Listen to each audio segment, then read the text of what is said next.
rush, I'ma still be here tomorrow. Had to take my chances, baby, I just struck the lotto. And I'll be so gone, don't know where I go wrong. Don't remember last night, I blame it on the bottle. And I'm just living life, I would rather not question it. All the time invested, you could see that we was next to win. Over anything, I'll still be right here when they gone. I just had to put you in the sun, don't get me wrong. They all say I'm way too young, baby, I'm just ignorant. I won't find nobody like you on some real shit. Spend a couple hours on the phone. I don't wanna let you go. I'll be all about you, babe. I'll be all about you, babe. Saying so unless you don't know, they won't find what we got, and that gon' drive me crazy. Yeah.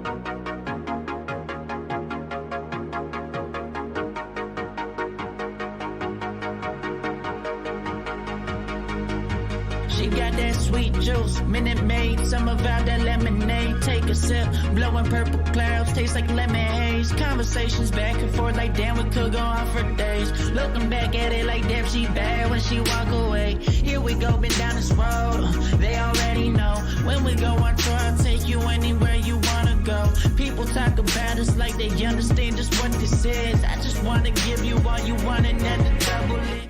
All right. Welcome, everybody. Pocket Locker 86, head on over. The link is in the description. Let's go to the casino. I'm going to grab my food. Let's go racing. I'm going to get this started. I'll be right back.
Gfinity Arena here in London, where we are getting ready for the grand final of the 2021 F1 Esports Series Pro Championship presented by Aramco.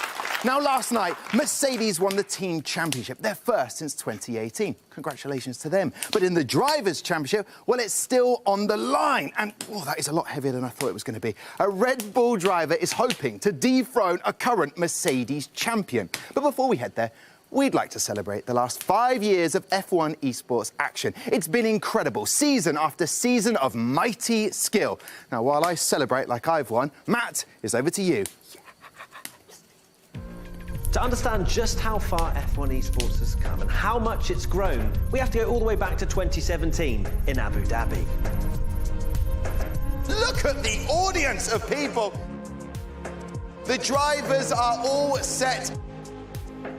Oh, I love that, Matt. It takes me right back. 2017, the heat is the most thing I remember from that. I remember the nervousness for the drivers. This had never been done before. No, and, you know, going to Abu Dhabi was a big statement, you know, from Formula One and esports, and yeah, I massively enjoyed it. Couldn't believe we were there. The drivers themselves were walking through the paddock, parading around, driving literally next to where the F1 teams were getting ready for the weekend.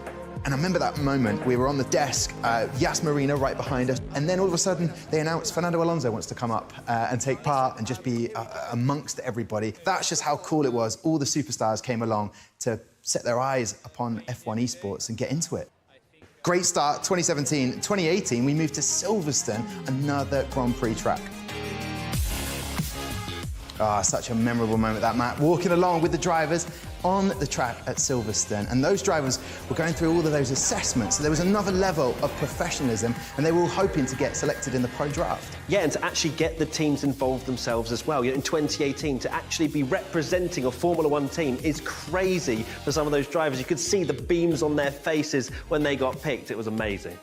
The reigning champion comes back and destroys the field. Brendan Lee, back-to-back F1 Esports Pro Series champion.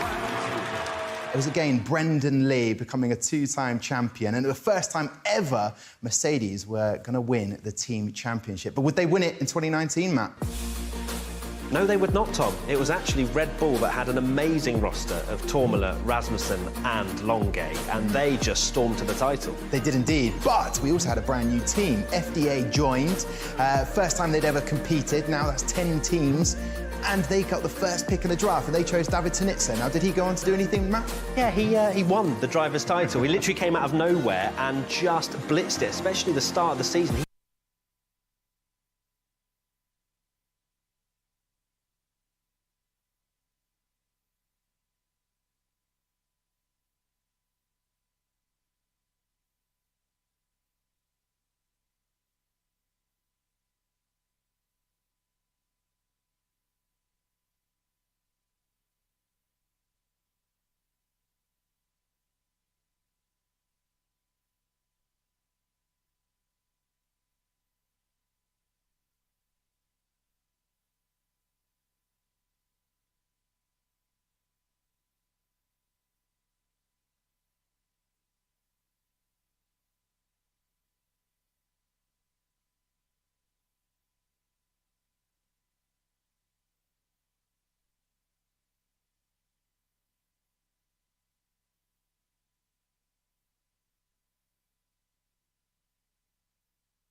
Sorry, I don't think I quite got to this earlier, but Sandals was banned because of this. After all this shit, 2 days ago, Sandals went up there and said, hey, a heads up that Jay's stream bot prevents non-moderators leaving links in the chat and gives a short ban for trying it. So the message in the last picture didn't go through. So he's trying to help this motherfucker who's harassing my shit. So Sandals can go fuck himself. He had a chance to not fuck up as a mod, and he fucked up as a mod. That's why Sandals is banned. He ran away with it. For Ferrari, their first year in the championship, his first year in the championship, and the 2019 title for David Tunitsa. 2019 ended on a high. Sadly, 2020 started badly with the whole COVID outbreak, and it changed everything. But it did bring about the virtual Grand Prix. Yeah, the virtual Grand Prix were amazing. The entertainment factor of all just random celebrities getting involved in a bit of carnage was just awesome to watch on the F1 game. George Russell can see the checkered flag, and the British driver crosses the line to win on the streets of Baku. George Russell becoming the unofficial official Virtual Grand Prix champion there. Great to see. But for the 2020 F1 Esports Pro Championship, it was remarkable. A brand new driver champion in Jarno Opmeer. Yes, enter Jarno to the scene. We had an evolution of the championship as well. We had 35% race distance, improved from 25%, as well as a full qualifying format, Q1, Q2, Q3, just like you see in real-life Formula One qualifying. So Jarno utilised his hot lapper title and his, I guess, alternate strategy elements that he has to his racecraft as well, combined that into a perfect storm and took the title. It's been another masterclass for Jarno Opmeer. It's being debated brilliantly between these two. Jarno Opmeer takes the F1 Esports title of 2020. Now, we've mentioned about the updated qualifying. I wanted to show you two different qualifying sessions, Monza 2020 and Monza 2021. Back in 2020, we had the top two separated by 27 thousandths of a second. We thought, wow, what an amazing qualifying session. Fast forward 1 year, and we have the top four separated by 17 thousandths of a second. The steps forward these drivers are making are... All right, gang, let's go ahead and get into the action. The drivers took that competitiveness to the race. The battle Are your Imola highlights.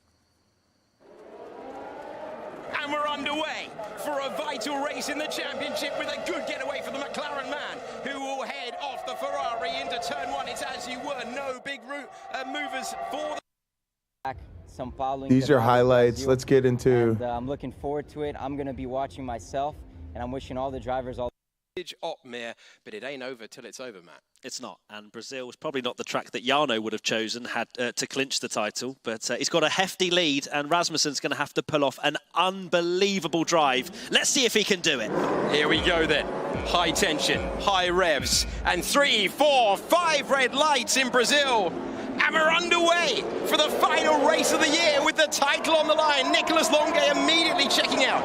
And then it's Longuet, Kiefer, then Blakely and Opmeer. It's a good start for Sebastian Job. He moves up. It's a bad start for Joni Tormala. The Alpine holds the lead as we go on board with Jarno Opmeer looking to make it the double today. And he's in the wheel tracks of the man that he was fighting for so long this year. That's Lucas Blakely.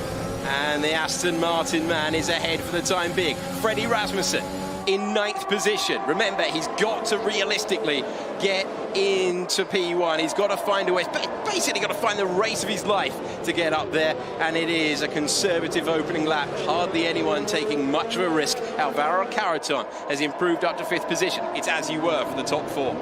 So Nicholas Longuet leading from the front, gone onto the soft tyres. You can see that gap is already at 1.1 seconds. Nicholas Longuet has had a brilliant opening lap to this race.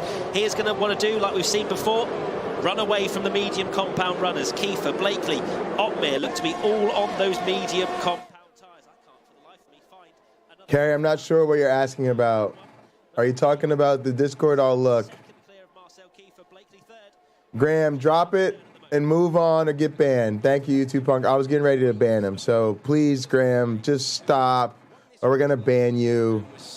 We're not dumb. This isn't our first go-around. Championship challenge. It hasn't materialized, but he loves Sao Paulo. And it's fantastic. Tight, twisting, high speed configuration, and that is a brilliant opening lap for Marcel Kiefer. 1.2 seconds. Well, that's all right for the time being. The Red Bull driver, a multiple race winner, Lucas Blakely, a breakthrough season for him. He is currently 3rd in the point standings. He is currently 3rd in the race. Alvaro Carreton has nothing to worry about at all. This is a fast customer. He's been on the podium before. He's been on pole position before. But this has been a season to forget until now, because he's lining up the driver who can't afford to take any risks at all. The driver we're on board with can go full send. Opmeer's got to play the long game. and Alvaro is on the soft tyre, so that is another driver on the same strategy as Longate, and he's going to want to clear Jarno very quickly. Indeed, the Mercedes driver does not go defensive at all, and in fact, that looks like a drive of Jarno saying, you know what, I don't need to fight this. No, the only driver he needs to man mark is down there in 9th position, another fastest lap of the race for Nicholas Longate, 1.7 seconds away. That is taking all the frustration out. Yes, he's on the soft tyres, but he's building the gap that he needs at the moment. Carreton moving through the field. He needs to do that given the tyre he's on, and everyone else believes it's medium to soft, which is the way to go, which means that we could get a fair bit of drama towards the end of the 25 laps that are going to decide the final race of the year and decide the last championship we have unresolved. Will it be Freddie Rasmussen needs the race of his life to get out of trouble in 9th position, or will it be 2 in a row for Jarno Opmeer? Something to watch is that Nicholas Longate is, of course, 2.1 seconds clear, looks very good, but we've seen this already so many times this season. Barry Burman, for example, at Monza, he was on the soft tyres, looking so good at the start of the race, but crucially then and crucially now, Longate does not have a partner to play with. He does not have someone to swap DRS with and save a bit of energy in the slipstream. He has to do it all by himself, and that may cost him the amount of time that he needs as Alvaro goes on the attack. Alvaro Carreton really enjoying himself after a tough season. He's moving past, and he's taking 3rd position. He's taking 2nd position, 2 for the price of 1 into the center S's. Well, that's the sort of pace that you need on the soft tyre, but that's efficient work through the field. He's making that compound advantage pay. Now, on the same tyres, can Lucas Blakely, the likeable Scotsman, get past Marcel Kiefer? These two were glued together in Mexico City. We've moved to Brazil, same thing. It's Lucas Blakely looking strong. The pressure is off his shoulders. I feel like he just felt it a little bit coming into this grand final week, that, you know, he was in contention to win the title. We saw a few mistakes. Think back, Matt. In Imola, we saw Jarno Opmeer forced off the road, got away with damage. Key moment. We saw Lucas Blakely caught out by the closing distance of the Ferrari in front, did get damage. That was defining. That was where the pendulum swung. It was indeed. I felt like in qualifying, he was leaving it late in some places, so did start to feel some of the pressure. You have to say, very, very unlucky in Imola to drive into the back of Tanitsa. But these things are what define whether you're a champion or not. And Lucas, unfortunately, this year, not in the hunt, but he wants to finish on a win. You better believe that. Here's a driver who's been on pole positions plenty of times this year, looking for that maiden win. If you consider that we've got the Rookie of the Year ahead, Sebastian Job, in the AlphaTauri, we've got a championship leader who doesn't want to take any risks, really not interested at all, just wants to sit there. Can he go on the attack here? Because we're in the DRS train, but we've got drivers taking different risks. Thanks, YouTube Punk. I was getting ready to block him. To take lap 5 of 25. This one feels like we are building to the stops. When are the drivers going to pull the trigger? Certainly if you're on the soft tyres, how early are you going to switch to those mediums? Because you want the benefit. Obviously, if you can extend the stint, it's going to pay you back later on. It's been an esports campaign that started in Bahrain, has taken us to some new venues. Imola on the calendar for the first time. And the Live Drivers' Championship, as it stands, it is double Dutch for Opmeer. 193 ahead of Rasmussen, who looks destined to finish P2 the 2nd year in a row, unless he can do something on the soft tyres. No, does he go aggressive with the strategy now? He's got no choice. He has to. You know, this is something that he has made work a couple of times this season, where he's gone early, got track position. I think it was Monza. Forgive me if I'm wrong, but he used that aggressive strategy to get then next to Marcel Kiefer in the race. I think they were 2nd and 3rd, and they were working together, and Freddie just tried to hold on then.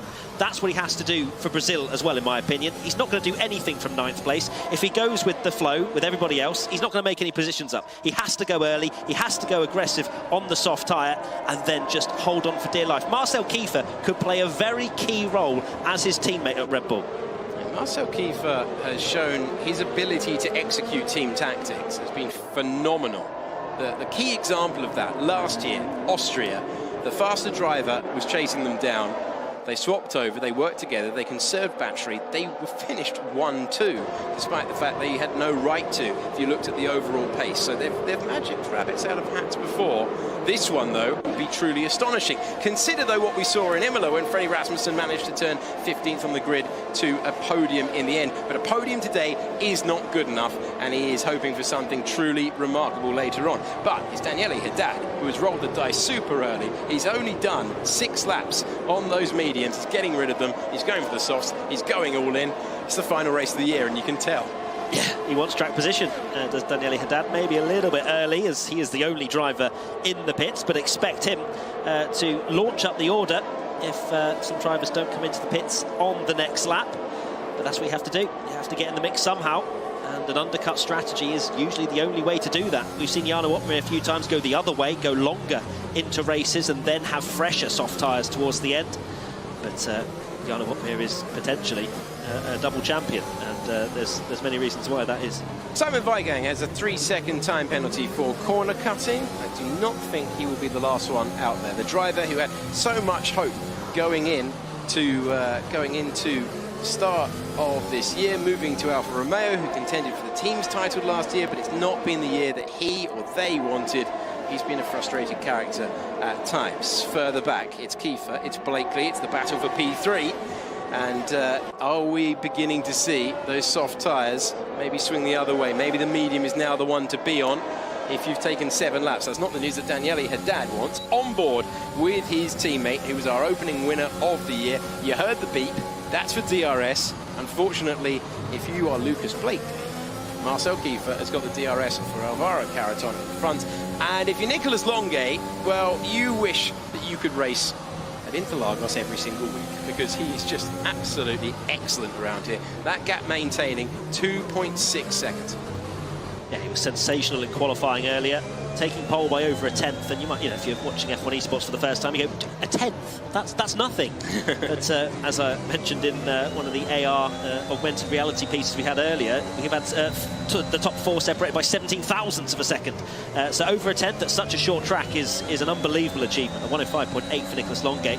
I wonder if this soft strategy is going to work out for him, though, because that gap is coming down a little bit, if anything. 2.5 seconds now as he comes into the pits, Longuet, and we see the medium runners in as well. Okay, super early. They've gone for this one.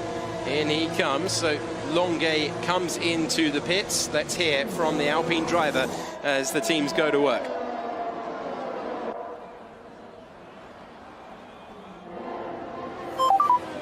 You pit at the end of this one, Nico. Already? Yes. So track position, absolutely key. That's what they're seeing. That's why they're reacting. That strategy on paper makes very little sense. But if one person goes for it, you've got to cover it off. And as they come out of the pits, it's Nicolas Longuet maintaining track position. Then it's Marcel Kiefer. Then it's Lucas Blakely, who's just ahead of his teammate. But look at how much his teammate was able to gain. Look at how he was just able to vault up the field by going 1 lap earlier. He'll take the pain later in the race, but for now, track position gained for Daniele Haddad. Exactly, and that's that's what we saw with Brendan Lee at Imola. Yeah. He did fall away at the end, but right now he's going to be reaping the rewards, and he is right in the battle for what could potentially end up being the lead. Marcel Kiefer is taking chunks out of Nicolas Longuet at the moment. 2.1 seconds the gap now between those two, as we see Alvaro Carreton in the pits as well. Clearly these two soft runners of Carreton and Longuet know that if they carry on these ailing soft tyres, they're just going to get jumped by everybody who are now going onto the fresh softs. So it's the only strategy they could really go for. Okay, championship leader is in the pits. Jarno Opmeer has made his stop. His only rival, the only driver who can deny him the crown, is the new race leader. And so it's gone opposite, isn't he? He's gone the other way. So we speculated, would it be an aggressive strategy early on? Fastest lap goes to Brendan Lee. But instead, Freddie Rasmussen has decided to hang it out there for the time being. And let's see where Longuet and Kiefer are as they jostle for positions further down. Alvaro Carreton is out behind Lucas Blakely, and then it's Sebastian Job and Daniele Haddad. Jarno Opmeer behind Job, behind Haddad, and ahead of Boromond, but he is in the middle of the pack and losing a couple of track positions there. Yes, he is now, just trying to work that out, about 7th or 8th in the queue at the moment. So Jarno losing a few positions, but we know how good he is at overtaking. And well, right now, still, it's okay. Freddie, of course, still is yet to stop.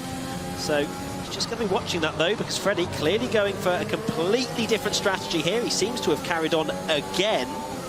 So Freddie going a completely different way. Well, he's got no choice, because a 21-point swing is enormous. He needs something to go drastically wrong for Jarno Opmeer. He needs Opmeer to be on the wrong strategy, and he needs to hope that all of his Christmases come at once. Freddie Rasmussen, a multiple race winner, has been at the front of F1 Esports for so long but he's never taken the title. He's got the race lead that he covers at the moment. That's the good news. Bad news is yet to stop.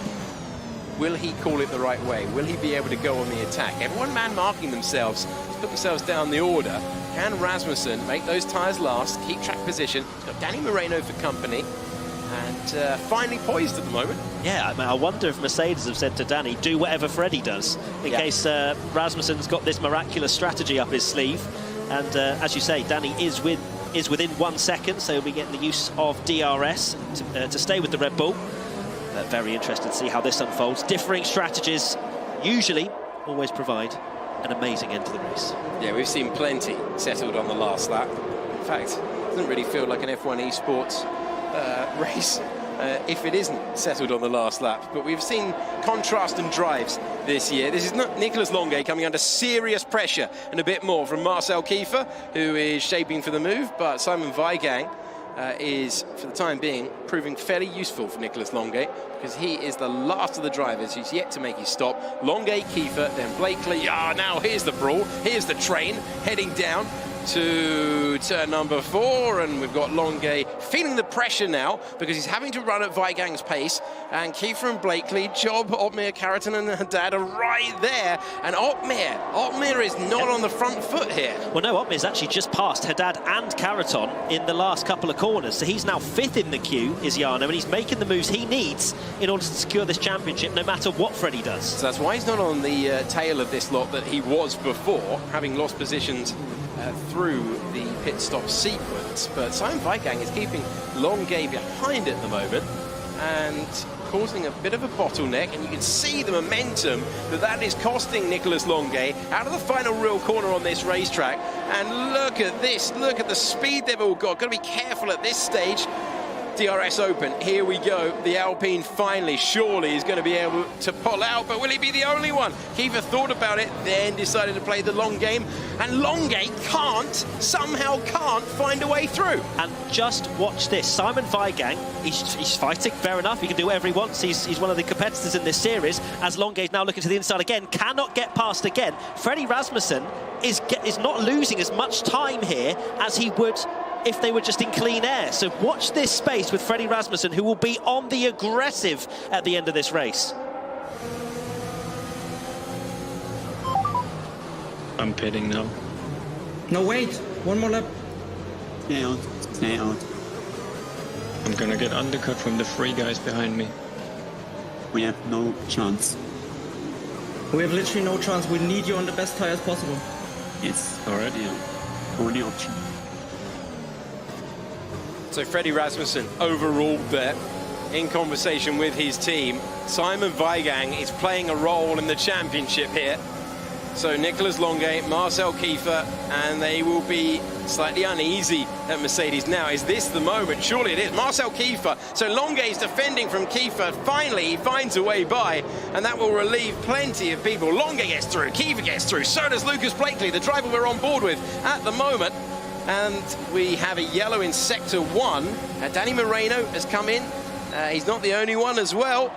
And that's tight. That's very tight indeed. He's forcing him in wide. Where have we seen that before? Nicolas Longuet, Marcel Kiefer, they're both on the racetrack. We're on board with Lucas Blakely. Kiefer gets ahead, and he gets P2, but 12 seconds up the road. Freddie Rasmussen yet to make his stop, just being sent out there for as long as possible to hope that this lot carry on tripping over themselves and build him a gap, and at the moment they are. But crucially, Kiefer now can dictate the pace. If he drives tactically, Matt, it's game on in the championship. Watch that gap on the left-hand side. 13.2. Will he fight back? He's causing the bottleneck. He drops back.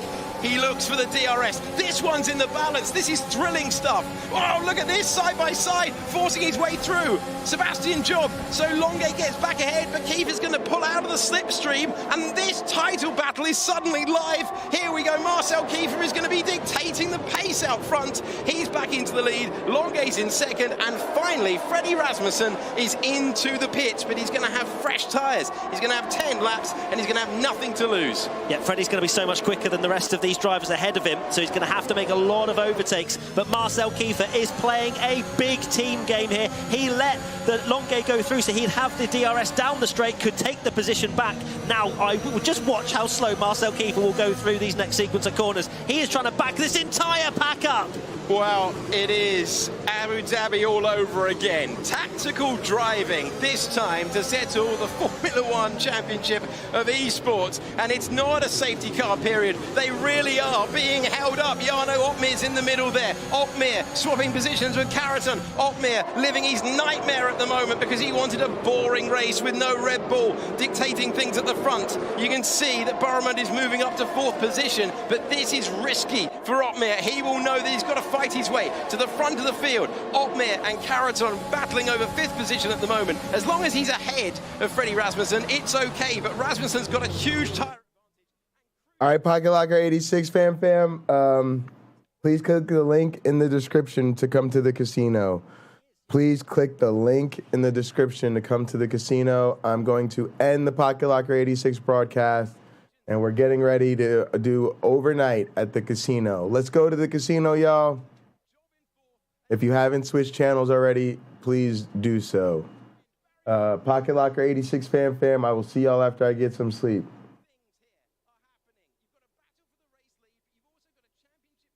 And you've got everyone stuck together. Tactical driving once again at the end of the season. And I can't tell you who's going to come out on top in this one because we have no idea what sort of pace we're going to get from Marcel Kiefer. Just remember how easy it is. Look at Marcel again, just holding the pack up into that left-hander. And they're all just squabbling for positions now. But Marcel a little bit squirrely on the exit. They may look to attack.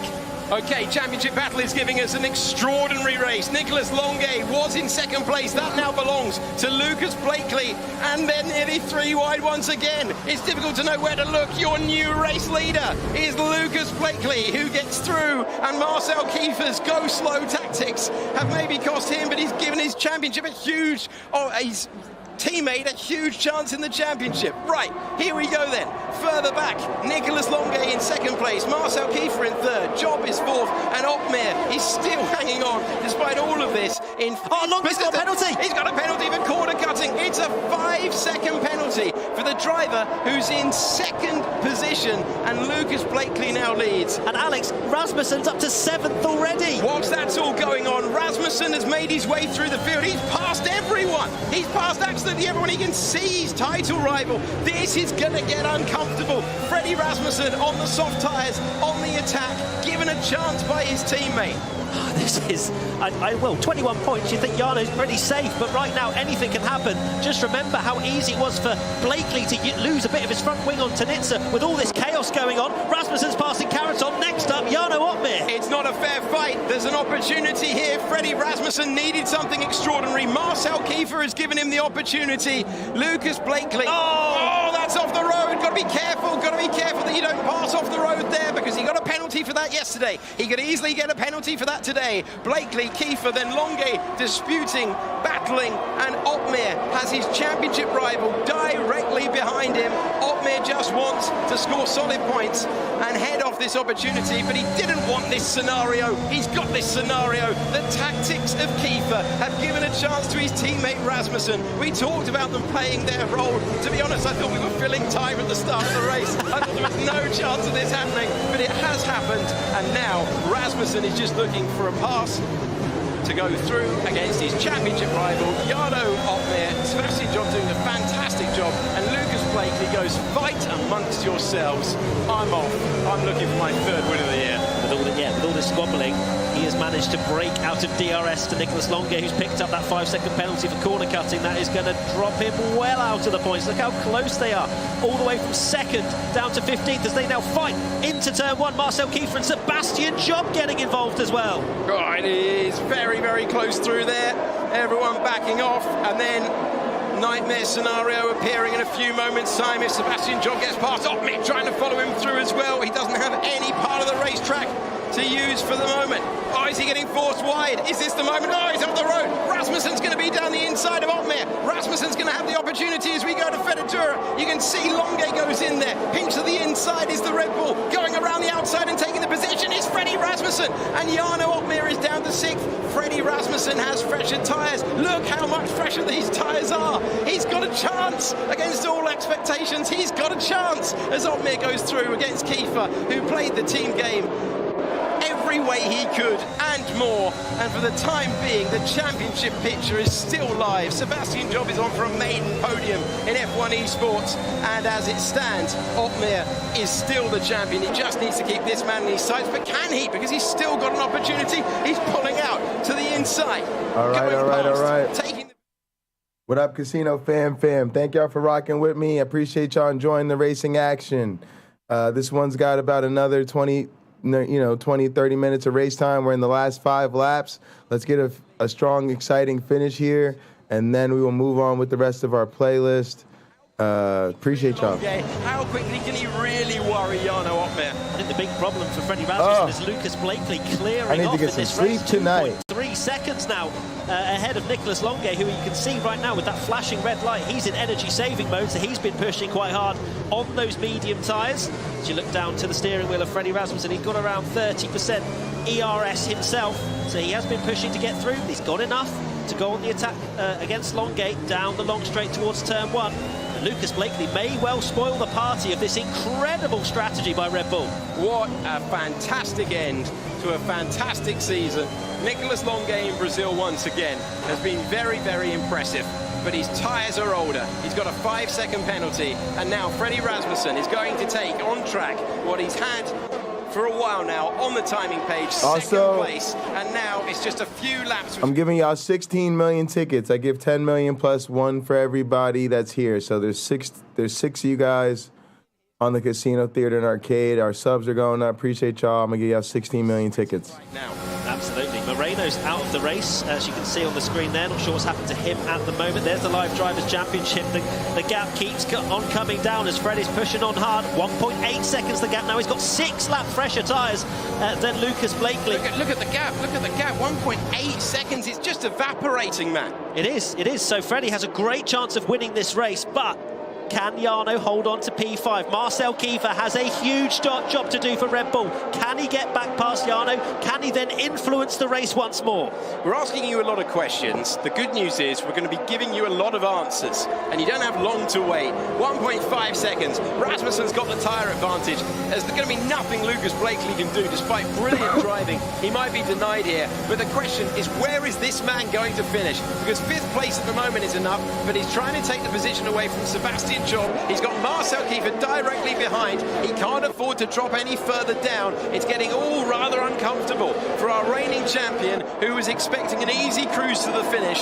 He knows that Frederick Rasmussen needed something extraordinary. Well, he's getting something extraordinary at the moment. And Marcel Kiefer, well, they get on pretty well, these two at Red Bull. They've delivered team titles in the past, but they've delivered us a thrilling finale against all expectations. It's not enough at the moment, but Freddie Rasmussen's going to heap the pressure on and close down that 1.4 second gap. This whole season has been epic, Alex, and I think this is just the icing on the cake. It really is, the cherry on top, and this is brilliant to watch. It still is not settled. 1.3 seconds the gap now. Rasmussen to Blakely. Marcel Kiefer is eager to get through. He's saving a bit of energy. Last time we were on board with Jarno Opmeer, he had no energy left. He is trying so desperately to keep Marcel Kiefer behind, because who knows what happens then. You've got Alvaro Caraton, Josh Adowu, you've got Schutt in there as well in P9. Anything can happen.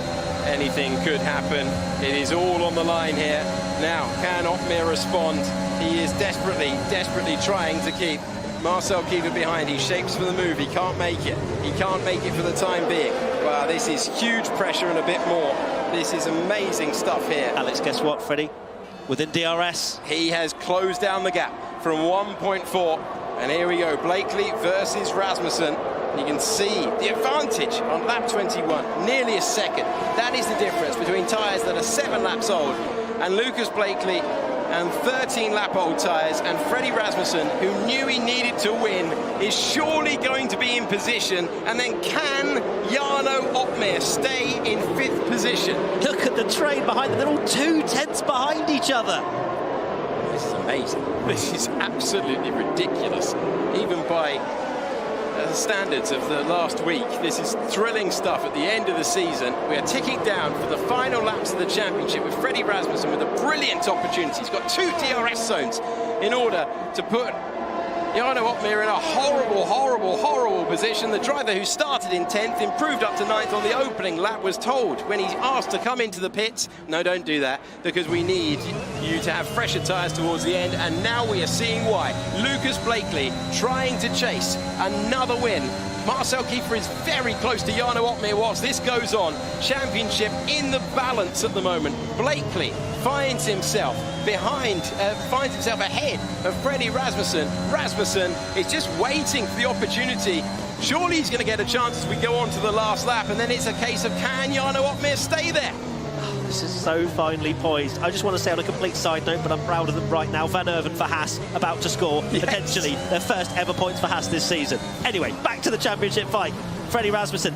Now, does he go now or does he go on the final lap? You'd imagine he'll go on the attack into the final lap, potentially in the second DRS zone. We'll see. Oh, no, it goes now! He's going for it early on. He's going early on. Right, when all this pans out on the final lap of the championship, remember that Nicolas Longuet has a 5-second penalty, and we'll try and keep you updated. The battle for the win is going for the last lap. Freddie Rasmussen has done all he could, and he's gone through from 10th on the grid to the race lead as we start the 25th and last lap of the championship. The Red Bull driver has done all he can, and he's gone through absolutely all of them. What an extraordinary drive. They've got the strategy absolutely perfectly right. Rasmussen does his bit. Now can Jarno Opmeer stay there and take the crown?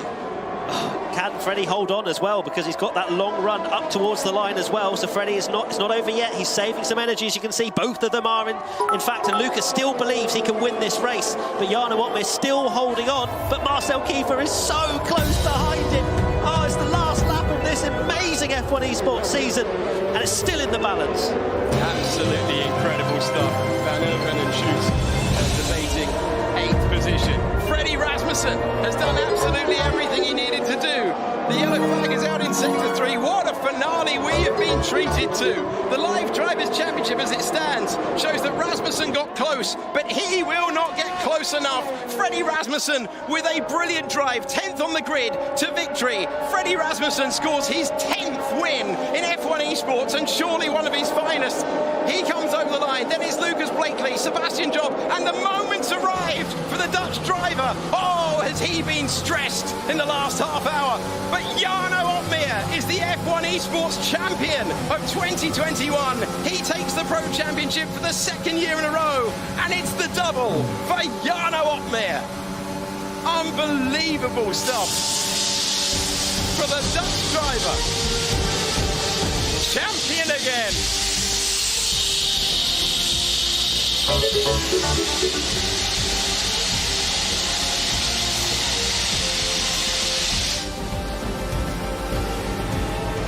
Wow. In the balance all the way through. Matt, we were expecting a coronation, and in the end he had a nightmare until he crossed the line. He had to sweat for it, but he's champion again. Absolutely speechless, Alex. That was an incredible race. Freddie Rasmussen winning. Unbelievable from where he started on the grid. Jarno Opmeer, he must have been sweating, but what a race to end this season on. Doesn't get better than that. How about that for a final race, Tom? I can't hear you, Alex. The pyros went off. That was an incredible way to close out the 2021 season.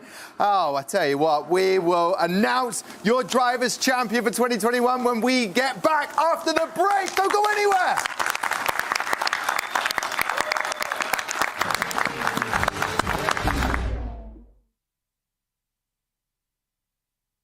Hello, we're Williams Esports and we will be doing the F1 Esports quiz, so let's see how we do. I would say like 7? Yeah. Oh wow. It's more. Jarno Opmeer. I knew he had like 6 podiums in a row in the first half of the season, but I didn't know the wins. Well, it's definitely Imola and Portugal. And well, USA was in 19, but it wasn't in 20, so I'll go with USA as well.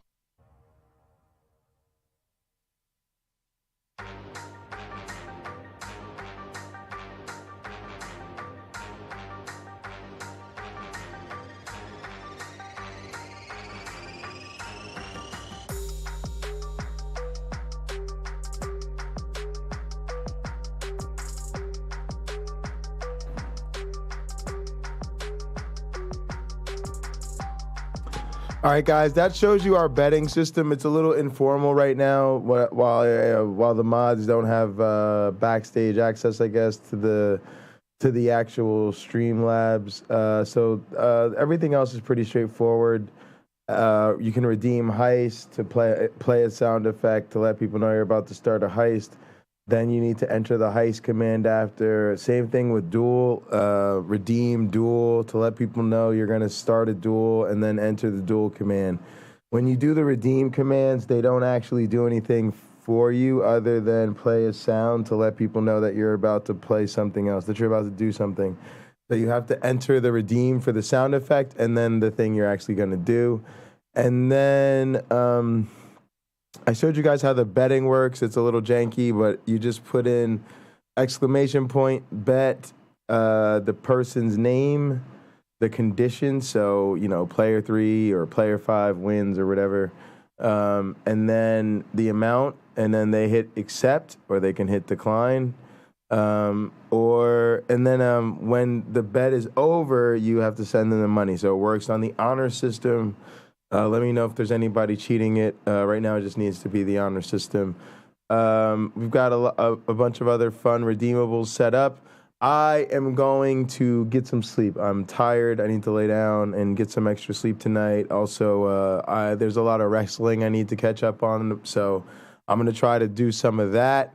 I'm going to chill here with y'all for a little bit, and then y'all know how it is. This is what we do every night, y'all. I chill here for a little bit, get some rest, and then come back. Also, I try to do the stream in reverse. I won't be able to probably tomorrow because of my class, but normally after I get up, I come back on camera for a little bit before I end this stream and go live on Pocket Locker 86. All right, let's move ahead a little bit.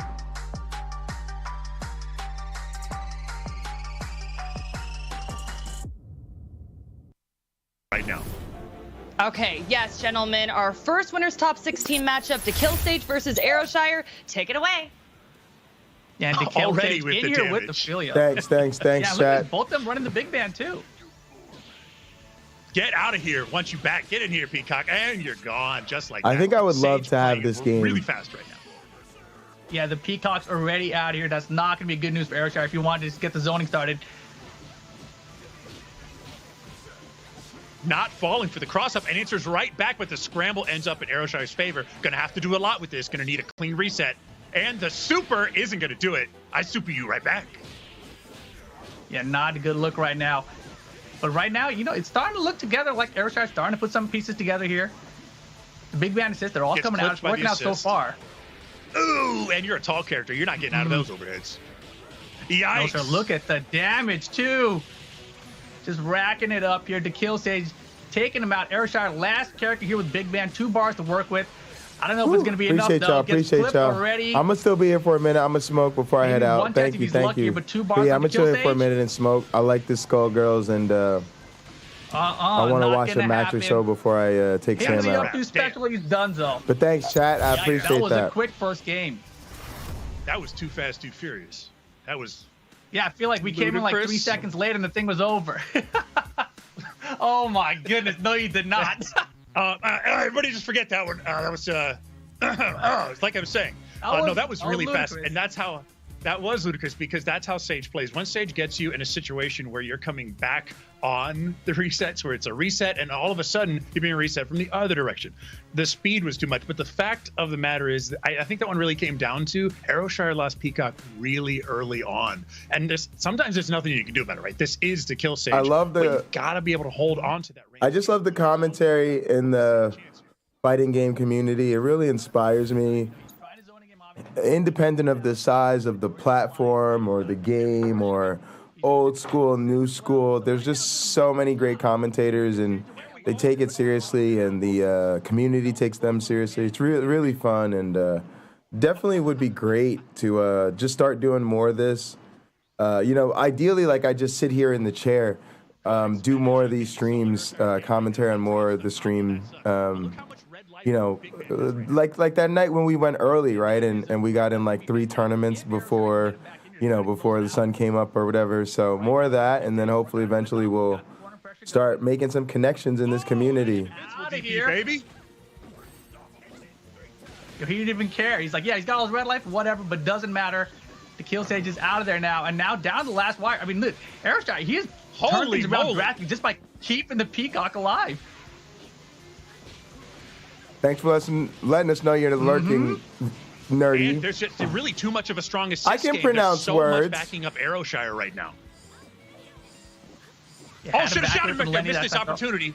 Thank you, Carrie Ann. Thank you. Yeah, it's a little bit scary, but he's being cautious here. I like the approach. Spend. Yeah, out of meter now, though. It's a little bit scary still. I don't feel like he's comfortable. He's got such a big lead. No, he can't ever get comfortable. Sage can't get... No. Yep. Oh, run away. Get out of there. The thing I love about this game, too, is these characters are so unique. Looking desperate, and there's the DP. So, I mean, this is what I'm talking about. Sage is strong, but look how different that game was. Look how different the pacing of that was. Didn't lose a single the character. Adjustments in the middle of the match, y'all. The adjustments. No, exactly. And, it was all really about the Peacock, right? Once Peacock was allowed to It's like, even if I figured out how to play at that high of a level, if I went in there and somebody had, the counter for my stick, being able to make a real-time adjustment and come back like that is just it says a lot more than the 1-1 that's on the scoreboard. The reflect off. Like, you saw him looking for the opportunity and it just wasn't happening. Had to resort to more and more desperate measures, and that's what Aeroshire really wants. Cause that sense of, like, I've got to do riskier things to get in, because normally Sage would be pretty clean. Cause him to have to expose himself to risk. That's the only way you're going to get a hit. Yeah, but each fight is constant energy. The exact same time it took him to kill Peacock last time. Took me a minute to even figure out what was going on when we first started streaming this game. Definitely, it's starting to look that way. It's right coming together a little better. There's a chance. He's still got a big band. A big band can get stuff done, but not if the kill says a combo. SSJ, DHC. All right, he's got the double in. Oh, nice. That side switch did work. Get in here. I'm punishing that. Oh, yeah. Big Band putting in work right now. This is what I like to see, though, man. Big Band's a character. Uh-oh. Just do it. Why not? Just combo conversion.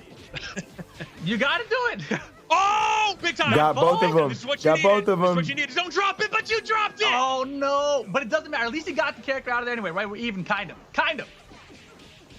Nice. Good hit. But still, I mean, we're talking like you could make a bad assist call, and that's a dead Big Band, and you need that Big Band for this one. Crossover doesn't work, and that's a nice conversion. Yeah, beautiful stuff here from DeKill. Anybody know what console this is on?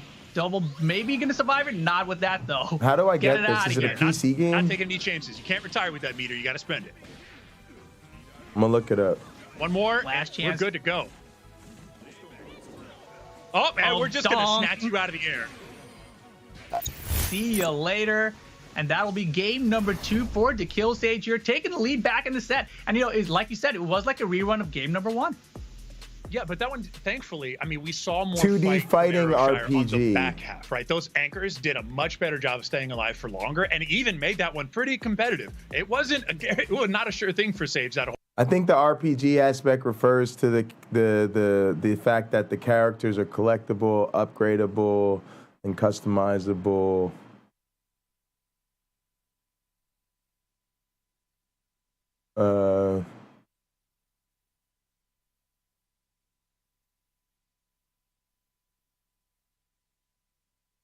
It's definitely on Steam. $25. Season pass available for $50. Not a bad deal with everything I'm seeing with this game. Street Fighter 5 is $20, but I got Street Fighter 5. Dragon Ball Fighter Z is $60. Yo, y'all know me. I'm just so into these games. I gotta start getting them now. Distance, or else I'll never know. I'll never know. Matched by Sage up close. Yeah, beautiful. Got away that time for just a second. Has to go in just to challenge in the air even. But look at that. Get the grab. Here we go. Let's see if he can convert. Raw tag. That was risky, and he's gonna pay for it with that life bar. Oh, it drops the combo. Oh, no. That's not what you need. You can't be doing that to hope to beat Sage. Yeah, and this is exactly what happened to Aeroshire in the qualifiers, right? Just a lot of drop combos that really ended up costing him. But right now, doing pretty good. Still has the life lead here in game number 4.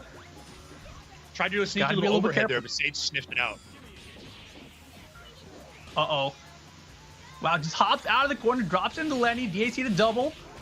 Yes, I do think it's a PS4 game, y'all. Look which at the means red my light. club will This play thing it. is on life support. You're looking for a Oh snap. my here, God. Shoot him. Oh, I thought for real. I thought Aeroshire was going to shoot the assist and just get it done with. But man, speaking of big bands on Yeah, life it's on support, PlayStation. Aeroshire's big band's not looking good. And look, draining As well as away like a PC. sieve. That's ugly. So now it's just a version matter which one do I get. Oh man, now we're all even basically, except DeKillSage still has that big red on his big band. And Aeroshire getting caught again. The Peacock is going to be out of here. It's all going to be down to his last character now. The double versus 2. Thank you. Yeah, I'll get this. I'm definitely gonna play that Mortuary's Assistant. Just I said it, my shit got all fucked up today. But yeah, I like that game a lot. Tomorrow I don't have to. Well, tomorrow I'm supposed to play Sacred Death for a little bit. Supposed to play with Sacred Death for a little bit, but then maybe after that. Yeah, we're definitely gonna go back and I'll play some other games too. Appreciate it, Carrion. Wow, sorry, so defensive. Nice apologies again to Satan's Little Helper. Listen to me, Satan's Little Helper. Jay's Clown Girl. Sorry, I'm fucked up in the head. Okay, Brings out spends the a lot cat right heads. there. Spends a lot neutral. Oh, he got him. A little bit of damage, but no combo. Here it is. You're gonna build the meter. Just finish the combo. Sonic Fox back there watching. Go. Is it enough? All right. Oh, beautiful stuff, Aeroshire. Man, it was looking a little sloppy for a sec, but he really pulled it together there. Nicely done. Yeah, that was like a little loosey-goosey, if you know what I'm saying. That was definitely looking a little tricky, but man, this is why I was so excited to see this match, because I think normally people would write off almost any opponent against DeKillSage, and while DeKillSage is one of the strongest players in the game, all right, 2-2. You cannot count Aeroshire out. He is phenomenal. I like the setup. I like the Skullgirls theme. The Skullgirls theme here with that cinematic He strip. has the whole set. It might be cool to do shit like this for game-specific streams. We're going in. We're keeping it the same. And he gets A way to just build up different content. And snap them, double snap. Everybody get the crowd chant in the chant. Oh, I want to see the chat chant. The chat better be aimed. That was my so goodness. All right, fast. Man, oh man. Yo, we caught this for a second. Not clean. Yeah, Sage is not playing around right now. He's trying to put the Cinderella story to bed. Yeah, it's like, you had your chance, kid. You had it. Yeah, you had a moment. Your chance. Out of here, though. Just like that, dude. It's 15 seconds in. It's hilarious that we're left with Peacock. After all this, after this big journey, Peacock's the last one to go, and this is it. He's got enough meter to spend it right here. Let's finish this out. Sage absolutely slamming Aeroshire through the floorboard, setting him down to the lower bracket. Wow. Wow. Beautiful stuff. Man. Winner DeKillSage.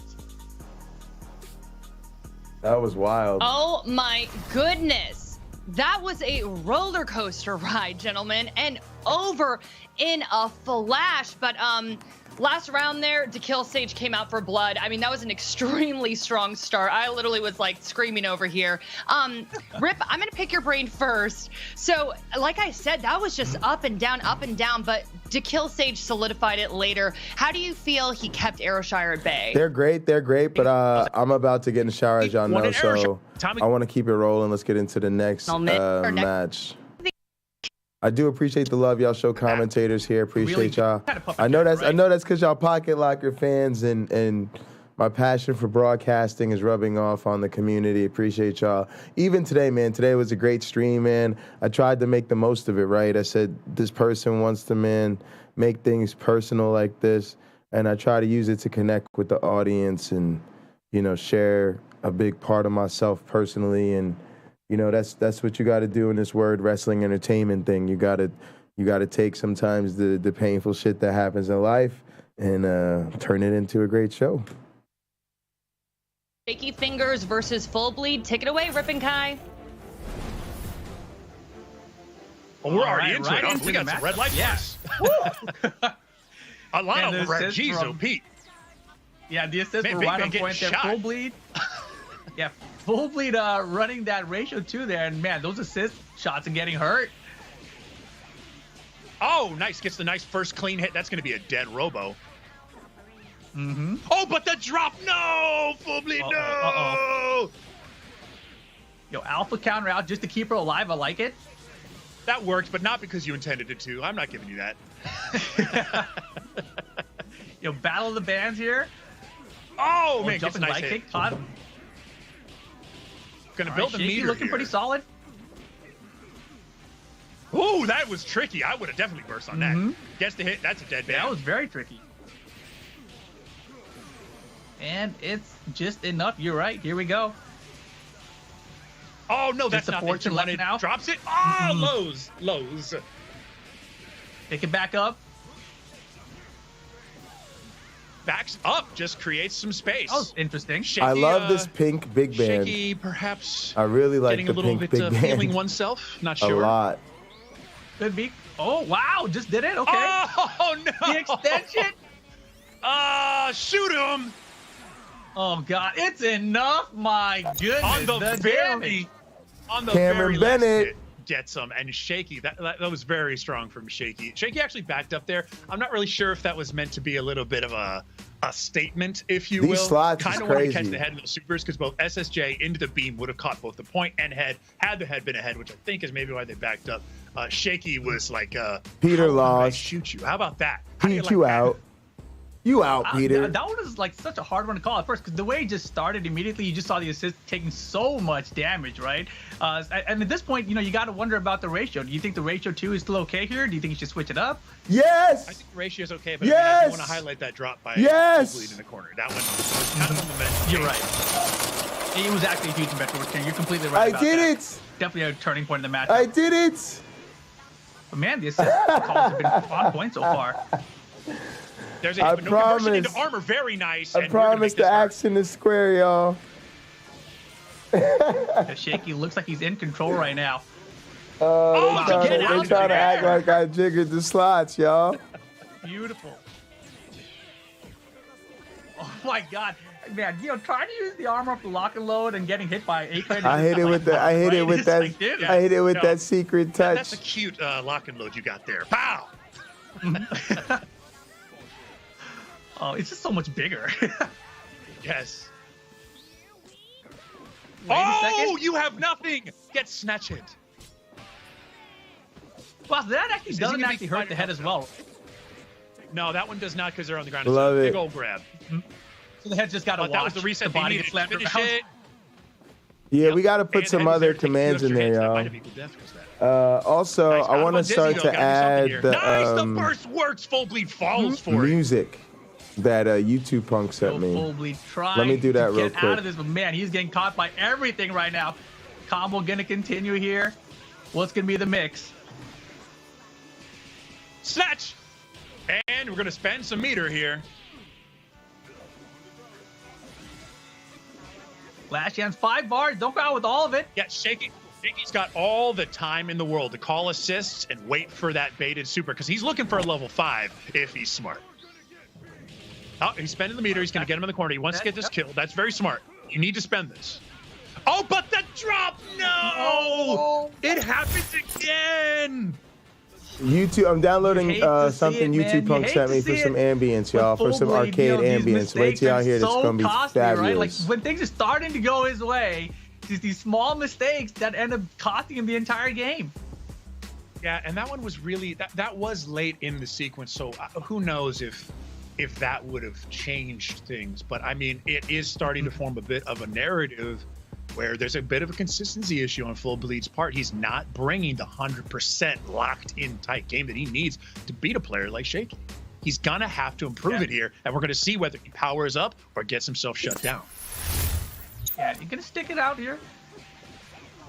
But here we have it, Robo versus Mist again. I mean, this has been the classic. But oh my goodness. Can Fulby get something started here is the real question. This is where he wants to be. With this situation where you're I in love the this head game. vortex. It's so gorgeous. Oh, with the overhead Oh works. man, that Get back heavy here. kick. Out the combo converted. What is this thing doing with Out of 3 Dizzy. heads, Gonna let 4 it get away. heads? Come on. Yo, what? More than okay Oh, to man, shoot that you from Y'all, distance. this game is not normal, y'all. This game not like And locked down other to fighting much games. spring I know you can play. say that about other fighting games, but come on, this game real different, y'all. But man, gets clipped. And all the aesthetics with the Showtime and shit. Oh, Oh my goodness. Okay, this is the MF I wanted to see. Right. This right now, this is what he wanted to happen. Be on the point. Dead character, still got... Oh, nice! Conversion with 2 characters and 3 meter. Oh, yes. Big band being too big, making Cerebell fall out of the double snap. Still looking good for full bleeder right now, though. Yes. Give him the Don't barrage. even play around. All the meter spend. All right, here we go. Full bleed, looking to get a game on the board here. Gets the incoming as well. Combo this time. And Full Bleed looking pretty good to pull this one back. No more joking around in this net. Oh, beautiful. The burst. Get out of here. Full Bleed looking so much stronger this game. That's the kind of play Chris needed to get back on top. But he's still got 2 more to go, and he can't lose another one, or it's a wrap. It's a wrap. Exactly. And, that was well played, right? We saw the Fortune putting in work that time. A couple of mix-ups actually worked out in his favor. She didn't get beat up early. I think that's been the key here in a lot of our matches that we've seen so far. But, I think as long as the Fortune gets started, he's got a good chance of taking this whole set back. Agreed. And one of the things I really noticed is that by the time Full Bleed was able to take out Shaky's first character, that big band was in perfect health. He was the picture of health. Just got his checkup, and the doctor said healthy as a horse. A healthy band? What more could a man want? All right, here we go. Game number 4 this time. Everyone running the same stuff. The big band assist catches him in. Where you nice. Want. In the corner. In the corner, no heads. Hardly anything you can do here. Robo's in a world of hurt. Heads out, caught him. Head into the assist, into the combo. Very nice. Good break. But that's not going to work. I convert on everything, baby. I'm Full Bleed. Oh, throw in a meter, and this is going to be a dead character. Don't drop it. Thank you. All right. So fast. Yo, things are turning. And that overhead's going to work instant air overhead because, of course, it's a big band. No burst, though. No burst. And spending the meter for a whole lot of nothing. Exactly, yeah. Fortune was out of there. Other side of the screen, even. Caught only the assist that time. She's above it. Should be fine. Yep. Oh, God. A little bit at the end. The distance was whack. That one is so tricky. The air super from Big Band always catches people on the backside. But another conversion, you are just jumping into that. Knows his call combos, and he's got the meter. Spend it right now. Don't play around. SSJ, nice. Beautiful. All right, Shaky. Time to put something back together here. You had a nice big lead. Still got the bellow with 2 bars. But gets caught. All right, so I'm getting this audio game together real quick behind scenes. We're going to need one more resetter here to build the meter, but the burst works! But no! The elbow, the people's elbow doing work! And it doesn't even matter. We're going to make it feel so much more legit in a second. Man, oh man, just like that, we're going to a final game again. Full Bleed tying things up 2-2 here with shaky fingers. It did not look like this was the way it was going to go when it started. I'll give it that much.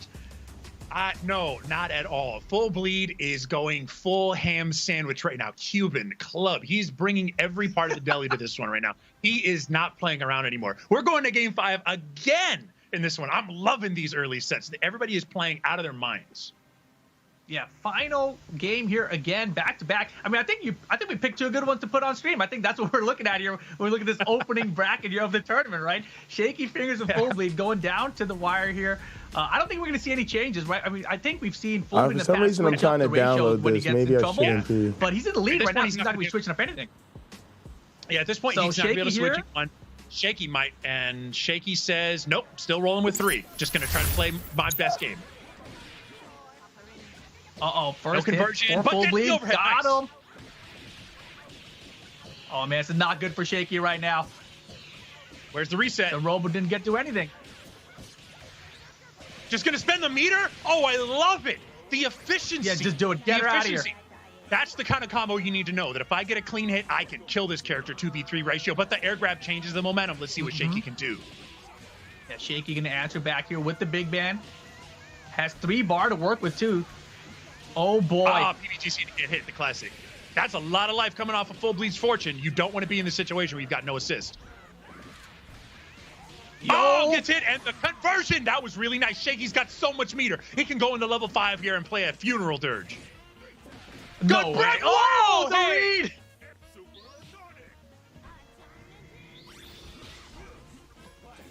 Wow, that was a ton Yeah, of meter it's for so nothing. long. I think I'm gonna put it on its own Yes, playlist. that was. Oh, the DP doesn't quite reach, and this is gonna hurt. We're looking at one reset here. Which is fine. It'll help me keep it No separate. burst. Oh, but the grab is gonna seal his fate. Just spend it now. Don't play around. Spending all the meter, getting it done just like that. Nicely done. Shaky fingers. You know, it was a little bit scary at first, but shaky fingers. You know, he pulled it together there. Won the first 2 games, lost the next 2. Looked like there might have been an issue there. Maybe he's like, oh, guys, should I switch things up? Nope, sticks to his guns and gets the W. Nicely done. Shaky fingers over full bleed. We're going to take a short break, guys. Don't go, we'll be back with more action after this.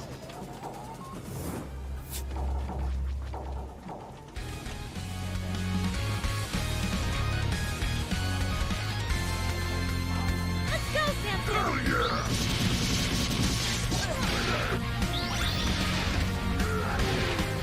Hang on to your hat. Oh yeah, that's it, y'all. I love it. Back on the beat.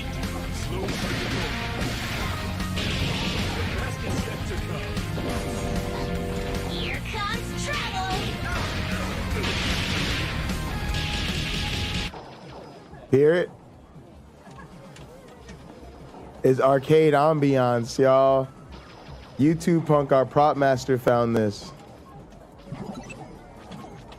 So it literally sounds like you're hanging out in an arcade, but it's in the background, so it's like not interfering with the fact that what you're listening to on the screen. So it's like you're in the arcade, there's background arcade noise, but you're standing around the, you know, the feature presentation screen thingy, and so that's what you hear, and you just have this in the background. Love it, love it, love it. Thank you, YouTube Punk.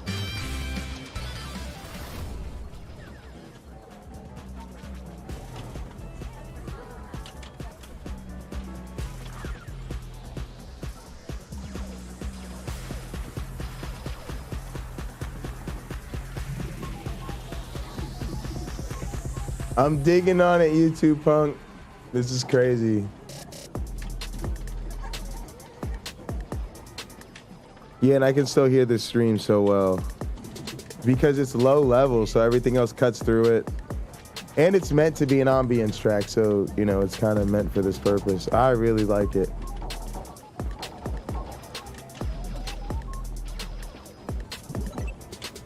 Could probably pull it back a hair or two.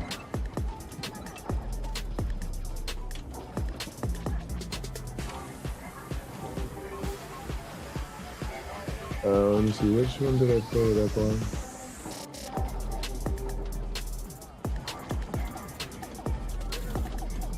Not that one?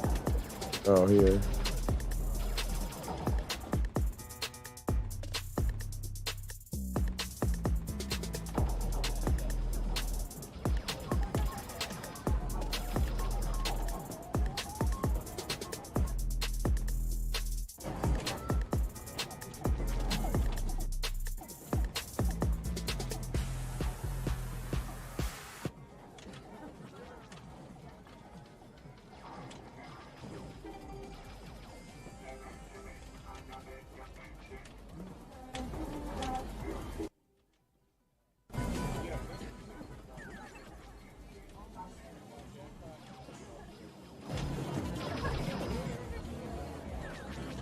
Oh, I'm trying to get it right in the right spot. It's a little hard because it's a small bar. Yeah, let me make the full screen real quick. This will make it a bit bigger. Easier to adjust. Oh yeah, that's easier to do. Yeah, like right there.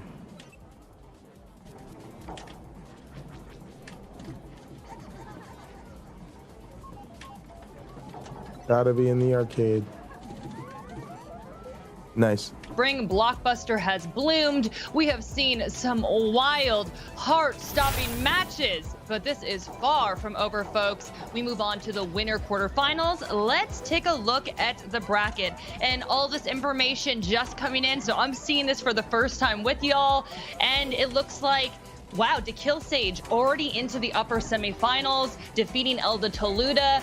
Cloud versus Shaky Fingers now. Excited about that matchup. Triple T. Sonic Fox versus PME. We'll be talking about that one in a little bit here. But let's check out the lower bracket now. And Elda Toluda is already playing Scene Conroy, and we got to see how the rest of these are going to play out. But whew, we are progressing. Things are moving real fast. But everyone, we have been saying it all day. Sonic Fox, a favorite to win the spring blockbuster. They're talented, they got flair, they got skill. So let's go inside the skull with Sonic Fox. Hi, my name is Sonic Fox. I am 23 years old, and I am from New York City, New York.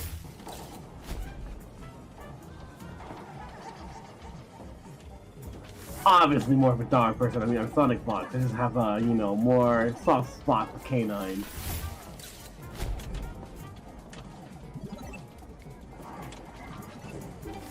The most ridiculous fact I know is that I have like 6 Guinness World Records for some reason.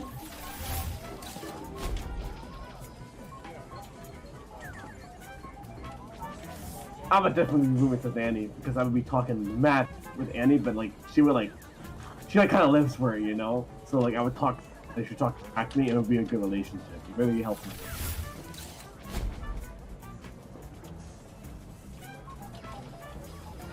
Oh, I was a volunteer to kill stage for a Japanese prank show because it's just so funny to see him get tight about everything. I wanted to see how he react, and then like one of those weird like horror like scenarios like. Where like it's just some guy that just rolls up like a chainsaw or something, and like it starts attacking him. Like I just want to see what happens.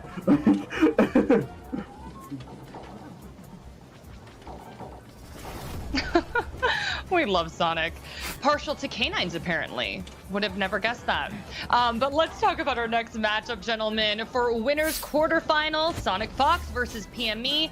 Kaiman puts you in the hot seat first. So PME, obviously the underdog here. Sonic Fox, a daunting opponent. They don't just have mechanical skill, but just a force, mental toughness, just a character. I'm not sleeping. I was listening to the intimidating. How do you think Jay's Clown Girl? Sorry, I didn't get back to the game tonight. It's just been a weird night because of everything that's going on.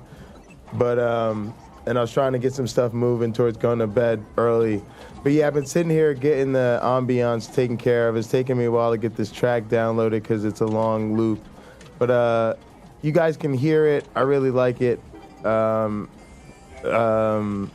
YouTube Punk heard me talking about the fact that I like to have ambiance tracks going that help set a scene for the sound of a particular stream. And this is really great to give us that sort of hanging out in the arcade sound stage. Yeah, I'm kind of enjoying it, and it's nice. Like for this, like when I pause it, there isn't dead silence, and it sounds like you're in the arcade. And then yeah, so I'm just working on that a little bit, but appreciate you guys for being active in the chat. I know. Early night. I got to his, teach tomorrow. Headgear. I want one of those, but maybe in pink. Anyway, I digress. Rip, I want to pick your brain a little bit more about PME and get a little bit more strategic here. What do you think he specifically needs to do to have a fighting chance against Sonic Fox? I mean, honestly, with this character, Annie, I've been watching a lot of Sonic Fox's Annie, and Annie is just a character that once you start getting comboed from, you're just guessing the entire time. So it's just a matter of guessing correctly and hoping your defense stays strong enough. All right, well, we will see how this plays out because Sonic Fox versus PME is happening right now. Take it away, gentlemen. Well, here we go. Jump right into it. Sonic Fox. And look at this. Already we jumped into a combo starting for Sonic Fox. What an answer. Very nice. That was actually pretty sloppy. I'm not sure. PME barely got that. That was a little bit unintentional. But here, doing everything intentionally, put him in the corner, lots of damage.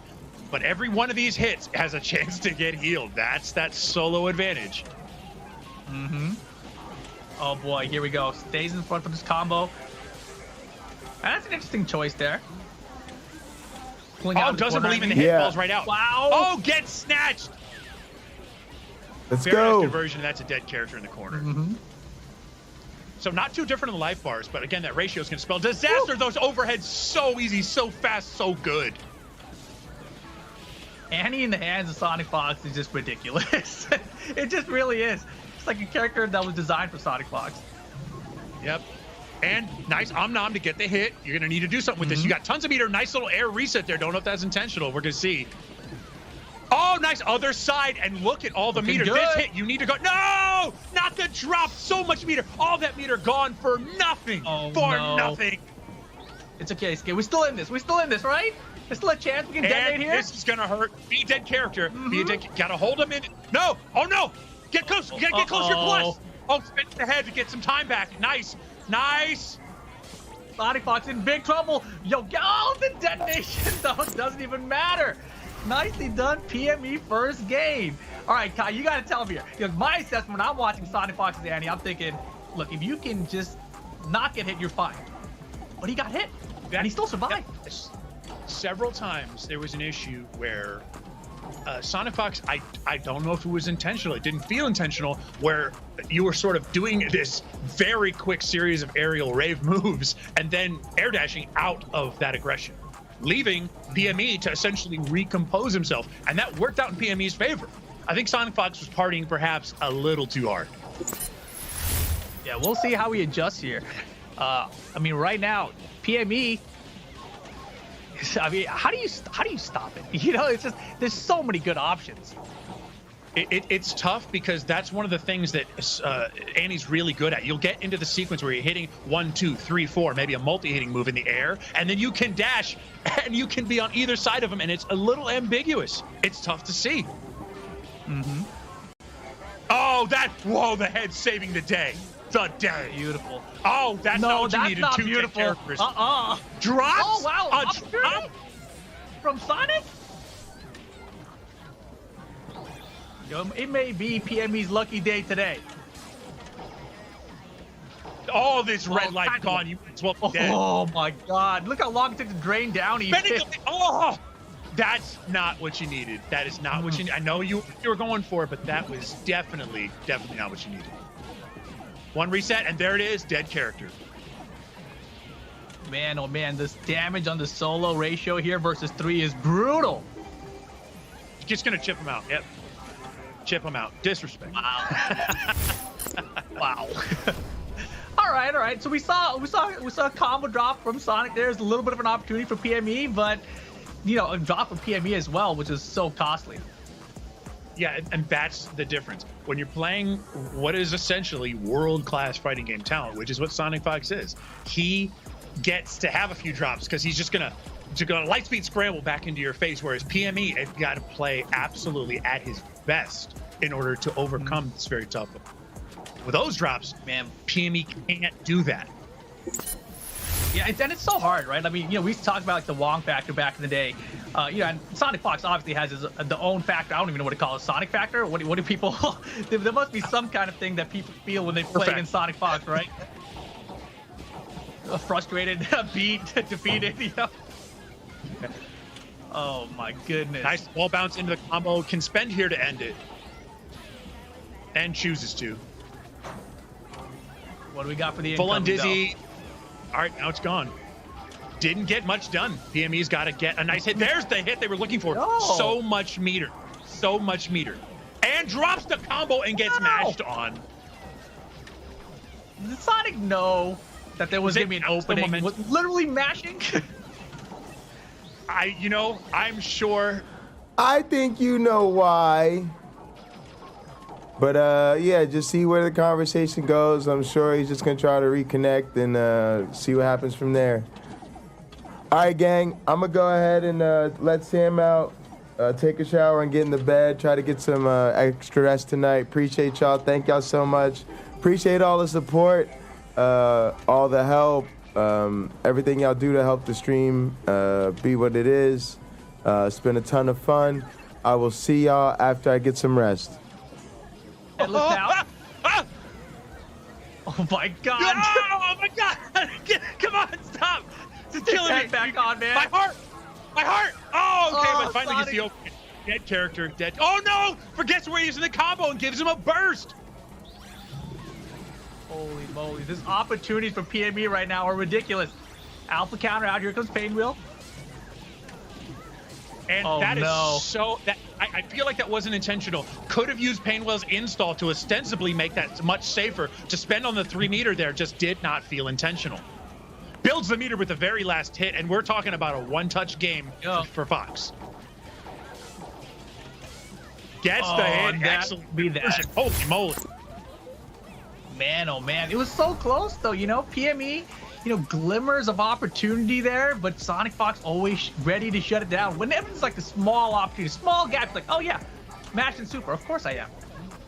Yeah. Well, I mean, that's the same for any situation where there's a differential in the overall capability of the player. Sonic Fox is favorite, PME very strong. So how do you close that? Your consistency's got to be what closes. So where Sonic Fox is making a couple of really boneheaded mistakes, forgetting where he's the combo, triggering IPS, a couple weird drops that are very uncharacteristic for him. PME can't make those same mistakes, or else you're basically just back to where you started with that differential. You've got to play clean. No drops. Completely agree with you. PME, let's even clean things up here. Sonic Fox also needing to clean things up if he wants to win this day, right? I mean, this is, as you mentioned, uncharacteristic for him, the amount of drops and mistakes that we've seen out of him so far. Nice. Where's the reset? Going to be a little bit movement. Oh, nice the throw into the corner. That's going to be scaled a little bit, but just gets the low. Wow. Wow, to immediately go for that one. And now he's going to be able to spend it and get a dead character. Cost him almost nothing.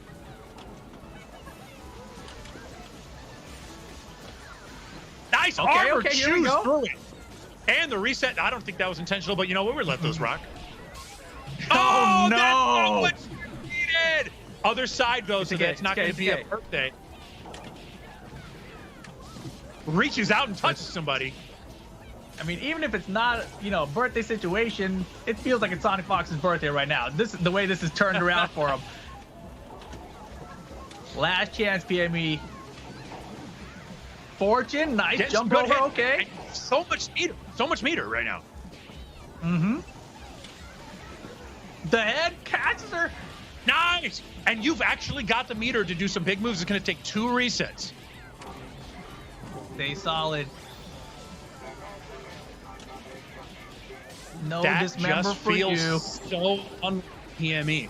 That's the second time that he has done a level 3 that is very ill-advised. I might think this might just be a little bit of nerves. That's a that one just it might be the Sonic Fox factor. Sonic Fox takes it. Sonic Fox takes it. PME ticking that first game though, I was like, okay, what's happening here? But then Sonic Fox relentless after that. Kai, I thought you put it very nicely. You got to play clean, no drops. It's simply what covers the difference. When you have a situation like this, you're getting only so much daylight seen through the cracks of the oppressive just darkness that he throws on you. Oh God, it just crushes you with that pressure, that offensive strength, and you only get a tiny little glimmer of where you need to get through. And unfortunately, the consistency wasn't there to sneak through there and get more than one round. However, anybody that can take a game off of Sonic Fox is clearly a super strong player.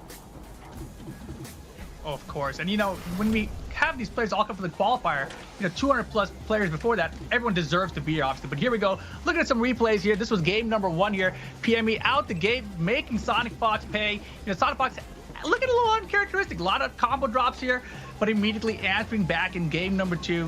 What's the incoming here? Just going to chip him out with the super. Very nicely done. Into game number 3, and this is where things just really started to go in Sonic's favor. You know, it was down the wire. Things are looking close. There's an opportunity here for PME, but just not paying off. Sonic ready for everything. And here we go, looking into game number 4 here. Sonic with the lead, and just easy, so easy. We didn't see the super. That was, you know, a little ill-advised, as Kai mentioned earlier with the level 3, but that was that. And obviously, this is a rapidly developing competition. All of this information just coming in. Kai, what do you think of the bracket so far? I'm thinking I love the amount of 3-2s we're seeing up here. 3-0s are, it's easy to get that kind of momentum going. You see that a lot. But the fact that in that first round, we had 1, 2, 3, 4, 5 matches that went to 3-2s says these are all really strong players that deserve to be here. There's very few blowouts. Even Sonic Fox didn't sail through 3-0 in the second round.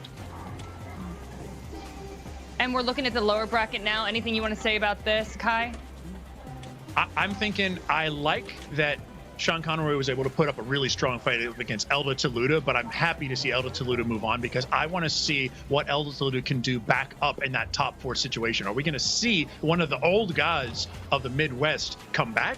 I don't know. I hope so.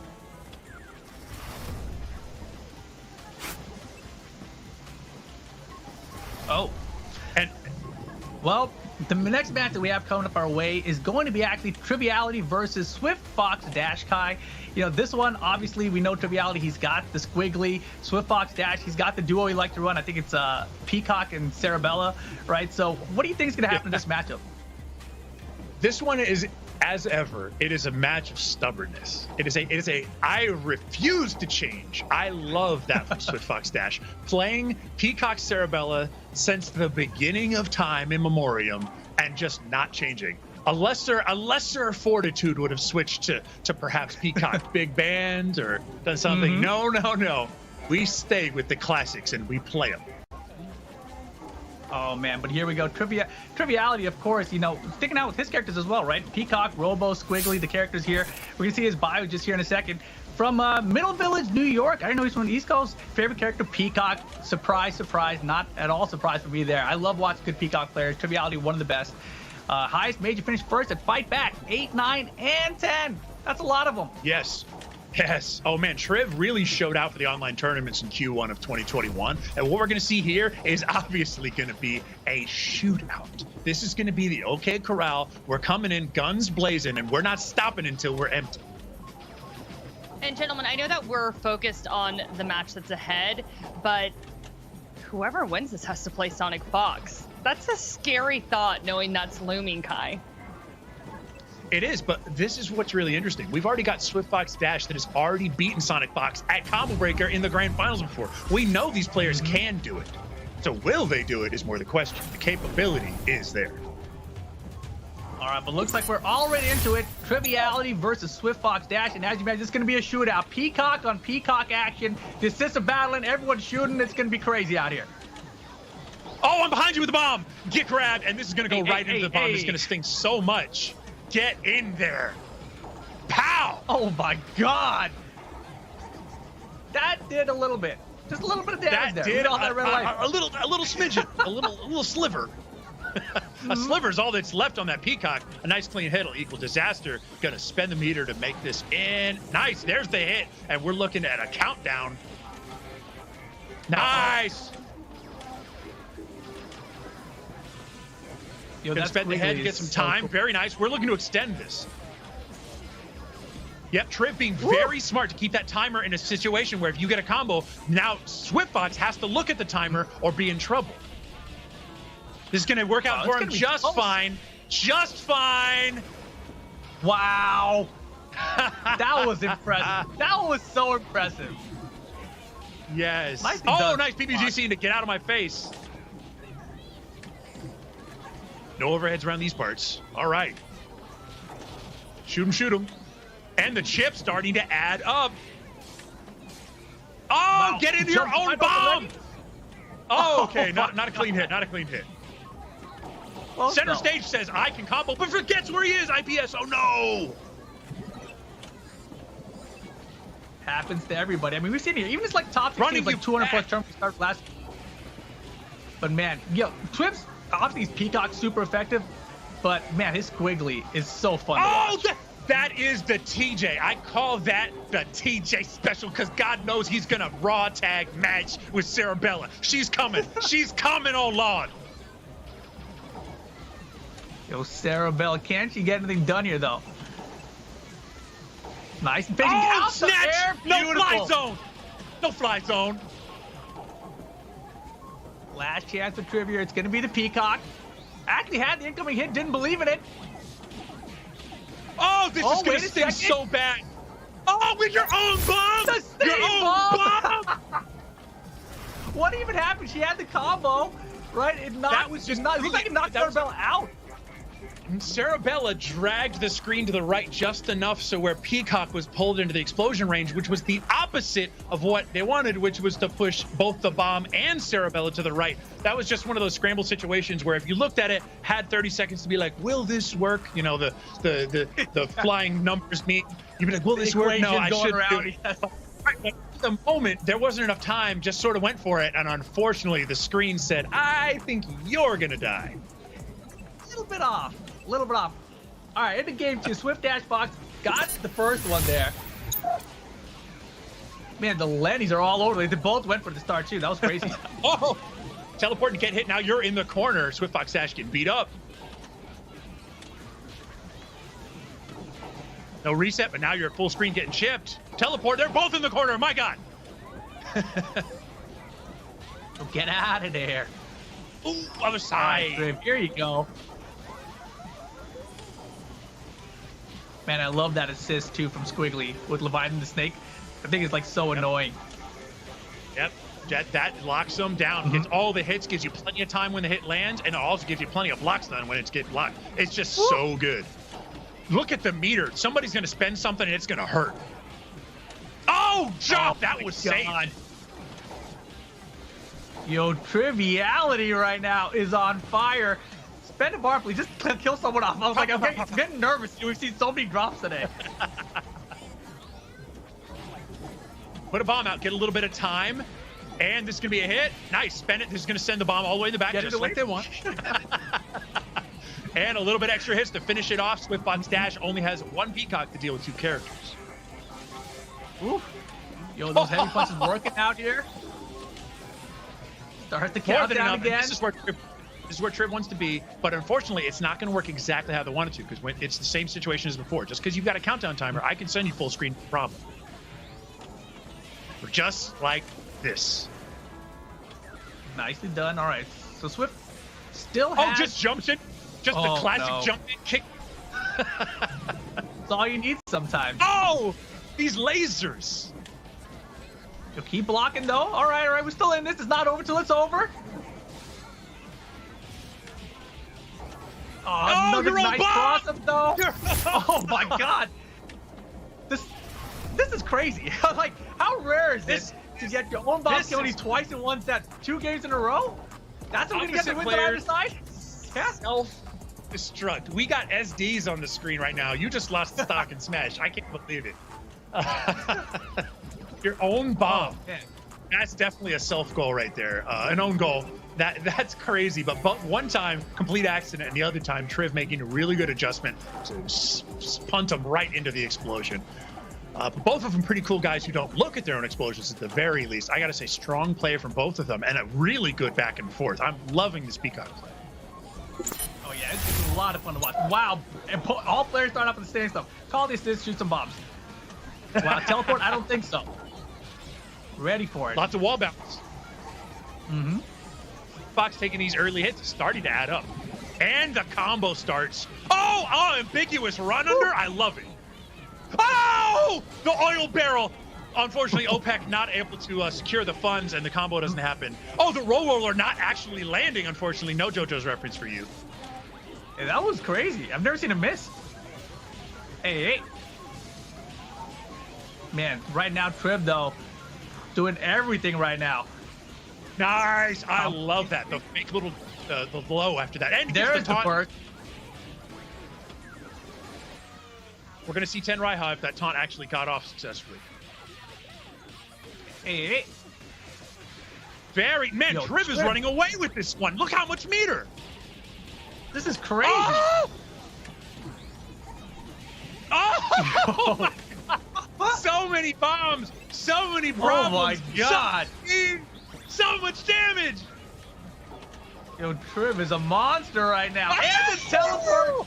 But the you teleported the orb into your face. Triv, you're an insane madman. Ooh, the pop-off dropping the Lenny at the end too. Nicely done, Triv. I like what I'm seeing. I'm a fan right now.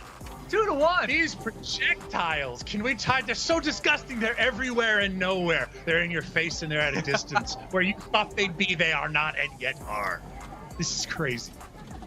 This is amazing. This is what I mean, like, in my heart of hearts, I'm a zone. Not at this level. This is like 5 notches too fast for me. I'm like, bro, slow it down. Like, let's do one shot east. Let's take a little turn here. And like, no, I already teleported, bro. I'm already behind you. They are way beyond pistols at dawn. They have an armament. The pressure just so strong. This is actually I'm getting scared. Looking at this, I am frightened. I mean, the question here is Sonic Fox. You know, what are they thinking? Are they thinking, you know, Swift Fox Dash, who I expect to play, but right now you got to be thinking Triv might be the favorite. I'm thinking Triv's about to finish this one off, and it's kind of crazy. Triv is a super strong. Oh, the safe again with the fake run under. Oh man, I would have got hit by that too. The fact that he blocked that, that's got to be a guess. Multiple. Get it out of here. Get it out of here. I'm behind you. I'm behind you.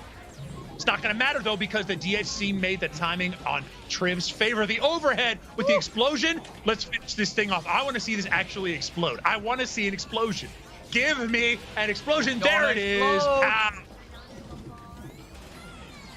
Oh. Pew, pew, pew.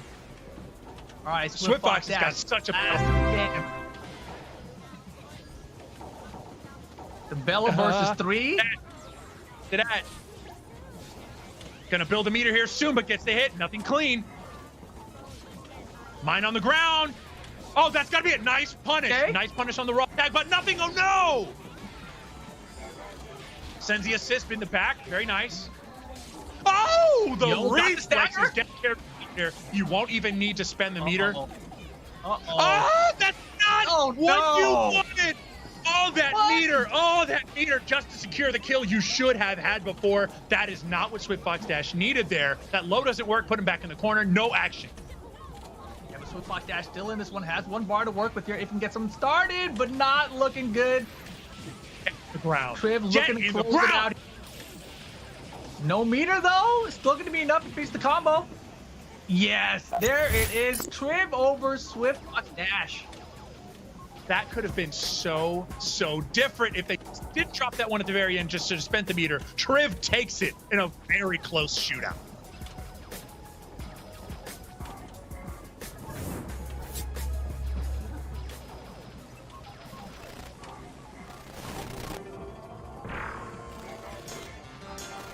When's Annie? Now's Annie! Annie of the Stars!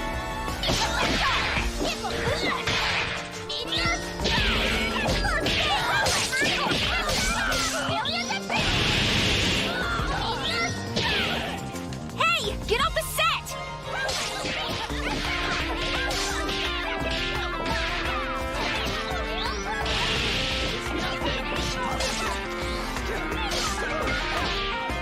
That's called acting. I will find victory over evil!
Welcome back. The Skullgirls Championship Series Spring Blockbuster is underway. And let's give you a quick reminder of the schedule for the season. We got 3 blockbusters: spring, summer, and fall. There's also Skullgirl Championship Series Minors. Top 16 finishes in these competitions. That means circuit points, people. Now, after the fall blockbuster, whoever's in the top 8 has the most circuit points. They get invited to the final blockbuster, which has a much bigger prize pool. And for the last 8 spots in the final blockbuster, there's a last chance qualifier. The top 8 of the last chance qualifier go to the final blockbuster. So basically, fight hard, get wins, get points, get money, get glory, folks. And also another quick reminder here, you are earning rewards. Head to skullgirlschampionship.com/rewards and click claim now under viewership before 4 p.m. Pacific to receive 3 premier relics, 5 gold move relics, 5 gold gifts, and a chance to win one of 5 Skullgirls Second Encore plus Season 1 Pass bundles on Steam. Again, you must use the code LAUNCHPARTY, all lowercase. And let's take a look at the bracket. Things progressing very nicely here. Moving into the upper semis through the winners' quarters. Rip, what do you think of the bracket so far? I mean, things are pretty crazy right now. Obviously, we saw the kill stage moving ahead. Cloud now with his victory there over, I think that is Shaky Fingers. I was looking at it so grayed out I couldn't see it for a second. But Shaky Fingers losing to Cloud there. So Cloud versus the kill stage. That's going to be the next match we get on stream. That should be a good one. You see Triviality with his win there over Swift Dash Fox. Second ago, going to be going up against Sonic Fox. You know, we were talking about Swift Fox Dash going up against Sonic Fox. So that could be interesting. But we're not going to get that one actually because he's down here in the lower bracket now where he's going to go up against Rabble Flaggers and his Beowulf later. You know, also down here, we still see, you know, MP Games still alive. Shaky Fingers still moving along down here. Elder Toluda moving along, taking out a couple people along the way here. Things are moving along in this tournament, and I can't believe I've said moving along that many times in one bracket. Look, beautiful. All right, well, there is the pressure there. So one of the things that I think is super interesting is that Triv is going to be facing Sonic Fox, but this is a very similar situation to what we saw inside of Frosty Faustings online back in January. Triv, Sage, and Sonic Fox were in the top 3, right? And they all had to fight each other. Triv came out in second, if my memory serves it correctly, above Sonic Fox, which means we're not looking really anymore at a situation where we have to wonder, how is this player going to cover the skill gap to beat Sonic Fox? Triv is good enough to beat Sonic on any given day. It's just a matter of the consistency and strength they bring to that set. Okay, so obviously we're starting to focus on DeKill Sage versus Cloud. Kai, at the top of the show, you said this was your favorite to win. You still got faith? How do you think he's going to fare against Cloud? I think, honestly, Sage and Cloud have so much personal matchup experience. We're going to see a little bit of wackiness, where they're going to go to their 3rd levels of Yomi almost immediately. All right, well, let's see what happens here. Right into the game here, Cloud versus DeKill Sage. DeKill Sage getting the first hit. This Philia here is the one he's been running all day. And man, she's been putting in work. Combos. Oh, that almost worked out the way you wanted to, but not quite. And gets the clean hit. No combo conversion, though. Chops through the armor, but answers right back. Steady medium. Nice. Yeah, Air Super's going to combo convert some more. And right now, Alpha Counter out? Yeah, trying to get the character out of there, but unfortunately, it's just Cerebella eating all this damage now. Get right back out of here. I'm spending meter to get you in. That's a nice little run under cross up. Yeah, I like the idea. I think he was just trying to keep her alive a little bit longer, but, you know, nice choice there by DeKill Sage to snap him back in to get the kill. And man, right now, it is all DeKill Sage. Cloud is getting beat up. Just like that, final character incoming. We're seeing the same situation where Sage is so good at consistently converting off of H-Brass assist. Assist hits him, and then all of a sudden you're in a combo, where in most situations, that just sends you full screen. Not with Sage. Sage has got that locked down every time. Nice throw. All right, opportunity here to try to get something started, but not like this. Man, and Sage's so ready, right? Like, crouching like he's like, all right, yeah, you're going to whip anything, I'm ready for you. Beautiful. Yeah, that life bar tells a story. Not really very close, unfortunately. Cloud Not is at all. Perhaps at something of a disadvantage. I mean, they hail from the same community, and they have played so many times. Cloud is a top-tier player But unfortunately, I think Sage just has his number. And I think, Cloud is known for his Valentine, right? So is Valentine a character that, like, can really get moving once Cloud can get started with her? Or is that just, like, not even a factor? Because I know he's got a ton of resets with her, but we haven't got to see that because obviously the character really didn't get anything done. Right, and given the opportunity, yes, Valentine's got amazing play. And we're going to go into these lag vials, which I'm sure Sage loves. Hey, we're playing online Nice, and there's we get the hit. lag files? Excellent. I'm getting hit by the assist. That's the thing. Loaded the vials, but we haven't even seen one land yet. Nice. Now we need to see a character death. Do not play around right here. The drop! Oh, man, but still, Ophelia's still in there. Low on health. Just needs to get in touch on her. That sucks. That was a dead Ophelia. That's the momentum change that Cloud needed.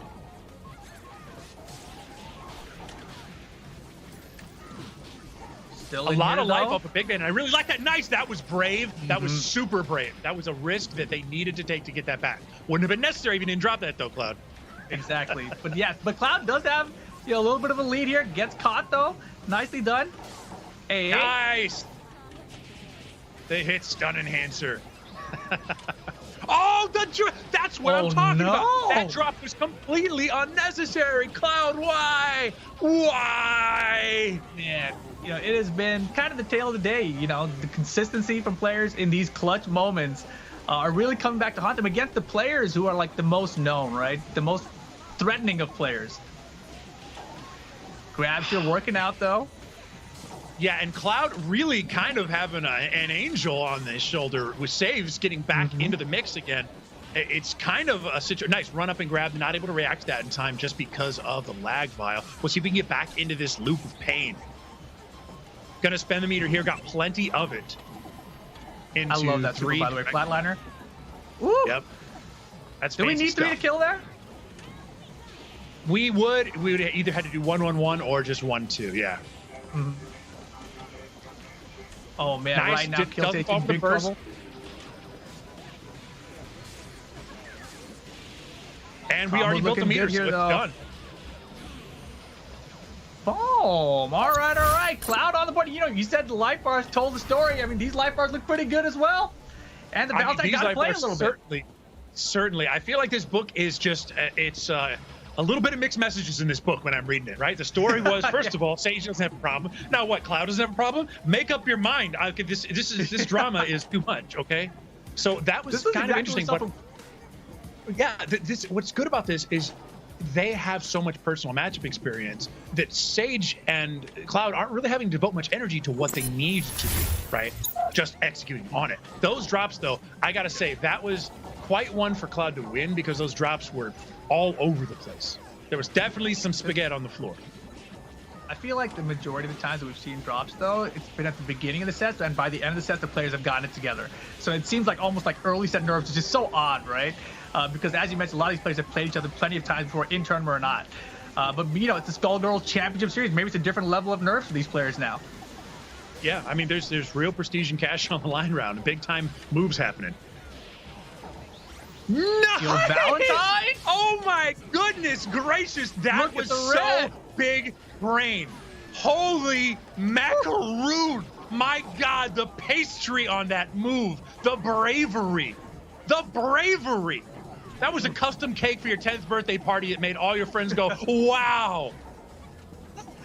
Oh my God, look at that damage over time ticking away. They're finally the life coming back there on that big man as he's tagged up, but look at the red on him. Just Get out of here, I want him. Just the fact that you stayed in with no life and you did a point blank reaction counter venom super for that action. I don't even care if you get clapped there. That was brave. That one's gonna live on. I didn't even know he had 2 bars at that point. It was so fast. Oh boy. No conversion Cloud off that hit though. That was what you needed. The classic Cerebella neutral. We're double jumping. All right, gonna build meter with 1 reset. Oh, forgets where he is, the burst. Look at how much meter Sage has. One bad assist call, and this could be a wrap. Oh, the fake, but blocks that, susses it out. Gonna answer with the super, and that's a wrap. Eat him. Yo, Cloud. Cloud up 2-1 over DeKillSage. I mean, you know, DeKillSage was your pick to win the whole thing, and honestly, right now, it's not looking so hot against Cloud. I mean, the first game was great. Not so much the rest of it. I mean, the counter bet was pretty crazy good. Move. That was a crazy move. Cloud stole a vial of government secret Sugma and just injected it. That was. He got the assist with it too, right? Yes, got both of them for a little happy birthday. Crazy. It was unfortunate that there was a situation where the unfortunately tapped IPS to get him out of the combo, but man, so much damage and a completely momentum-changing moment. That was the moment of that game right there. For sure. But man, look at this Cloud. Oh man, I thought he had the early lead, but no, Philly is going to get the first combo here. Oh, and that Valentine has been so important to Cloud's success. No. Oh. I'm tired of this Valentine. I'm sick of this Valentine. Get it out of here. Get it out of here. Get it out of here. Ooh, good blocks. Yes, the defense there where it needs to be. Excellent. Very respectful neutral at this point. Nice. Hits him with the elbow, and we're going to get a little stun action. Where's the reset? And we're going to block that. Nice. Okay. Dead character. Yeah, even without the Valentine here, still a good chance for Cloud to actually take the set over to DeKillSage. God with the air gun incoming. That's what I love about really great players. You know them for a character, but they are just as good with everybody else. They know what they're doing. The red life right now on DeKillSage's side is definitely a problem. Yeah, that is huge. And also the meter advantage for Cloud is huge as well. 4 bars to 2 right now. Oh, nice. That was the right call. That was the right call. No ability to convert with the available characters, but still a lot of damage. Oh my that God. was 3 big moves in a row. Fists are flying. Not like he loves doing those. That was a little bit tricky. Yeah. And he's got enough meter to end it here. Don't play around. Okay, so this is why that was really smart, and Sage knows to do this. Is kind of automatic for him and a lot of really great players. The reason he side switched with Concho to get him back out of the corner was because a big band's level 3 does more damage the more of those bandstands are beneath them. And if you put him in the corner, only a couple of those bandstands are available on screen. So shot him back out to mid screen, and then all that damage was there. Probably wasn't even necessary, but it's that kind of optimization and consistency you can really expect from good players. Exactly, and DeKillSage, obviously one of the favorites. Right here, very, very, very close set though. 2-2 going into one more game. It could really go either way. The Valentine did nothing that final game. She stayed alive for a while, but she really did nothing. Here we go though, final game. Man, again, game 5. This is what the people put the butts in the seats for. These are some excellent matches. Looking to keep the Valentine game going here strong. Nice hit. It lagged by a loaded 2. Oh, air dash the wrong way. Oh no, man! When this Philly gets started, I feel like things just fall apart for him. Nice push block, gets him out though. Nice. Okay, good D on everybody's side. Trying to get these clean hits. There's one, but that doesn't work. Other side. No. Oh, just some ticky tacks. Just some ticky tack hits. Yeah, DeKillSage's defense has been off point. Just rolling, but it was there. off of it. Could have just gone for it. Yeah. Man, the patience nice of DeKillSage finally opened up. Yo, okay, that's huge. Cloud's in a great place right now. Cloud's in a great place right now. Nice, gets the hit, but nothing off of it. But the PBG seemed to get hit. Another ticky-tack hit. Yo, he baited out every single attack. He knew everything DeKillSage was about to do. It's time to get the vials. It's time to get the vials. Get him. Give him his shot. He's got 5G. He can't do anything. His Wi-Fi's messing him up now. 5G. He's on 3G, bro. I don't know about to load it, but you know, looking a little rough right now.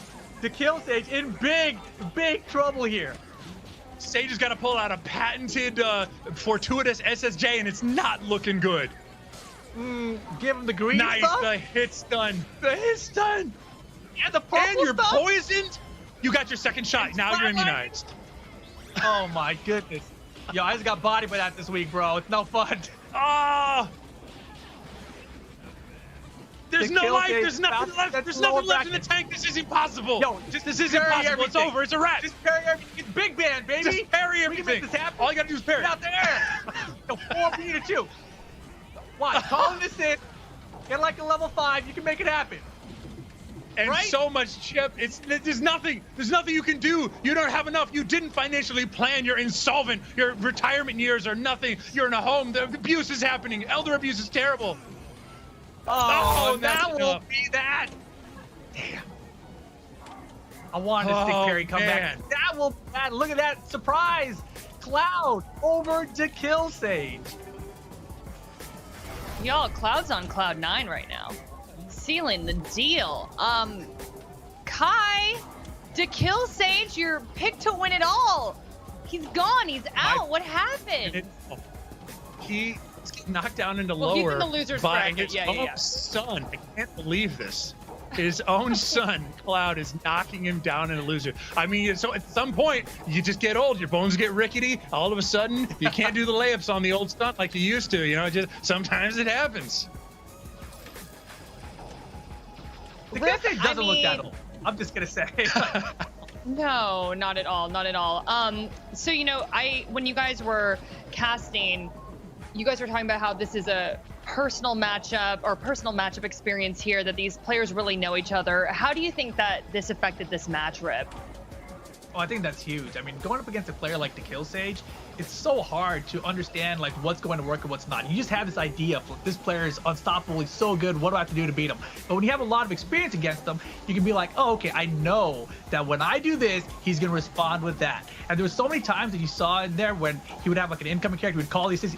You would see Cloud already knew the assist was coming. He would jump out before the assist came. Like he already knew it was there. And he would jump back in to avoid the next hit as well. I was like, dude, you can't be that many levels ahead of someone unless you have a lot of matchup experience against them. Absolutely, and being friends, you demystify the great player effect, right? So game one was obviously so cleanly into Kill Sage's camp. We were thinking this was about to be a steamroll, a runaway train with no stop. But that was not to be the case. In fact, we flipped the page and the story was completely different. This narrative was all over the place. Character motivations here and there. Cloud taken.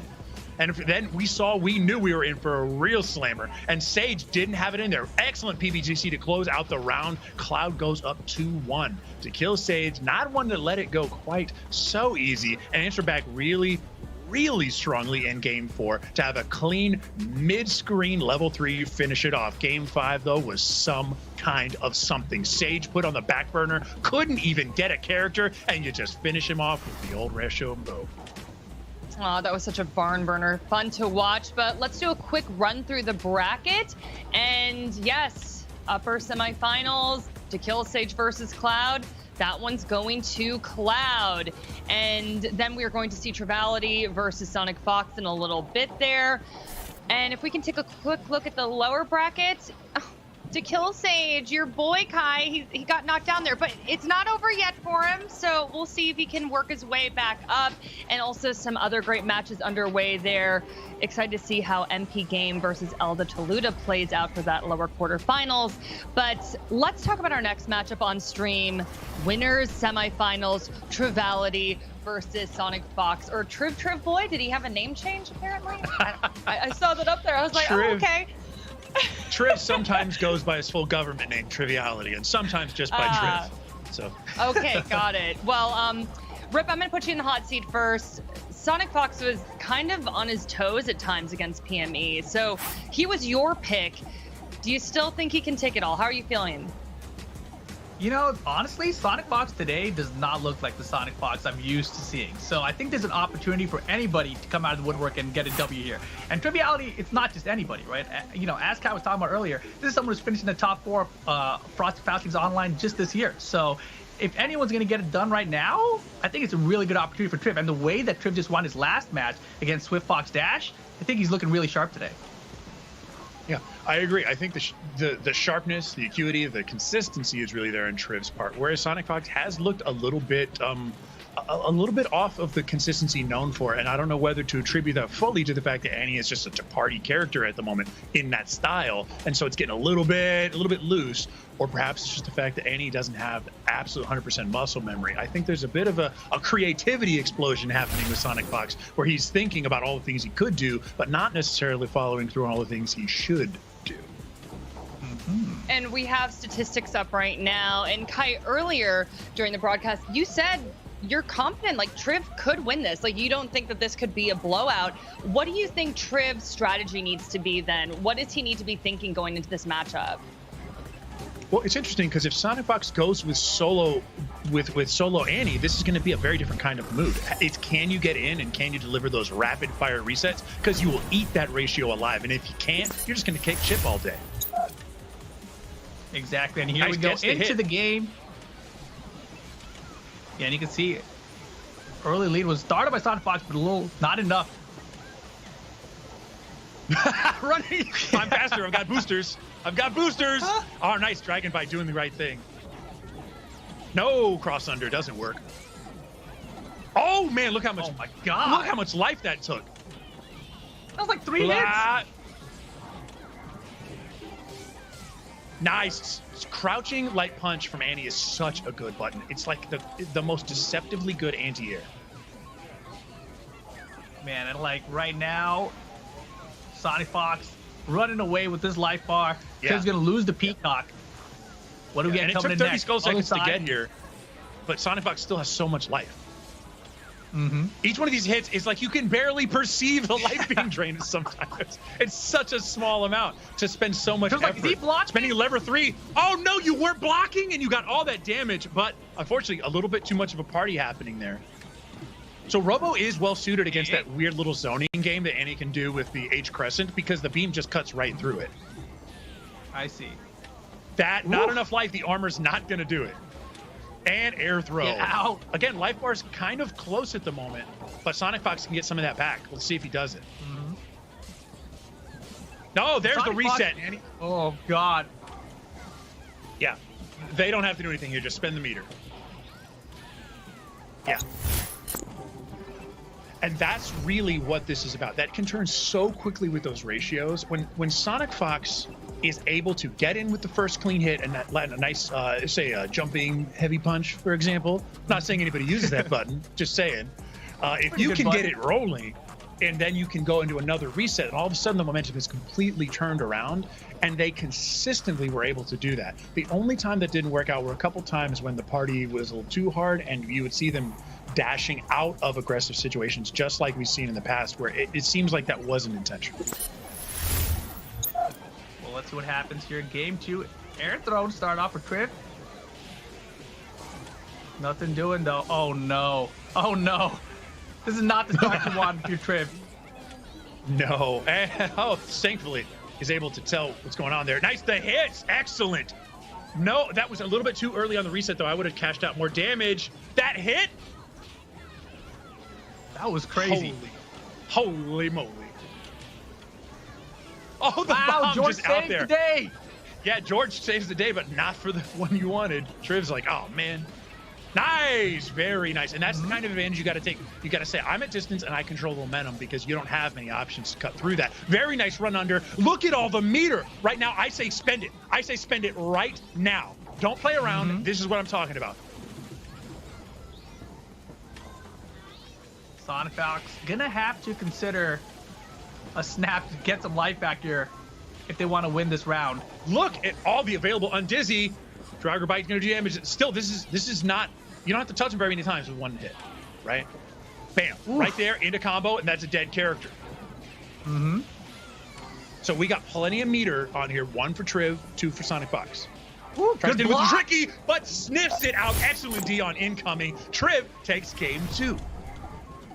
That was such a crazy block from Triv on incoming there. That's the back and forth. That's what I'm talking about. Triv is not the kind of guy where you're like, well, maybe.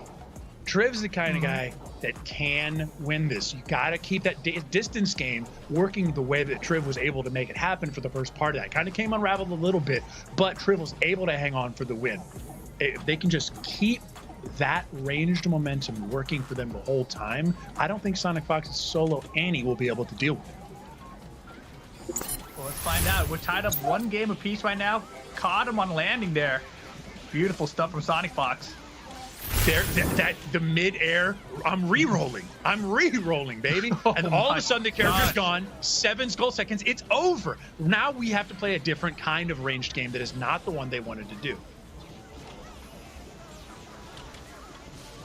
Happy to chip, but man, that chip just does not equal the same dividends as when you have the better ratio on your side. Nice little run under that, hit me. But look at the damage. Look at the damage. There's damage happening, right? We're like 100. It's not stacking up the way with all these resets. Oh, look how many times we're gonna run under. This man's a criminal. This man is a criminal. 6 more. 6 more resets, Triv. You got this. Spend the meter. Spend the meter. Oh, snap. No, this says all your red life is gone. That was very smart, but the level 3's gonna snatch him. No! That's what you wanted. Now we're looking at a rolling reset situation. Oh, armor! Oh, Triv with the big brain moves. Spend the meter here and now. I don't want to play around. There's the overhead reset. Are we going to go into 1 and then 5? Are we going to go 1 and then 5? Okay, no, 1 and then 3. Here. Oh, the overhead reset into super. Out of Undizzy, though. What are you going to do? What are you going to do? Sonic Fox, wait just a second. Getting a little bit of life back. So smart. That's a 1 touch now. He's a little bit safer. Killing the character and all of a sudden Sonic Fox can still do it. Oh, got the cross. The corner. That should Sonic be Fox dead. with 3 bars. This is a wrap. Oh, drops the combo. Fox. Where's the reset though? Oh, and it doesn't even matter because we can roll. We can roll these. That was ridiculous. That feels unfair. Triv hit like 30 resets and lost. How many resets does it take to get to the center of a Tootsie Roll? Because that was insane. The rapid fire nature. Reset, damage, I'm over here. No, I'm over here. Does it? No, I mailed you the reset. You opened the letter. I didn't expect that. How many times you got to get those hits? But unfortunately, the ratio just too much to get through, and Sonic Fox able to just chew them up with single hits. Man, Sonic Fox up in the set 2-1. It doesn't seem to matter how much Sonic Fox is behind. You know, they can always make the comeback as long as they have a little bit of meter. Nice, and Triv's still looking good, but this is a lot of what we saw last time. It can come unraveled in just a second. Nice. The big difference. Now you're next. Nice throw reset. Yeah, last game. Oh, and roll roller. You know what that means. Everybody type it in the chat. I was gonna say the last game, you know, Triv lost the character early, right? That's why Sonic Fox was able to make that comeback. This time, Triv hasn't lost the character. Oh my goodness. Triv's upset about the last game, I think. Oh, this is it. It's dead character. Just needs to finish it. Finish it in the meter. 1-1-2. There's the 1. Yep. There's 1. What's the next one? Oh, we're just gonna spend it immediately. We're just gonna spend it immediately. All of them. Just don't need to use all 3. Excellent. Par excellent. Oh man, that was super strong from Triv. That's the kind of momentum. If Triv runs that again, it's over. Sonic Fox gets slammed. Is Sonic Fox gonna change though? I don't know. Maybe it's Sonic Fox gonna change. That looked like a ghetto perfect to me. I don't know. I mean, is Sonic Fox gonna change? That was pretty strong. You didn't give him a chance at all. That was like flawless victory, but the announcer says real quiet, like flawless victory. Like that was pretty strong. No, so no change. Sonic Fox sticking to their guns with the solo Annie, but that's in Triv's benefit. Let's see how it works out. Hey. Triv's had all the right reads so far. Trying to keep the pressure on here. George is starting to trip Sonic Fox up. Got him again. Nice with the cross under. Oh, scary lady on TV. Woo! Elephants never forget. Woo! Oh my God! That's right. It doesn't matter. Directions are just a frame of mind. They're not. Holy! Yo, get off me! Level 3 just to play some neutral. Shoot him! Yeah! Woo! Oh, we're going into that level 3. My goodness gracious! Talking about ghetto perfects, this one's about to be over. A real one? Oh a real God, one! Legitimate perfect finish finish out Game 5. Triv is a monster. Triv is a beast. He is a satanic creature from hell, come to wrest the souls away from winners. Triviality takes it in a nail biter. Perfect at the end. We're talking green tomato life bars. Is this scripted? I mean, Sonic Fox and To Kill Sage are in the losers bracket right now. I mean, yeah. Are y'all kidding me right now? I cannot believe that just went down. Rip, I'm gonna put you in the hot seat first here, because when we were chatting earlier, you said this is not the Sonic Fox that you're used to seeing. So what do you think broke down here? Honestly, I don't think it was really even Sonic Fox playing badly. I think Triv is just playing that good today. So like, when you look back at that set, especially with the ratios, right, 3-1, and the style that Triv is playing with the zoning, I think that's one of the bigger weaknesses for a solo character, especially like Annie. Like, it's harder to get in against all the zoning, and Triv is so good at it that it's just so difficult for Sonic Fox, even as good as they are, to overcome that. What happened there with all of those resets back to back, that was a masterclass. I'm going to probably be recommending that match right there for a while if you want to see what a series of highly creative rapid fire resets are. When we saw Sonic Fox go up Game 1, it was looking kind of crazy. And then all of a sudden, Sonic Fox can't clinch Game 2. We're thinking, hey, what's going on? A very, very close nail biter where we, of course, saw Rolling finish it out for 2-1. And we were thinking, oh, maybe Triv doesn't have what it takes. But man, Game 4, that wasn't even close. Ghetto perfects? How could you top that? I'll tell you how you can top that with an actual perfect. Green life bars on the board. We're going downtown. I love how Sonic Fox jumped in to try to stop the perfect anyway, but nope, didn't matter. Here we go. You see the brackets as they unfolded. Cloud there over to Kill Stage. Triviality over Sonic Fox. That, of course, means that Cloud and Triviality will be moving on to the upper bracket finals here today. Just a wild start of things here. Kill Stage and Sonic Fox, our favorites, didn't make it to on the upper side, but they are down here on the lower side of the bracket. The Kill Stage waiting on the winner between PME and Rabble Flaggers. Sonic Fox waiting on the winner between MP Game and Elda Toluda. I'm still speechless by all this. I mean, we're saying Triviality versus Cloud. Was this the winners finals match that y'all were predicting? Because I definitely was not thinking I would be saying those two names. Kai, I see you nodding your head. So yeah, Triviality versus Cloud. I think it's Cloud. Definitely, to me, that was an upset. Not that he couldn't do it, not that you couldn't believe in him, but I did expect the Kill Sage to win that one. The fact that Cloud moved on, it speaks so highly of Cloud's skill and consistency. But the other thing is, if I was going to pick anybody that wasn't Sage or Sonic to be in the finals, it probably would have been Triv. So I'm happy to see Triv show out and really perform. Getting that win against Sonic Fox early, though, I want to say that might be an issue for later. A little bit of data goes a long way when you put it in a good player's hands. So Sonic Fox is going to be able to make an adjustment for next time, should there be a next time. Should there be a next time? A great point there, because Sonic Fox does have the history of coming back from the lower side as well. But here we see this is Cloud from Marlboro, New Jersey. Favorite character going to be Valentine. We saw it earlier. So effective. Highest major finish second at CEO Otaku 2018 and 2019. Cloud's Valentine, definitely a huge thing to watch. That's the reason he's in the upper bracket finals. Okay, so Rip, Triv versus Cloud, they have both been playing very well in this competition. Are you leaning one way or the other? Or, I mean, they're very evenly matched. I think they really are. You know, it's going to be a question to me about whether the Valentine can get in against Triv's zoning. I think that, to me, is what really is going to be the question mark here. We've seen the case for both of these players where once their point character's out, whether it's the Peacock for Triv or whether it's the Valentine for Cloud, you know, that really caused issues for them. But I think overall, I'm leaning towards Triv to take the set.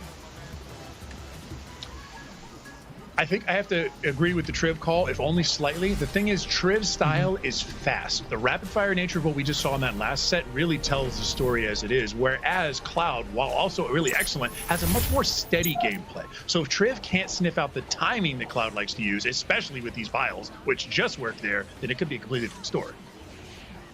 Yeah, we're going to see how it all plays out, but here we are into game number 1 of the upper bracket finals right now, and Cloud is looking fantastic. Give me this first life bar. Thank you very much. Get out of here. Loading up some green stuff for you later. Oh, wow, just jumps right into Rome. That's smooth. Yeah, that was just weird. rolling now. So sad. Nice, and the Oh boys are my going to do goodness. big work. Cloud just raining all over Triv's parade right now. Yikes. This is Man, oh beat down. man, and that is a wrap. Cloud really making me regret that Triv choice. He said, "You think I don't have it? I got it."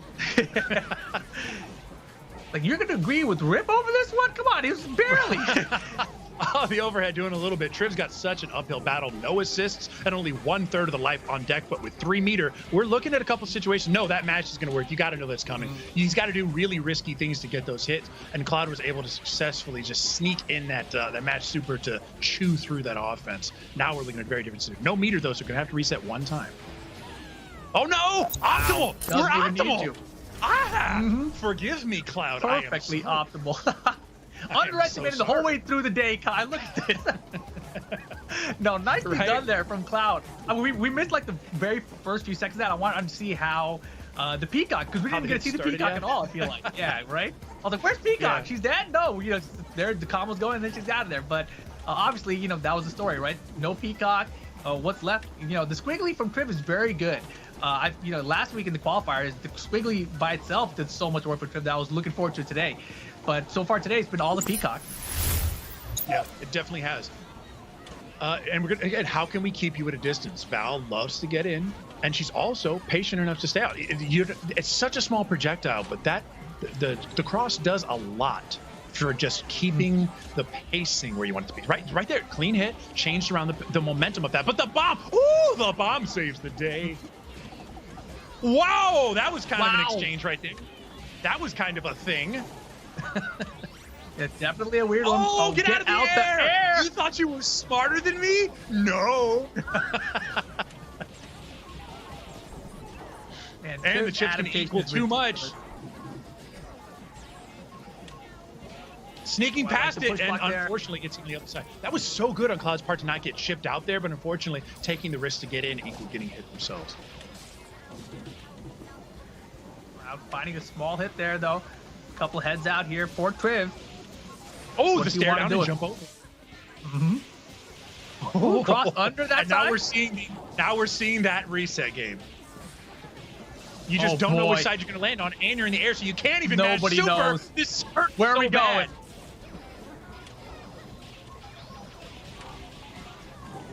Causing a little bit of pain there. He's spending the meter to make this safe. Excellent.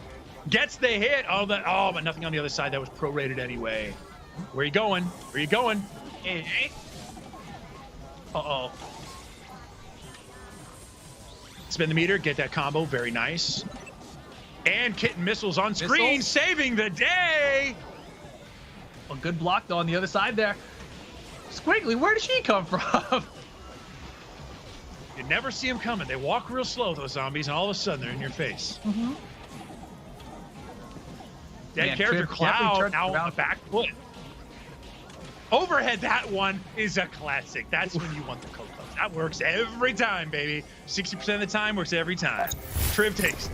That's the perfect percentage to work every time. 60, right? Yeah, Triv, very nicely done there, tying it up one apiece, evens it up. You know, it wasn't even the Peacock that got it done there, I feel like. It really wasn't. I mean, there are a lot of good squiggly action, but also that Robo Fortune just tearing Robo. Cloud up to the reason. The fact that you would just get popped up in the air, where am I coming down? Left, right, left, right. Well, I guess again. And I guess, you know, another factor in that match was the fact that Valentine, you know, wasn't very effective either. No, Let's see what happens was here. Game 3. Point character, yeah. Well, it's when your point characters aren't doing the work, who's picking up the slack, right? Nice, the bomb works. Today, yeah, I was gonna say today, Triv's characters, all of them have been very effective. You know, whether it was the Peacock, the Robo, or even the Squiggly, they're all contributing. Nice, get the vial, and are you gonna block this? No, you're not blocking these. Come on. You have been in Double lagging. that time? Oh, and we punish those. Oh no, but we don't drop those. I hope. Jeez. Oh no.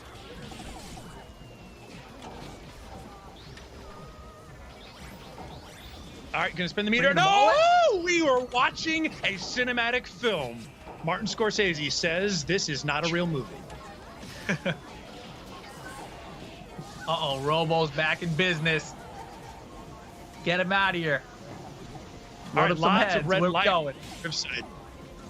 Oh, he's not able to convert the. Wow, that was so. The chainsaw just held it up just enough time. All right, good block and push block that time. Didn't get hit by the reset, but gets caught by the assist. Yeah.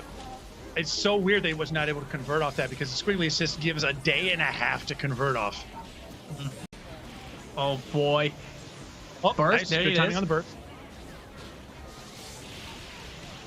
Oh, the armor saves the day and you're able to convert. Still so much red life on both sides. This can be a kill if you choose to cash it out.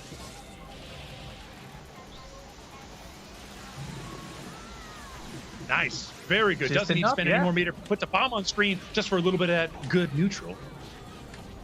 Keep some pressure going. And the teleport behind it, too. Dirty. Yes, in the bomb with the visual confusion. Love it. Another bomb. We got these for days. Yeah, Triv's got to be feeling just good. say, Triv's got to be careful.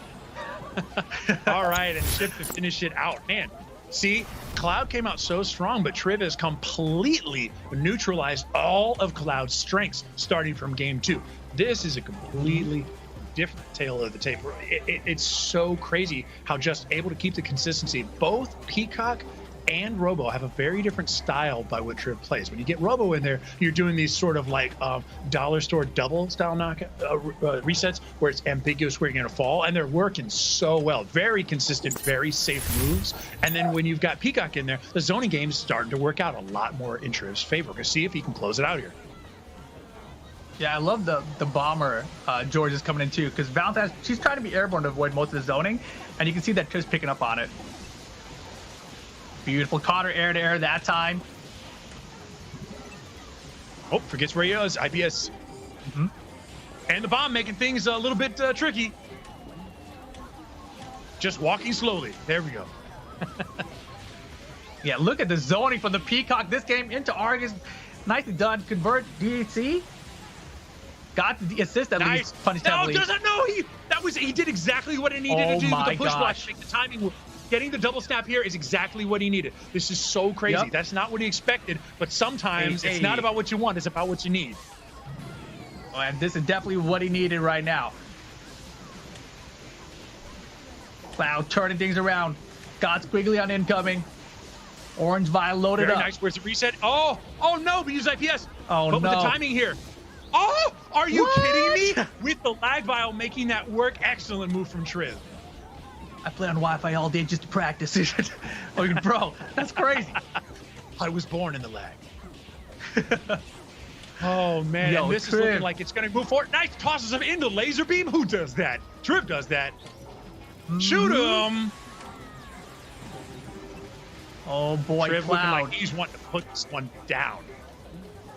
Cloud 4 bars with double, though. Kit Missile's going to save the day here. Yep, very nice. A little bit of an insurance policy. Has the meter, though. Spend it all, don't drop them, and you can get out of this. Cloud looking like they're about to do it. There we go. Had to spend a lot of meter to get that one, but still sitting on 3 bars. That's a lot. A combo into a level 3 is a lot of damage.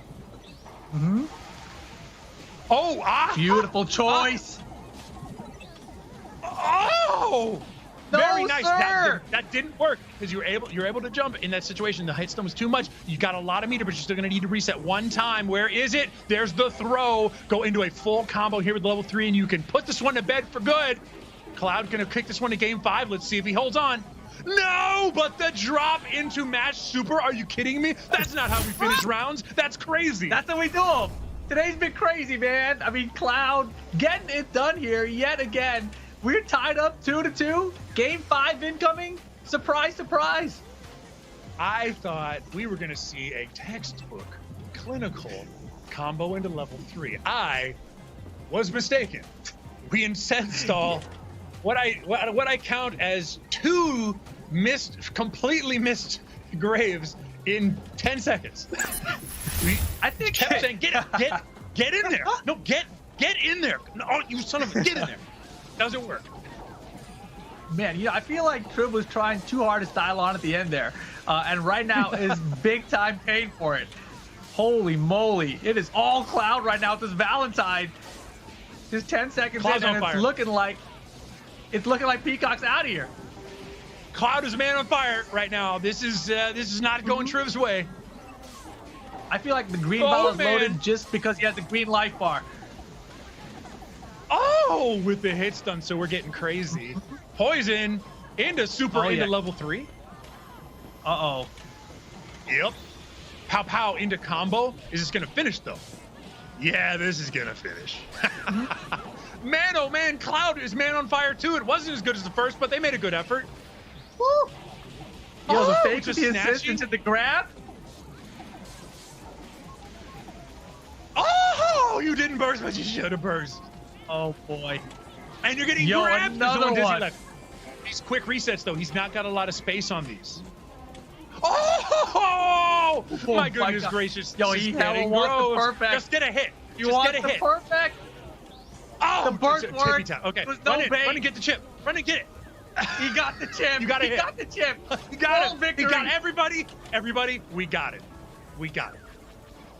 What's the chances Trib makes his comeback with 4 bars? With What is Squiggly? the chance? There's nothing. There's nothing on God's green earth that's going to save him now. And that's a wrap right there. Into Concho. That's a done deal. Man, Cloud takes it in what was not even a close one, but in a game 5, Cloud advances as Trib. Very good game.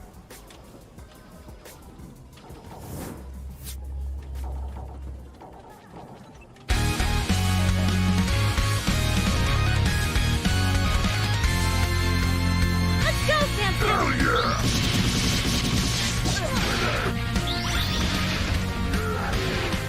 Hang on to your hat.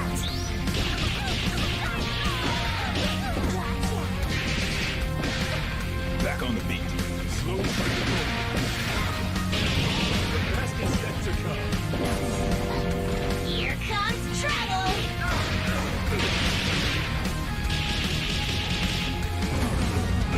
Time to operate.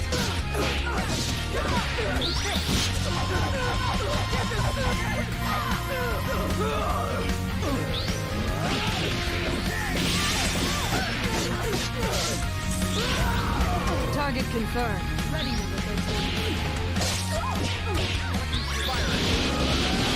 Let's dance, darling.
Vegas. Vegas is the home base for the Skullgirls Championship Series, and we have been having so much fun watching today's spring blockbuster. We completed the winner's bracket. Now we're going to see who gets through the loser's bracket. Lots of eyes on Sonic Fox and Kill Sage.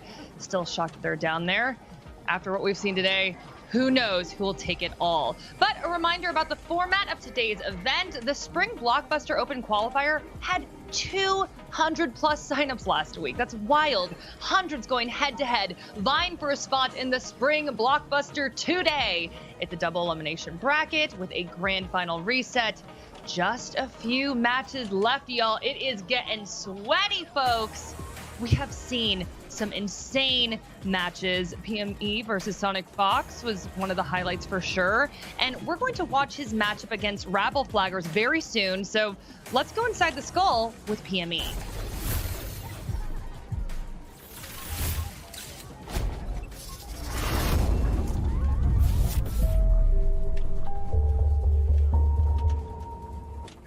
Hey guys, my name is Emmanuel. I'm 27 years old and I'm from Camden, New Jersey.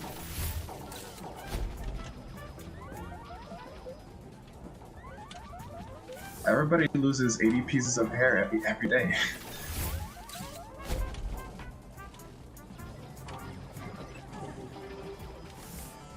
A maple crest. I like the autumn feel of the trees, the season that they seem to be represented in, and it just seems like a nice neighborhood except for the fact in-game mafia, but ignoring that fact, it looks like a very nice neighborhood.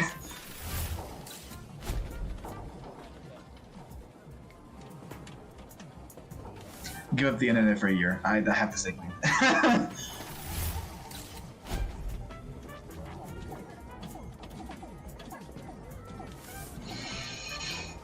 Oh my god, triviality. I think he would have a good time with it regardless of what happened on the on ranks. Oh my gosh, I absolutely love these segments. And I was happy to hear that he was going to put personal hygiene over internet. So that's a tough one, guys. It was a tough one. I had to think Not everybody about it would make that choice. I saw the question. I was like, I don't actually know, but like, I don't sweat that much. I feel 30 days, maybe. I think he gave the right answer. Exactly. I love how we all had to think twice about that. But anyway, let's get back to the competition here. And we're going to take a look at the bracket very quickly. Wow, this is moving fast, y'all. My head is spinning. Rip, can you break down the bracket for us? Where are we at now? Sure. I mean, obviously the upper bracket all squared away. Cloud versus Triviality going to be the finals since the Kill Sage and Sonic Fox lost up there. But this is our loser bracket. This is our lower bracket, if you will. PME Rabble Flagger is going to be the match we probably get on stream next, followed by MP Game and Elda Toluda. Winners of these matches will be going up against the Kill Sage and Sonic Fox. Every match from this point forward should be on stream, guys. So you're in for a good treat because we got good matches all the way through for the rest of the show. Oh my gosh, so many great matches ahead. And let's focus on PME versus Rabble Flaggers. Kai, PME didn't do badly against Sonic Fox, but how do you think he's going to fare against Rabble Flaggers? This is definitely a different sort of matchup for sure. This is, and I think what's really going to be key to PME taking it, if he can manage, is that Rabble has a very strong cyclic playstyle. So Rabble does play Beowulf, has a shell that revolves around that play. And if they're bringing that to bear, it's going to be about how can you sniff out that cyclic play. Those resets that come off of the set play, are you able to sort of divine what the intention is of your opponent in time, or do you just get steamrolled and get put back in the cycle? It's going to be tough. Not everybody can do that. And Rip, we are in the losers bracket, so I mean, there's lots of pressure now. You lose, you're gone, you're out. Oh yeah. So tell me, what do you think these players are thinking to themselves right now? I mean, first of all, I think that everyone's very happy to be where they are. You know, obviously, you know, money's on the line, points are on the line, but you've made it farther than the top 16. There was a 200-plus player tournament last week for the qualifiers just to get to this position, so you've already kind of proven yourself. But right now, pressure's on, right? PME, Rabble Flaggers, You know, it's going to be an interesting matchup here. You got the Fortunes on one side with PME. Rabble Flaggers, as Kai was mentioning, he's got the Bayo Band Shell.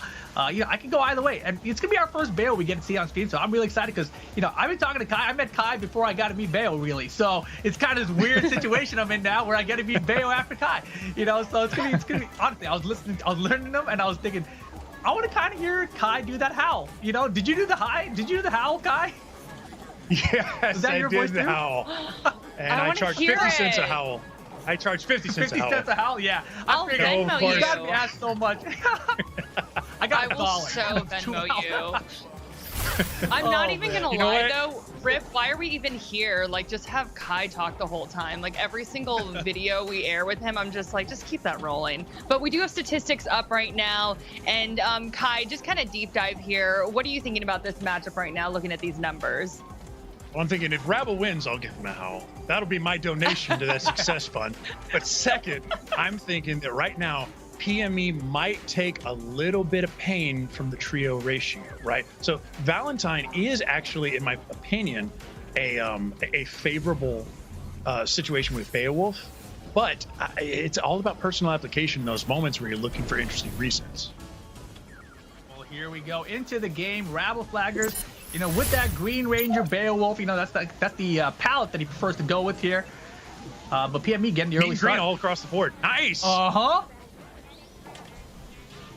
Oh, I don't think so. Your magnets mean nothing. How do magnets work? Beowulf doesn't actually know. Don't they only work on them in the Oh, man. Nice, and here's that set play. Where you going? Nice, get in the corner. Ouch. Oh, see, I did it for you, Kai. I had to. Sorry. Oh, no, get thrown again. Right back in the corner. Where's it at? And back. We're staying. You're right here. Loving arms. Oh, and of course you're on the ground. What are you gonna do? Ah! Throws the chair. Tries to snatch you. Doesn't work. You better be careful about that. Jumping up in the air, Bayo will snatch you without that chair. No amount of armor is gonna save you on that one. No siree. Nice try. I like the read there. I just grabs the chair, takes a little bit of damage from the needles, and Rabble Flagger kind of Beowulf starting to bleed a little bit. Other side, nice, good throw break. I would have got thrown. Picks up the chair. No, for sure. Ooh, doing a clawing good job the getting eyes. the chair That back. one. Yeah, that one is definitely a Sex Tiger move. That works. That works. Hey. Boots, sweet chin music to kill the character. Nicely done. Yo, and the pain wheel starting it up this time. Oh, get snapped. That's going to be a little bit damage there. Okay, now picks it right back up. I like that PME, converting off it, but dropping it again. Those two hits there needed to equal more for PME to squeeze it back, and it's not looking like it. We have 3 meter. This is a wrap right now here. Yeah, not looking good at all. Here comes the supers. Oh, gonna do man, the chug whole... the milk. Gonna do the whole smorgasbord. Bam. Oh, my goodness. Rabble Flaggers getting game number 1 here. Looking pretty clean, too. The Beowulf, the Bayo Band Shell, putting in work. Yeah, no, and that's exactly what it is. PME's got to say, okay, when I get hit, am I able to get out of that set play situation? Because it is so oppressive. You are ending up face flat on the ground at a minus frame situation where essentially Beowulf just gets his pick of the litter, right? He gets to choose what he wants to do, and you've just got to hold that. And once you conditioned to hold that and start panicking, now you're getting baited. So it's right now not in PME's favor. Let's see if Rabble can keep this momentum sped up. Oh, beautiful. Annie here to start off with the assist.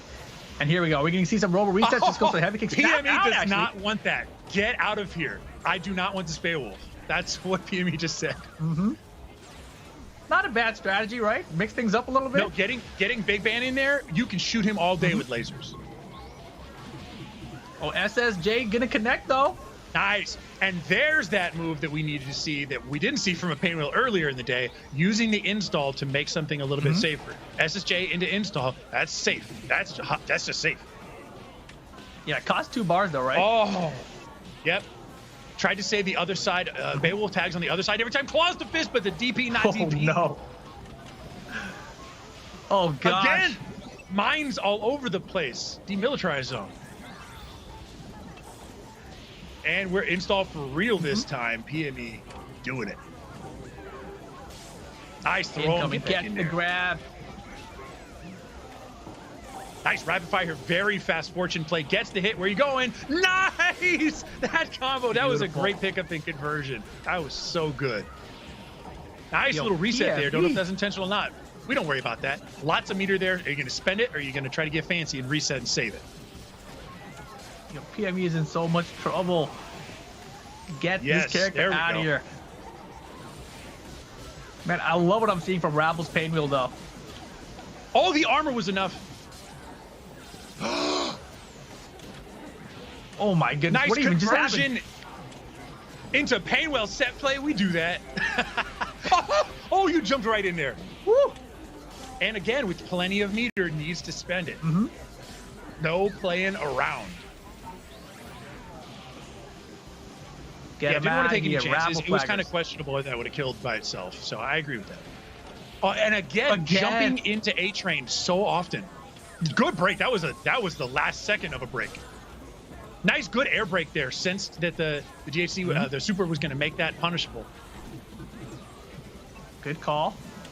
Tons of shooting going on. Going to need to spend ahead here to get some time. Does it? Got plenty more time on the countdown. Oh, got the hit too. Oh no. Not on that character, I guess. Just on the assist, probably. Okay, so that was a little bit closer, but Rabble does take game 2, and that's the kind of like solidity where you're putting yourself, you're a little bit more comfortable, a little bit less desperate, right? When you're up 2-0, you play differently than when you're 0-0 or even when you're down. We're going to see if that kind of personality it benefits Rabble right now, because it's kind of tricky.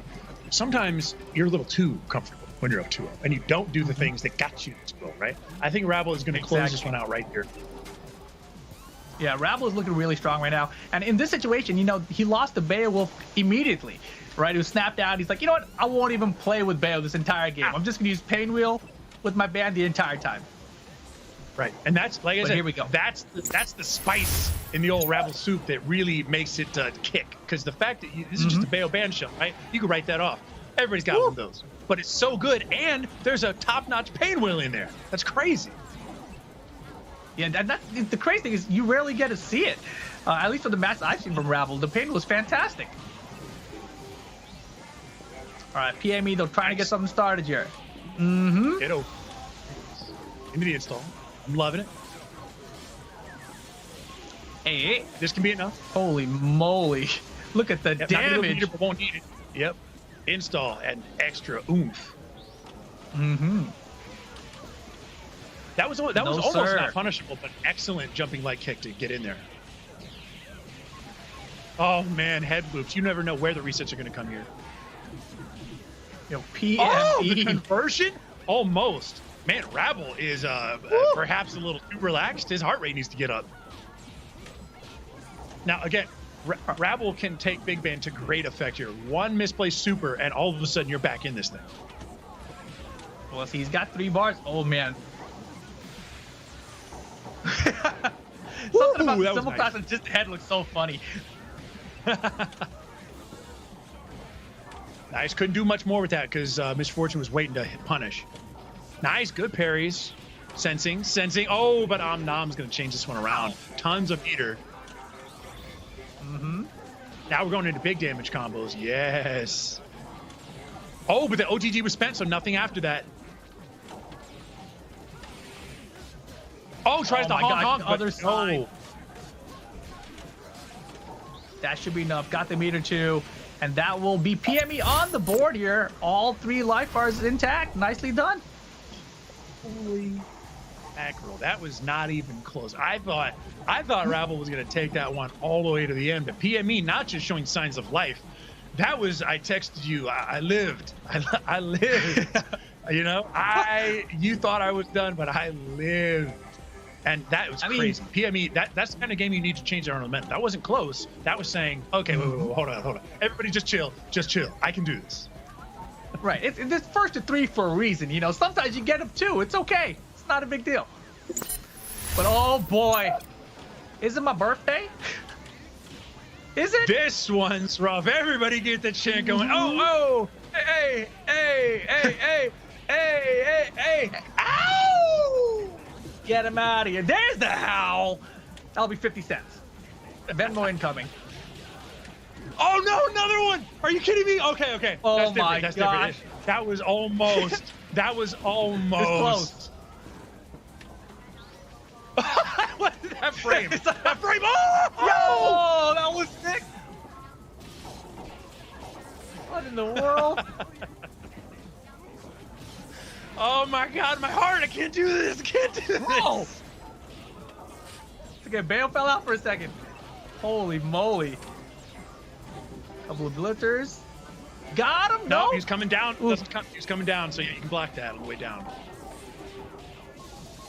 All right, all right, all right. This is not looking so good for Bayo. Looks like we're about to get Bayo out of here. Gotta go backstage, take a breather. Yep, all right. Putting that one to bed.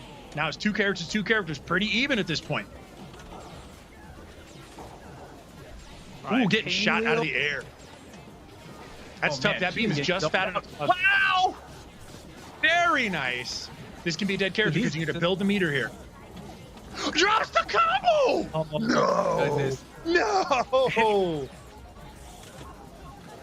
This is so wild. Ah! No way. Shoot him! And Kitten Missiles is going to cover. Oh, And there's the beautiful. hit into nothing. Spinning again. Wow! Wow, dead character. No conversion because the assist eats it down to one character. Got an assist game on Rabble Flagger's part. That's going to be the difference maker here. Yeah, Rabble looking to close it out, eliminate PME from the tournament. This one's tough because you want to get in the air, but you're going to get snatched.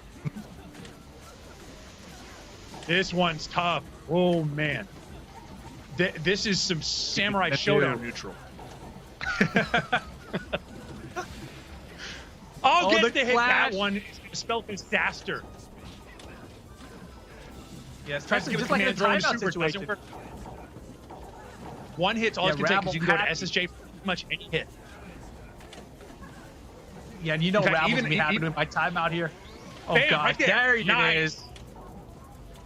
Rabble, I Rab- gave you your help, brother, and I'm glad he could power you up. That was a phenomenal finish for both of them. A real heart rate pacer right there. I need to go take my pills because that one set me on edge. Rabble Flagger takes it. We got Kai doing Beowulf howls. I was just like holding my heart too. I mean, you could just see that stalemate at the end. You know, like they were just like eyeing each other, waiting for the next person to make a move. Kai, did that play out how you expected it to do? I mean, that was real close. That was, I think I expected for Rabble to win. It did look how I expected it to. And that was, you saw plenty of opportunities where he was able to get momentum based on Beowulf in the times where he was successful. But I gotta say, I really respect Rabble for having such a strong sort of outer shell pick where that pain wheel is exceptional. It's an exceptional pain wheel, and it's not just the kind of thing where you pick another character just to have another character. Really, hats off to having three strong characters that Rabble knows how to play phenomenal. You could Yeah, that's literally sense PME's wheels turning. You know what I mean? Like in that last bit there. I was just like, oh my gosh. Sorry, Rip, didn't mean to cut you off though. Please finish what you were saying. No, it's all good. I was just gonna say, you know, having three strong characters has been such an important trait that we've seen throughout today. But, you know, take a look at some of the replays now. You know, looking into game 2 here, Rabble Flaggers had the solid game 1. Even a solid game 2 is looking like there was no chance for PME. But then all of a sudden, this pain wheel just started going off. You know, everything starts going PME's way. The combo there, just gets the meter at the end, closes it out cleanly. You know, and all of a sudden is on the board. But game 4, we get down to the situation. It's just the pain wheel left. You know, any hit's going to do it for Rabble. Finds the hit, SSJ to close it out. Bing, bang, boom. And there you have it. PME out of the tournament. Rabble going to be moving on. Of course, this year, our upper bracket all squared away. No, keep on going. No, yeah, the upper bracket all squared away. You know, we're already seeing it, right? Triv already taking it. You know, over of the Cloud in the winner side. Or Cloud, was it Cloud? Man, my memory's failing me right now. But Rabble here with the 3-1 victory over PME, going to be going up against Kill Sage next. But our next master stream should be MP Game versus Elda Toluda, and the winner of that going to get Sonic Fox. Yeah, and Kai, I want to start with you because I know you've had a lot of great things to say about both of these players, but we were having a lot of discussions about Elda because he kind of has this comeback story that we love. Yeah, it's going to kind of be interesting to see because MP Game has not been building Rust quite like Toluda has, and Toluda's been definitely putting more time recently. But again, there's a matter of, do I have a year's worth of muscle memory on my side or the last 30 days worth of muscle memory on my side? That could be the determining factor here. MP Game just doesn't lie down for anybody. MP Game is super strong. Toluda has to play like he used to play if he's going to win here. Exactly, and MP Game, his Valentine is so effective. I was watching it last week during the qualifier. Very great play all around there. His cash in on the supers are clean. He's just optimal in so many ways, and he's very clean, very patient. I can't wait to see how this one goes down. But these players are loading up to the lobby. Should be a good one. Worst match for MP Game being big band there has got to be a rough one, right? I feel like almost half the players in the tournament probably had a big band. Fukua on Elder Toluda side. That's interesting because MP Game does run a Fukua. So, Rip, both of these competitors have been fighting through the loser bracket. I feel like that's always tough mentally. You're stressed, you're feeling anxiety. How do you think that both of these players are prepping for this matchup right now? It's so hard to remain calm when this is it, you could be out. Exactly. I mean, obviously, that pressure is always going to be a factor. But all these players, I feel like in this tournament, they've all been here before. Kai was talking about Rust a second ago. Even if you're rusty, if you've been in this situation before in a high-stakes tournament, you get to the top 8, top 16, you're in that state where you're like, all right, I can get this done. I've been here before. It's nothing new to me. And I think that's what they're going through right now. But let's see what happens. Match about to get underway here. Elder Toluda versus MP Game. All right, round start. We're actually getting a seat, ladies and gentlemen. That's crazy. We're in here early. Nice. Showtime. Oh, nice. Tries to go the other. Good break. This is two aerial characters that operate very differently. We're going to see how this plays out. So Toluda obviously known for having a strong pain wheel. And yeah, he's very keen about when to use those air supers to change the momentum around. He normally has a good sense of it. Drops the combo there. That's really unfortunate. It can't tell if that was a failed reset or just a flat-out drop. Either way, sending him back to neutral. Exactly, and right now you see MP Game. Wow, the stare down. Stare down. Speed. Oh man, that's how you can tell they know how good they are to each other. Mm-hmm. Yeah, going back to what we were talking about. Wow, the clone saving the day. You gotta love clones, man. Oh, no, I'm above you though. No. I was above you. Oh no, the drop! That sucks so bad. That's gonna turn that one around. That was a kill waiting. Oh yeah, but to spend so much meter though. To spend so much meter, getting the character out to heal is the important part of that meter expenditure. It's unfortunate to have to spend that much meter, but now we're gonna see some healing on Valentine's part. Yeah, that's actually gonna be huge for MP Game. Let's see if Elder Toluda actually tries to get a snap to get him back in. Oh, nice conversion. Beautiful. So having the assist, having that Savage bypass assist makes a lot of things convert that wouldn't otherwise, right? It just pulls them right back into the vacuum power. And we're getting shot right now. So much life being lost to these. Yeah, beautiful stuff there. MP Game's Robo is looking clean. Yeah, couldn't get through it right now. MP Game's momentum's there. Elder Toluda has a great comeback Cerebella, but I don't think it's going to happen here. No, not likely here. I mean, 3 bars to work with can make something happen, but you're going to have to get a little bit lucky.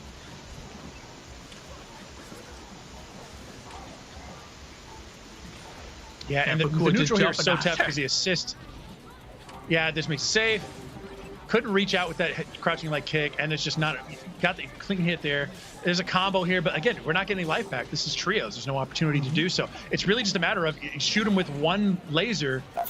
Oh, wow, the assist does the job. But just shoot him with one fireball, and it's a wrap, you know? Exactly. That so was MP too Game, much momentum too early, yeah. Yeah, I mean, and MP Game, they're just, so solid overall. The Robo zoning there was clean.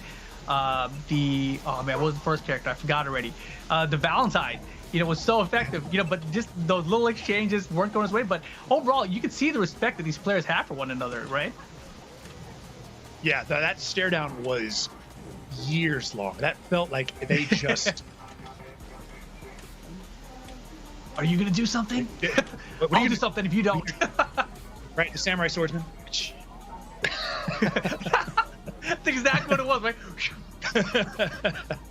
No, they definitely are like, I know who you are, and I know that you are good at this game. I'm not going to get crazy. So they both played really strong. I will say one thing that really changed that one around and made MP Game able to clutch it was that they didn't lose Valentine. And so many times the H beam or any beam into the Savage bypass assist led to a situation where they would get a full combo conversion at mid and full screen.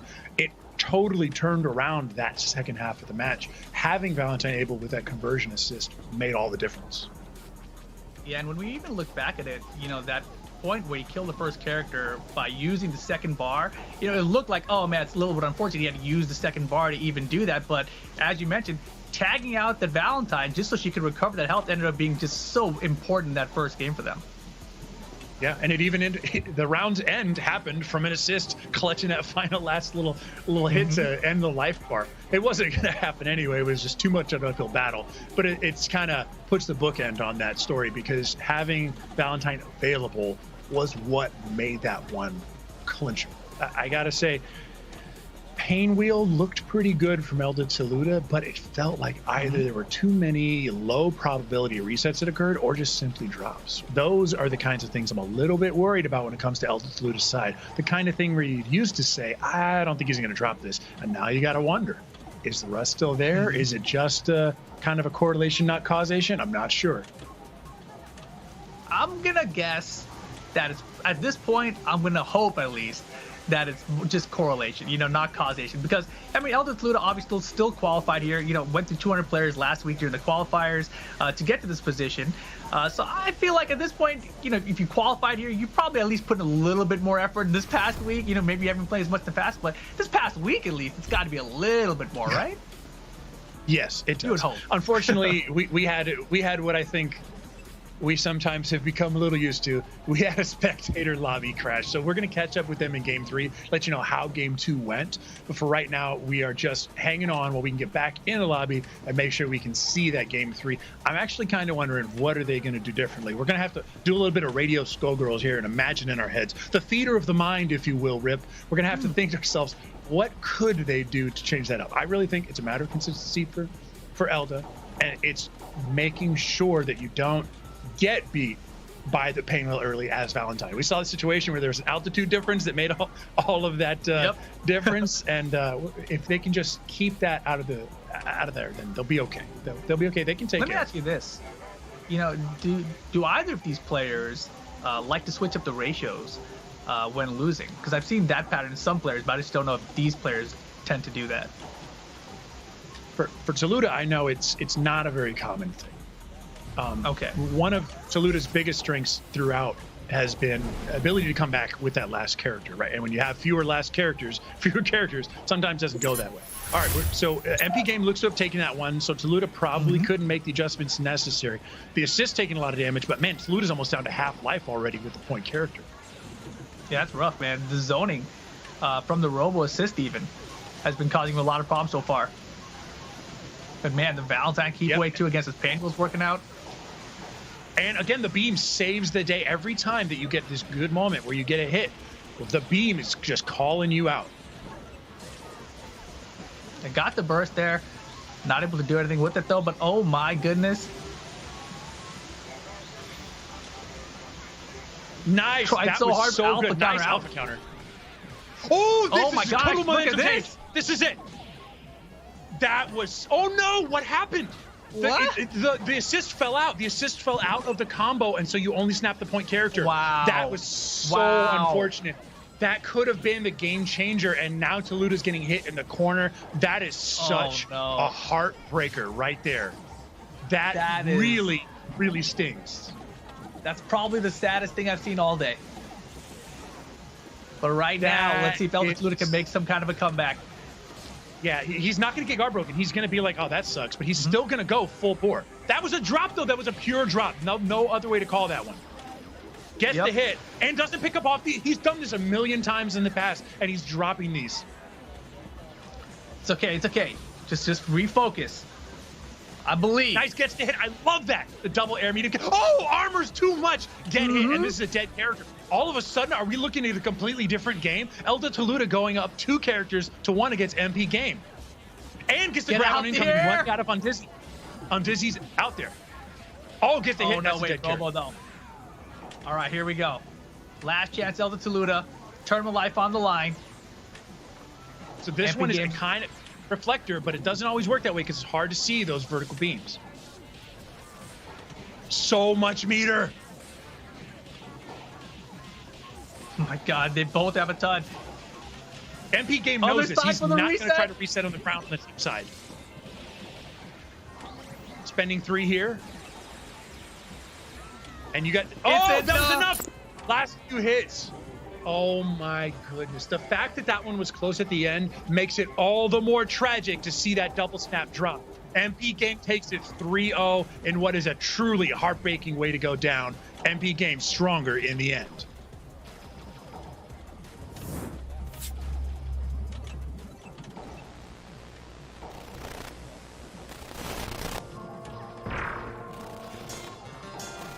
Went Annie! Now's Annie! Annie of the Stars.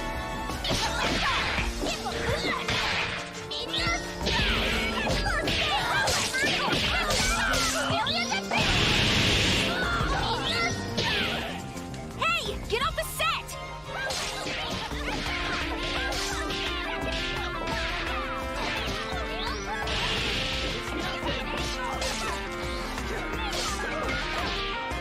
That's called acting. I will find victory over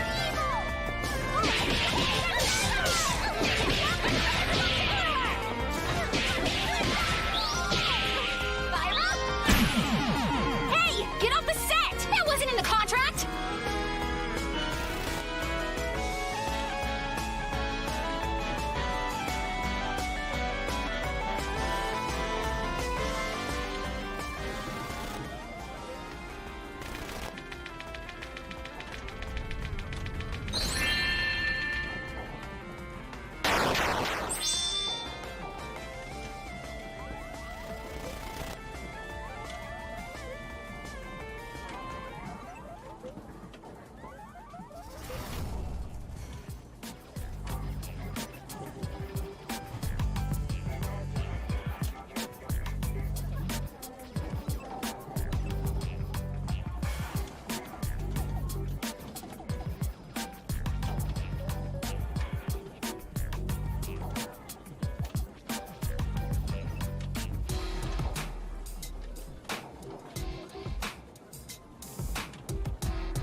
Welcome back to the Skullgirls Championship Series 2021 Spring Blockbuster. And let's talk about the prize pool. Talk about why everyone's here. For pride, for glory, for money. There's a $2,500 total prize pool. First place gets 1,250 buckaroos. And since this is a major, earning circuit points Very, very important. Everyone eyeing that final blockbuster, trying to get a top 8 ranking. So win, get them points, get that money. And a quick reminder here, right now you are earning Skullgirls mobile rewards for watching the Skullgirls Championship Series.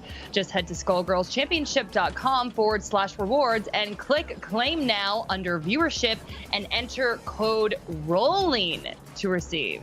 We switched that up there. Did you catch that? You could win 1 jackpot relic, 100,000 canopy coins, 2 XP boosts lasting for 12 hours, and a chance to win one of 5 Skullgirls Second Encore plus Season 1 Pass bundles on Steam. You can claim your prize until 6 p.m. Pacific, so don't miss your chance. And now we got the bracket up. Kai, this has been absolutely wild. Take it away. Break it down for us. Well, I mean, you can see clear as day in the upper semis, both of our picks going down to the lower bracket from 2 really strong players. I gotta say, it causes me no shame at all to have guessed wrong against Cloud and Triv because they are so strong. But Sage and Sonic are gonna have their own losers bracket matches against MP Game and Rabble, and they're not one to go home either. They don't care if we're talking former champs. They're looking to just put them in the ground with everybody else. Exactly. Yeah, and if Sonic Fox, if Sonic Fox No, and my the Kill bad. Stage actually end up winning their matches, they do end up having to play each other. So that's going to be cool either way. Oh yeah, we're looking at team actually, kill if they both move on. So let's focus on Kill Stage versus Rabble Flaggers, and these are both extremely strong competitors. So Kai, I want to see who you're kind of leaning towards. I mean, I know at the top of the show you said Kill Stage is your boy. You could see him taking it all, but we are all definitely shocked that he dropped down to this losers bracket. So still sticking strong with your pick, or what's going through your mind? This one's a little bit different because while the personal matchup experience isn't quite on the level of Sage and Cloud, who have played in person many, many times as training partners, the thing is, Rabble plays Baoban, and Kill Sage knows that shell extremely well. There is a character matchup issue where Sage is not really going to be surprised by much of what Rabble's doing. Rabble still has to execute really strongly to take it here, but there's going to be less of that element of what can you do. Sage is going to know what can be done. Exactly. Definitely less of a surprise factor here for the Kill Stage. But at the same time, the shell is a thing because it's good, right? So if Rabble Flaggers can play his game to the optimal level, he still has a chance here. He still can make something happen. And as we saw earlier, just because the you know the pinwheel splat's coming, if you know the splat's coming, it doesn't really change it. It's happening. We're ready. It's happening right now. Kill Stage versus Rabble Flaggers. Take it away, guys. All right, losers course into the match, and already you see Rabble Flaggers got the combo going. The shell's putting in work. Splat. Here we go. Oh, fake cross up. No, there's the chair in this. Oh my goodness.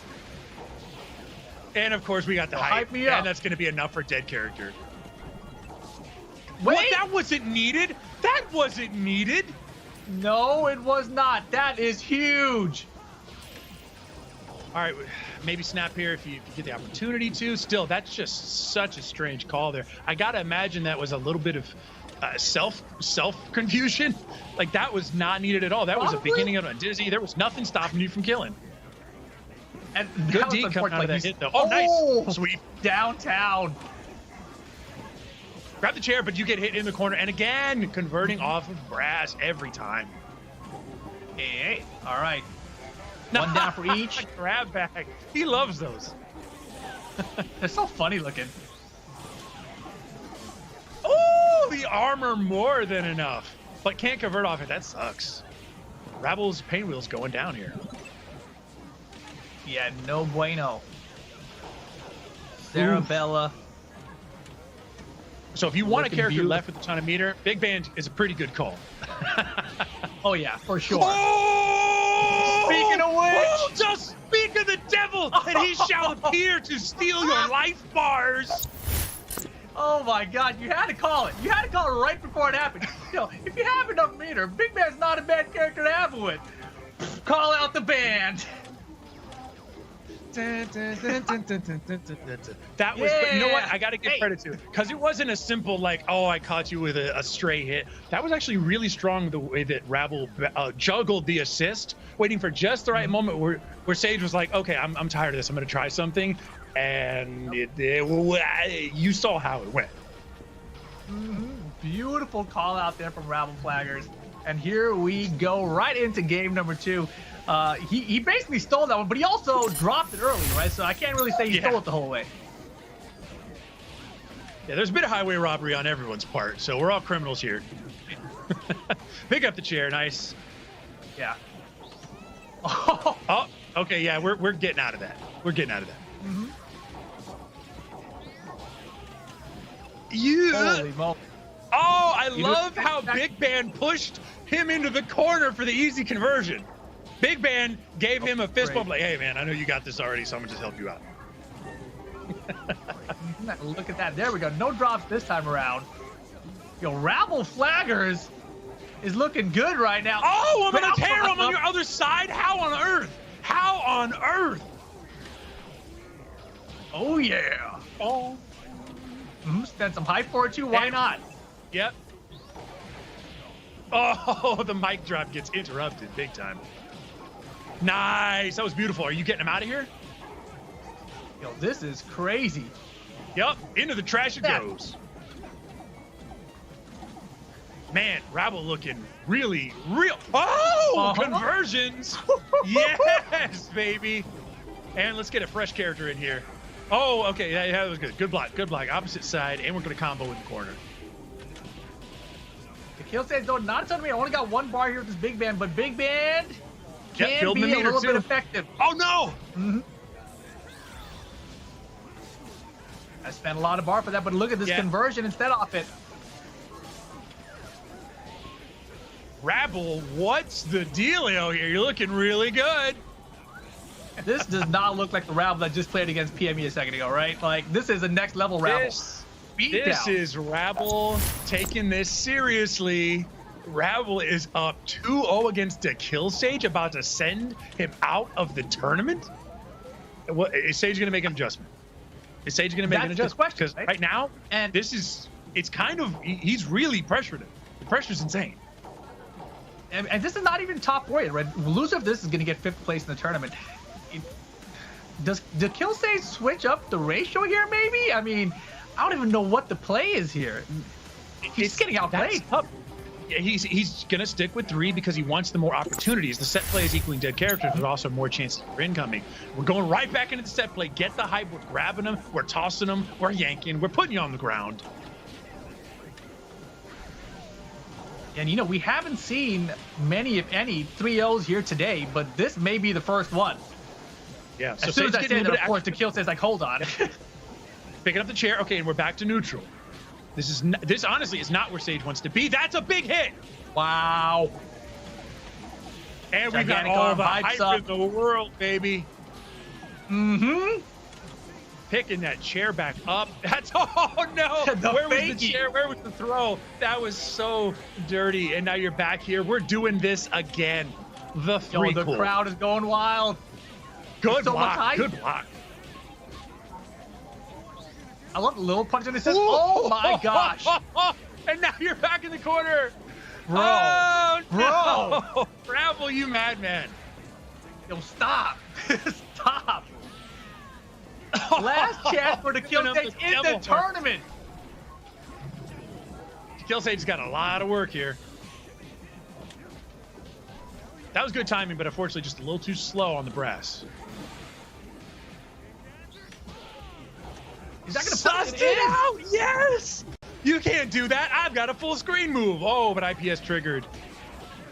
Oh, man, if Beowulf had gotten hit there, that would have been quite the turnaround. Gonna spend the meter. I don't want to play around this comeback. Yep. All right, the Kill Sage fighting. It's not over till it's over. Get out the air. Combo conversion here. The Kill Sage has 1 bar to convert with. Doesn't get a chance to. Oh, nice. Another symbol clash though. This can be a finish. This can be a finish. Oh, the combo drop. Oh my gosh, but look how much life he took off though. The Kill Sage is definitely back in this right now. Oh no. That's it. That's a wrap. That is a wrap. Finish it. Close it out. You're done. You're out of the tournament. Rabble Flaggers eliminates DKill Sage from the tournament. Unbelievable. Wow. Gentlemen, this is definitely an upset. DKill Sage is out. Kai, this was your favorite to win. I know I keep on picking on you about that, but why do you think Rabble took off? I mean, DKill Sage not even top 4. Am I correct on that? 5th place for Yeah, DKill Sage going out uncharacteristic early, but that's the thing, is that we're into the point where you cleaned out 200 people worth of chaff to arrive at 16 top players. They're all playing at each other's levels. And honestly, the fact that that was a 3-0 means I underestimated Rabble because I thought that would be closer. And some of those individual matches were certainly a lot closer. But for the tail of the tape, the score to be 3-0, really super strong Beowulf play. I don't think Beowulf could have a more dedicated or show-stopping, really just dedicated player. It feels good to have somebody as good as Rabble playing Beowulf. That's so cool, man. Let's take a look back at some of the replays from this one. Here we go, game number 1. And you know, the entire thing here was all Rabble Flaggers the whole way through. You saw that was the craziest thing. The level 3 there, caught the assist with it. Both characters, crazy comeback there, nice stuff. And you know, it seemed like, okay, maybe he kind of stole it, right? But then as the set goes on, it's just all him, all Rabble Flaggers the entire way through. And here we go, game 3 ends up being the final game, gets clipped at the end, caught with it. Convert, why not? You're out of here 3-0. Okay, gentlemen, we do have the bracket up here now. We are taking a look at the upper bracket and Trivality versus Cloud. I still, you know, for the winner's final, I'm like, wow, that's not what I was expecting to be saying, but that's that. And now we're looking at the lower bracket here. Rabble Flaggers progressing on, but who is he going to play? Sonic Fox or MP Game? Well, guess what? We're going to figure that out real soon here, folks. So let's talk about this next matchup, Sonic Fox versus MP Game. Sonic Fox, I believe, Rip is probably pretty fired up. I'm sure they didn't see themselves here in the losers bracket. So what do you think that they're thinking? I mean, Sonic Fox, whenever they're put in the loser bracket, is always this force to be reckoned with. For whatever reason, I don't know what it is, but for some reason, Sonic Fox always seems to come back. So I'm still not counting Sonic Fox out. I think we're going to see Sonic Fox in the grand finals. I'm sticking with my pick the whole way through. Okay, so Rip's sticking with his pick. Kai, what are you thinking here? I mean, if MP Game wins, that would definitely be an upset. That would be very surprising. Do you think he has a fighting chance here? I do, and I think that Sonic Fox has already said, basically, he's announced to the world, I'm gonna stick with Andy, right? Sticking to their guns. But that sort of leaves a bit of a flaw in the armor, if you will, in that right now, they came out of the last game getting reset ad infinitum, and MB Game has the capability to do the exact same thing, to not give Sonic Fox a chance to play, which is, ironically, what Sonic Fox would do to most players in most situations, but with a solo pick, less so. All right, well, our competitors are ready, so Sonic Fox versus MP Game right now. Gentlemen, take it away. Losers, quarterfinals. You see the zoning starting immediately from the Robo, but gets caught in the air, and this could be the beginning of the end. I hate to say it, but man, solo versus trio, especially with Sonic, oof. Yep, that's the life bar too, and that's crazy. That's a death character? Oh no, not quite. Barely. Give me another one. Hold Barely on. had to spend that meter. Nice, gets a hit, and finally we can get a little bit going here. Nice! Fake cross under. Beautiful. Where are we going this side? In the same side. Another fake cross under. Oh, who rolls the best? Oh, doesn't get anything off that. That was extremely lucky on MP Game's part. Extremely lucky. Yeah, MP Game definitely seems prepared for this matchup too. Ah, beautiful. The low. It works. Yeah, Sonic has been so airborne. In air, opposite side air throw. First time we've seen that today. Sonic is usually so airborne here that I think Epic Game got caught up when he got caught by that low. But here we go, down to the last character here. It's the Valentine. It's got to be a good thing for him. Oh, nice try, but doesn't get it. And now Sonic in the corner. And that's the second time that has worked. That one is starting to become a modern classic because that has worked pretty much every time. The fact that has just been so consistent because it relies on a really good series of visual confusion where you are basically having to wait to see in a split-second reaction to whether that move is going to flip you over Annie, and then you're going to have to deal with mid-low on that side, or if he's dashing over that side for the overhead. And if you guess wrong by even just a slight millisecond, you're just taking that big hit, and he's rolling.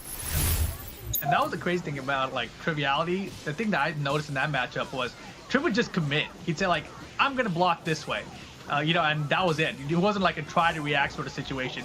But again, here in this game, we're seeing Sonic Fox getting the opening hit. There's the kick over, yeah. Good block. Yeah. Oh, no. Good conversion. Oh, no. I got to really hand it to Sonic Fox. Sonic's got really good about cementing the medium punch conversion off a lot of things because it reaches so far, and they always see it. Nice. Yep, we're phasing through that. Yep, those scalpels do not get there in time. Gives you time to react. So crouching light punch. Drops the combo. Crouching light punch again. Yeah, Sonic Fox is kind of running away with this one. That was a nice read, and this is it. Loser bracket Sonic Fox, different beast. Sonic partying, and unfortunately, MP Game just not able to handle it. Getting some good hits, but I mean, the ratio is meaning it's not going to be a good. It's not going to be a good day for MP Game. Let's see what happens though. Walking back on reaction. That was intentional and so disrespectful. I love it. And beautiful. That's the kind of stuff I love to see too. If you thought you had not going to put meter, had to reset. Yeah. Nice. Excellent. Oh, the game's got 3 bars. Those clones equaling so much. So holding the clones drains life, and you could see it. Zzz, zzz, zzz, as you get closer, closer. Finally, Sonic Fox saw all they had to do was just do a super, and it'd be enough, whether you blocked it or not. Yeah, Sonic Fox, smart play there, as expected, obviously. But right now, M-Game, you know, honestly, looked pretty good that second game, despite losing. I feel like there were some adjustments made. We'll see what could happen here in Game 3. Is there anything on your mind that you think he could do better? I actually think it might be worth a ratio change. It might be worth a ratio change. I know that MP Game wants to run the team they're comfortable with, but right now, some of those characters are dying so fast. No, I totally agree. I mean, the ratio is definitely affecting him, and oh my goodness. Oh, I want just this one. Just this one. She's mine. Oh, wait. She survived. That was Sonic Fox premiering a new styling double snap combo. That's no good. That's no good. What do you call a movie premiere that doesn't go well? You know, like a flop, right? Yeah, that was a flop. It was pretty stylish, but it also flopped hard at the box office. So, looking to close this one out, got plenty of meter. Yep, there is that air dash rolling. Yikes. Not able to convert much off of these hits. That's what's really killing MP Game. MP Game's getting some hits, but it's never really working. Unfortunately, now we got 3 meter here, and that's going to be a wrap. We're going to finish this combo. Yeah. Yeah, the Pukua really didn't put much work in against Sonic. And last chance, his last pixel. The Survivor didn't even get to survive. And there you have it, Sonic Fox. Teabag, throwing in some Earl Grey there. A little bit. Sonic Fox 3-0 there, staying in the tournament, moving on to the top 4, winner. We got to take a short break, guys, though. Don't go anywhere. When we come back, the Skullgirls Championship Series Spring Blockbuster 2021 continues after this.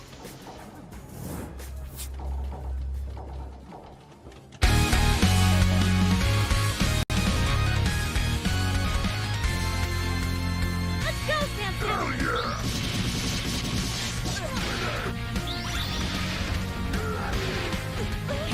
your hat.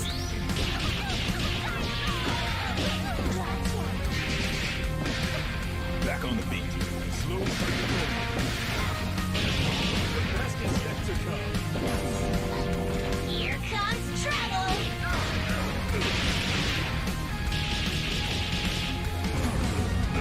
Time to operate.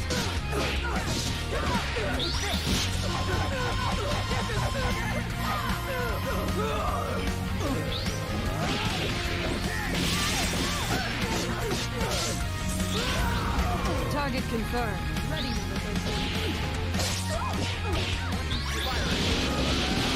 Let's dance, darling.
Welcome back. Looking at lovely Las Vegas, the home base for the premiere of the Skullgirls Championship Series.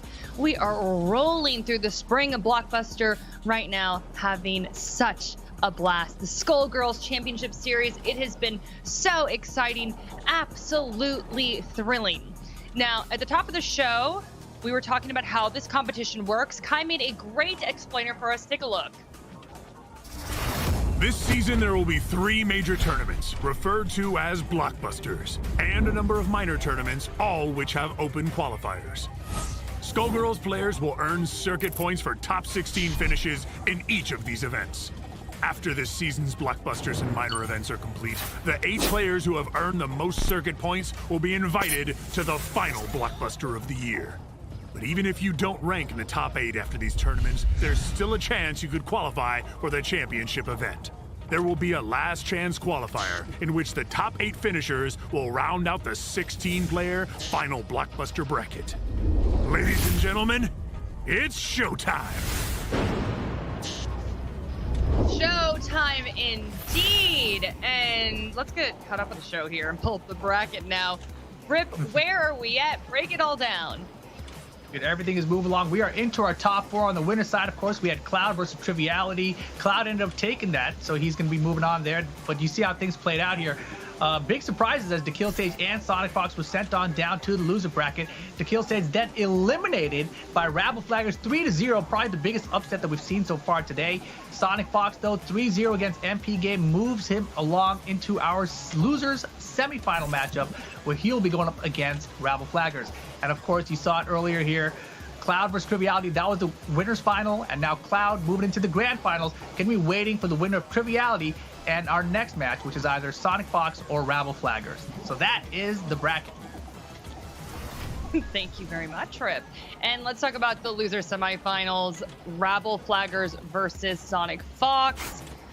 Sonic Fox was on fire against MP Game. Like that was a little bit hard to watch at times, to be honest. He took it in 3.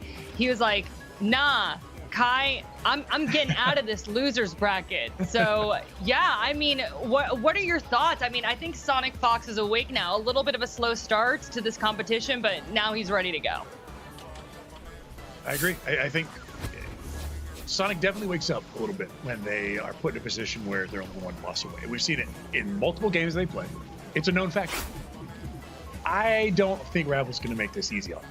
I really, really don't. And I think the kind of game Rabble brings is going to equal way better results than Sonic Fox's last opponent, which got steamrolled, unfortunately. It's going to be a completely different kind of setup. I'm rooting for Rabble because I always love an underdog. Oh man, if he can get started, you know, since it's a solo character, he can put in a lot of work, especially with the set play here with the Baobab Shell. But let's see if he can get it started. That is the question right now. And oh my goodness, look at this. Rabble Flaggers is getting the first launcher here. Oh boy. The fake overhead into low. Loving it. And already we can see the difference between the damage output that Rabble Flaggers has and a lot of the other times that Annie's been reset with these little tiny hits. Already almost down to half a life bar. Man, and the Blitzer's catching too. Doing real hard investigative work right here. Oh, again you're with right. Blitzer. Bro, these Blitzers though. Sweet Chin Music into the Blitzers. Oh, their red light gone. You're not healing. Damn, that was smart. Oh man, hit too high in the air. Yeah, too high in the air, so the block stun was not enough to keep him, drug him down, get that clean hit. And there's the reset. So much meter. This can be a kill right here. Easy peasy. Holy moly. Tried to grab him out again, but then we rolling. We rolling again. Oh boy. Nice! Armor into super. This is the momentum changer. Conversion with the assist into the corner. Plenty of meter here, baby. Finish out another drop. Oh, no. That is not what you need, baby. That was a sure thing. That was a sure thing. Reset in the corner. No dead character. Can't believe this. Sonic's got full bar too. This is looking rough. That was level 3. 2 to go now. Oh! Don't get caught. No! Not the toxic. No, please. Oh, with the mass super. Wait. Just do it. Just do it and believe. Yes. Wow. Yes. Rabble Flaggers. Super. Man, that was wild. And, you know, he had it, though, before that. You know, just a little drop there, and all of a sudden Sonic Fox had an opportunity to make a comeback. Almost did make the comeback, but they fell a little bit short at the end. This close. Oh, man. Wow. Oh, man.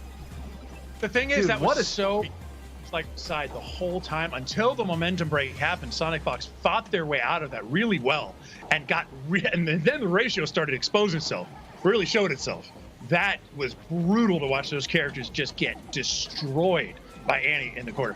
And then to have that last little moment happen where you see the Annie install happen, you're like, geez, I guess I'm getting hit. But then the one drop was all you needed to sneak that level 3 in there.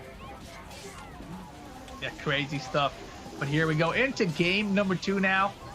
And Sonic Fox starts it off. Where are we going from here? Characters getting wiped. Whew. Well, Bale's out. Yeah, that did a lot of work too. That was not a reset. Bring in pain wheel, but there's the roll and reset. Spending the meter. Oh my god. Sonic Fox very upset with that loss, clearly. You took a game off of me? Oh, that Big was bad, not huh? the way. Yeah, you did not want to press HK in that situation. Oh no, are we looking at a perfect here? I mean, Sonic's probably thinking, Rabbit Flag, you wear green? I like wearing green too. On my life bar. Boom. Perfect. Holy moly. Good golly, Miss Molly, and etc. That was painful to watch. That was hard to watch. Sonic Fox really not pleased with the result of the last match. Felt like the install should have worked all the way to its conclusion. Eating at level 3 probably upset them a little bit, as you can see. Just a little bit, maybe. I think you might be onto something there. But I do like what I'm seeing out of Sonic, right? Early today, look a little shaky. Right now, looking like Sonic Fox. And it's still a matter of Beowulf went down so fast, the chances for that to work out did not happen, right? So we're going to see a very different game here. Oh, nice. And again, Wolf Blitzer. Wow. Now we're in the cycle. Yeah, and you know, there's a mind game being created right now with these Blitzers. Ooh, bro.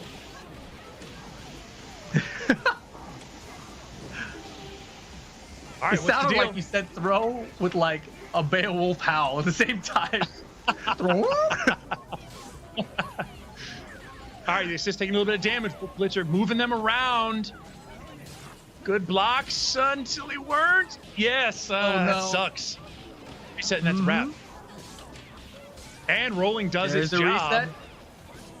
Man, Rolling shows up to work every day. Never asks for a raise and just produces. Oh, standing light punch. Light punch would win Employee of the Month if not for Rolling.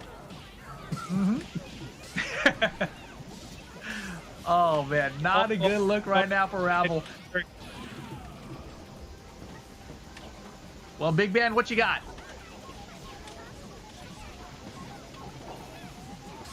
And putting out H Crescent. Very good stuff. The overhead from 1.5 miles away. Nice. And that's looking like a dead Big Ben. Sonic still with 2 bars here too. So that's the thing. It's worth noting, even a top player like Sonic Fox, one of the first things that a good player cements is the stuff that they can control 100%. Your combos. Of course, Sonic Fox is going to know the combos that kill with the right ratio, the right efficiency, etc. If anything, that's not going to be where Sonic Fox's gameplay falls down. You can see it there in every situation where you needed to secure a kill was getting secured. Yeah, nicely done, of course. Sonic Fox is looking a lot more like Sonic Fox right now than we saw earlier today. And you mentioned the combo consistency. That's actually what we saw drop from Sonic Fox earlier today, right? So it's looking really good for Sonic. There's something about this loser's bracket, man. You don't want to put him in here. But here we go into game number 4 now. Riding the Crescent in there. Right. Oh, interesting choice. Oh, grab him. Now we're going to get the cycle. Watch cycle. Let's do it. He's got to make this work. He's really got to make this happen. He cannot afford to get less than optimal out of these situations. Nice. Beautiful. Just enough to sneak in a low.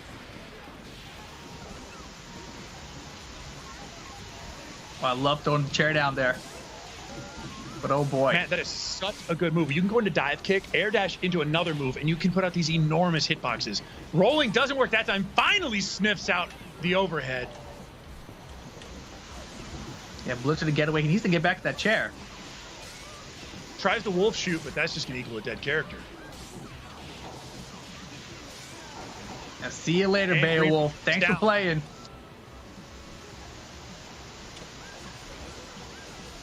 Double rolling, triple rolling. All right, let's put that to bed. Oh, no, dropped the combo, picked it right back up. Very All right, Pain Wheel. Big time damage. Spending some meter here, and we don't want them to get that life back, so we're going to snap right there, and we just go right in with the low. Going to build 2 meter here. We just need 1 reset, and there's the reset. We're going to go into super right now. Wow, very nice. Making it interesting. DHC.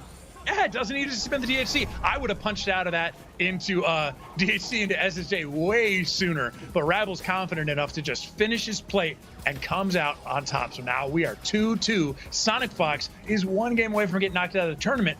thusly is Rabble. But man, this is a lot closer than I think some of these matches would have given us indication. That first one, it seemed like Rabble had the thing dialed in. But then Sonic Fox with 2 like blistering rounds back to back just to get beaten by Rabble in game 4. I don't know where this is going, wild. but I like it. And Rabble, he set up a lot of mind games right now with his blitzer usage. Let's see where it starts off here. This battle is going to be very interesting here. It's going to be a really critical moment for this first hit, probably.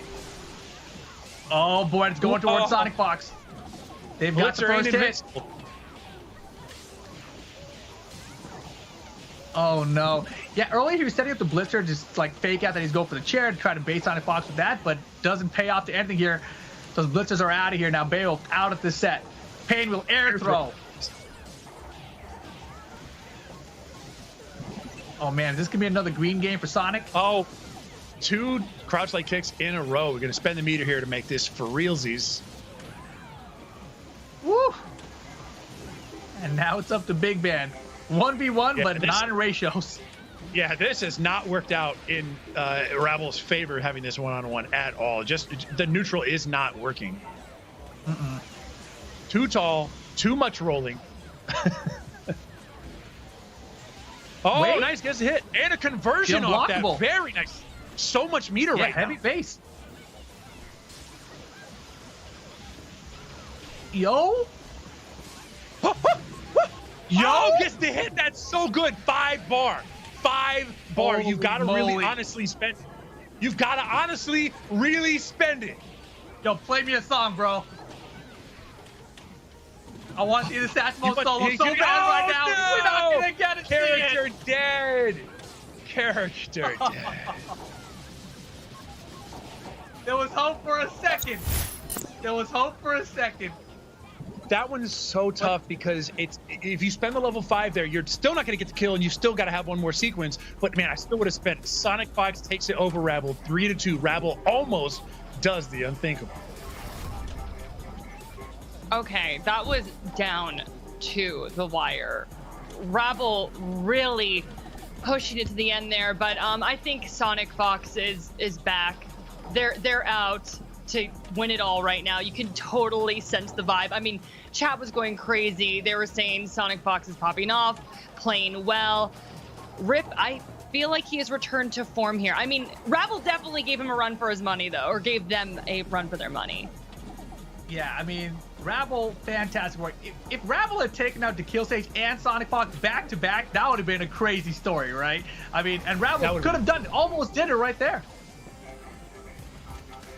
Absolutely. And so we're seeing here these early games where this was the crazy one. To have him take that with that super right there set Sonic Fox on a tear and took 2 straight back-to-back with crazy matches that were not even close. And we were fearing for Rabble's life. By the time we got to game 3, it was looking like this was about to be a body bag situation.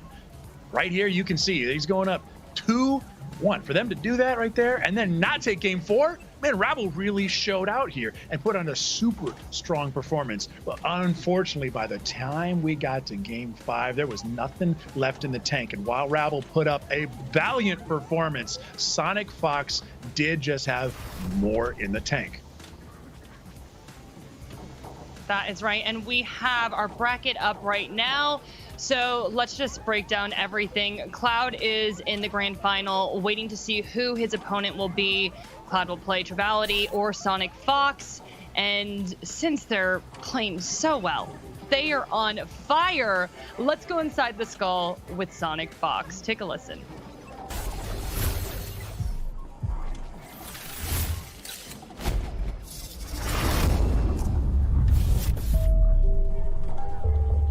Hi, my name is Sonic Fox. I am 23 years old, and I am from New York City, New York.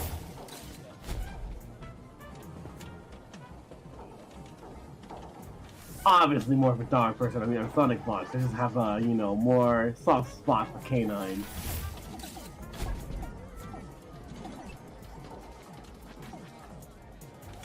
The most ridiculous fact I know is that I have like 6 Guinness World Records for some reason.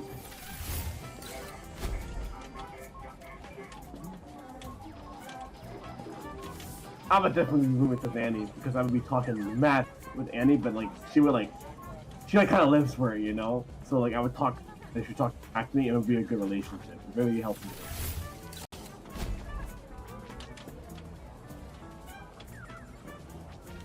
Oh, I with her, I volunteered to kill Sage for a Japanese prank show because it's just so funny to see him get tight about everything. I wanted to see how he react, and then like one of those weird like horror like scenarios, like where like it's just some guy that just pulls up like a chainsaw or something, and like it just starts attacking him. Like I just want to see what would happen. They have 6 Guinness World Records. Just wild. Sonic Fox is precious. Absolutely love these inside the skulls. I know, Kai, you're laughing. I'm just like, that's so impressive. So Sonic Fox, precious. Love that interview, but also fierce without a doubt. So let's talk about this next matchup, Trivality versus Sonic Fox. So Kai, what are they thinking right now? What's going through Sonic Fox's mind? It's definitely been an interesting competition for them. They started a little bit slow, but like we were saying earlier, they're out for blood now. They're out for blood. Absolutely. I think Triv's real benefit here is going to be more opportunities to face. It's sort of paradoxical. You say the solo versus trio is about me taking tons more damage if I'm the trio, but you also have more opportunities to succeed, because now, whereas a life bar might eat up half of your duo, then you're just tossing one of your characters aside, coming in with somebody fresh. Sometimes that's all it takes to turn around the momentum. You just get another opportunity. All right, well, let's see if Triv can do it again. Already sent Sonic Fox down to losers bracket. And look at this, Sonic Fox Sonic not Fox has running adjusted the solo. Yep, Sonic Fox does not want to play around. This is Sonic Fox's admission that I need to make a change, right? Like every player has that moment where they say, what I had wasn't working, therefore I'm going to make an adjustment, right? Beautiful. It's business time, but Annie's still in effect though. Still part of the equation out here. Gets caught though. Reset does not work, causing that pain to the assist. Nice, good hits. Excellent conversion off that. And now we're seeing the fact that Sonic Fox sort of doesn't have that ratio advantage to sort of cover the fact that they're getting hit a lot by Triv's resets. Now it's a completely different story. Getting the first kill is drawing first blood is Sonic Fox in a good position. Still lots of life. But unfortunately, I mean, we're talking about characters that could die in one hit right now on the backside. It's hardly going to matter, though, if Triv can't get out of this. True, but Sonic Fox has a lot of life out of his other characters. But right now, this Robo is in big trouble for Triv. Oh boy, it's in bigger trouble than I thought. It's a dead Robo. All right, Triv. We got it squiggly still. Pushing him into the orb, nice. And that is a natural conversion. Very, very nice. Using the pickup assist with Andy, very nice. A lot of damage, but it's really just sort of set things back. And you know, the problem right now is Triv just has no meter. Like this is gonna be so hard to get from opening good here. Punish. Sonic thought that was free. I gotta say, finishing the combo would have been a much smarter call than the reset. And the throw's gonna be probably dead. in that situation. Yeah. Triv was maybe thinking that they needed to keep some of that in reserve, but just getting the kill would have probably been a sure bet. Yeah, I mean, that's always the gamble, right? When you're one character left going up against 3, you're like, man, I got to try to save some meters somewhere because there's still so much life in the remaining characters up there. It's a rough call there, obviously. Things kind of fell apart once Sonic got the Peacock out of there, because while the Peacock was still in there, I felt like the zoning was really keeping the Annie at bay. Sonic Fox really had a problem adjusting, I think, to the aggression that they usually have with Annie, right? The risks weren't paying off as much because of the ratio difference.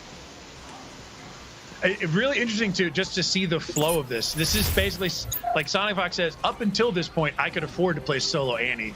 And they're basically just saying, well, okay, I can't actually get away with that anymore.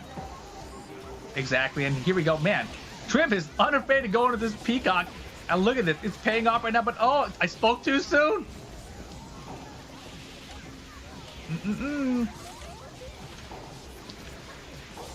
Yeah, try to use the hidden invincibility, and Sonic Fox is so patient there. He got the block, and now here's the full punish. Peacock is looking like a dead Peacock. Hey. Nice, and that'll do it.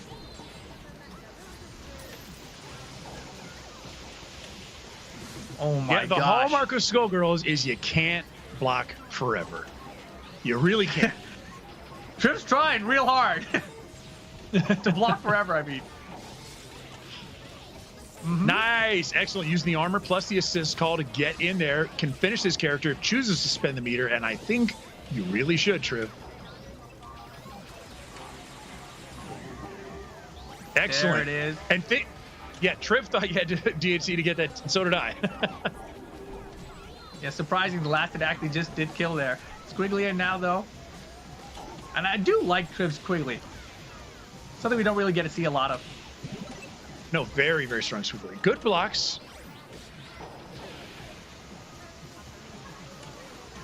The orb there sort of doing a bit of a strange interaction that sort of saved Triv from any more pain. Wow. Nice. Oh, man. Bionic Insect Magnet. Are we kidding me? It looked like Andy turned for it. All right, but Sonic looking good right now. Up to the Squiggly again. Ooh. All right, got an opening. Very nice. Triv in a spot here with lots more meters. Sonic Fox got nothing. Might build a little bit while getting hit. We're looking for a reset here, though. There it is, the low. Mm-hmm. And we're going to spend the meter here for the finish. Nice, very good. All right. DP at the very end. Full and dizzy, and doesn't get the hit. There gets the hit. No, but throws it away for the overhead opportunity. Yo, There's the real blocks. hit that time. There's the reset. With an optimal combo, you can finish right here. All right, Triv, you got a bar okay. too. Just going a little off, so we're gonna have to have one more hit. We're gonna have to one more actual hit. Build the meter, not even close. Unfortunately, where's the hit? Nope. Just The going for the burst hit. is there. Say, I dare you. No way. What? That worked. Sonic's got another bar. Oh, and there's the rolling reset though. for the finish. There's the rolling reset for the finish. Not quite, not Living, quite. It's not solo. I speak too soon. Oh! Got him! Oh, my I see, God. Triv. I see. Woo. Okay. We're so used to seeing Sonic Fox's Annie's combos that we're not used to seeing it with the 3-team ratio, right? Like, for sure, it looked like the combo was going to kill there. Yes, I really thought, because it was questionable, I'm thinking, they'd probably, if he's doing it, if they're doing it, that means it's going to work. But they didn't even know if it was going to work. They were sort of hoping a little bit. But the fact is, got in their face, tried to throw the H Crescent, but guess what gets there sooner than H Crescent? Oh yeah, we're singing. We're singing. Sound is faster than light, apparently. Sound faster than light. We're tied up here, one apiece. Sonic Fox and Triviality. Oh my gosh. That instant air dash. Really, yeah, Triv getting dunked on in the corner right now, unfortunately. Yeah, it all started from that instant air dash. And just like that, Peacock is out of here. Peacock hasn't done anything in this set yet. A little bit in the first game, but that's it. Nice cross. Ugh. Whoa. Nice, very good. Oh. So one of the things Sonic Fox does when they, are upset is just play more aggressive. Like you shouldn't try to overthink it. They are simply saying, sure, I'm going in hard, right? Mm-hmm. And it is working because they are so fast. Man. Another dead character. Unnecessary meter expenditure, though. Statement. Just for a statement. Yeah, it was a statement, and it doesn't look like the statement's going to end here because we're getting reset all over the place. There's another rolling reset. Goodness. DHC. Yeah. This one was certainly rough. This was a game 2 situation. Yeah, this game 3 looked a lot like game 1 where it was just a real steamroll. That was crazy fast. Sonic Fox just showed untethered aggression.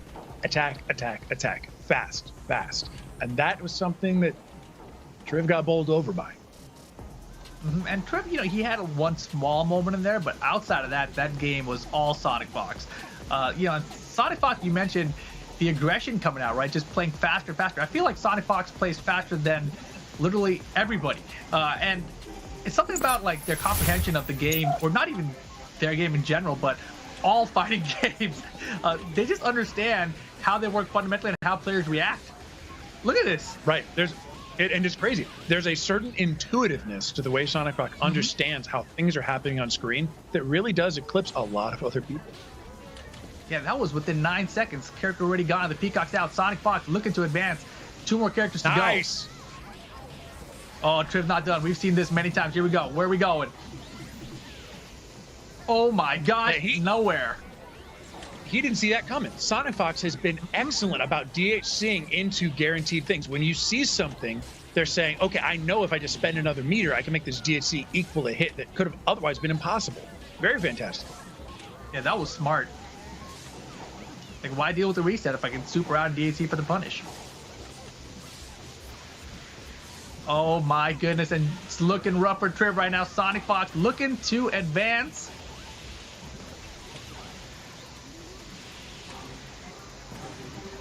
Oof. DAC confirmed. Yep, not enough meter to get the kill, but this will be enough. I mean, a little bit of a moral victory there. Just saying, I'm not letting you completely steamroll me. Can you imagine? Might even get a character kill here. Can you imagine if Triv did this? No, not gonna happen. Of course give not. Him the clap, yeah. Give him the cross. And just like that, Sonic Fox is staying alive in the tournament. Nicely done. Sonic Fox moving on here. Triviality out at 3rd place. And that, of course, means that we have our grand final, Sonic Fox versus Cloud, coming up. But we have to take a short break real quick, guys. Don't go anywhere. Skullgirls Championship Series continues after this break.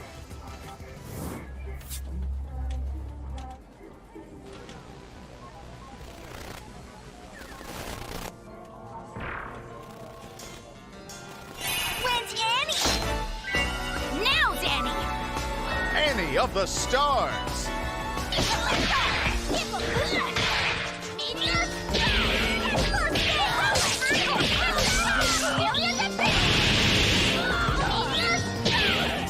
Hey, get off the set!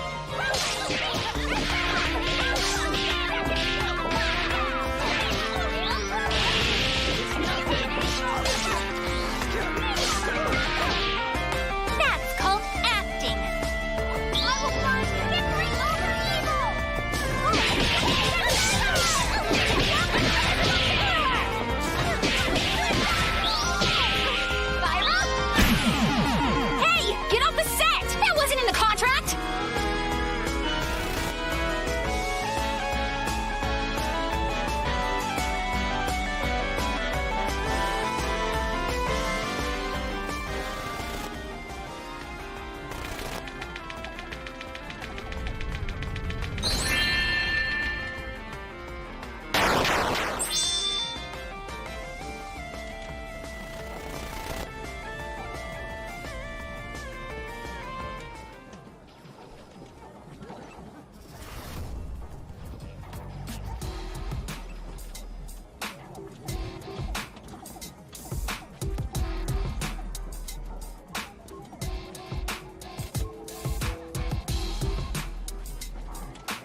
Welcome back. Thank you so much for joining us for the Skullgirls Championship Series. Can you believe it? The Spring Blockbuster Grand Finals is about to go down. Cloud versus Sonic Fox. So really quickly, let's go over the prize pool. Obviously, pride is on the line. Competition is fierce here, but these players also excited about that cash money, baby. There's a $2,500 total prize pool. First place gets $1,250. And since this is a major, those circuit points, very, very important. These competitors, they're trying to get as many of those as they can, hoping to get entry into the final blockbuster, trying to nab a top 8 ranking. It's all about those wins. I'm talking about winning. You could win. Right now, you are earning rewards. Head to skullgirlschampionship.com/rewards and click Claim Now under Viewership before 6 p.m. Pacific to receive 1 jackpot relic, 100,000 canopy coins, 2 XP boosts lasting for 12 hours, and a chance to win 1 of 5 Skullgirls Second Encore plus Season 1 pass bundles on Steam. Again, you must use the code ROLLING. So yes, just a reminder there, make sure you participate. That's fun. So let's talk about this competition now and look at the bracket. Wow. Whew. This competition has been fierce. We had some predictions. Some of them went out the window. Upsets. Sonic Fox just killing it. Kai, break it all down for us. Well, Sonic fought their way all the way up the bracket until they got kicked down into losers, where they were able to 3-0 MP game and then kind of get a really close nail-biter against Rabble Flaggers. After that, though, we're pretty much done playing around, and they switched to their actual team, leaving Solo Annie in the dust, sort of in a soft admission of defeat a little bit. We're saying, okay, Annie can't hang Solo. That's not enough. I got to bring my real stuff to the game. And Sonic Fox's real stuff was more than enough to duff Triviality and move on to Grand Finals. Yeah, I mean, Sonic Fox, fast, unbridled aggression against Triviality. They are here to win, period. They're ready to go, battled their way through the loser's bracket, as Kai was just saying. I mean, from a momentum perspective, Rip, you made the right pick. It's a hard pick not to make right in most situations, right? Sonic Fox is just a beast. But in this situation, still coming from the loser side, they've got to reset the bracket, right, to win this tournament. And maybe I'm getting a little bit ahead of myself because I feel like I haven't been giving Cloud enough respect here, right? Cloud is in Grand Finals on the winning side for a reason. Absolutely. And what's crazy is Cloud's going to have multiple opportunities to cement this. Right now, Sonic can't lose another set. Or that's it. Cloud wins. Cloud's actually got a little bit of wiggle room, although I have to be completely honest, I don't think Cloud's going to be able to utilize it. If Cloud can't take this first one, it may be too late. Well, let's talk about the grand final reset a little bit, Kai. I mean, for Cloud, that probably feels good to know that that is available. Or I don't know. What do you think his perspective is right now? He is about to play the Sonic Fox, so... It's true. They all exist in community up there in the Northeast, the New Jersey, New York crew, so they've had no shortage of play experience against one another, although I don't know how recent experience has been for them, or if they'd even be willing to share that data. I do know that Cloud didn't get here from being bad at this game, that's for sure. So I actually think Cloud's got a legitimate chance, and I don't know what Sonic Fox is going to do with the character pick. I think Sonic Fox has just said, okay, for real, my real team has to be here if I want to win. But I don't think Cloud's necessarily going to have to be scared of that. I think Cloud's got the goods. Exactly. And, I feel like specifically for Sonic Fox here, going back to whether he's going to go with the solo Annie or the full team, I think he might actually try out the solo Annie here, see if it fails, and then flip over. Sonic Fox, he's got that ego to him. Or maybe it's just the first that it's the full team, and then if he wins and gets a reset, then he goes to the solo, right? Could be some sort of situation like that as well. Maybe to style a little bit. Yeah, that would be in keeping with the Sonic Fox that we know. Okay, sure. So Rip, you're sticking with your pick, it sounds like.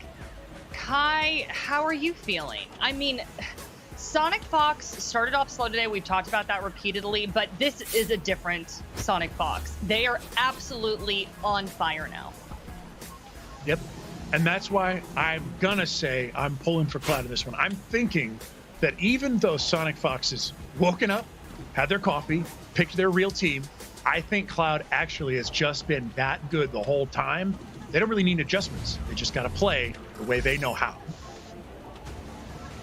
All right.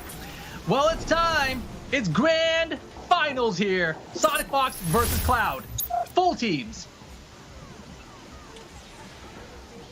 And Cloud starting off the first combo with Valentine here. Nice block from Sonic Fox. Holy moly.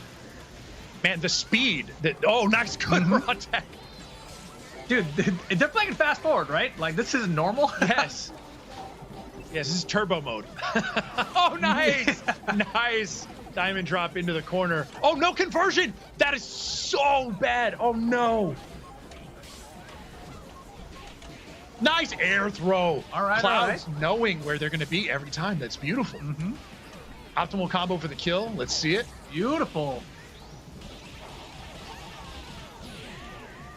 Hey, nice. Doesn't need to disband the rest. Oh, you get air thrown. What? Oh, man. Air throw okay, me. Let's see. Can Annie?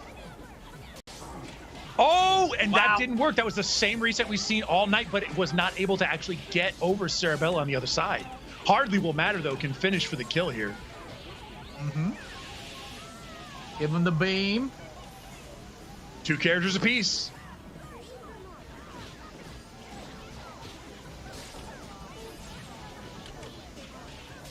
Can't block forever. Was that a push block punish? That's what it looked like. That was crazy. That, unfortunately, the block stun was just too much. Able to get that low as Cloud was trying to jump out of there, it looked like. And we're going to finish this one. Very nice. So much meter still on the board. Cloud's got a level 5. Oh, holy. Get over here. Hey. Nice, gets the hit. Tons of meter, but here's the problem. A lot of the meter from double is going to be more suited to controlling neutral once you've gone back to it, and less towards securing that damage, unfortunately. So now all the way back down to 3 bar, Sonic Fox has got no bar. Oh, unfortunately, Puddle's gone because of the hit. Nice conversion off the hit.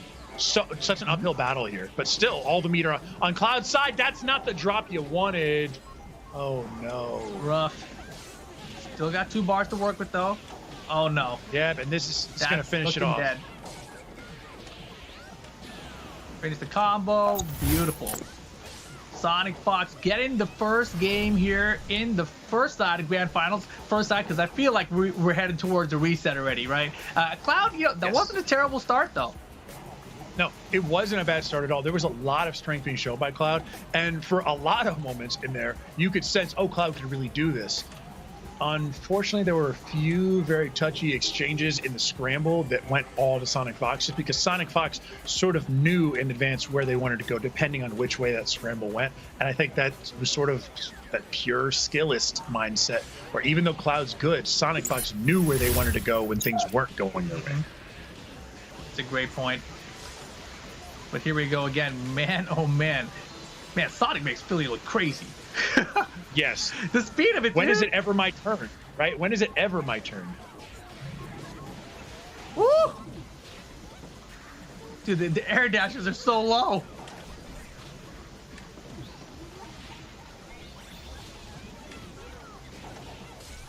Should not have punished that with that move. Gosh. Unfortunately, too slow. A light move would have been more suited to that. Could have just been a button misinput.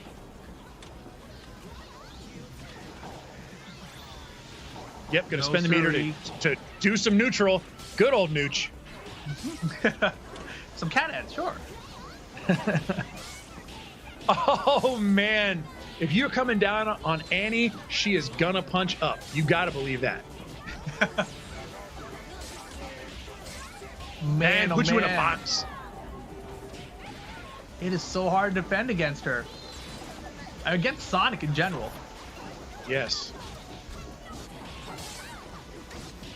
Ooh, that was highly fortuitous for Cloud to get that stray hit. Wow, to get the jump in like that. You need to spend the meter to get the kill here. I don't agree with anything other than spending the meter. I don't know if he's going to do it. Oh, it didn't need to. Doesn't even need it. Doesn't even need it. Excellent. All right, Cloud. Ooh, we flesh step around these parts. All That right, reset has not Cloud, been- yo, Cloud. Oh, the double snap! No way! Let's do it! No way, Cloud. This is what you Yes needed to way. turn this thing around. We're gonna have a full health character coming in, no red life. Okay, just a little bit of red life coming in. Nothing on the backside. Robo's gonna set the timer. Oh no, not the microwave timer. Can you flash that past? the Oh, last shoot him! explosion? Shoot him in the cat! Shoot him in the cat! The explosion, no! That's plus. Oh, there's the landing. It almost hit. Oh, that was so risky. Shoot. Oh, just shoot him one more time. One more time. Just patience. Oh, no! Oh, man. Not going to build 3, though, so where is it? Gotta be a reset. Okay, he's not gonna kill. Not going to kill. Under the wire.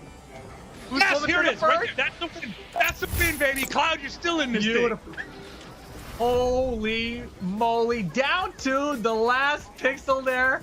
Nicely done. Cloud tying it up 1-1. Wow. Dude. That was quite the scramble at the end. And you knew how it was going to go at the end. All they had to do was either one of them could have gotten off their super for the chip. Unfortunately for Sonic, Robo's is a lot slower. Anything you wanted to do in that situation is going to basically equal Cloud carring you from across the state. Man, but this is how every game has started so far. It's all Philippine. Wow, okay, never mind. That is a legit, that's a strategic match. That's good job. Plan. Oh, nice! All part of the plan. Roll. Yo, Are we going to this see is the what we first have loop? got to see. Oh, laggy Sonic Fox? Oh, but it's got an Nice, okay. the punish. The punish. You'll make her lag too. Oh, beautiful. you tried to do crouching light punch as an anti-air, but the timing was off because of the lag vial.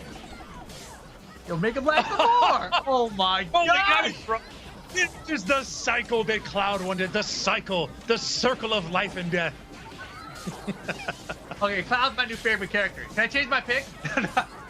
Oh, and this is going to be more than enough to spend the meter to get in there. Nice, Bro. doesn't even need to spend the meter. I love it. Only one character left gets thrown, though. Now you're in the corner, Back baby. in this corner. Sonic Fox with the Robo right now. Man, Cloud built up a lot of meter over there. Sitting on 4 bars. Oh, yeah. Fortunately, we're not going to see a revival situation from Valentine. Oh, man. Oh, man. So much meter. We got rainbow bars. What's it going to be used for? That's the question. Oh, here we go. Here we go. Let's spend. Let's spend. Oh, the armor says no to Concho. Oh, chasing him down. Oh! Beautiful. I run at you. I run right at you. No fear. All right. We're going to see the now. meter. Are we going to see the level 3? Are we getting the AAA chant? Okay, no, we're going to 1 into 3. Pow. Bring on the diamonds. Cloud Okay. looks pretty good right now.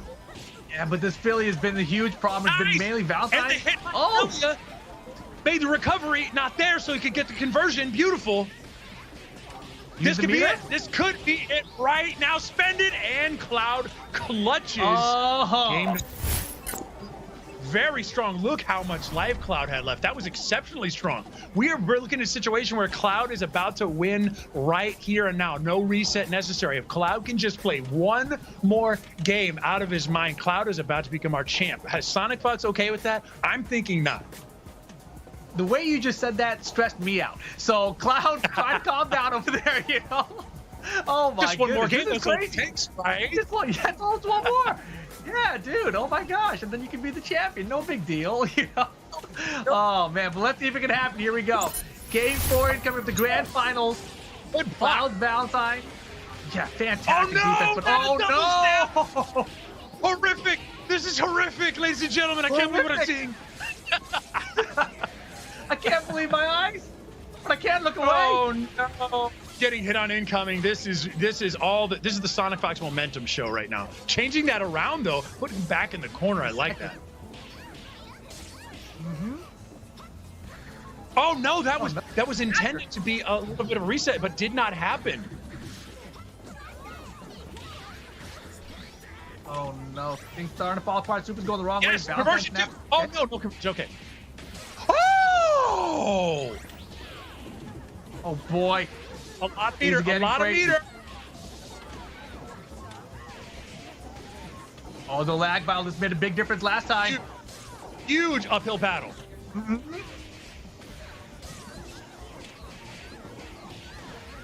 Nice. No, That lag battle. Everything's supposed to go. Oh yes, my God, Sonic's in big trouble. But Sarabella not healing the way she should because she keeps getting called as part of that reset chain. Oh, it's a great one. Oh my gosh, I thought Bella was gonna die there for a second. Oh, gets shot. Beautiful defense. Oh, whoa. I'm stressed. Yo, the anti-dying looked bad, but Sonic's still in the lead right now. But Valentine gets the Captain Robo. The hit stun increaser, you gotta love it. And the poison into what? Nothing. Oh, that sucks. Oh, snatched. Oh, beautiful. All right. Sonic not out of it at all. Dead character, and Sonic looking pretty. Even this one up 2-2. Nice, but no assist, so there's not going to be any loops. It's got to be old style resets. No. There's 5 bars on this Cloud though. That is this game though. That's good.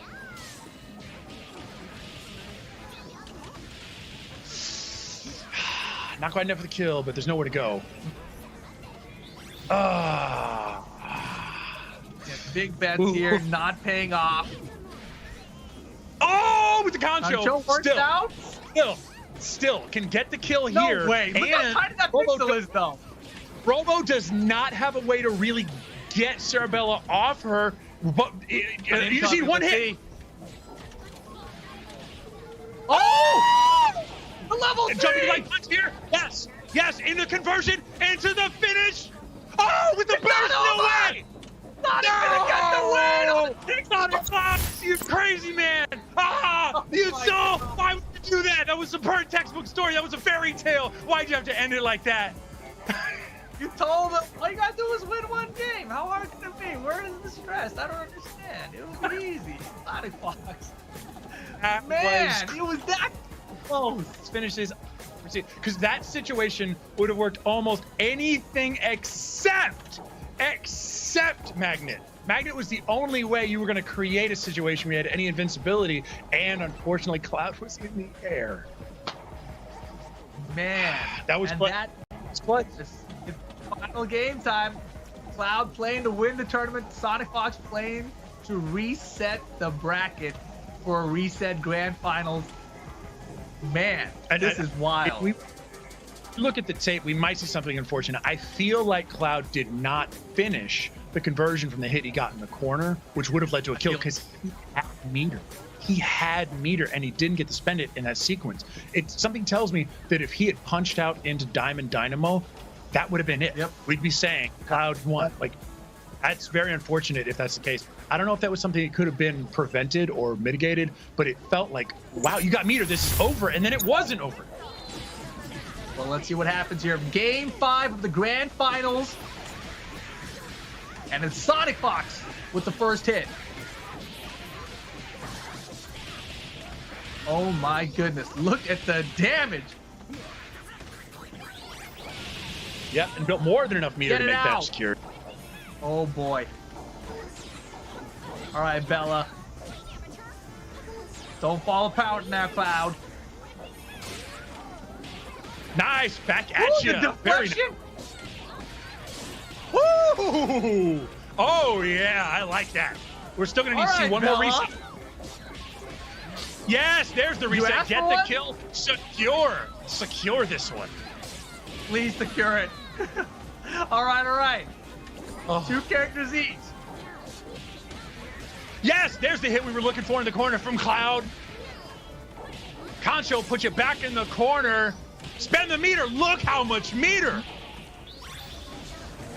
We got someone who's putting double in too. Oh, we're building another set of 3. It's level 3. Big Fist, Get it nice! out of here. Cloud is so good. We only got one more character to go for Cloud to be declared champion. And how it's going to come down to is Sonic Fox going to take this thing back?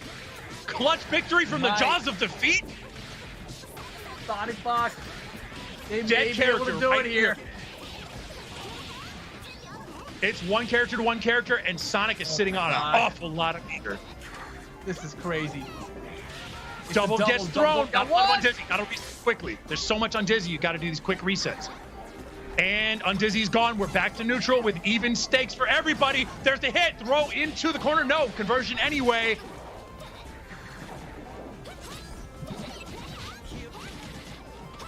And this is wild. Oh! Sonic gets an air dash. And there's 5 meter. That's a wrap. That is the wrap. I don't know if he's gonna be able to finish here. One more chain. That's actually not enough. Living. We're living. Oh! We're living. He's got 3 more. He's got 3 more. He's gonna build more meter here as well. He's gonna build more meter. Oh no! But the falling head kick sends us to reset. We're gonna do this again. Sonic Fox is gonna reset this series. We're going to the grandest of finals with no more chances. Bro. This is my first Skullgirls event. I'm literally about to throw up. I'm having a heart attack over here. I mean, those last couple rounds completely... I didn't know it was going to happen. I didn't know it was going to happen. I mean, these two are battling. Their hearts are in it. They're going 100%. This is a tooth and nail dogfight. Rip, I'm going to put you in the hot seat first. I mean... I just, how do you think Sonic Fox is able to edge out Cloud? I mean, edged out. Sonic Fox is just doing what Sonic Fox does at this point. It's crazy to say it, but it's happened so many times past. And it's always these crazy situations, you know, and this is what makes Sonic Fox the great player that they are. It's just in these clutchest of clutch moments, Sonic Fox is prevailing. Yeah, and in game 1, we saw Sonic Fox really just play strongly, and we weren't sure where Cloud was going to be able to go with this. It was looking a little bit one-sided, lopsided even. In game 2, Cloud, unfortunately, just was right so close, and we had that weird scramble, and then all of a sudden you were able to car him from a distance. Another game that came down right to the wire. Cloud looking a lot better by the time we got to game 3, though. This one wasn't really very close. It was like the Sonic game 1. By the time we got to game 4, though, Sonic Fox was thinking, okay, you're giving me an opening? Slam the champ. That was a huge mistake on Cloud's part. All right, and now, unfortunately, this one came down to that last pixel. And can you look at this, how we came down to this one? All it was one more reset into meter expenditure, and Cloud would have been having that crown for his kingly nature. Unfortunately, we didn't see it. So I believe that our competitors are ready. So going into this matchup, I mean, Kai, what can Cloud do differently? I thought he played all out there. I mean, what is he thinking going into this? I honestly think if Cloud doesn't win here, we may be looking back at a couple of mistakes I pointed out, and that might be his Waterloo situation. The fact that he triggered IPS with that crouching light kick at the end there was tragic, because that was the winner. That was the set winner. And unfortunately, even though we had the right idea with those resets in the last game, Sonic Fox was able to just sort of scramble in the air and secure the win. It's just a situation where we may be looking back at a few key things, some investments you didn't make in Apple in 1989, you know, that kind of thing. Well, here we are, reset grand finals, Cloud versus Sonic Fox. And it's starting off like it always does with Philly putting in some work, but look at this, Valentine. And the Valentine in the first set, I feel like only really did work in maybe 2 games, maybe 1.5 games, you know? Fights the way out of the lag file. Mm-hmm. Oh, great for clips Sonic. him with a low. Cloud's jumping heavy punches have been working this round. Oh yeah, tons. Super important move too, and here comes the Valentine. Oh no, and look at that again, the DAC combos, get out of there. Wow, oh my goodness. You're gonna DAC, I got meter too, bro.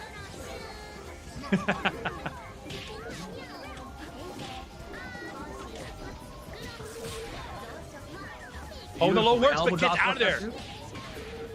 That's a clean hit. This one's looking. Oh no! Jumps right out of the reset. That wasn't even necessary. Fortune did not have enough life. Robo could have been killed there. Good block though. And the stare down There doesn't you work go. in Sonic Fox's favor. Dead character. Cloud looking real strong. Healthy life bars. Oh, nice! Oh. I'm underneath you, other side. Very, very nice. Unfortunately, drops the combo. This needs to be killed. This can be a kill. Secure this thing.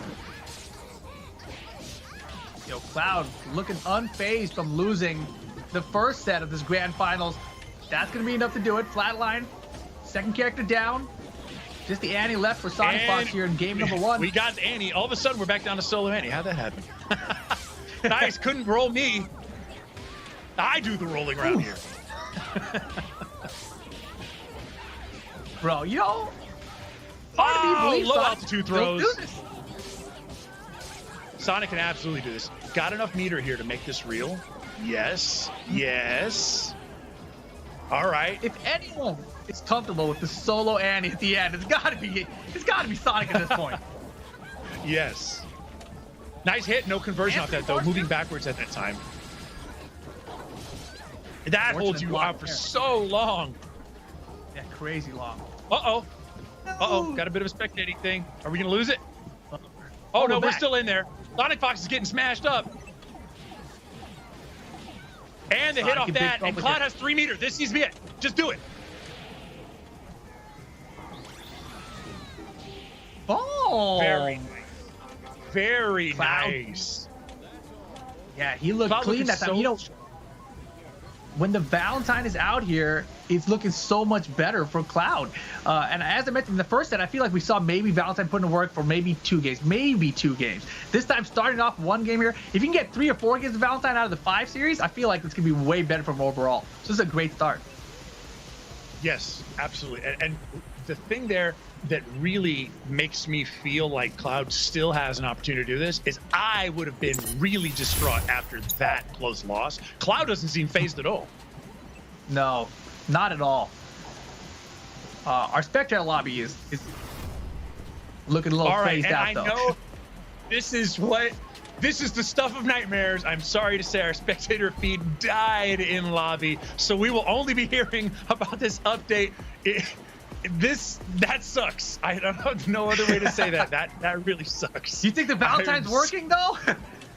The Valentine basically the vial missed and it hit the router, and then it's like now the vial now. So that's how we lost the connection. Oh, it was a lag vial too. Damn it.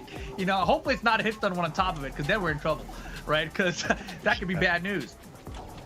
But you know, man. the way that things are going, I feel like the way Sonic Fox usually adapts here, I feel like it comes out really fast. You know, we see a lot of really quick instant air dashes and really puts in work on top of it. But we don't know for now. But that's going to be my assumption here. I feel like Sonic Fox is going to tie the setup here. You know, the score below. Exactly. Also, Cloud is up Score currently below's wrong. 1-0. Yeah. So Cloud is up 1-0 right now. Sonic Fox trying to tie it here in game number 2. This is the reset grand finals here. And Cloud is playing very, very well. I wouldn't be surprised if and he's People claiming Cloud won, and they're right. They are correct. Cloud won, so he is now up 2-0 in the grandest finals. That is crazy. We're about to see what could be the last match of this tournament. Is Cloud about to write his face in the stars among the gods to say, I am not just one of the gang, I am the gang? I am the whole gang, all me. You know, his team here is so interesting too, right? And his Cerebell is probably the best I've seen in this tournament. You know, and I feel like it's such a strange team combination. You've got the Valentine, Cerebell, and Double, and I don't feel like I've seen anyone else running that combination. No. Is that like we do want to check? We want to check with the box though to make sure the score is right. And unless I'm taking crazy pills, did we see Cloud win that first one? Cloud won the first one after the reset for sure. Cloud won the first one, so if Cloud won that second one, then we're sitting on 2-0. Yeah. We'll check with the booth. We'll make sure it's cool. I think there may have been a crossed wire here or there, and we'll make sure we're correct before we proceed. Sure. But yeah, I mean, speaking of duo, yeah, go ahead.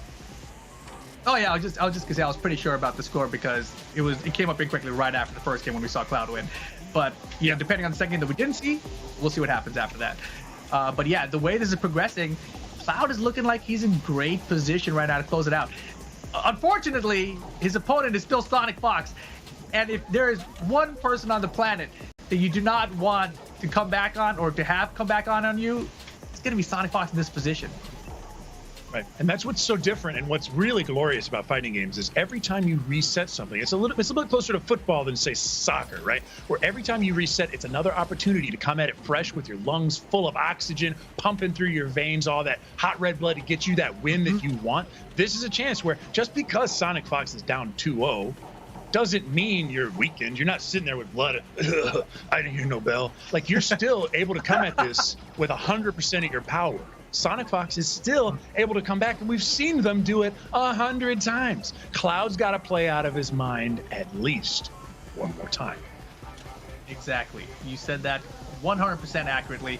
And Sonic Fox, as mentioned, because he's done it hundreds of times at this point, he's so comfortable being in this position. Even though for most players, you know, you get to a grand finals, you're in this position where you're about to win, you start losing after you reset, you're like, oh man, I thought I had it, but I'm out of gas now. You know, that kind of mindset does not even apply to Sonic Fox. They've been here before so many times that this is just another day in the park with them. I've been here. This is casual to me. Right. And what's really interesting is...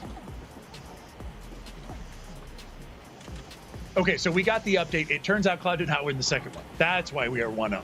Okay. There we go. There you go. We've got it now. correct.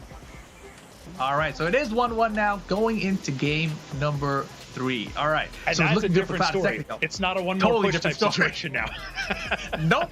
Now you've got to push twice. This is getting scary. Cloud's got to play ballistic this entire time. Armor piercing damn near. Man, this is going to be good. And you know, I really think that if the Valentine is winning, Cloud is winning.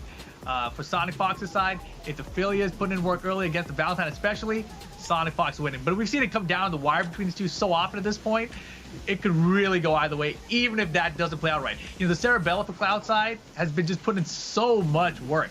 I just feel like if the Cerebella can get knocked out by Sonic Fox early, maybe with a happy birthday situation or something, then that could be a really fortunate turn of events in that direction as well. Yeah, I'd be curious to know what the momentum was in the last one, but I guess we're going to see how that transfers into game 3. I think if that Valentine loop can get cemented early on and build up enough of a lead, then Cloud can hang on for those wins. But we're going to sort of see exactly where Sonic and Cloud are in that momentum race, because we unfortunately didn't get to see the closure of the second one. For all we know, that was a nail biter. For all we know, it was really fast. Knowing these guys, it was a nail biter. But here we go, game 3 underway of the Reset Grand Finals. And jumping man, back look into the corner. Oh, no, happy birthday! No! I just mentioned it. I wasn't serious. Oh, no. Tap, tap, tap, tap. And dead character. And we're comboing in the corner, but fires right back and gets the hit for the conversion. Very nice. Oh, that was almost tricky as heck. Oh, the conversion off the assist does not happen. That sucks. Drops. And Philly is right back in your face. What do you do? Beautiful defense from Sonic right now. Whoa, doesn't do anything off of that throw. That's very strange. Nice. That was really good call. Waiting patiently for the DP into super. And the reset's going to be a dead character. Uh-oh, Sonic Fox looking like he's about to go 2-0 to up 2-1 very quickly. Oh, you're on that side. Bring back in. Finally wow. watch that. A lot of air movement. My, oh my. Yeah, as we'd expect with this matchup. Wow, that conversion was sick. Yo, I love that. Valentine's no, Robo, you robotic son of a gun. You saved Sonic? How could you do that? Oh, no. Oh, and man, lots of meter. Yeah. Trouble. And just like that, Sonic Fox has taken the lead in the set. He's up 2-1 here in the Reset Grand Finals. Woof. Yep. Man, and to see Sonic go up 2-1, just as we were talking about, it's kind of almost if Cloud had been 2-0. We'd still be looking at a situation where Cloud is not secure, right? No matter how close you get, Sonic Fox is always just waiting for you to get complacent. If you get complacent, now you're facing the champ. Now you're facing a situation you don't want to be in. Cloud's now got an uphill battle against a player like Sonic Fox. I don't know if Cloud can do it. We're about to find out. Here we go. Potential final game of the tournament. And man, you know, I didn't mean it when I was asking maybe, you know, Sonic Fox to get fortune and get a happy birthday with the cerebella. You know, I didn't mean for it to happen. But we're going to see what happens here. Look at this. Nice, Almost reaches out with standing heavy punch. Brilliant. There's a lot of stray hits happening right now. That happened again. That's the second time that's worked. Needs to be a dead character. Don't even play around. Don't even play around. All right, very nice. All right, lag bile is loaded now, but get air thrown. Annie has been snatching Bell out of the sky all night. You know she's gonna be up there, you know. Yeah, you know he wants a little bit. Yep. I don't want to deal with these lag back biles down to no two more, characters bro. apiece. And Cerebral has been doing work. Can she do it again? Nice. Excellent people's elbow. So much meter on Cloud's side. Look how that's stacking up. The heavy counter hit combo. That had to have been a lag situation. That had to have been a lag situation. No, the snap? That was crazy. Kit missiles coming up soon. Double trying to get close. Nice.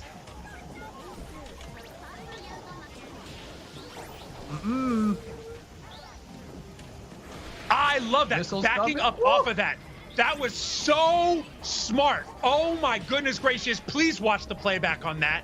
Knowledge of the game, 10 out of 10. That's why he's in grand finals. Right now, fire's back and rolling's gonna do what it does. No, please tell me we're not gonna lose it. No, come back in here. I believe. Oh, we're back. There's no lag bile. We got rid of the lag bile. It's fine. Oh, very Here nice we go. conversion. Tons of undizzy still to go. Gonna go ahead and spend the meter early. Shooting them. One cycle in the air and double butt. Very nice. Cloud takes it all the way to game 5. There is nowhere left to go. Like a horror movie at its peak, we are all trapped in this last game 5 where there's nothing left to do, but somebody's living, somebody's dying. We're going to hold a beautiful wake, and one person is going to be drunk, and it's going to be the winner. Unbelievable. We've had so many game 5s here today in this entire tournament. So, of course, very fitting to end in a reset grand finals, right? The final game incoming here, if you will. Game 5 incoming with Cloud and Sonic Fox. It could really go either way. I don't know what's going to happen. What are you feeling right now? I am thinking that right now there must be a series of very emphatic chants happening in chat. I can only imagine what you ruffians are doing to that poor scroll bar. I think I can't do anything but root for Cloud. Here we go. Final game. Cloud and Sonic Fox reset ground finals. And Sonic Fox with the first hit, but no conversion. Okay. Oh, nice tip hit right on the edge. Cloud's going to go down with his character, though. Spending the meter is going to be what the doctor ordered. Get this Valentine out of here. That was real fast. Cloud needs to pull it together. The Bella's the one that's been doing it for him. Nice. Conversion off this with the assist, but unfortunately Valentine is dead, so you're going to have to spend Monster. I like what you tried to do there, to get a button coming on the way down. It didn't happen, though. No hit. Sonic battle. Oh, that was nearly happy birthday. Ooh. This can be a dead character in return. Needs to be. No, this is crazy. Needs to be. Doesn't need to spend any meter. And we're all even at 2 characters apiece. This is crazy. Holy moly. They got me sitting up in my chair. Oh, no conversion. Nothing. Great push Oh, block. the throw. Very nice. Bringing it back. Spending some meter. Get Annie in here. And it's going to be Cabo Town into Reset Town. The junction. Reset Junction. Oh, gosh. You know. Oh, wait a throw. second. Convert off of this. Oh, Woo! That's what he's been looking for all day. Trying to get Sonic to push buttons in the air. There's the air reset. You got so much meter. You're going to need to spend it right here to get double out of there. That's it. Other side. This could be a dead character. Here comes the meter. Gets double out of there. There's level 3 from Bella, and that is going to be a dead That's a dead character. Cloud is so close to clinching this. The throw break from Final Sonic. character. The throw into the corner. Uh-huh. Merry-go into combo. Here's the ram. Here's the combo. And where's the reset? No reset. We're back to neutral. But gets the stray hit. Not enough to beat it here. Only got 1 bar. And the explosion. Where's it at? No, that doesn't work. Universe waiting on that. Waiting on that. This one's going to be coming down to the wire. The explosion's going to happen. Equal that damage. We're going to see some exchange. Oh, the reset. Very nice. The explosion into combo finish. And we're down to 1 character apiece. Yo, holy moly. Where's it going? Where's the hit? The throw. Landing on the mine. Blocking. Too hard for Cloud. The throw. Gonna build the meter here. You see some cat head? The hit, the straight hit. Sending down Monster. Beams, we got beams. Patient neutral. 13 seconds to go. Time could become a factor. There's a throw.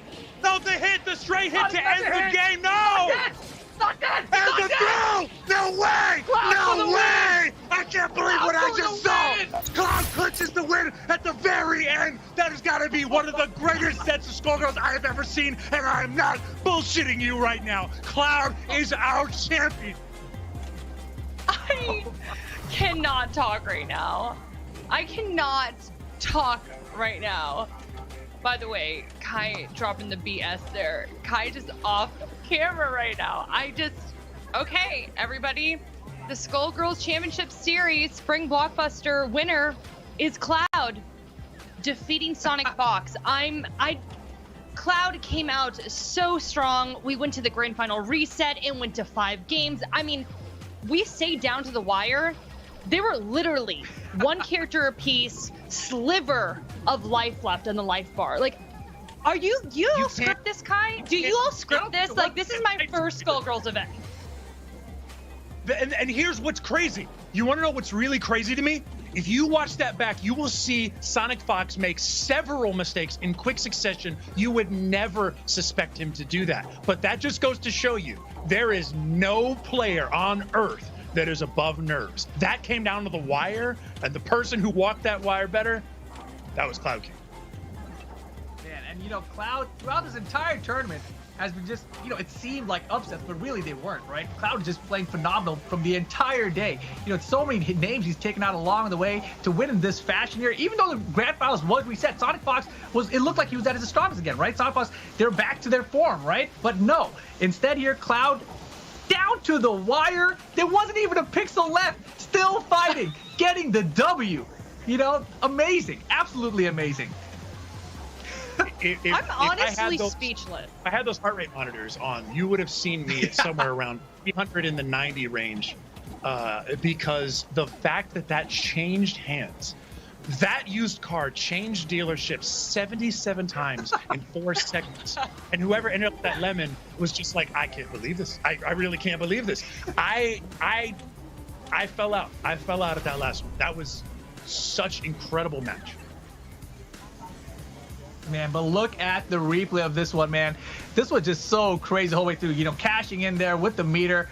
Moving on game. I don't even remember this is like the reset grand finals or the first grand finals, but just such a crazy set overall, right? Both ways. You know, Sonic Fox, when he needed to, always had the DHs point in place. But overall, man, this thing was just the closest set I've ever seen in like anything. Just unbelievable. Game 5 here. Look at this ending here. The craziness. Sonic Fox, look at it. The mistakes, the pixel, leaves alive, air throw. Get the conversion, and boom! Last hit. Oh. I'm literally without words. I am speechless. So I'm going to let Rip talk about the final bracket, because I'm just sitting here just totally in shock. So break it down for us, Rip.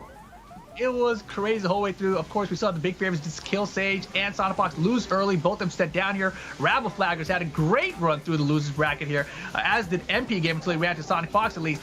But then it was Sonic Fox and it was Rabble Flaggers there. Close set there. Sonic Fox edging it out and then taking out his run back with Triviality, who sent his losers in the first place. Cloud over Triviality in the winners final. Set up this grand finals, which was Cloud and Sonic Fox, with Sonic getting the reset. 3-2. I still can't speak. And then, of course, in the reset grand finals, down to the wire, final round, final character, final pixels, and Cloud squeezes out the victory. Amazing. Simply amazing. This has just been such a wild day. And Kai, we've been saying it repeatedly. Obviously, these competitors, they're fighting for that money, but fighting for circuit points. This is huge. So let's take a look at the circuit points leaderboard, and can you just break it down for us? Absolutely. We already said 1,000 clean grand are going to the winner, and that's Cloud. Sonic Fox collecting 750, and for anybody that's aware of the skill that we saw on screen, it's a foregone conclusion. A lot of the names that we're seeing in this first 7 positions are probably going to be showing up towards the end of the circuit as well. But that's not to count everybody on the right side of your screen who collected a little bit of points and can add on to that as the season progresses. And Rip, we've been driving this home throughout the event, but points so important here.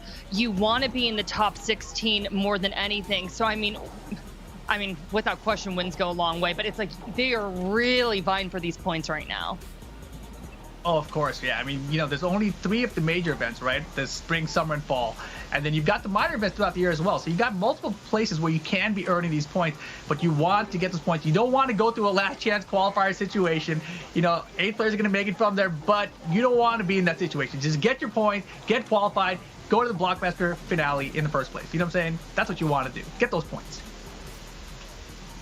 Guess what? I have something special. You've been begging, you've been hinting, you've been asking in the chat, you've been saying, can we please get some news? I have some news. I want you to be here on May 6th, and I'm going to tell you something really special. Okay, what's happening? I'll see you guys on May 6th, and we can all find out. Yo, seriously? Don't you That's dare. my birthday. That's the birthday, Rips and Skullgirls. Happy early What's birthday. happening? It's my birthday. It's a birthday present for me. Okay. I mean, there's a cliffhanger if I've ever seen one. But also, we just want to break down the schedule again. 3 blockbusters, spring, summer, fall. There's also a Skullgirl Championship Series minors as well, but top 16 finishes in these competitions, you get those circuit points. That's huge. After the fall blockbuster, whoever is in the top 8 gets invited to the final blockbuster. Much bigger prize pool there. For the last 8 spots in the final blockbuster, there's a last chance qualifier. What I think is wild, though, is like, you can do really well in these blockbusters, but if you're not in that top 8, if you get ranked 9th, you got to go to that last chance qualifier, and that is brutal. I mean, that's just the name of the game, Kai, but I mean, being in that top 8, like, you want to secure that so badly. Yeah, no, 9th, you don't get in. Yeah, that's been absolutely crazy. I think it's time for the patented Kai gets emotional about the Skullgirls community moment that I have to have at the end of every tournament. I think it really speaks highly to how many people have stuck around over the years and waited for this kind of thing to happen, where everybody's putting in so much effort, the level of play is so high, and everyone's staying so happy about what you guys get to see. I am so thrilled for you guys, and to see the Skullgirls Championship Series start like this, it could drive a man to tears. Aww. Oh man, I totally agree with you there. Obviously this is my first time doing anything with Skullgirls, and it's here at the Skullgirls Championship Series, and this event has been just phenomenal, right? The whole way through. And just the final 4 here, the top 4 of this event is just some of the best action I've seen in any fighting game, period. And I'm not exaggerating there. Like, this grand finals, anyone can watch it back, no matter what game you love. Please watch it. Send it to your friends. Let them know about this, because this is what people in fighting games in general will love to see, right? So thank you guys for having me. I'm so happy to have been here for this. This is my first time, as I mentioned, with Skullgirls, and I had a great time. Yeah, this has been a fabulous event. What a way to kick off the Skullgirls Championship Series. And I'm in the same boat as Rip. This is my first Skullgirls event, and I didn't know what I was signing up for. I mean, I'm sweating over here. I'm standing up. I'm cursing. I'm screaming. I mean, literally, I keep on saying it. Are y'all scripting this? Because it's like we had favorites for sure, and then we had upsets, and then that grand finals. I mean, I don't even need to recap it. We've recapped it so many times. But anyways, Kai, Rip, it has been an absolute pleasure and honor being on the desk with you. I've had so much fun today. I want to give a big thank you to everyone behind the scenes. James for helping me with this tripod. Michael, producer, you are just killing it. We love you to death. And obviously a massive thank you to everyone watching at home. The chat has been so fun to watch. It's just been absolutely a waterfall of enthusiasm, and I'm so happy to be here for it. And of course, don't forget to follow @SkullGirlsGG on social media for updates, and we will see you next time for the summer blockbuster. Don't miss it. Have a great day. See you soon.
Welcome to the Injustice 2 Pro Series Grand Finals presented by Simple Mobile, powered by Samsung. I'm your host, Joshua Gray, and we are live from Chicago, where 16 international contenders are ready to fight for a $100,000 prize pool. The first place prize, $40,000, and the coveted title of Injustice 2 World Champion. Throughout the season, we've seen these players travel the world, attending different events, fighting for the coveted Pro Series points so they could qualify for the Grand Finals. Some of those events included Combo Breaker in Chicago, CEO in Florida, Viennality in Vienna, the SoCal Regionals, Evo in Las Vegas, and others. But today is the culmination of that tournament as we crown ourselves a champion. Our commentators, Ultra David and 16-Bit, are standing by to review the bracket, break down the prize money, and get our first match started. Gentlemen, let's get this tournament started. Hey, all right, thanks, Josh. My name's Ultra David. And I'm Steve Brownback. And yeah, welcome to the IPS Finals for 2018. Now, there are 16 players who have lined up here. 16 of the best in the world, and it's been a long, grueling season, and these are the cream of the crop. Absolutely right, and I'm really excited for it. You know, in reviewing the players, characters that they might use, we counted something like 25 plausible characters that could be used. Not sure what we're going to see exactly. Yeah, sometimes you have the tactic of you go around telling other players who you're going to use, and you don't. You stick with your main. But sometimes we do have people like Samij using Poison Ivy, or Tweety using Superman. We never really know, but you're right. Almost every character in the game has been represented throughout the season and could be represented today. Yeah, and we might see some mirror matches. We might see some silly mirror matches. There are rumors of one of the first round matches being a very silly mirror. Yeah, we'll see what happens. As Josh mentioned, there's a lot on the line. Lots of money on the line. Let's take a look at what we have going on there. For first place, $40,000. Yeah, I've never made $40,000 winning in video games. I mean, I never really won in video games, but even if I had, I wouldn't have got $40,000. Look, back in the day, if I won $50, I felt like I was rich. Yes. If I paid for my entrance fee, I was like, today is a huge win. So Absolutely this is right. Even the 16th, even the last place finishers today will get paid. Yeah, I mean, the last place finishers today will get $750, which is not bad, and that's a cool reward because if you go 0-2 in here and you get 13th place, you are still one of the best players on the planet. Absolutely, and the way the brackets work out, a quarter of the people are going to go 0-2. Yeah, and I would expect huge upsets. I mean, if you recall last year at one of the major events, Sonic Fox went down early. That's right. Yeah, this is a tournament where we could see kind of the standard, someone like Tweety or Samij win, or even someone crazy like Basics or Gur. You never really know. Well, let's take a look at the bracket. Move on over here. So the first match that we're going to have, our players are already lining up. This will be Tweety versus Basics, and you can see the rest of them that we have there. And this match is interesting to me because it represents two opposite spectrums. We have Tweety as the most consistent player of the year. You could make the case that he was the best in the world this year. Yeah, he got an average, I think, of 3rd place. Right, he did not win every event. He only won one big one, but he was always in the top 3, and he was beating everyone. He has wins over Sonic Fox, Samij, you name it. And online, he's obviously one of the top 5 players in the world. On the other hand, you have Basics, who's Basics? This is a guy who he lives on the internet. By the way, we're piped into the house. He is a physical embodiment of the internet. He shows up and he wins the last chance qualifier. Well, I think it's awesome. He played fantastically. They were really good players who were at that last chance qualifier. Right. I mean, guys like White Boy were there. Nubcakes was there. Top offline players were there, and he beat them all. Yeah. And he is someone who's been to live events before, and he never really did well. He was actually at EVO. And he lost in pools and then lost quickly in the top 128 or whatever. Like he's never really. Everyone online knows who he is. Yeah. The top, he is actually one of Tweety's main training partners. Right. And Tweety, never one not to run his mouth, will let you know that Basics is a good player. Trust me. And we're like, yeah, but he goes to tournaments and he gets his back blown out. Like, at what point is he obviously not that good? And then he shut us up. Well, I think it's a sign of the scene. There are lots of players who have come up from online play and are young and are very successful. You know, and looking through that bracket right there, I was talking about this with a couple of guys yesterday. I think the oldest player to have made the top 16 is 27. Oh, that's brutal. And some of the players are in their teens. Yeah, I mean, Rewind is still in high school. Yeah. Rewind is literally in gym class, like, let me show you my EVO trophy. Yeah. Yeah, I mean, with Basics, it also is, it's not just online, which is obviously the netcode's very strong and you can get good playing online. It's also a matter of getting over your tournament nerves. Big part of it, absolutely. Like, he may have went to 10 tournaments before we finally figured it out and played at his peak. He clearly did at the LCQ. Well, what's interesting is there's the LCQ and there's the World Finals. Yeah, with Steve Brownback asking who you are right next to him. He's right down. He's right down there. It is one thing to be at an EVO or a tournament like this, and then any other online tournament, and he's sitting next to a guy who is not going to get nervous. Right. Tweety is a professional player. He is a robot. Yeah. He's not going to get frustrated. He's not going to get flustered. Tweety intends to win this event. I think plausibly so. I think he's a favorite to do so. There's a lot of people who you compete to do the best you can with your character. I want to be the best Swamp Thing in the world. I want to be the best Catwoman in the world. And if I go 0-2, I did the best I could, and I represented Catwoman. No, Tweety's here to win. Yeah, no, you're right. You're absolutely right. So the players are ready to go.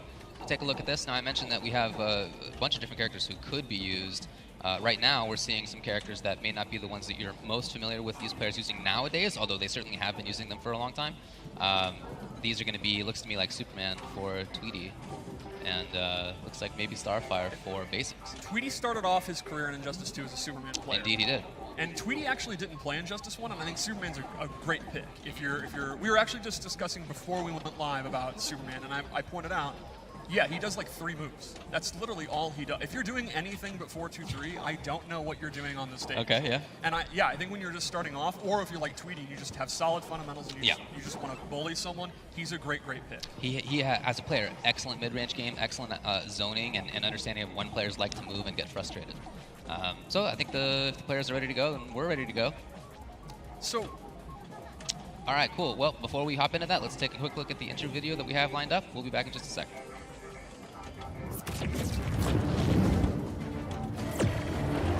Your abilities pique my interest. My power comes from the sun itself. Vivisection will confirm. It's going to be highest seed versus lowest seed in the first round. Tweedy has had quite the year in the IPS, earning a whopping 665 points by the end of the season, with placements such as first place at Combo Breaker and second place at CEO and EVO. Not yet the wake up by Tweedy, and the train is gonna send them to grand finals on the winner's side. With Basics having to run the gauntlet at the East Coast Throwdown Last Chance Qualifier, as he ended the season with just 5 points, securing his spot at the last minute. Close it out, Basics is your champion. He's going to Chicago. Your best is not enough. Here comes the wildfire. Tweedy brings a highly defensive style to the table, famous for his Starfire and Dr. Fate, with Basics known for Brainiac and Atom, two incredibly tricky characters that in the right hands can cause some serious problems. It's a total clash of playstyles and a perfect way to start off the IPS finals.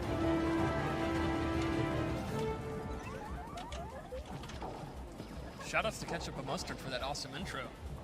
Yeah, definitely. It's too bad that they couldn't be here. Things didn't work out. But yeah, shoutouts to them. I'm happy to hear their voices. So one thing we have to talk about, the psychology of here.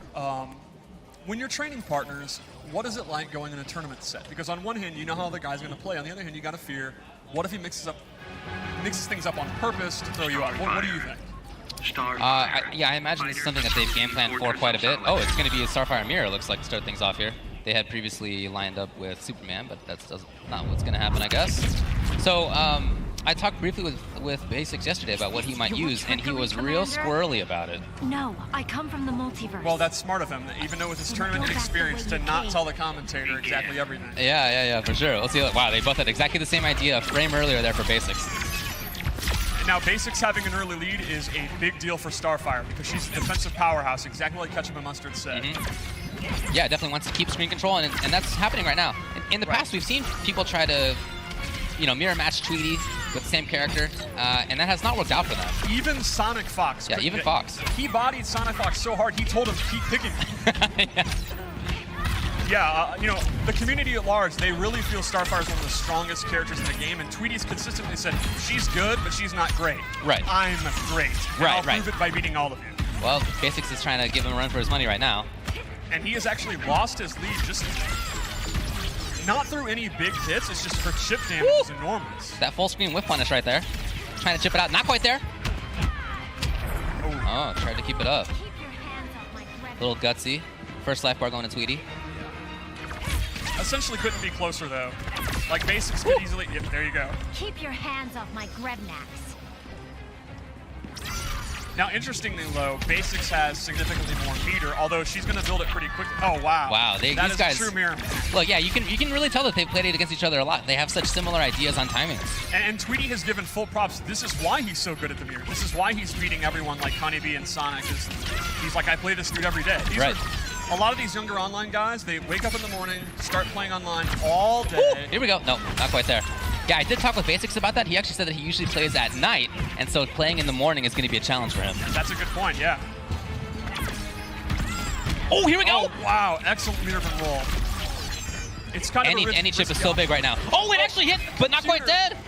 Any chip? Anything? And they don't have meter to do chip. No, yeah, not. Oh my God! Anti-air. Now, what do you think? Was that a reaction or a read? I think that was preemptive, yeah. I think that was preemptive. Her anti-air is tremendous, but a lot of it is preemptive. Like, it really covers the sky, but she has to really guess they're going to jump. For sure.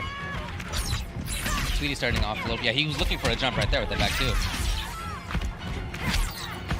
Moving forward, fantastic jumping three. Pretty big damage. Oh, and he chooses not to end in the blast to get distance. He'd rather go in. Controlling space right here is Tweedy. This is such a tough range. Even in the mirror match, you can't move backwards. Her 4-3 is pretty tough to react to. It's a really good overhead. Just in time, little interruption comes. Basics trying to find the moment. Man, Almost they are even on life. Dead even, yeah. Okay. Starlight, star. This time Tweety has a bigger lead than he did last time, but still, you know, one jump 3 could even it up. And while from distance, she tends not to deal a lot of damage. There are some situations where she can really pump it out. Right, and it's not like a burst damage, but it really adds up as you're trying to get. You might lose 30% just trying to get in. Well, right now it seems like Basics feels that he needs to get in, and Tweety's really taking advantage of that. And fighting game 101 with zoning is when you feel like you need to get in, you start making mistakes. Correct, like it starts snowballing. Why do you not yield? Even Trigon couldn't take my heat. Yeah, it's all about trying to fluster the opponent. Got a couple of bars here for Basics. And Tweety, so Tweety is the community's villain. He feeds off that. The madder you get, right now he knows the stream chat is booing him, and it's making him play better. They might be booing both of these guys right now. That's true. All right, taking the life bar there is Basics. He's got a couple of bars. Like, he's been consistently ahead on meter. Unfortunately, he's also already used his flash, so... Right. Yeah, he can't afford trades like this. And he's probably starting to go for unflashable damage, but we're definitely at the point where it's going to be hard for him. Yeah, zoning right now is not going to cut it. He needs to get in and make something happen up close. And I'm sure he's noticed he's very close to the corner. And Tweety knew he was close to the corner and bailed out. Very smart. There you go. Like, that Tamarinian charge there, I'm sure was, if it hits, that's nice. And if not, I'm out of the corner. For sure, yeah. The mobility that she has is a big part of why she's strong. Trying to move in now, safety. Right, she uses the bar meter to do the meter when to stay safe. A little bit left, a little bit left. Oh, he's trying to bait something. The chip. There it is. Yeah, it's Didn't matter if it's unsafe on block in that situation because block was death. Now, if you're Basics, you win the first game barely, you lose the second game barely. Do you get more nervous or more confident? That's a good question. It seemed to me like in the way that they played that second game that Tweety was the more confident one. Which makes sense with all the experience. Tweety was a very good MKX player towards the end of the game's life. Has a ton of tournament experience and a ton of confidence. Here we see Basics. He's looking for the high and got underneath it. That'll be a as a good result. start. Here we go. Pressuring in the corner. Oh, nice wow. timing. That was an excellent error. Wow, what a call. Okay. Oh. Thrown back into the corner. That's a big swing right there. That corner. That's very smart with Tweety. But Basics has a huge lead here. Look at this. This is more of a life lead than Tweety had in the previous game. Yeah, it's like the life leads keep getting bigger, yet the games remain as close. Wow, just like that life lead already might be gone.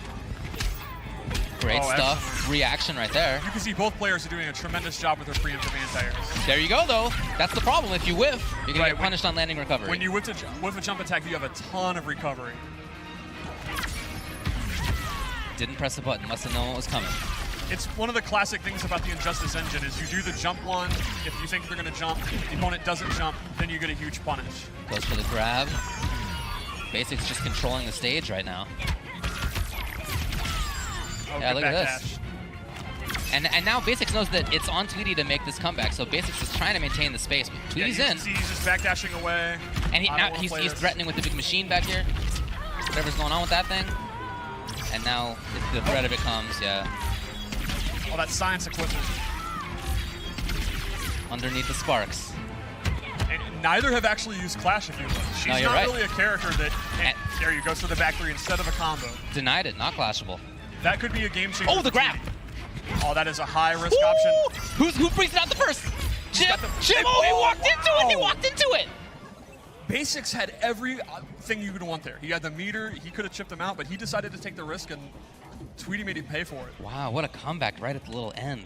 One of the reasons Tweety's so good in this mirror is his understanding of comeback. Like, you wouldn't think her comeback is that great because she's a zoner, but he makes it work. He'll start getting bolder and bolder. Again, Basics extremely aggressive at the beginning of the match. Oh, that worked out for him last time.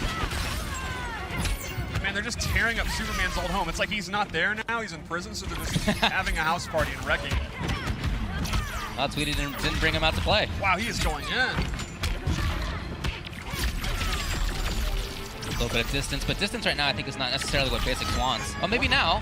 Oh, what a timing on the roll! That was excellent. The meter burn roll is invincible, so you'll see it a lot against projectiles, and it's kind of a risky way to try to get in. It's something you have to keep in the back of your mind when you're a zoner. Brought out the down two, Tweety smiling blood, I think.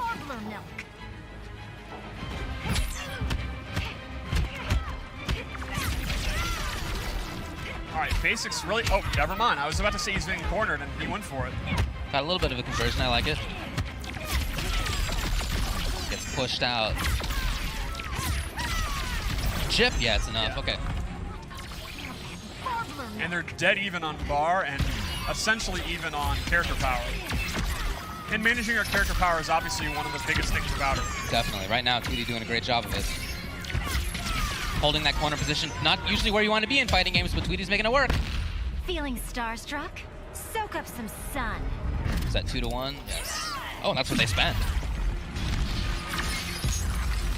Both giving up a lot of bar on that. Tweety already has one. Basics having used that clash, he's in a dangerous position. He's going to definitely have to avoid Tweety doing a clash because Tweety will spend the bar. Himself in there. Okay, it worked. He's going for pressure instead of a combo. Okay, here it is. Oh, that's huge. And he went for the hit. Feel the yeah, I don't know if that was on purpose or if he just, I want to get... fire. The thought process there may be, I'll lose the clash and at least he won't have bar. That could be. It's one of the most interesting aspects of the clash mechanic.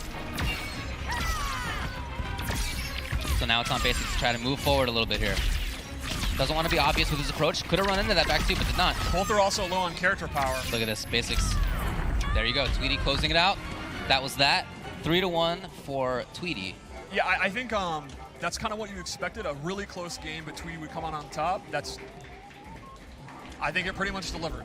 Okay. I think Basics definitely looked like he had a chance, but he could not close it out against Tweety.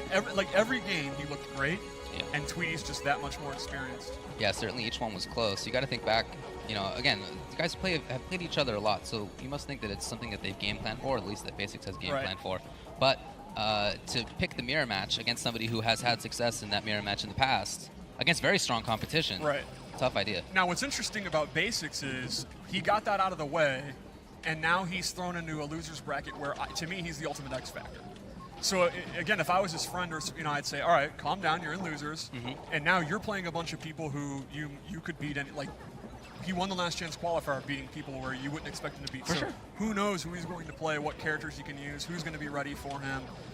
Essentially, he had his hardest match to start the tournament. All right, well, we're going to move on to the next one shortly. You got Honeybee on the right side of your screen, and you got Gurr on the left. I'm extremely excited for this one. This is very much a clashing of styles. Yeah, and these are two players who had success throughout the year. Gurr, I think in particular, as the year went on, got consistently stronger. He finished outside of top 8 at Combo Breaker. By the end of the year at SoCal Regionals, he got 5th. Gurr is a player to me who he's been playing since Injustice 1. I would describe him as a good player, but not a great player. Yeah. He's a guy who gets 13. And this year, especially once Adam came out, you can really, his dead shot, and again, his dead shot, not great, but good. His Adam, though, he has really made it to that next level. He is a true top player now, and to me, it's the perfect blend of a nut player and a nutty character. Yeah, I remember talking with him at the end of the last season when he did not qualify. Right, and he was very close. And not making it was hard for him to deal with, and he was sort of wondering whether he would continue with it at all. Oh, yeah. He thought maybe if there's another character that comes out who I really mesh with, maybe I'll keep it going, but he didn't seem like he was expecting that to happen. And then the Adam came out, and sure enough, he melded perfectly with the character. I mean, Gurr is one of my favorite players as far as entertainment level go because, like I said, he's just a nut. Like, this is not a guy who's studying high-level option selects and the minutia of frame. Guys, I just discovered this is actually -8 instead of -7. Who knew? No, this is a guy that wants to turn really small and be as obnoxious as humanly possible. That's the character. When you complain about down 3, you power him up. Like, this is a trolly, goofy, jolly player who plays by passion and instinct. He's just doing stuff. Very reminiscent of, Pimpin' Jim, Perfect Legend, even Sonic Fox. Like, this is not a, I subscribe to the New Yorker. I'm a serious player. Look at my footsies. No, he's a maniac. Okay. And then sitting next to him is Honeybee, who is... He's been one of the best in the world in NERDS games for 5 years now, since Injustice 1, doing that. Patiently getting in with Flash, taking calculated reads, then using setups that he practices at home. Like, he's a very prepared player, a very professional player. And while Flash is wild, the way that he gets it going is very methodical and fundamental. Makes sense. All right, let's hear what Ketchup and Mustard have to say.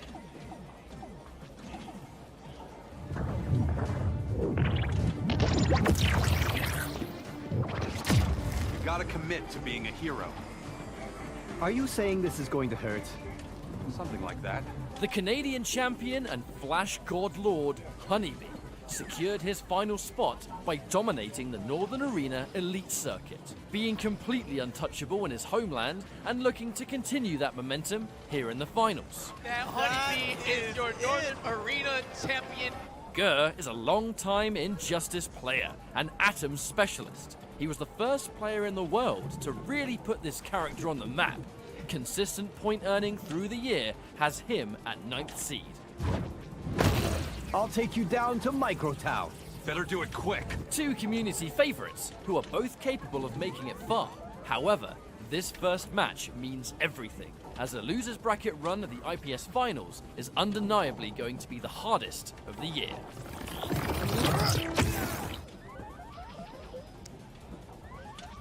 One thing I wanted to discuss that I was thinking about the other day when I was reminiscing about when I was a relevant player is there's always the concept of first match jitters.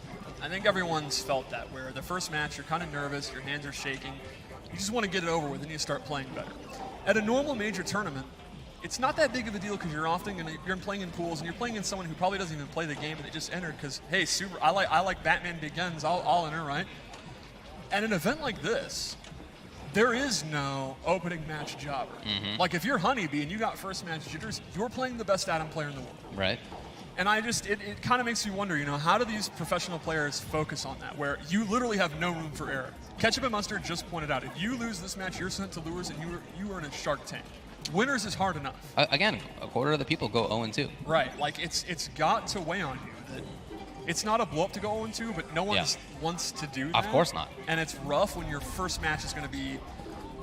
This is probably someone. It's probably someone you've played like 5 times. And you basically go even with. Like, it is your peer. It's definitely difficult to have that kind of mental fortitude to just sort of wake up and be ready. And that's a good point too. Like you literally got up at 7 in the morning. Yeah. You've done nothing but think about the game the past week. Right. Probably have jet lag. Like it's always interesting to think about the physical and mental aspect of this besides the game. Never see me coming. Allow me to prove you wrong. Now, I don't know how you feel about this match, but to me, this is going to be Flash having a very hard time getting his game going. Yeah, I think that makes sense. Atom is such a weird, scrambly distance character. It's not a traditional zoner by any stretch, but just away a lot of the time, harassing you and making you want to come in frustrating ways. Or being frustrating in terms of his approach.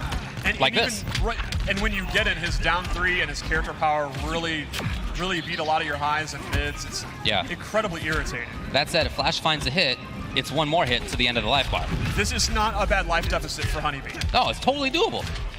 He's about to get halfway to evening it up right here. Yeah, look at this. One more hit. Oh! I mean, they are. In fact, he is now going to get the life lead. This is classic Honeybee. This is what he's been doing for years now. He did it with Devore and MKX. Right. In Justice 1, he takes his time, and the whole time, you're dead.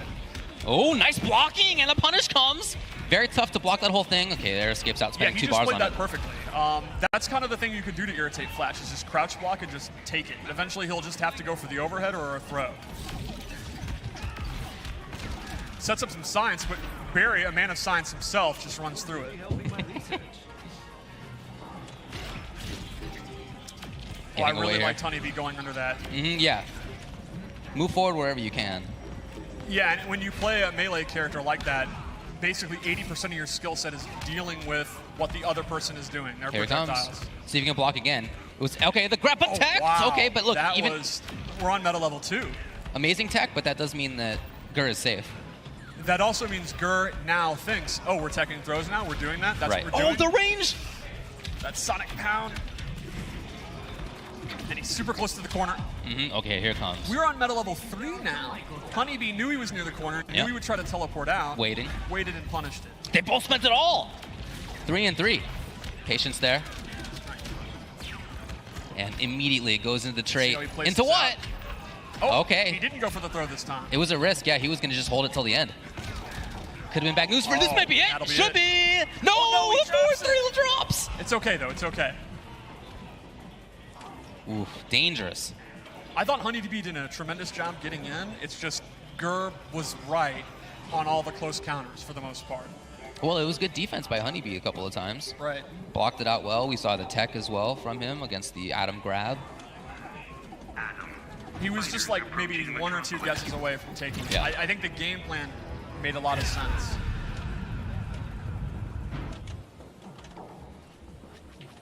I really like how he pounded over some of those ground pounds as well. That was really nice. He seemingly has wanted to change stages. I don't know if he just wanted a break or he actually doesn't like that stage. Ooh, one for the tech. Oh, way too far. Man, he is really using that running man stance. Oh, that makes sense, right? Getting in there. Damage for him here. Bad spot for Gur to wake up in. After losing what? 620? Oh. Threatening with cans, no nothing. And Gur using the character power just to get out of the corner and get some. Oh, but he gets No punished. meter though. And then just the chip will do it. Told you I was fast. So as Adam keeps that trait going, it gets riskier and riskier. If you block the whole way, he's very punishable at the end. Now Trying to control the corner. Oh, that beer and signs. Okay, there it is. Oh, Nice good down anti. 2. Yeah, he knew exactly what was coming. Down 2 is definitely one of the best. Backdash. You see, Gur really just wants to get away. That's the character. And Honeybee is not letting him do it. Honeybee is now switched to making every right guess. Better do it quick. Yeah, it's not looking great for Gur right now. Who spends 2. He's going to get a little bit of health back. Was hoping to see the approach there. Nothing came, and now it's on Honeybee to block it out. The grab this time, the tech again. I was about to say Honeybee will probably play it conservative and just take the throw, and that shows me what I know. He actually went for the throw tech. Okay. That's confidence. He can't get through. I mean, he can get through that, but he'll die on the way. Oh, and he put himself into it. Was that what happened? Damage over time if you get through that. Smelly cloud. Oh. Yeah, you saw him take a little bit of damage there as he walked in, but not enough to matter. Here it is. This is going to be huge. It will Ton be of very, damage. very challenging. The setup for comes. back. Ooh, that's gonna do it. Oh. Yeah, you look. I mean, you might as well if you're Gur. Try to air escape. Yeah. You hope that Honeybee doesn't get the punish on you, but he did. For Gur right now, you got to figure, thank God I won that first game. When you fight Flash, games like that are going to happen. You didn't really do anything wrong. Honeybee just did everything right. So you figure, all right, well, that kind of sucked, but it's 1-1. For Gur, though, he is a very emotional player. So I think it's very critical that he does well the next game. I think if he goes behind 2-1, he'll be in a worse spot than if Honeybee was. Okay. I think Gur gets better the happier he is, and the worse, the more emo he is. He tried to, I think, get the throw bait there, but Honeybee was totally ready. His defense is amazing this game, this set. Good blocks. And right back in there immediately. Honeybee just not letting go. Gur's in trouble. Yeah, Gur's in a lot of trouble here. He really needs to try to get away, calm down. Ooh! And only a down 1. He got away with that teleport. Coming in. See if that defense holds up. Look at his defense consistently here. I got a little bit of a punish. You know him and his brother have training mode, human versus human, against Adam for like 2 weeks straight to prepare for this. And it's really paying off. And one of the unique things about a bracket like this is you know who you're going to play with a lot of time. Exactly, yeah. That Bruce Wayne prep time. Oh man, that could have been more there for Gur. So he's dropping a little bit here. Down 2, that's a great trade for Honeybee in this situation. Got the corner. Yeah, this is all Honeybee. You know, there's the clash, and he has 4 bars, so he can get however much life he wants. Well, unless Honeybee spends, no, okay. No, and Honeybee decided not to spend. Yeah, He's definitely feeling himself. So it's such a life lead for him. And that'll be a huge punish. Yeah, this is big time. As that trait slowly recovers. Push block, that's a bar spent underneath. But to what end? Does this matter? Again, the tech? Yeah. This defense! Wow. Gur's got to realize that and mix it up. Well, we saw him. Oh, that should do it. We did see him seemingly go for a throw bait earlier in this game, but that's exactly when Honeybee brought out down 1. If you're Gur, you got to take a slight break. You got to think about this, because you started off awesome and it's gotten totally out of your hands. And it looks like that is what he's doing. That's smart. Yeah. You got to recognize, I've lost control here. Why? Look, as an Adam player, you are hoping to maintain screen control, and then you're hoping to make your trait mix-ups work out. And those are like 2 of the main game plans for you, and neither one's working out. And he's got to think, why have I lost screen control? And to me, it's the running man stance. He really hasn't been able to use his Atom Blaster, and Gur's one of the best I've ever seen at the random meter burn Atom Blaster. He got that from Tyler Lansdowne. Okay. And he really hasn't used his ground pound. And I'm sure it's the frustration of how good Flash's mobility is at dealing with that stuff. He did in the first game use ground pound a couple times, but there was a Sonic Pound over it two or three times on reaction. He's done such a great job of dealing with everything that Gur uses. Yeah. Unblockable there. So maybe the adaptation here for Gur is a little bit more offense. We'll see if he stays in. Yeah, just say, all right, I'm not beating him mid-screen, so I'll just try to go in. Right, yeah. If the screen control's not working out, then you have other options. But right now, getting comboed, Honeybee, some good damage for himself into the corner. Patience right there. Let's see how Gur gets out of the corner. Look at Gur's defense, all right. And then blocks the overhead. He can't block forever, though. But he does save himself from the combo. Try to get a whip punish. And he is just waiting for his character card. God, he is harassed right now. And unfortunately, Honeybee was knocked down. Maintaining it. There we go. Finally, the grab comes. That means Adam gets to recover safely. And he's back to the screen control. No, okay, strings finally. Threatening a little bit, but this is not terribly threatening to Honeybee. You absolutely called that he's going for more aggressive, but it's not actually doing a lot. But he actually does have the life lead here. That's true. And a big part of that is his excellent defense. And that's enough. Next time, try stretch. So even though Gur has looked stronger, better moving forward, better defense, still very even in life. It has not been a big advantage for him. Unfortunately, he is going to have a long cooldown for his character power to come back. Oh, good down too. There you go. Yeah, he's back in this. See what he can get out of this. Flash is super dangerous though. Oh, I love those tornado hands. Yeah, I think that's a really good idea there, but just didn't quite have the range. Was hoping that Gur would move forward. Ooh, nice anti-air. Anti-air. Honeybee wanted nothing of that. A little curious though, I think, to spend 2 bars to get out of that. Away, away. Okay, the final hit. That was risky. And Gur's sitting on super. That's true, yeah. If you can find a big moment right here, you can just close out the game. Gur's definitely not afraid to do it. Here he goes.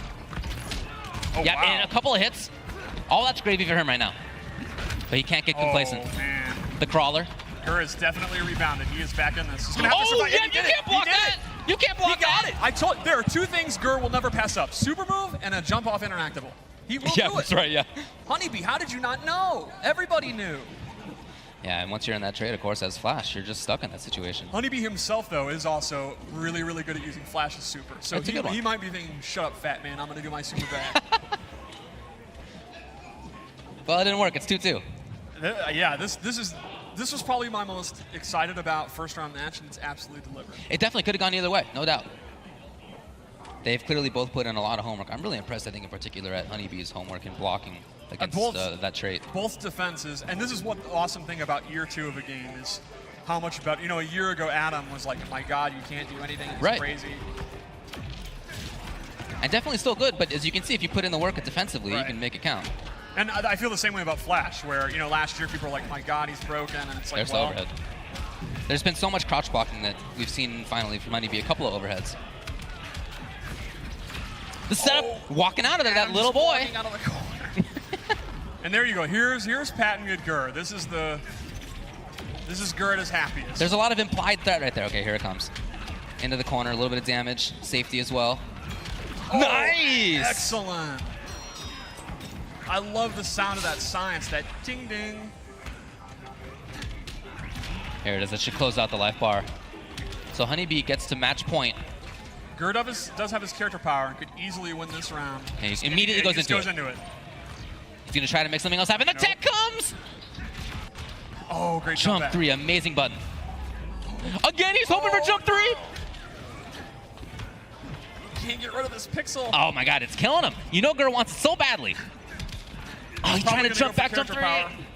Yep, that's what he does. Now that's unfortunate. You did win the round, so it's the right decision. And we got to hear him with his high voice during the end of the round. Here it is. Confirm comes. Yeah, and there's the clash from Gur. He's fully stocked on meter. He's been spending 2. No, it's 3 this time. Yeah, I expected 2 as well. Why he ran all the way in there. underneath it. For Gert, it has to be these individual hits to make this comeback happen. For Honeybee, if he can find 2 hits, he's going to get the kill. Here's one. And this is huge. Honeybee's got to be feeling extreme. Oh. Okay. Okay. Activation comes. Honeybee's got to survive this one. Okay. Oh, wow. That's huge for Gur. Not a lot of damage. You're exactly right. It's going to be Here it is. Here it is. Here it is. He keeps it unclashable. The crawler. Oh, very smart. Great blocking. Each of these individual hits. All of a sudden, oh, they both did it. Is that enough? That might be it. I think that's going to be enough. It is. Wow. What a set. Literally coming down to the last 3. Wow. Explosive finish there by Honeybee Flash. And you can see for Gur how much that loss feels. I mean, you just saw, the opposite spectrum of emotions there. One guy popping off hard, the other guy devastated. Just like I said for basics, for Gur, it's kind of blunt, but you got to get over it and move on, because the next person you're going to play is going to be just as good. Like, you got to have that mental fortitude to say, all right, it came down to one guess. I'm in losers now. I can work through this. Yeah, not easy to do, that's for sure. So it's going to be him versus Basics in the next round in loser's side. Which is an intriguing match. Yeah, I feel like either way that was going to go, regardless of who won, there was going to be an interesting match following it up. But I thought that was really well played by both parties. You know, down to the last round, excellent defense on both sides. They both made some changes in terms of how they approached the opponent. It was a really good set. And that's what I mean by you got to recover in losers. Like, Gur can't go sit there and think, oh, I'm bad, I'm going to quit, I'm bad. It's like, well, one bad call. Right. No, yeah, it was still well played for him. So Tweety moves on and Honeybee moves on. That's going to be the second round matchup on that side. Now, the following first round matchups we're going to have are Rewind and Happy Pow, and then Samij and Scar. 2 very interesting matches, because Rewind to me is an interesting character, because online he's one of the gods, and he's the EVO champion.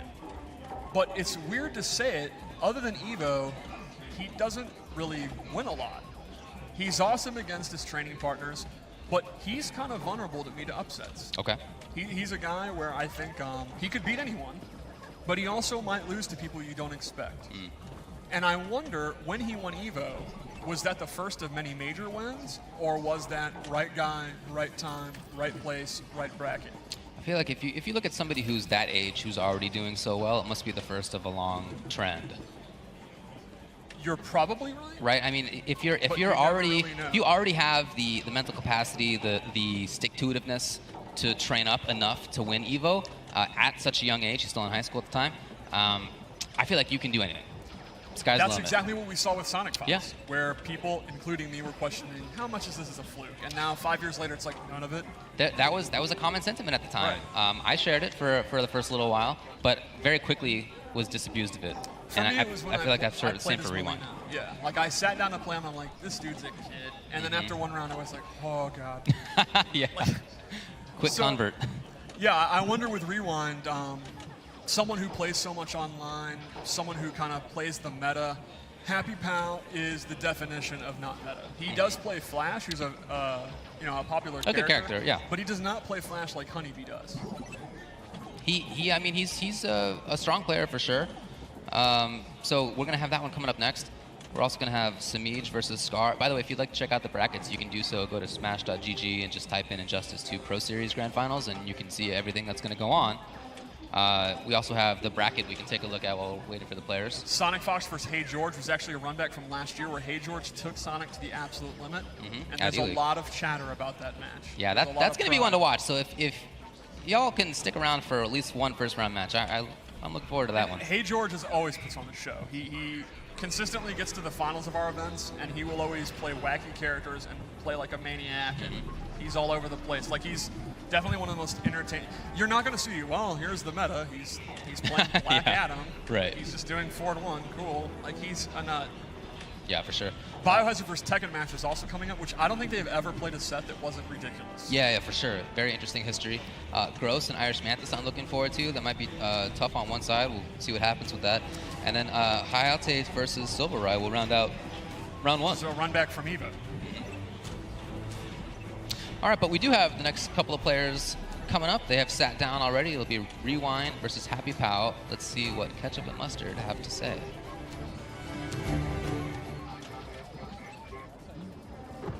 The fastest man on Earth. I won't bow to the new regime.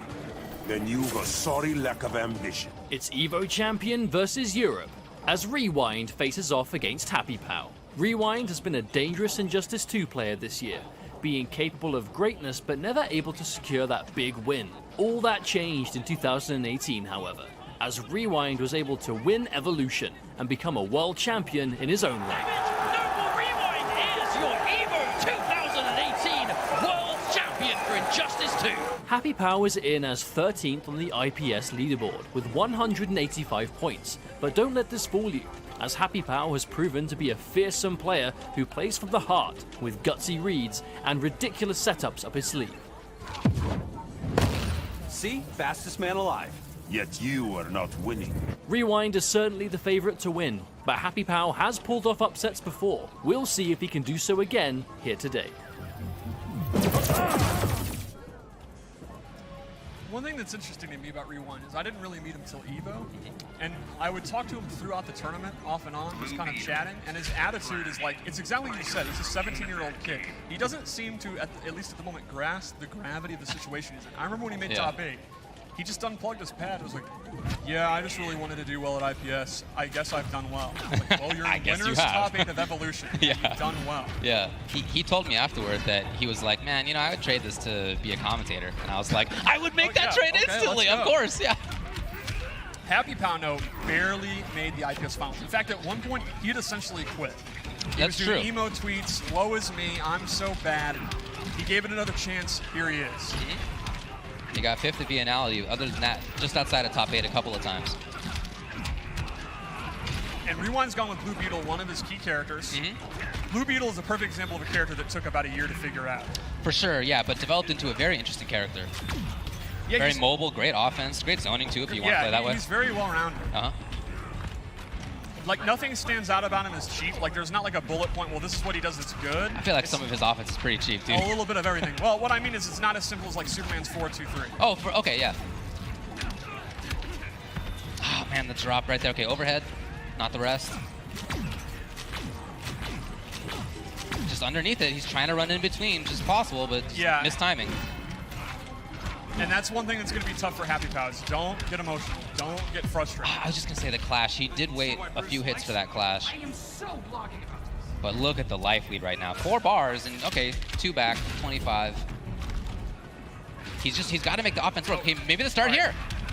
He could win this whole round if he guesses right. That's true. Very close to doing it.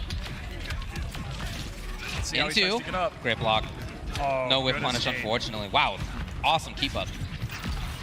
Look at that mobility. Trying to corner him again. Ooh. Rewind so ready. The drop, though. Out of the sky. Safe right there is Rewind.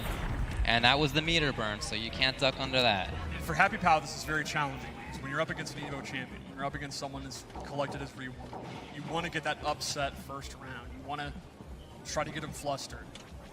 So when you're the underdog, it's pretty tough to have a decisive loss like that. Yeah, tough start. On the other hand, you got to realize, well, I play Flash, so if I make the correct read, I can start that now. Unfortunately, there were a couple of times in that game where he dropped combo, didn't get the conversion he needed, didn't get the setup that he wanted. We'll see. Back into it here. Some more pressure here from Rewind. Yeah, and Rewind just going in. Ooh, that jump one. Out of the air. Okay, nice. Oh, that was good. Yeah, good stuff right here. And turns it into meaningful damage as well. Very nice. Overhead. Boy. Nice, yes. All right, this is exactly what he needed to do the first game, and now he's doing it. This is ideal. This is the ideal start. So you're just about 3 minutes behind, but you're now where you need to be for sure. Yes. Okay, expected that approach. Rewind just like that, gets the corner for himself. Restand, big plus. Oh, good block. Nice, yeah, he's so many overhead options there. Blue Beetle is, his offense in the corner, it can be very overwhelming. Here it is, what a excellent jump! And okay, the clash immediately comes. This is gonna take away that trait for a while from Flash. Although Happy Pal can deal damage, and he does. Yeah, one of the interesting things about the Clash mechanic is since it resets cooldowns, sometimes players will do it with that in mind, not just positioning or life. Definitely. No, Kajida, I'm not killing him. Threatening there. Okay, goes for the slide. What? What a whip punish! Look at that! The delay comes. Rewind keeping his eyes open on everything here. Oh, whip punish! Yes, he did! Oh, this is legit. Oh, big punish! Oh my gosh! 3 mistakes in a row! There was such a big chance!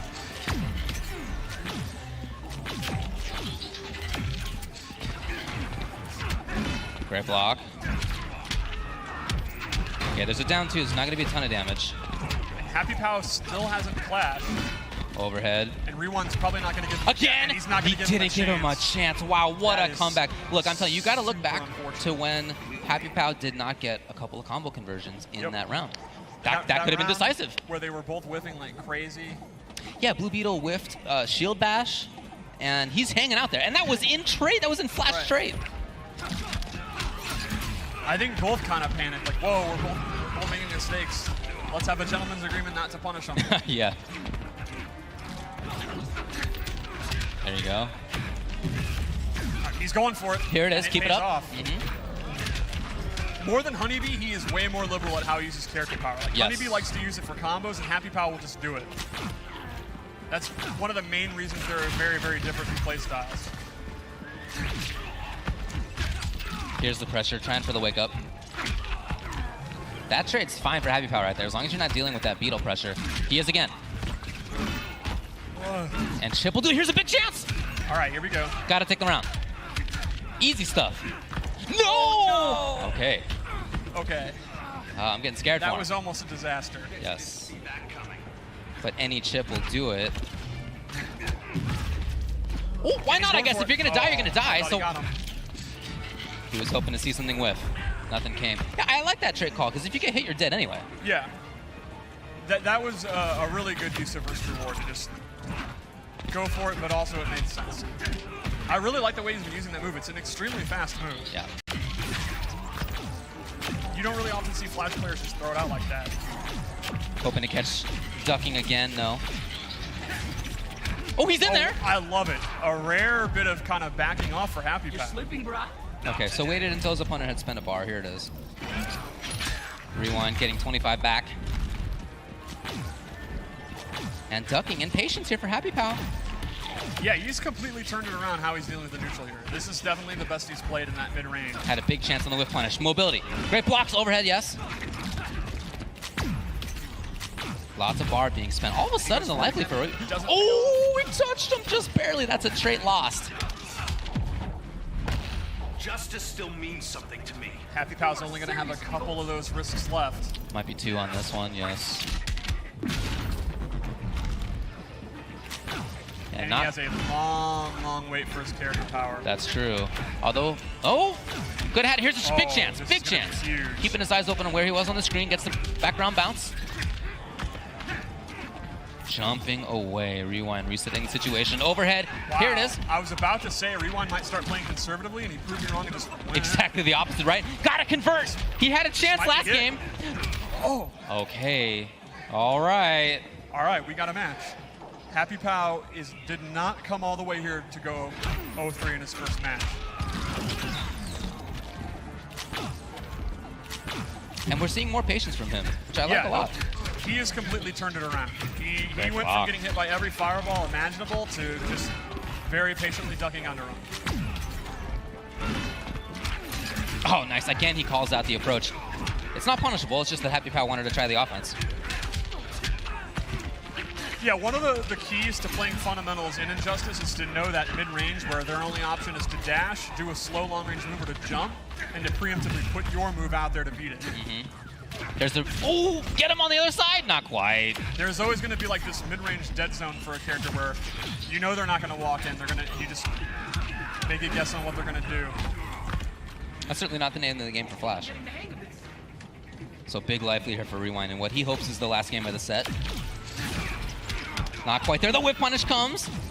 For Happy Pow, he's got a... Oh, big chance! Huge chance. And he's making it count. He just took half his life. Okay! Oh, that was awesome. Oh my god. No, this big chance!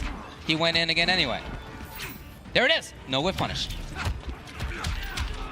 Like this should be closer. Yeah, I definitely feel like there are chances here for Happy Pal to have taken that he didn't take. No, it's the meter burn. And for Rewind, you've got to feel extremely comfortable right now. Absolutely. There's not much reason to not do what he's doing right now. Right. He's building some bar. He's away. He's not taking the risk of getting dunked by Flash. And look at that last little bit of life. You can tell it's a thorn in Happy Pal's side. That's a punish. Unclashable. Real bad. Now, here's a big chance. No, he lets him live. Okay, all right. All right. Bet you didn't see that. Now, Happy Pal, he's got to get that character power back. Ah, boy. It's going to be again, really, not clashable. really Chip is tough. a big Might problem have for him right one now. more chance at that character power. Nope. Yeah, there you go. There you go. Very nicely done by Rewind to close it out. But you got it. Look, so great play by Rewind, for sure. Yes. That said, there were really some chances for Happy Pal to have done better. Yeah, for Happy Pal, Rewind was Rewind, which means really solid play. Like, I remember my thought during Evo was he's not doing anything extraordinary. He's just kind of playing the game, and that's makes Evo champions a lot of time. Like there's something to be said for just the solid method. Like I just kind of I'm playing 8 out of 10 every match. I don't really falter. I'm not doing anything extraordinary. Like that's a very that's how you beat people like Happy Pal. It's just kind of just playing my game. Yeah, I mean his understanding of timing was excellent on the timings that Happy Pal wanted to approach. He had really nice zoning sequences. He had really nice pressure sequences. Everything was good. Yeah. But again, there were moments there where Happy Pal, if he had converted differently, could have taken a couple of more games. That definitely should have been a 2-2 last round game. Yeah. Like, I think Happy Pal had the right idea. He did not execute every time. And again, when you're playing someone like Rewind, who's going to play just a very basic, I just play Blue Beetle, I have my execution, I'm doing everything I'm supposed to be doing, you can't afford to make those mistakes against someone like that. Definitely agree with that. Well, up next is going to be Noble Samij versus Scar. Speaking of solid, consistent play, I don't think anything describes Samij more than that. I'm definitely with that. But let's hear what Ketchup and Mustard think as we go to the video.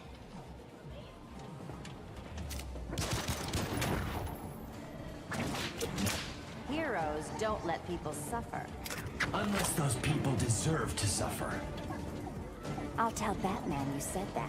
Samij has been a machine in Injustice 2, being one of the most successful players from launch up until present day, getting second place at the IPS finals last year and going into the finals this year as 5th on the leaderboard with 435 points, largely due to successes such as first place at CEO this year.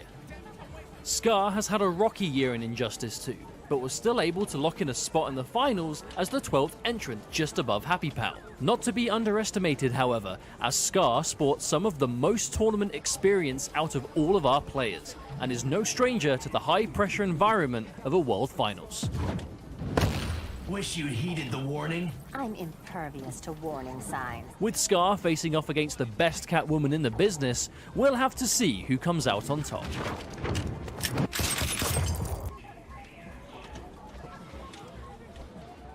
I think Machine is the perfect way to describe Samij. He cannot be bargained with, he cannot be reasoned with, and he absolutely will not stop until you are dead. Yeah. Like, he is not going to start popping off, he's not going to start laughing or crying. He's going to be straight-faced Dean Malenko, Iceman, no emotions, and then you have Scar. Well, I think of Samij as being a very, very consistent player, and he has been in the past, but in fact this year he won CEO, and he finished outside of top 8 2 other times. Yeah, that is interesting, and that kind of shows the level of play. Now, Scar, there's something interesting about Scar, and I think it could go both ways. Scar lately has not made it a secret that he's very stressed with the game. That's true. And he really wants to take a break when he's done, that he's kind of been literally grinding through this season. Also playing a lot of other games. He got Red Dead Redemption and stuff. And I was thinking while getting ready today, you could make the case that sometimes going in kind of stress-free, like, oh, I'm done after this, I haven't been practicing as much as you'd think and all that, can actually make you play better. As long as it puts you in a good mental state. Exactly, and that's why it's a double-edged sword. It could also make you play looser in a bad way. Right, for sure. Where you're not as sharp. Yeah, you're less practiced, yeah. So, to me, that's going to be one of the interesting things about Scar today. Begin.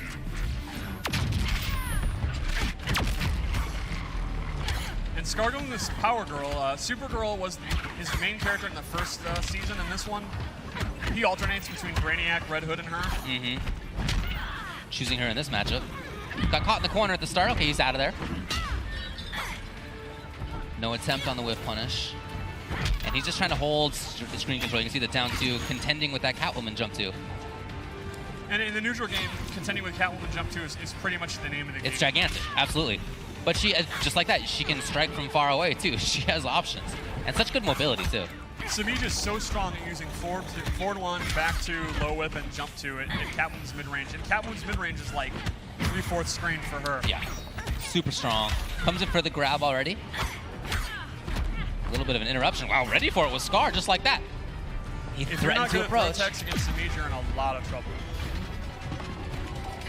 Oh, I feel like we really haven't seen that much in the way of like affirmative screen control or pressure from Scar. Here a little bit. Here we go. Yes, confirms. Building bar. Supergirl not really doing tremendous damage, but a decent jump. Yeah. Yeah, and the fact that he's where he is in life lead right now, even though for the first 20 seconds he was just getting harassed, maybe 30 seconds. And now we see the zoning that you were expecting to see. Okay. Well, Catwoman got in. Would have been fine on block if it didn't work out either. Okay, over the laser. Catwoman definitely one of the best in the game at dealing with zoning. And now comes the pressure. Any wake-ups? No, a little bit of a delay. And that'll do it. So I still feel like there's been mostly control out of Samij, and yet the life lead is not that great. Again, he's got the corner for himself. Patience by Scar. Yeah, just hanging out. Good patience. And it's good to see. It's good to have that. I mean, you need it, of course, but as a way to set the tone for the match, important as well. Look at this, just harassing from the front is Samij. Didn't confirm, hard to have done. Yeah, Samij is not really someone who's using like 50-50s all the time. It's more pressure, throws, staggering. Classic frame trap stuff. Yeah. Okay, gets the call out. Looks still, Scar can make this happen, although Samij is stalked. If he gets a combo, it could be death. Yeah, and Samij will be able to do unclashable damage. For sure. He just went for it right there. Okay. Unclashable, yes. Oh, too far! There's the whip punish! And that's unclashable. The bounce cancel comes, Samij closes it out. That was exactly what I talked about last set of knowing when they're in that dead zone where they're not gonna have a lot. Samij was literally sitting there, if he moves, I'm doing back 2.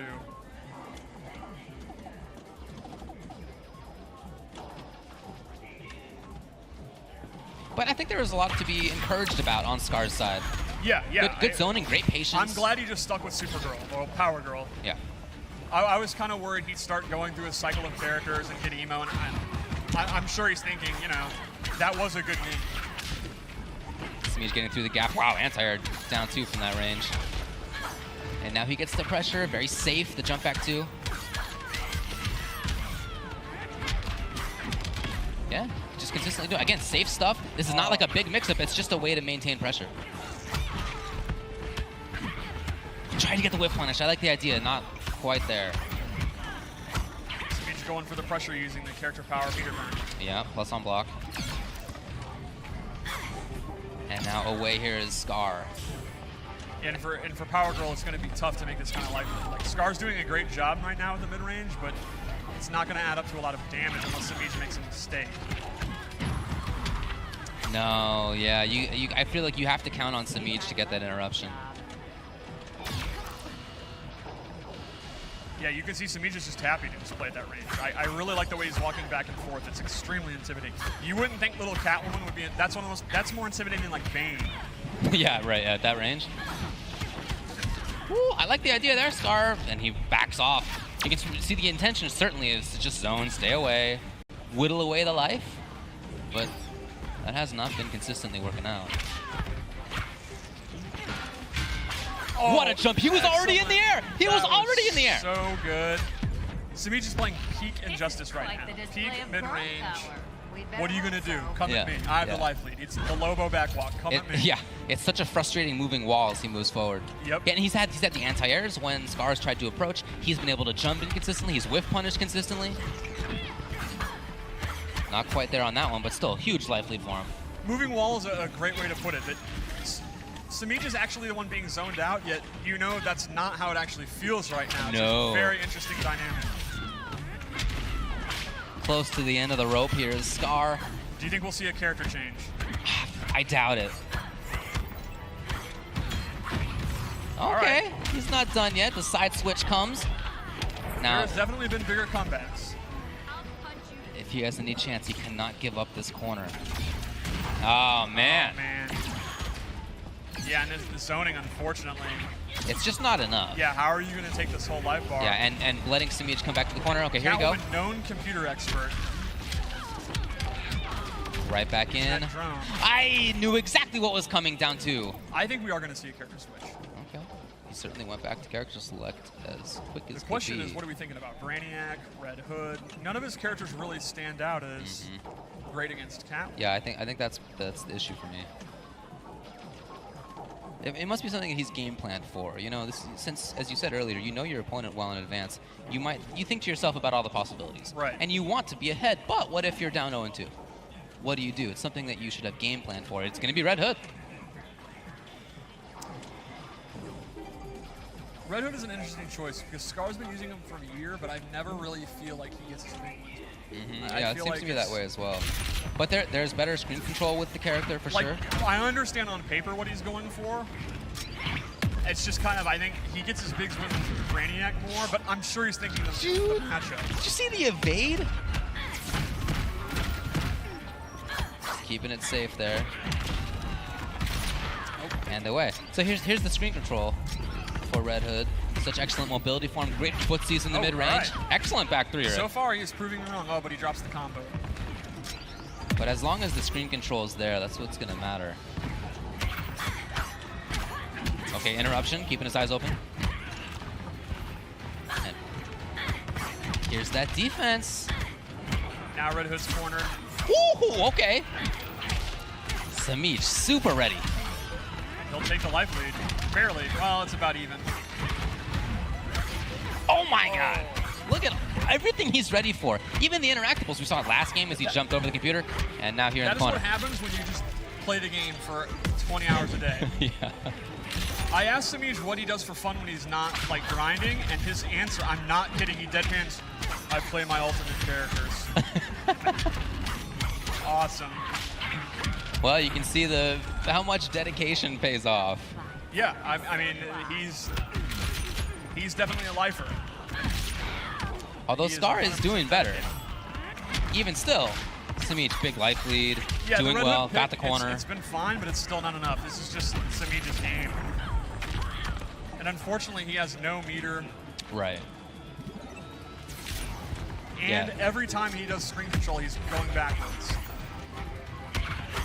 So he's in, I would describe this as mega trouble. Yeah, especially now. Even a clash is going to end up costing him life. Samij threatening from afar. Okay, yep, a little bit of range for himself. And that's, I mean, you got to think that's going to do it. Any chip at all. And meter burn cat dash will end this. Yes, huge risk. Okay. Scar's got to be real fishy with his movement right now. Okay, I like the idea of going up into the air, but Samij clearly had expected it. This is that's going to be example that. For Scar, you had to know this is one of your toughest draws. And Scar is a professional player. I mean, this is literally a pro player who's going to look at, he is going to look at the loser's bracket, right? I knew this was an excellent chance of this happening, and I'm sure he has the loser's bracket mapped out. Samij is a tough draw for anyone, but Scar's characters, that's a particularly tough draw. And losers who will face Happy Pal. So we know a couple of the the second round matches so far. We're going to have Tweety versus Honeybee, and we'll have Rewind versus Samij. Tweety versus Honeybee, there is no shortage of confidence there. Those are two arrogant, confident dudes who think they're the best in the world. And, I mean, they are this far. So who are we to tell them they're not? Yeah, and then Rewind and Samij, both very strong, very capable. Both some of the best in the world for sure, have proven that. And that's going to be, those are two guys who are they're probably in a King of Hill right now. They probably went backstage and are with Sonic in a King of the Hill right now. Yeah, right. I expect whoever wins, I expect a hug. It's the opposite of Honeybee and Tweety, they're going to try to stab the other guy in the back. These two are going to hug it out no matter, like, they're a little group, they can't lose. Then in loser side, there will be Basics versus Gur and Happy Pal versus Scars. Which are two really wacky matches. Those are no one can say we've seen those matches too often. Those will be coming up later, though. Of course, we got to finish out the first round first. Up next, after we take a break, will be Echo Fox Sonic Fox versus Hey George, and I'm telling you, you're going to want to stick around for that one. It's no laughing matter. And Irish Mantis versus Gross interesting because you have to ask, what Irish Mantis are we getting? I've seen an Irish Mantis who gets like 25th at a tournament, and you're like, okay, whatever. And then I've seen an Irish Mantis who's like beating everyone. Like he came to GGA this year, and it was like, what the hell's going on? When did Irish Mantis become a top 3 player? So you don't know what you're going to get with him. He comes all the way here. Yeah. It's a long flight. Yeah. It's a tough bracket, and I could... In fact, Gross is actually one of the people he beat. I think he beat him twice, actually. Okay. Like, decisively. Like, it wasn't close. So I don't know what Irish Mantis we're going to get. If we get the good Irish Mantis, the guy might get top 3. Okay. If we get the weak Irish Mantis, he might get body. All right. I have no idea what to expect. And Gross is actually similar, where Gross is... You have tournaments where Gross is in the grand finals, and you have tournaments where Gross just gets pieced out. But that's true. Well, we're going to take a quick break. We'll be back with those matches in just a little bit.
Another girl's always a good thing. This other girl wants to eat your soul. You're gonna go home hungry. Sonic Fox requires no introduction. He's undeniably one of the greatest fighting game players of all time, and our current Injustice Pro Series champion. Having dominated the finals back in 2017, however, was having a far less impactful time in the IPS this year, with not as much success as we all expected. This changed though, as later in the year, he was able to win SoCal Regionals 2018 with Black Canary, giving him a huge points injection and taking him all the way up to second place on the leaderboard. Hey George is a familiar face to many of us, being a consistent top player out of the LATAM region and the winner of this year's Liga Latina. Always bringing with him some unorthodox character picks, but a fundamentally sound player behind them, Hey George is always one to watch. June can't come to the phone right now. You think I forgot? The reigning champ has a difficult opponent in his way. We'll see if Hey George can take out the Fox early and carry that momentum with him through the rest of the tournament.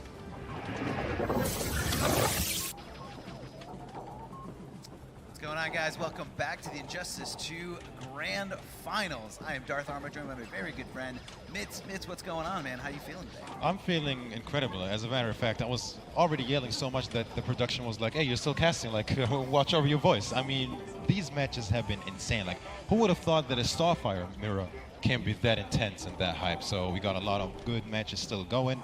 And I think we have a champion coming up, Echo Fox, Sonic Fox himself. Yes, last year's champion. Yes, sir. Sonic Fox. He's going to be going up against Hey George. Now, this is actually going to be an E-League run back from last year. Sonic Fox decided to go with Red Hood out the gate. George tied up the set 2-2 with his Joker, one of the best Jokers I've ever seen. And Sonic Fox ran to Deadshot for the last match. Good old Deadshot back in the day, yes, sir. Back in the day, Deadshot. I know you're a big fan of Deadshot. I'm a Deadshot main still. Yes, still. That's got to be painful.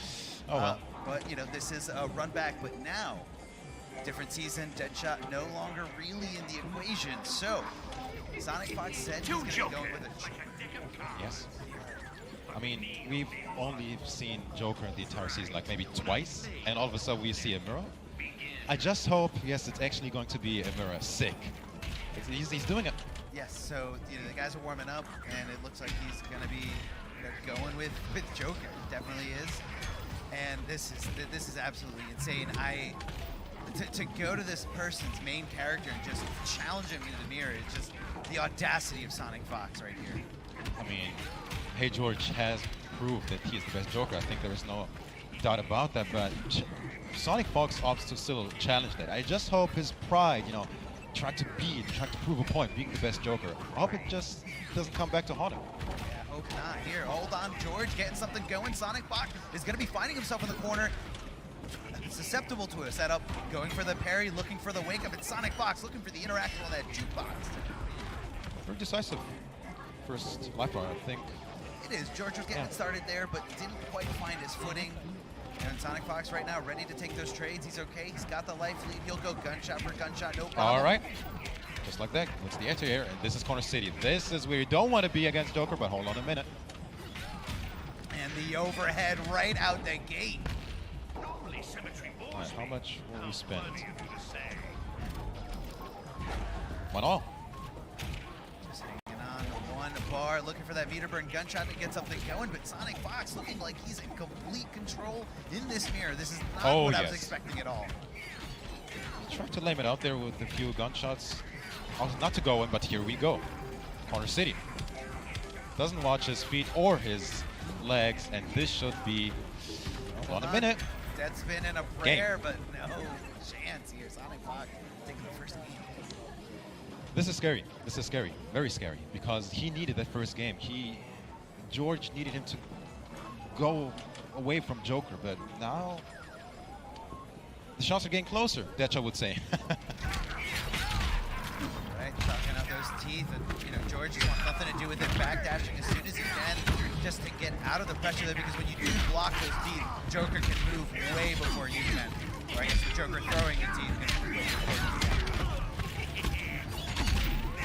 Great block the overhead right into the low teeth, but Sonic Fox not letting off the pressure, beating him in the air. This is going to be a setup. No, drops the combo in the death spin for the wake up. Alrighty. Looking much more even this game. Just laming it out with the shots. Just going shot for shot here. Both players really thinking about it and saw the meter burn roll from a mile away, because that low canister roll is so slow. Shots for shots here. Looking for the down two, canceling into the teeth and getting out of the way of the teeth. Sonic Fox all over this, and what a combo, ending it with a death spinning, putting him at full screen, exactly where he wants him. Get away from me, you're not gonna make this comeback. Oh, hold on, here comes the crowbar. He's asking a bunch of questions with this onslaught. Hey George has to find an answer to any of those yet. Here we go, finds his way in. Is it gonna be enough here with the meter burn? Not quite. Of course, wakes up. Too early on that neutral jump, I think.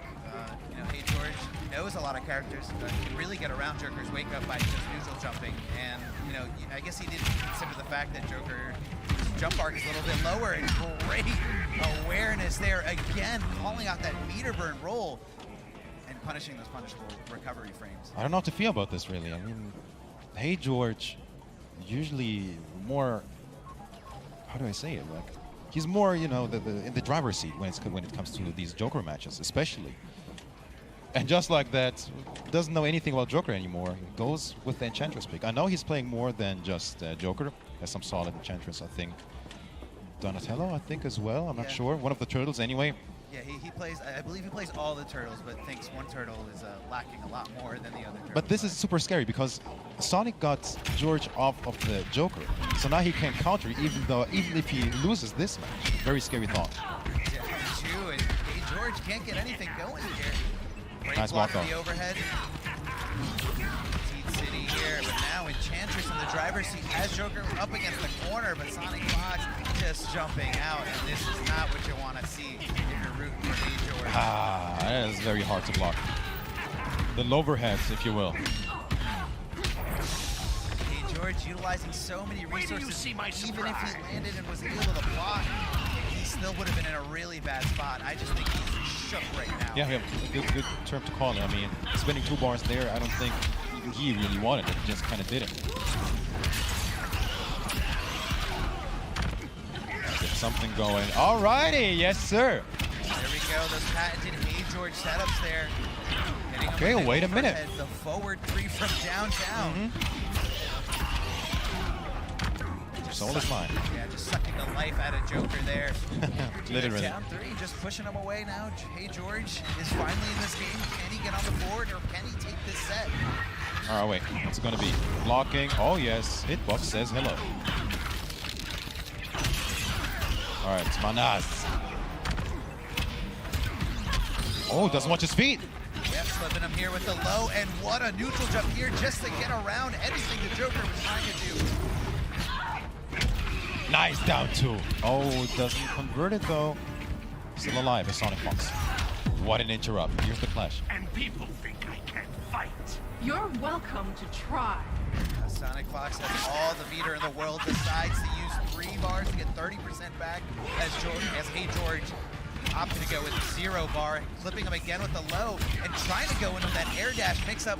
Not sure what he wanted there in that situation, but Hey George still looking okay. He's got the life lead, and it's gonna be close. Oh yes. Hello, signs of life from Hey George. Parry right there, knowing the death spin was coming, but Sonic Fox switching right to the player select screen. And he's going to be going with Flash Manta. I'm not sure if he knows something about this matchup specifically, but either way, Hey George is locked into this character for the rest of the set.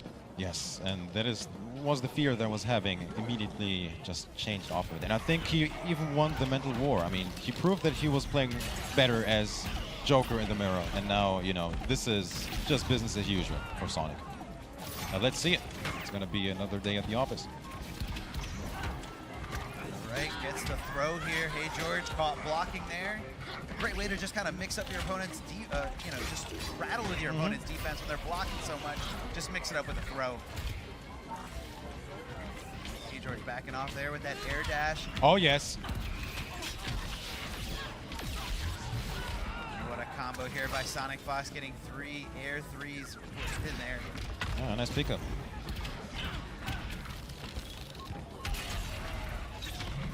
Okay, does get the ender. Still in a good position. Oh, and what hit punish there. Saw the forward 3. Knows if it doesn't make contact. Oh, that was sick. That might be, not quite. Chip, won't do it. Trying to chip him away with those lasers here. Goes in for the teleport and gets punished for his trouble here. But I guess in that situation, he just figured that there wasn't much he could really lose except that tiny little bit of health. Right, just like that, Sonic Fox tying it up. Yeah, Sonic Fox, match point. Oh, what a reaction. Around somehow. Oh, big whiff. Big whiff punish, and this is all unclashable damage. This is the back 3 going into the transition, going over to the other side of Condom. Now we have new interactables to use here. Is Enchantress going to be going for them? Sonic Fox is teasing it a little bit. Goes for the instant air 3. 4 bars. How will he spend them? Still has a clash. Down to perfect anti-air, and Sonic Fox not trying to give him a situation where he can clash, stop the combo, and get some health back. Oh, wow. What an anti-air. In there. Oh, yes. Double dash. Oh, flew right into him. Okay, wait a minute. Wait a minute. Talk hey, to me. George, this is it. Manas. This is where he does it. Oh, yes. Now what curse is it here? Sonic Fox trying to get in. No life. Utilizing those normals here. Shield is not active anymore. What a stand one just to stop him. Okay. Nice blocks. No, he wasn't biting. Oh, and he should be losing this clash, I think. And Black Manta not stranger to chip damage.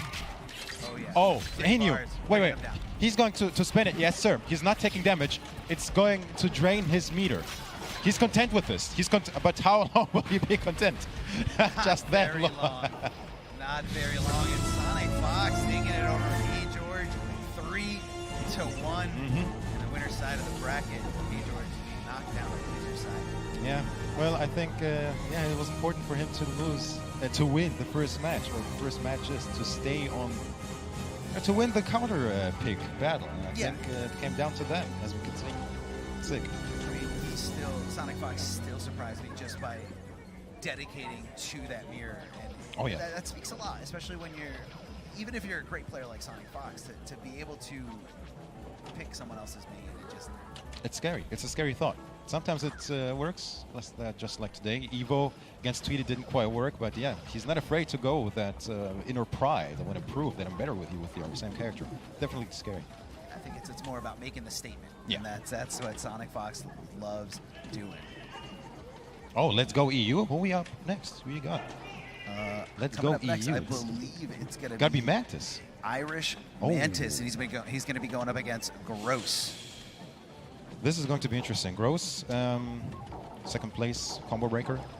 Yes, Gross, a repeat finalist from last year. Irish Mantis, a little bit of the underdog in this situation. This is his first time here at the Injustice Grand Finals, but he is not a stranger to these high-level tournaments, these invite-only tournaments, the tournaments that you have to grind and qualify for. So Irish Mantis has been here. He understands what it is to be under pressure, and I feel like it's going to be a good set between the two.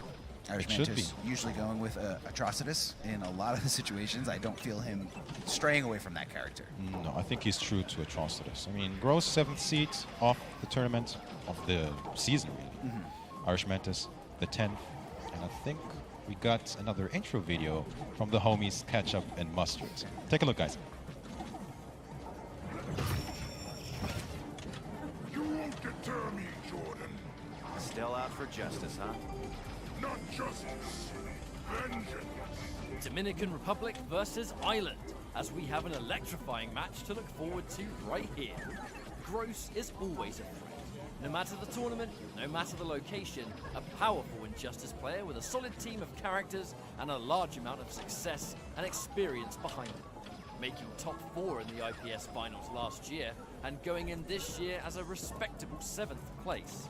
He's going to be a solid pick no matter the matchup. Irish Mantis has had a great year, making some bold gameplay adjustments, such as settling on maining only Atrocitus and making him work to a strong neutral-heavy playstyle. One of the 2 Europeans in attendance, he has the support of an entire continent behind him. Let your rage flow. What'd be the fun in that? This is going to be hard to call. Gross has more experience, but Irish Mantis isn't far behind him. 2 charismatic players that we can't wait to see face off.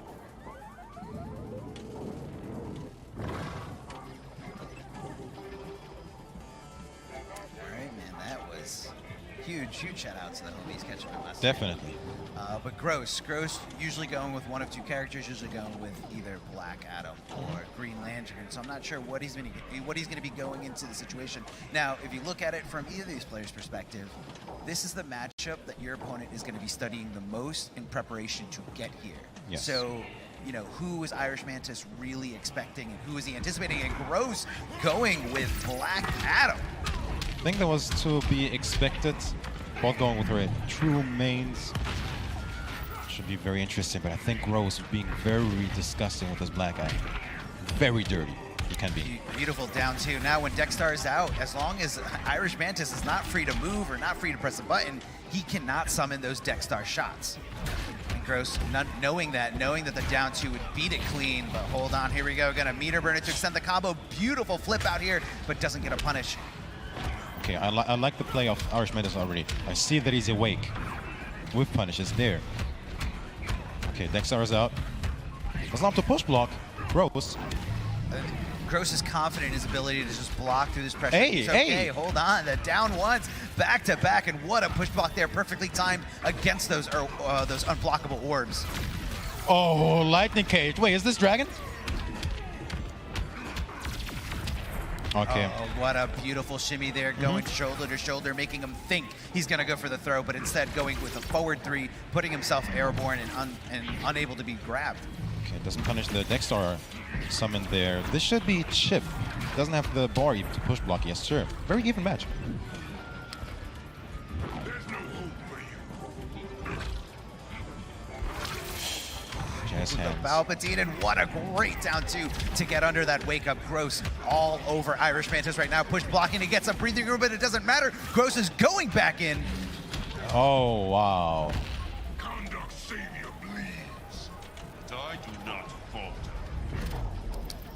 2-to-1 bars. What is he going to wager? 1 bar. He's going to get 15% back. Gross decides to hold on to his own, considering for a combo or his own clash. Okay, Dexter is out. Wow. Throws Dexter literally into his face. Okay, we in there. Does he have to push back? No. Makes it safe-ish. Overhead. And that down one was unfortunate. Can this kill? Not quite. Oh, wait a minute! Orb stopping it, hitting him out of there, and making him waste 2 bars, and then going into a clash. He's gonna hurt him. Oh, this is perfect. A perfect situation for Irish Mantis. 2 bars, the clash is gone. Makes it. Oh, he hurt him. Here it comes. Here it comes. Dexter is not here. This can be chipped. Wait. Players have no resources. Irish Mantis is just going out the gate swinging. I thought Gross was in control in that very last round, but Irish Mantis making the comeback. So many great things just happened for him there. And really what it was is that air escape attempt, it cost Gross 2 bars, and because of that, he couldn't contest in the clash. That was Irish Mantis. Okay, I see you right now. Sick. 1-0. Let's go, champ. Okay, Gross all over him here. Oh, yes. This is his revenge, isn't it? Gross backing off, waiting for his opportunity, and there it is, the foot dive, getting him in right from anywhere on the screen. Black Adam is just 1 foot dive away from a full combo. Okay, he's not phased whatsoever. You are Gross. Probably forgot about that already. I love the side switch there and into the guaranteed Dexter setup. Going to use Dexter to just keep himself safe, be able to just kind of apply pressure here and doing all this guaranteed chip. And, you know, Gross is okay. He's okay with blocking. He's okay with being patient and just waiting. That is very interesting to see that Irish Mantis is down 1-ing after the trade summon from Black Adam. He just gets rid of it very quickly. I think Gross is going to remember that.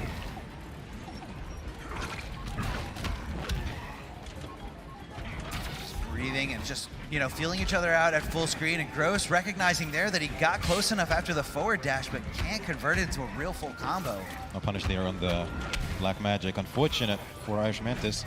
Oh yeah, good punish on the Dexter trade. Right. I love that decision by Irish Mantis. Air escape, make sure you can use that Dexter timing, because even when you're getting comboed, it's running down, and hold on. Your rage runs deep. Okay, 2 bars apiece.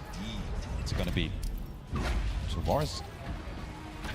Now, last game we saw Gross in a very similar position, in control and had a great life lead. However, this one is looking even grimmer for Irish Mantis, and I don't know if he can do this. Let's see how it goes. Oh, nice trip guard there, and this should be game. Drops it. Wait a minute. I don't know if he's going to give him the opportunity. I don't know if he's going to give him the chance, and no. Gross answers back with a down 2. That was unfortunate right there. Going with the, the down 2. Black Adam have a very special down 2 there. Gets rid of the spin. Yeah, very, very quick down 2. One of the fastest in the game. And it's got a great hitbox. Nice beautiful tech there. Tech, Wow. beautiful tech. Saw it coming, said, get off of me. But not this time around. This time, though. Irish Mantis is getting a little frisky here. You know, going for a lot of throws, and Gross answering back. Not sure if he was anticipating a throw or just said, I can throw too. Hey, we take those. That was disgusting. What side did that hit on? Irish Mantis has no idea. Okay, still in the driver's seat is Gross. Irish Mantis. Let's find an answer here.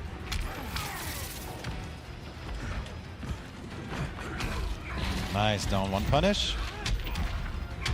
Side switch into the Dexter summon. Here we go. Beautiful tech throw right there. Just understanding what's happening, understanding what Irish Mantis is trying to do. Will Gross spend 3 bars? 2, sorry. You will. Yeah, trying to contest it, trying to just minimize, you know, or trying to make sure, maximize this life lead in that situation, and giving up a bar is okay. Not looking good for Irish Mantis. In complete control is Gross, and this could be game if he doesn't drop it. Yes, sir. 2-1. Gross looking much more comfortable, if you will. You know, he recognized that situation right there in that last play. Irish Mantis winding up with the back three, hoping that Gross was in range, recognized he wasn't in range, and decided to backdash. Unfortunately, didn't have a lot of room, found himself in the corner, and Gross just converted easily into that last combo. Now Gross on match point here. Beautiful block there. Didn't have the bar for the big punish.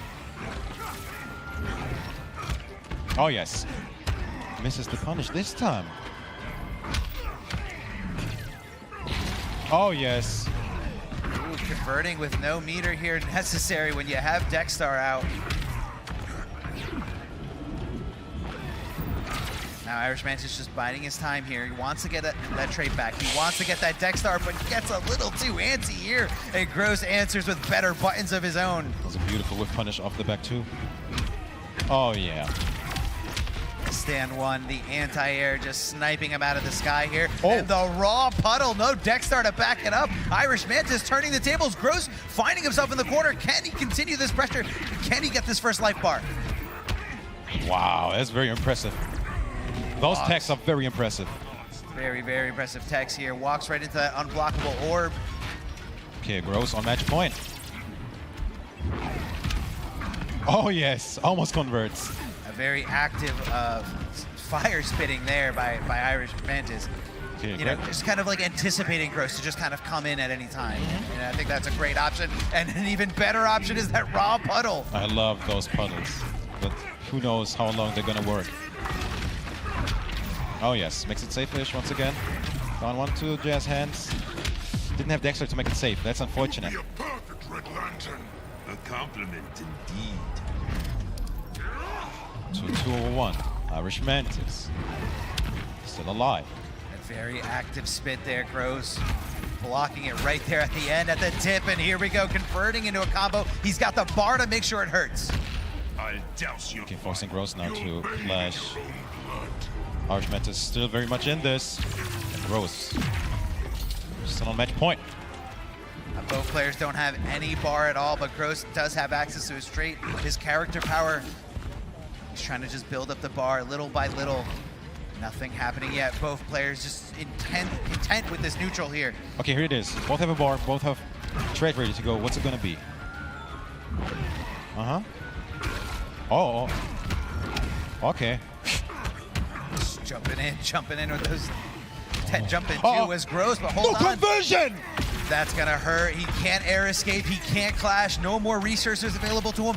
Trying to go there. The delayed wake up gets him out of the setup. The mirrored forward three gets the throw. Dexter not active anymore. Will he wake up? Down one. What's it gonna be? Nice tech on the throw. Doesn't go with the. No puddle. Wait, will he activate the Cypher?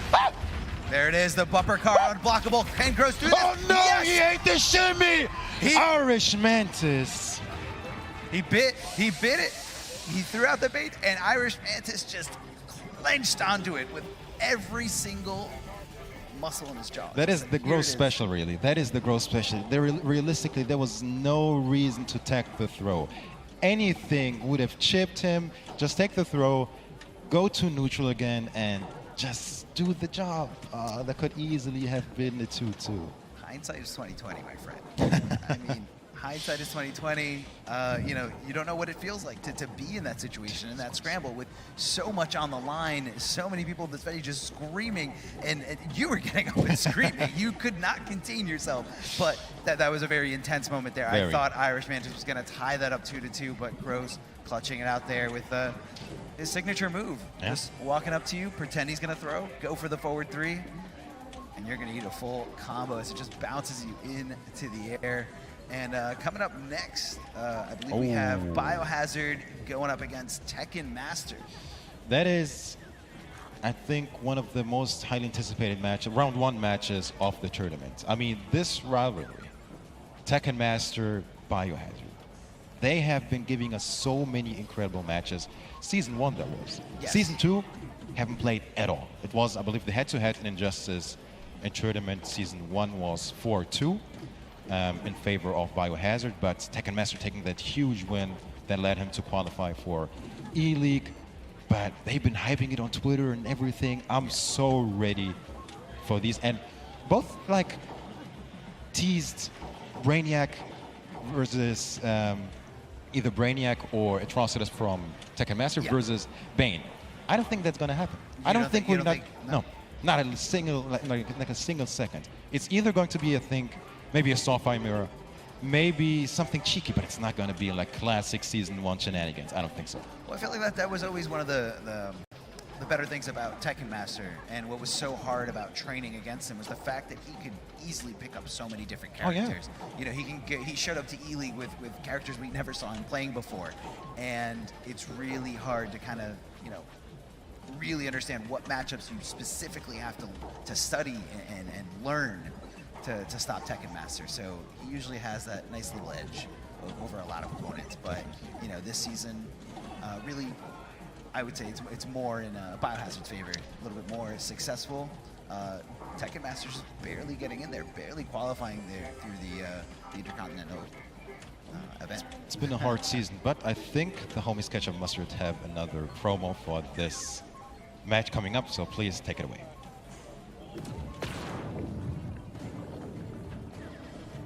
Offer me a red ring.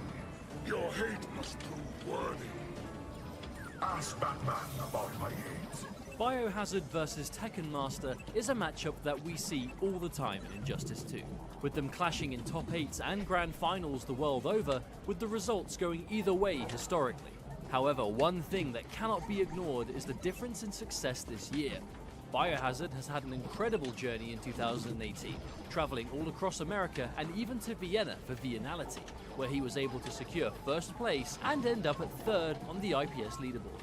Tekken Master, however, has not had as strong of a year as he's had previously, missing out on the points leaderboard by a mere 5 points, but was still able to secure a spot in the finals by dominating the Intercontinental Championship, defeating some of the very best international players in the process.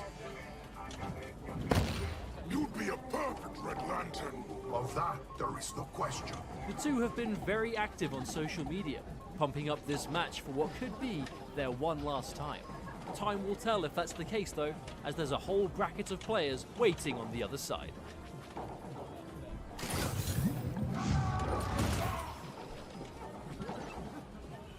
What's going on? That's a great sum up of pretty much this rivalry, like we said before. A lot is on the line here, and this could be it. This could be the last time these guys ever face off in an Injustice 2 tournament. And I think I've just heard the word that it was a blind pick. I'm not sure, but I think they went blind pick and they had to stick with it in the button check. So they're trying to be cheeky, they're trying to be nice. It's actually going to be Bane coming from Biohazard, but Dr. Fate. Oh my god, I'm so ready for this match. Here we go. Begin, please. Gotta watch out for that Bane, that armor that he gets whenever he activates that Venom there at the bottom of the screen. You can see it, and this one not gonna hurt, not gonna utilize his resources, but catches the backdash with the forward 3. Biohazard looking to put an end to this right away, right here, right now. I mean, not letting up. It was so smart to go with the blind pick, because I don't think this is a good matchup for Fate, to be honest. I mean, especially if he trades up. His projectiles don't phase him. Excuse me. All right, in there. Yeah, so if Biohazard does utilize the level 3 Venom, he can get through all projectiles with his armor moves. Oh, beautiful meter burn back 3, a great option in the neutral against Bane, or whenever Bane just wants to put you into something. Okay, on debuff is Biohazard, so this is more or less going to teach chip that he's taking, and it's a lot of chip. Sitting there behind the orb, great block there by Biohazard, walking a little forward just to make it active, and what a whiff there. Beautiful conversion as well from Tekken Master. It's very even all of a sudden, and still on debuff. Oh, the elbow drop from downtown, scooping him up here. Biohazard activating the level 2 Venom. Doesn't want to let off, but I think he's not going to have a choice here. Going to go into the debuff, going to wait it out, and Tekken Master just trying to cash in with as much chip damage as he possibly can. We're slowly approaching the corner though. He won't be playing this game for long. Here comes the invincibility. Getting right through it. Goes to level 3. This is going to hurt if he opens him up. No! Neutral jump! Please unclashable. Wait a minute. This could be chip. This could be chip. This is a lot of debuff. The higher the level go, the harder the debuff is when you come down. Okay, wait. He has to do something. Biohazard has to do a play. Nice backdash, still alive. Okay. Oh, and the whiff right in front of his face. Now, you were saying this was a tough matchup for Dr. Fate, but what I saw was something completely different. It's true, it's true. I mean, the first game, the first life bar, Biohazard just went in, literally, and took like almost 500 damage. But Tekken Master playing it very smart, composed, and are we going to see a switch? That's the real question. I mean, I think these two competitors know a lot more about that matchup than anyone else in this room. And Biohazard switching over to Cheetah. Now, we saw this Cheetah at Biennality this year when Biohazard took it over Hayate with a surprise pick out of nowhere. No one knew he had this character up his sleeve. And That's true. It was a beautiful Cheetah to see. All right, another character that deals 500 damage in like 2 seconds, so here we go. Trying to pounce in there. Now that's the special thing about Cheetah, the fact that wherever she is on the screen, she can go into the pounce and be right on you whenever she wants. So you always got to be mindful of it, always looking for the instant air ones, looking for a solid anti-air to just stop her from doing what she wants to do. But yeah, as you just said, solid anti-air. I think Fate has exactly that. His back two, incredible normal, very good anti-air. Will he make it count? I think he tried to air-to-air. In here, and Tekken Master wants nothing to do with it, decides to push block, but Biohazard again following up the momentum, and he's going to make it hurt. That's a lot of damage here. Hitting him with the low, but not converting in anything. I don't think he expected it to throw Tekken Master off. He's not trying to even back two to anti-air. He's trying to meet him in the air. So maybe he knows something that we don't. Maybe the back two isn't the best anti-air against those leaps. Throwing out the orb there, setting up camp, or never mind, just going right in front of it and initiating it and starting the aggression against Biohazard. Look at that. A bounce cancel, this one's gonna hurt. Would have hurt. Would still hurt. For the goddess. Yeah, so the clash mechanic is kind of your one-time use per match to get out of a combo here and try to get some life back. Tekken Master decides to utilize it there, stop the momentum, and just trying to tie this up. Well, he did tie it up. That's for sure. Very even match all of a sudden. Anti-air once again. Yeah, once she goes into that stance to be ready to jump, that's when Tekken Master already is jumping.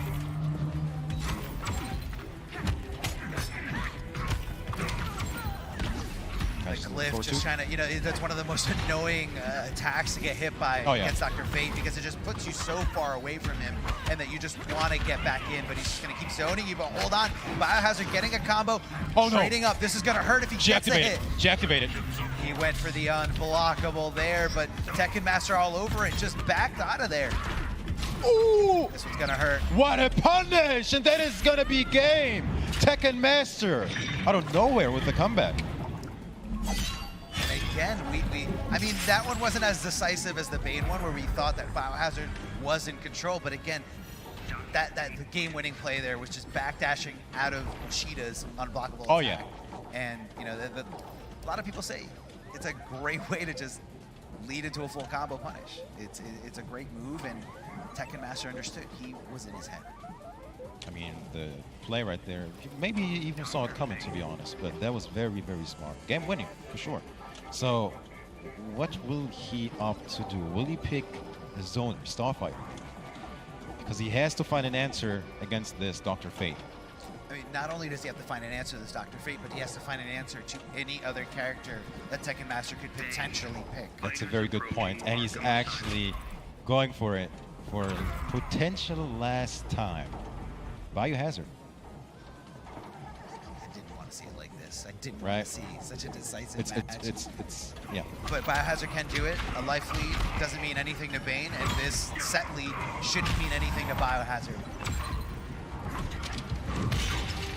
Let's not forget, game one was super close. It was.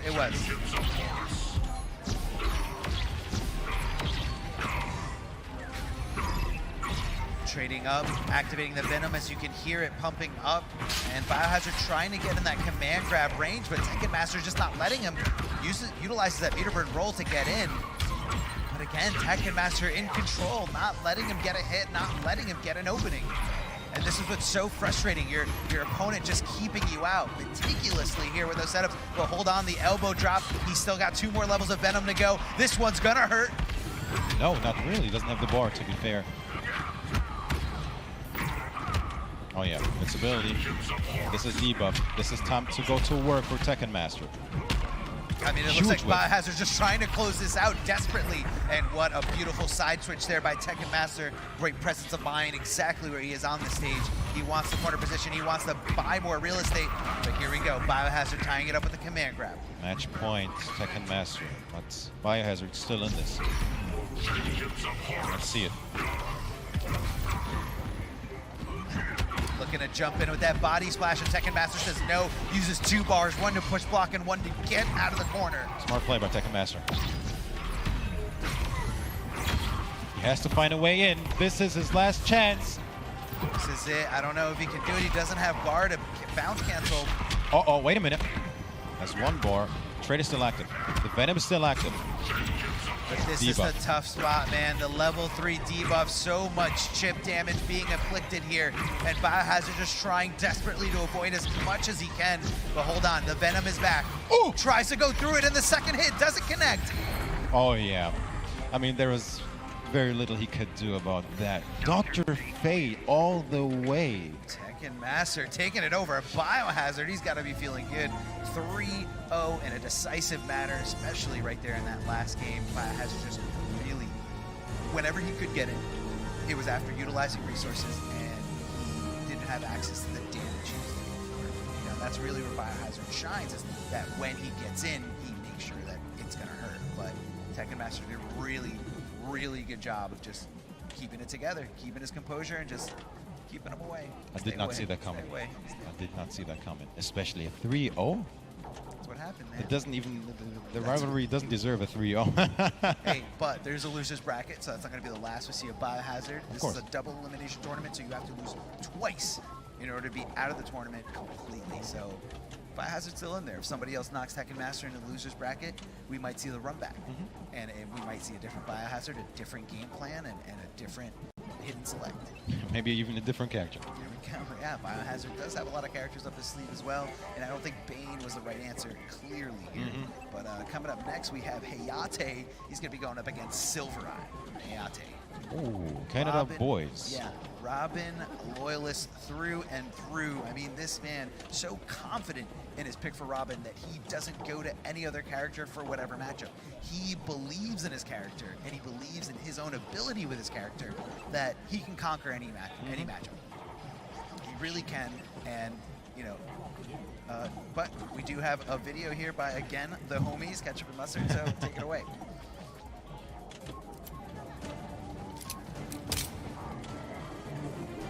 Seriously, who are you? The name's Hellboy, dumbass. Time to show you what I'm made of. Hayate versus Silvereye will certainly be one to look forward to. A unique matchup in Robin versus Hellboy. It'll be a clash of 2 solid players and crowd favorites in the community.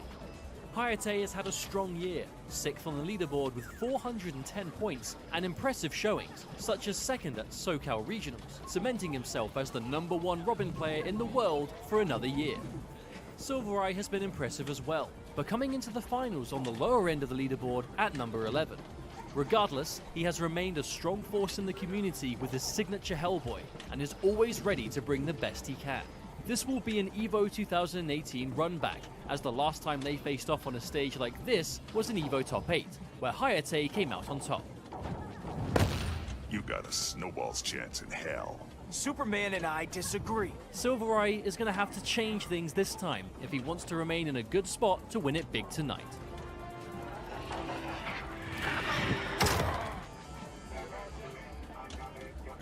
Interesting that these guys are meeting up first round. Both these players familiar with each other, playing each other through and through in various casual settings and tournament settings. These two have met twice during this year's pro season, and unfortunately for Silvereye, the stats seem to favor Hayate. Hayate 2-0 over him, and looks like Silvereye needs to kind of really look within himself what he has to do differently to take out Hayate, and it looks like he is warming up that Batman.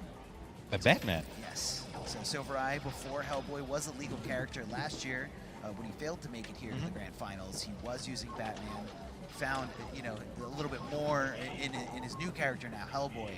And, you know, this could be a great pick. Wow, I did not see this coming at all. So we have a Batman this tournament. Sick. All right, here we go then. Well, you know, Rewind did use Batman against Hayate this year at SCR. So maybe this is Silver Eye taking a page out of Rewind's book, saying, okay, if Rewind's Batman can do it, my Batman can definitely do it. That's actually very true. All right, let's see how this matchup plays. So just throwing out those batarangs over and over again. And Hayate, very patient player. Oh, what a beautiful block. Not sure if that was a fuzzy, but no punish there. Those mechanical bats did keep him in a very relatively safe position. And that is an input area don't want to see, but a little bit of a drop here from Hayate. Very unlike him. Oh, talk about a drop. Another drop right there. Another one. All right. Let's keep it together, gentlemen. Just checking those batarangs again, waiting for his mechanical bats to power up over and over again so he can utilize that pressure and really just dictate the neutral pace. What a sweep here by Hayate. Silver Eye trying desperately to get out of the pressure here. This time it connects, and Hayate got to take that first health bar. All right, Silver Eye has yet to find a sequence for you. Good combo into potential restand and potential reset.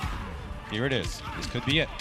The grapple from downtown, just like that. We're gonna use something here. The back 2-3, and he's holding onto those bats. He wants the threat of the bats to really dictate the pace, really hold down Hayate. Not gonna see a background bounce, but we are gonna see a hard knockdown into the low Birdarang here. Or I'm sorry, the Birdarang that he throws on the ground, which is his character power. The red one is the low one. Hayate, I'm sorry, Silver Eye all over it, just keeping himself in this game, taking that first health bar. Now he doesn't still have access to his clash, but Silver Eye has almost no meter. Realistically, Hayate needs one solid combo, one clean combo. That's it. But Silver, on the other hand, needs to work here. Oh, wow! That's a thing? What a forward dash to get under the meter burn forward 3. All right, so definitely the meter lead at least, even if he clashes. And there it is. As he does. Down yet. That's ironic coming from you. Now this could be the wiggle room that Silver Eye is looking for. Uses both those bars to get that guaranteed health back. 25%. Now he's backing off, trying to build a little bit more meter. Once he does find the hit to make sure that it hurts, the wake-up assassin strike. Oh yeah, meets him air-to-air. Restand boys, here it comes. Really block. Doesn't. Beautiful mix-up here, but I'm not sure if he just didn't believe or if he's trying to avoid the clash. I'm sure he didn't believe there. Mechanical bat is up and ready to go here. Hayate still in a great spot. Great shift of the trajectory by Batman. This is getting very intense. He has... Oh, what a conversion. Here's the clash. This time, you're dead. Don't be so sure. Uses 2 bars, wants to hold on to one more, you know, for anything. And there's so many ways to use meter in this game, but this is gonna be it. And that's one right there, extending the combo, making sure that it hurt. Yeah, that was Combo City right there. Corner City, rather. You know, Silver Eye looked like it's been a while. It's been a while since he's played his Batman in a tournament setting. You know, I feel like now his true main is Hellboy. So not sure if he's just trying to dust the cobwebs off this main character, or, you know, if Hayate just really learned a lesson from when Rewind defeated him with Batman. To be fair, I don't think that was a bad game at all. I mean, he missed some stuff, you know, in the first life bar, but that's just the nature of competing, I guess, at this stage. But if he can, you know, tighten his game up a bit, that could have been a whole nother story. Yeah, no, definitely. The second half of that game, I definitely saw a true Batman main through and through. And here we go, utilizing those plus frames after the hit of the low, and, you know, just giving him a throw for his troubles. Okay, 3 bats still active. Forward 3. Into back 3. That was a beautiful whiff punish. You don't want to whiff anywhere near Robin. The range on his normals is just insane. And when you have a reactive player like Hayate, you just can't test them. But hold on, a little bit of a drop here. Should have been close to the first health bar, and the grapple from downtown. Oh, yes. Bat says hello.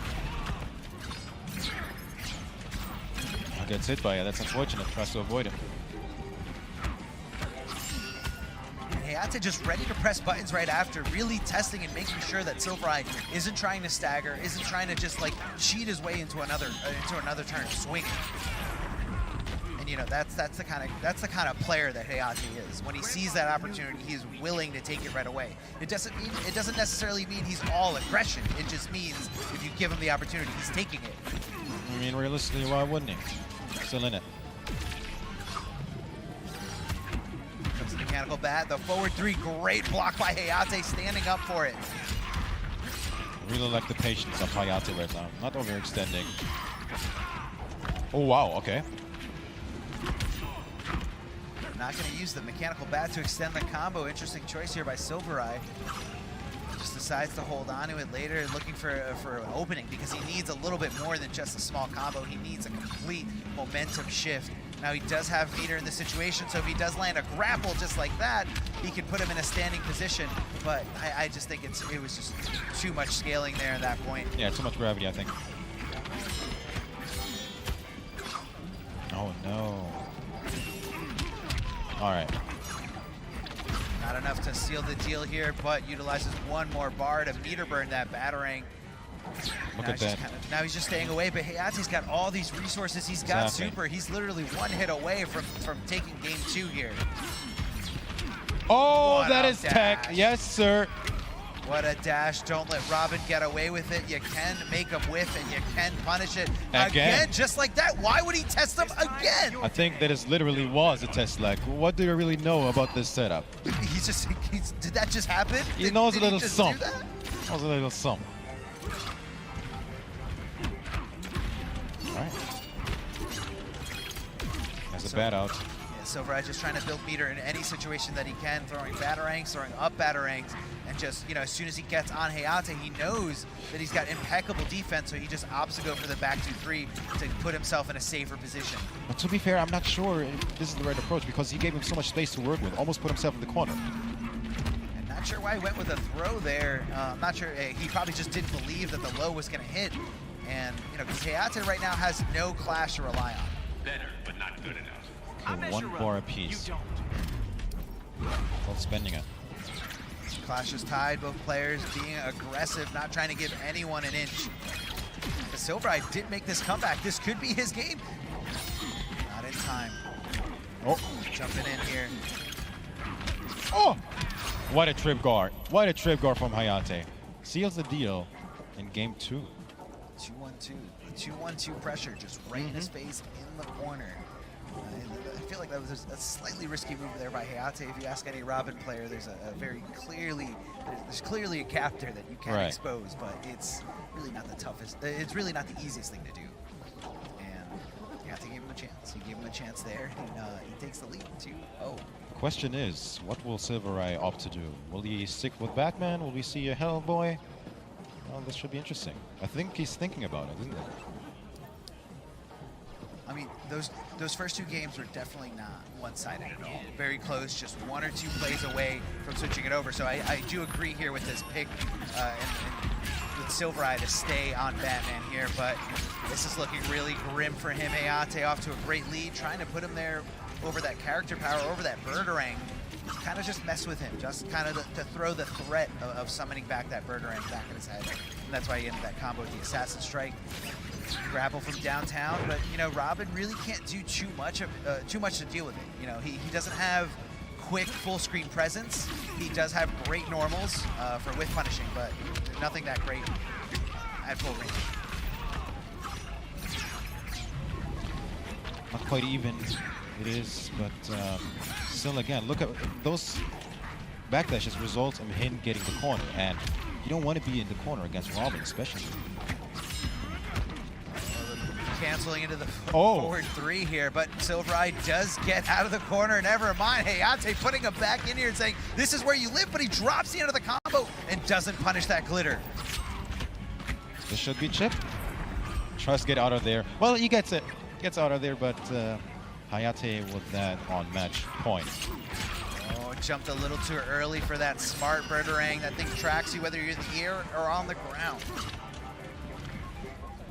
All right, Method, Silvereye needs something big here. Find something, definitely. Yeah, he opened him up there with that third hit, that overhead from 1-1-3. And yeah, I feel like that's a string you don't typically see from Batman players because there is a gap there. Trying to go for the slide, and what a punish of that down two. Beautiful stuff here by Silvereye. Dictating the pace, trying to go in, and again, keeping it safe, going with the back 2-3, you know, building that meter, doing that little bit of chip damage, and just putting himself in a safe spot here. But Hayate's got so much meter, he's gonna make this hurt, looking for the overhead and bounce canceling to make sure he can't clash. This is it, this is all over for Silvereye, and Hayate taking it 3-0. I wonder if he's thinking to himself, man, I should have gone with Hellboy at least one game, because that third game was clearly all Hayate. I think Hayate just found his groove there at the end. He understood the matchup a lot and just felt comfortable. He made a lot of great reads, and you know, he played patiently. You know, people describe Hayate as the aggressive player, but don't test his patience. He will sit there, he'll wait. That's his game. That's what he has to do in so many matchups. So that's how you get better at something, just doing it over and over again. Yeah, or insane. Either way. Okay, so those were the winners round 1 matches, and the winners quarterfinal will be Tweety versus Honeybee. We got Rewind versus Semish, Sonic Fox versus Gross, and Tekken Master versus Hayate. Losers round 1 we got. Yeah, we got Basics going up against Gur, both players going down in that first round. And we also have Happy Pow. He's going to be going up against Scar and Hey George versus Irish Mantis. And the last losers match is going to be Biohazard versus Silvereye. So, you know, everyone who got dropped down to losers relatively in the same spot there on the bracket. But, you know, I believe we're going to have our next match is going to be Tweety versus Honeybee. Now, Tweety taking it over Basics, Basics being the last chance qualifier and definitely the underdog in the situation. Were you surprised there when he went with that Starfire pink in the Starfire mirror against Tweety? Absolutely. One does not simply go with Starfire against Tweety. I mean, you remember the Evo, how you popped off against Sonic Fox, pick another character. I mean, he literally proved you will not beat me in the mirror. I remember he popped off once because a player, not he beat a player, someone picked Starfire against him. He already popped off, let's go. Because that's incredible. I mean, that's it. Very challenging. Yeah, that's where he feels comfortable. And a very interesting choice there by Basics. And, you know, I think Tweety was surprised when it first happened, but, you know, he kept his composure. Tweety did go down in that first game, but then it was a clean three games straight for Tweety's favor. Not too decisive. They were very close games, but, you know, he kept his composure. And I'm sure Tweety can adapt better than most people out there. But, yeah, Tweety getting ready on the stage here. I believe he's going to be going up against... I think actually we're going for a quick break. Getting a breather, everyone. So don't go anywhere. Maybe grab a drink, but don't get a sandwich because this break will be rather short. So we'll see you guys in a second.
What's the strongman? It's a pea protein gluten-free pate. It's a burrito filled with plants pretending to be meat. Here we see the artist making an attempt to bare his soul. It's just a gray dot. There are multiples on the table. One is cash, 3 are FHA, 1 is VA. So what can you do? She's saying a whole lot of people want to buy this house. But you got this. Rocket Mortgage by Quicken Loans makes the complex simple. Understand the details and get approved in as few as 8 minutes by America's largest mortgage lender. Get the latest smartphone without the hassle of a contract. It's simple. You can own the Samsung Galaxy S9 for less than $35 a month. Simple Mobile, out with the old and with the simple. Hello everybody and welcome back to the 2018 Injustice 2 Pro Series Grand Finals. I am Wonder Chef, joined again by the wonderful Mr. Aquaman, and we are here for the second round of the winner's bracket, which is already the players who have won one game, so this is going to be some incredible gameplay. Absolutely, everyone. Welcome to the Injustice Pro Series finale. Winners round number 2. Some of these matchups were, you know, not huge surprises. One really big one in there that we'll talk about later on once we get to that match. But these higher seeds getting the wins in and coming into this round number 2, again, so much is on the line. We'll get the losers after this and see, you know, everyone that is going to be on that cusp of going 0-2. The one guy that you don't want to be here in this. But luckily, everyone gets paid here. They went over the prize pool earlier. Everyone's making money. Looking at this bracket, looking at this winner's quarterfinal, we got Tweety versus Honeybee. This is it. This is a storyline coming into this tournament. These guys are rivals going back years. So excited for this matchup.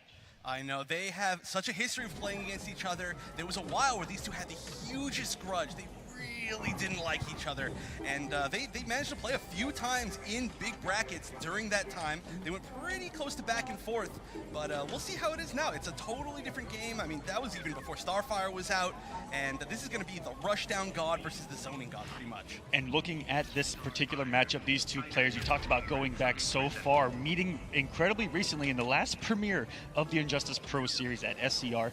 Honeybee taking it. Will that come into play here? The more recent winner of this titanic battle. We're about to find out as we got Honeybee versus Tweety. Tweety already starting off strong. He's actually playing really aggressive, especially for a Starfire against Flash. You know, the story of the SCR battle was that he let Honeybee come to him and be the aggressor. Maybe Tweety's looking to throw something a little bit different at Honeybee this time around. He said, you know what, I'm here to play. Yeah, he already cornered Honeybee, but now Honeybee reversed it. I mean, that's the scariest thing about putting your opponent in the corner is they can steal it right back. And look at this, it's already tied up in one combo. That's all Flash needs. He just needs the one. As long as that trait is at the ready, and Tweety's going to be here fighting his way out of the corner. The back three builds up a little bit of space, and Honeybee resetting that neutral with that backdash. Is going to have the space to play in to get in, and he finds his way with a beautiful conversion, but the air escape by Tweety. Get him out of there. And that was almost punished, but this should be enough, and the first life bar going to Honeybee. What a start. So fast, both these guys, the level that they play at, that they can come out full throttle, 60 miles an hour right out of the gate. Into the corner we go. Another trait for Honeybee, and that's a quick clash right there. Tweety wants to reset this entirely. Not anymore. I mean, he was only a few hits in that combo. He wants to get out of that corner. He's going to take the knockdown, get a little bit of life back, not quite to full. But we're on that magic pixel for Honeybee. Oh, now it's really a magic pixel. And coming, oh my goodness, sniped out of the air. This is a no-fly zone. Tweety, sit back down, says Honeybee on this magic pixel, taking about half of Tweety's health bar on the way out. Oh, that was such a good read. And now we are one combo away from the win for Honeybee. But he still has to get in. He's still got to get past this neutral situation. What Tweety has going for him is he has the air escape, and outside of the corner, the air escape can come into play against the Flash's trait, but it's still going to be an uphill battle if Honeybee lands the one hit into trait in this situation right now. Oh, and winning that air-to-air was huge. That could have potentially been death, but now still staying safe, and there's the air-to-air. This is not death, but this is going to be one mix-up away. The delayed wake-up is going to get him mostly out of the situation. The push block will get rid of the rest. Oh, and he gets underneath the interactable, and that is going to be no!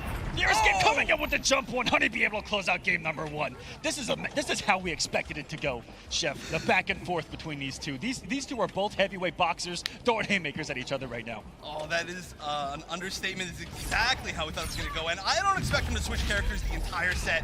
Tweety is feeling really confident about this, and rightfully so. He was so close. That could have been either person's game. And Honeybee with an excellent start once again. Getting that trait activated, which slows down time, space, and everything else in between. Getting the slide into Tweety's DMs underneath that trait activation to start things off. And things are looking good for Honeybee here. Looking to repeat that SCR victory here. Yeah, I mean...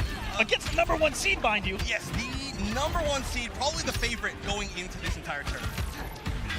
Tweedy coming into this, placing third in the premieres of the entire series. His average placement was third. That's insane. Wow. And what a wake up. These top players have the audacity to delay their wake up and just wake up with buttons. They're so good at that. They know, I mean, it's very specific setups that they do. So, like, they'll know, like, oh, he's going to forward 2-1. I'm going to, you know, delay wake up and then duck on wake up. And, oh, this is huge. He catches him airborne, but what a pickup. Dash underneath into down 1-2 out to cancel. Wow. You know he wanted to punish him grounded, but the fact that he picked it up on the missed opportunity of getting a full combo was gorgeous by Honeybee. And that's what separates Honeybee from maybe the Flash out there. He will convert off of any stray hit that this man's going to get. 100%. We saw a beautiful one against Gurr earlier, but right now it looks like Tweedy has the lead. He's definitely way better at this point in the match than he was in the previous game. He's got the space to play with right now, putting out that trait, and you know, hit or block, that's a win for Starfire. That's some damage. Oh no, drops the follow-up, doesn't get the instant jump one. This is so close. Honeybee has a super, look for it to come into play. If he gets Tweedy with a couple of stray hits, he's probably gonna look for a super closeout right now. Yeah, I mean, Clash is still available, so that's a really great way to avoid that, but I mean, he's gotta get the hit first. Right now, he is so close to being chipped to death, and we're starting to see that aggression again from Tweedy. Oh my goodness, no. How do you get past that? You don't. So in that situation, Honeybee got caught being a little too defensive because he was looking to save the resources for the super closeout. He was probably looking for a couple of stray hits and said, you know what, I'm going to super reaction this man to death. But Tweedy staying aggressive there caught Honeybee again, kind of double thinking like, I need to save this. And in that time thought, he was just getting chipped away. Stray hit, melted by that trait. I mean, that's the thing about Starfire. She's almost like a full screen pressure character. If you sit there and you play patient against her, you just get chipped to death. And that's something we're seeing right now. You got to make the reads eventually. That's why it looks so often like these amazing players are just running into projectiles. It's because they're making reads and it's just not the right one. And you see Honeybee trying to make his way through the zoning, and Tweedy's trying to meet his movement with buttons. That's a mark of a really good player right there when it comes to spacing. He's seeing forward movement and having something to check him with. Tweedy's checking with a lot of forward 2-2s. That forward 2 is like a snake in the grass. It comes out of nowhere, especially when it turns into a mix-up opportunity off of it with overhead or throw. Oh yeah, but right now we saw almost the entire life bar disappearing for Tweedy. Honeybee keeping him in the corner. Both just blocking each other's specials. That's a lot of chip, but still not getting hit by the pop rocks. Good position here for Honeybee. If he can find his way in, has to go through all of this zoning right now. And unfortunately, getting chipped out because that's what Honeybee's looking for, is Tweedy to come off of that trait and not have to worry about it on his way in. Yeah. I mean, if you can run her out of that meter, then it is party time for Flash. But now it's one life apiece, 100%. Oh, wow. Those instant jump back down threes have been working really well for Tweedy. I mean, it gets him the knockdown, it gets him some space, gets out a lot of these mix-ups. Oh, wow, no whip punish on the back two. And a really good block on that down 1-2 as well by Tweedy. Again, when we look at Tweedy, we're talking about the complete package when it comes to a competitive player. He's got the defense, he's got the offense, he has the patience, everything. This man's got it all. Oh, yeah, and the willingness to play as lame as you possibly can, which is honestly, it's hard to find in top players, and it's a great trait to have. Feel the burn. Not today. Not today, says Flash, and Honeybee gonna come off 2 bars, doing the damage to Tweedy here, and he does have his trait. Honeybee just has to build the 1 bar, which he does. Now 1 hit is all it's gonna take for Honeybee to regain the lead, but he tried to stand up a little too early right there. Or if he just swung a little bit earlier, I think he would have had a chance. Can he convert off of this in a trait? He will. Oh, but no, he's gonna go for the full combo. Is that enough? No, what a drop! He just needs a hit. Oh, no, my goodness, it's melting right now. Now we're back to full screen. This is where Honeybee does not want to be. It gets him out of the air once again. 2 times the ultimate anti-charge tool. Oh, so good. I mean, he had more time to react to that one because he was in trade, but still so good. And that's going to put Honeybee up 2-1 with that same tactic. And they're going right back into it. Tweedy's just, you know, these top players, they can forget that ever even happened. And you just want to go right back into the match. And that's exactly what we're doing here. So clutch by Honeybee. And I love the fact that Honeybee's now using a lot more trait in neutral. That's something we see a lot from Happy Pal, but way less from him usually. And it's working really well against Starfire. Very effective against zoners because it slows down the projectile game, and someone like Flash, like you saw them at the start of the last game alone, he was able to get in and get a punish on it into a launcher that since he was in trade already. Especially with like running man tech slide or something like that. But right now, again, they're just trading blows. It seems like they tend to go down to this final life bar pretty close to even. And oh no, gets caught, wastes the bar. But this is going to be a huge amount of damage. No, big drop. And a great punish from the 4-2-1.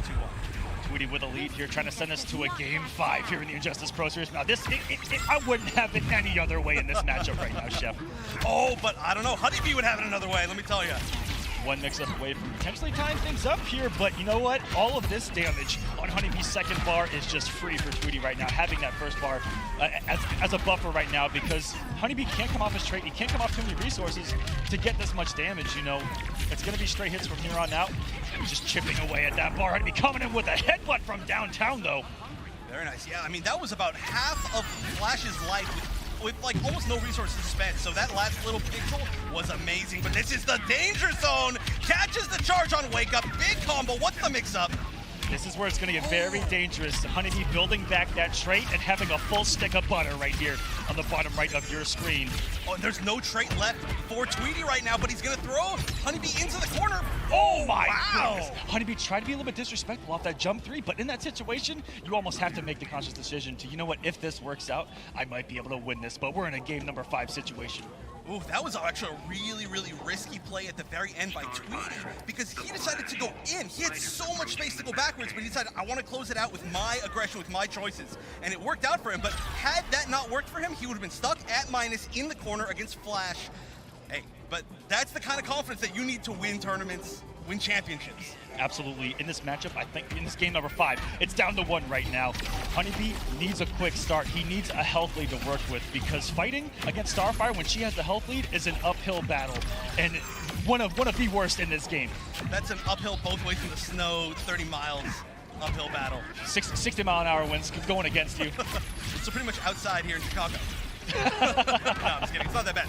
Great weather. But right now, it's the exact opposite of what you wanted to see for Flash. I mean, Honeybee has about a 70% life deficit. He's got the corner. Just kidding, he doesn't. And the Tamarian charge says, you know what, we're back to mid-screen. He actually just took all of that momentum away by Honeybee just by whipping a special like that. And it feels terrible as the aggressor in that situation. Oh, yeah. I mean, catches the backdash with the second hit of forward 2-1. Oh, but another drop. Great bait on the wake-up charge. Wake-up charge has not been working out very well for Tweety. It's gotten him out of a few situations, but he's also taken a ton of damage for it. Oh my goodness, another trait to the face of Honeybee is going to be in the same exact situation he was in the last game. He needs to take Tweety off of this 360 health point differential between these two if he wants to get this match right now. Yeah, he needs to make a move. He's just slowly, as usual, getting chipped out. That's what happens in this matchup. He waited for a straight, but wow, that hit so high in the air.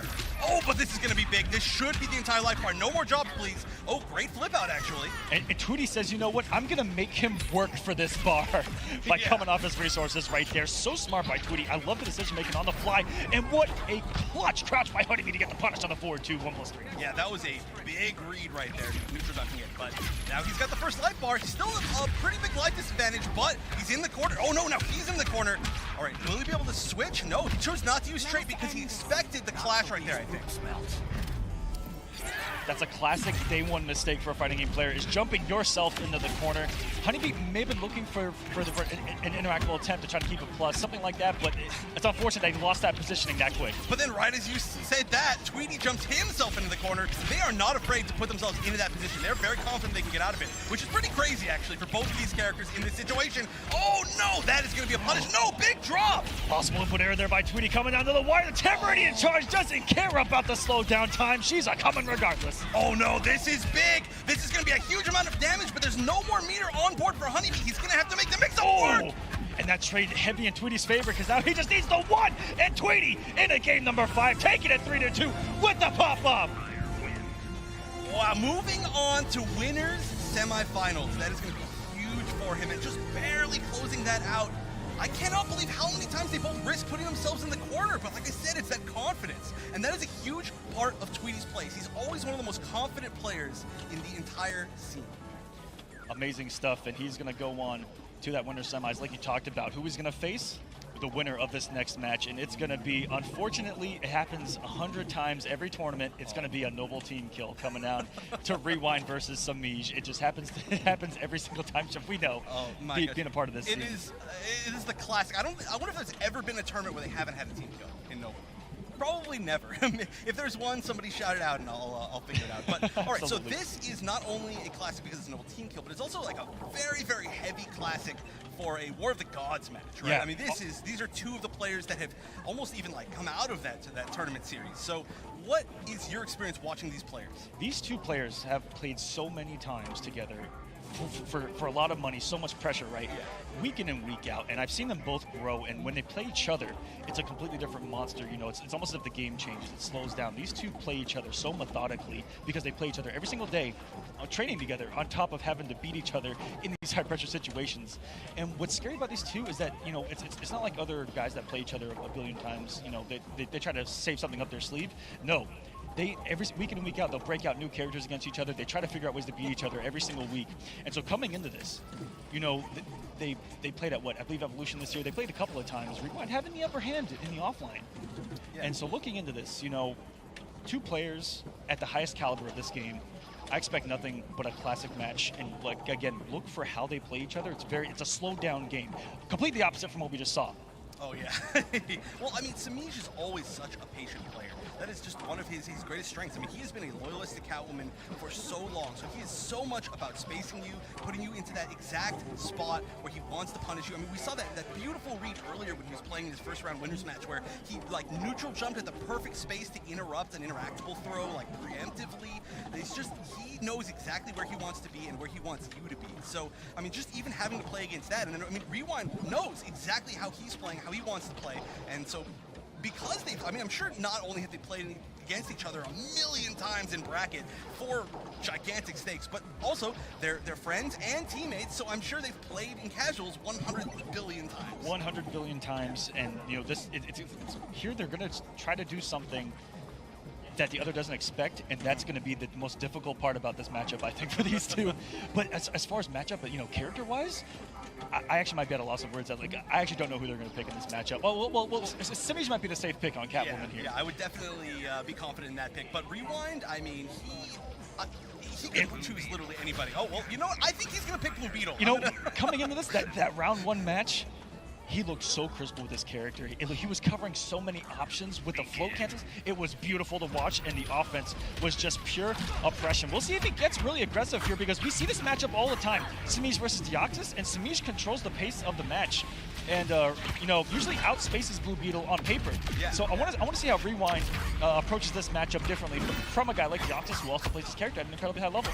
But that's one of the things about Blue Beetle is you see Blue Beetle played so differently from every single player who plays the character. I mean, you see somebody like, you know, like Deoxys, he plays one certain way, and then you see somebody like Rewind, he plays a completely different way. I mean, how much float are they going to use? How much are they going to be in trait? How much are they going to zone? What are they going to rush down? What kind of setups are they going to use? There's so many different knockdown setups you can like mix up in his game. He's a hugely flexible character. And we've already seen Rewind get a whiff punish on back two from Catwoman. That's hard enough to do alone with the sweep. So the spacing already a backup between these two. And this is that pace I was talking about, guys. You're going to see them walk forward and backwards a lot here here mid-screen, looking for something to whiff punish or looking to take a risk with one jump in, but that could be detrimental, could be reacted to. Down two, both these characters amazing down twos versus each other. I've seen different approaches by Blue Beetle against Catwoman with trait to try to outrange her with the instant jump ones, little things like that. But looks like Rewind's going to stick to traitless Blue Beetle and not watching his toes here. There's some huge damage for Samij. And using the mid-range flip out, but he gets caught anyway. That was a very expensive combo. That just hit Rewind, unfortunately. But trying to turn things around here. And now avoiding chip against Blue Beetle is so difficult. He's getting to that range, and shield is an issue. Oh, catching that backdash. And you know, that only caught her because that was a mid. Yep.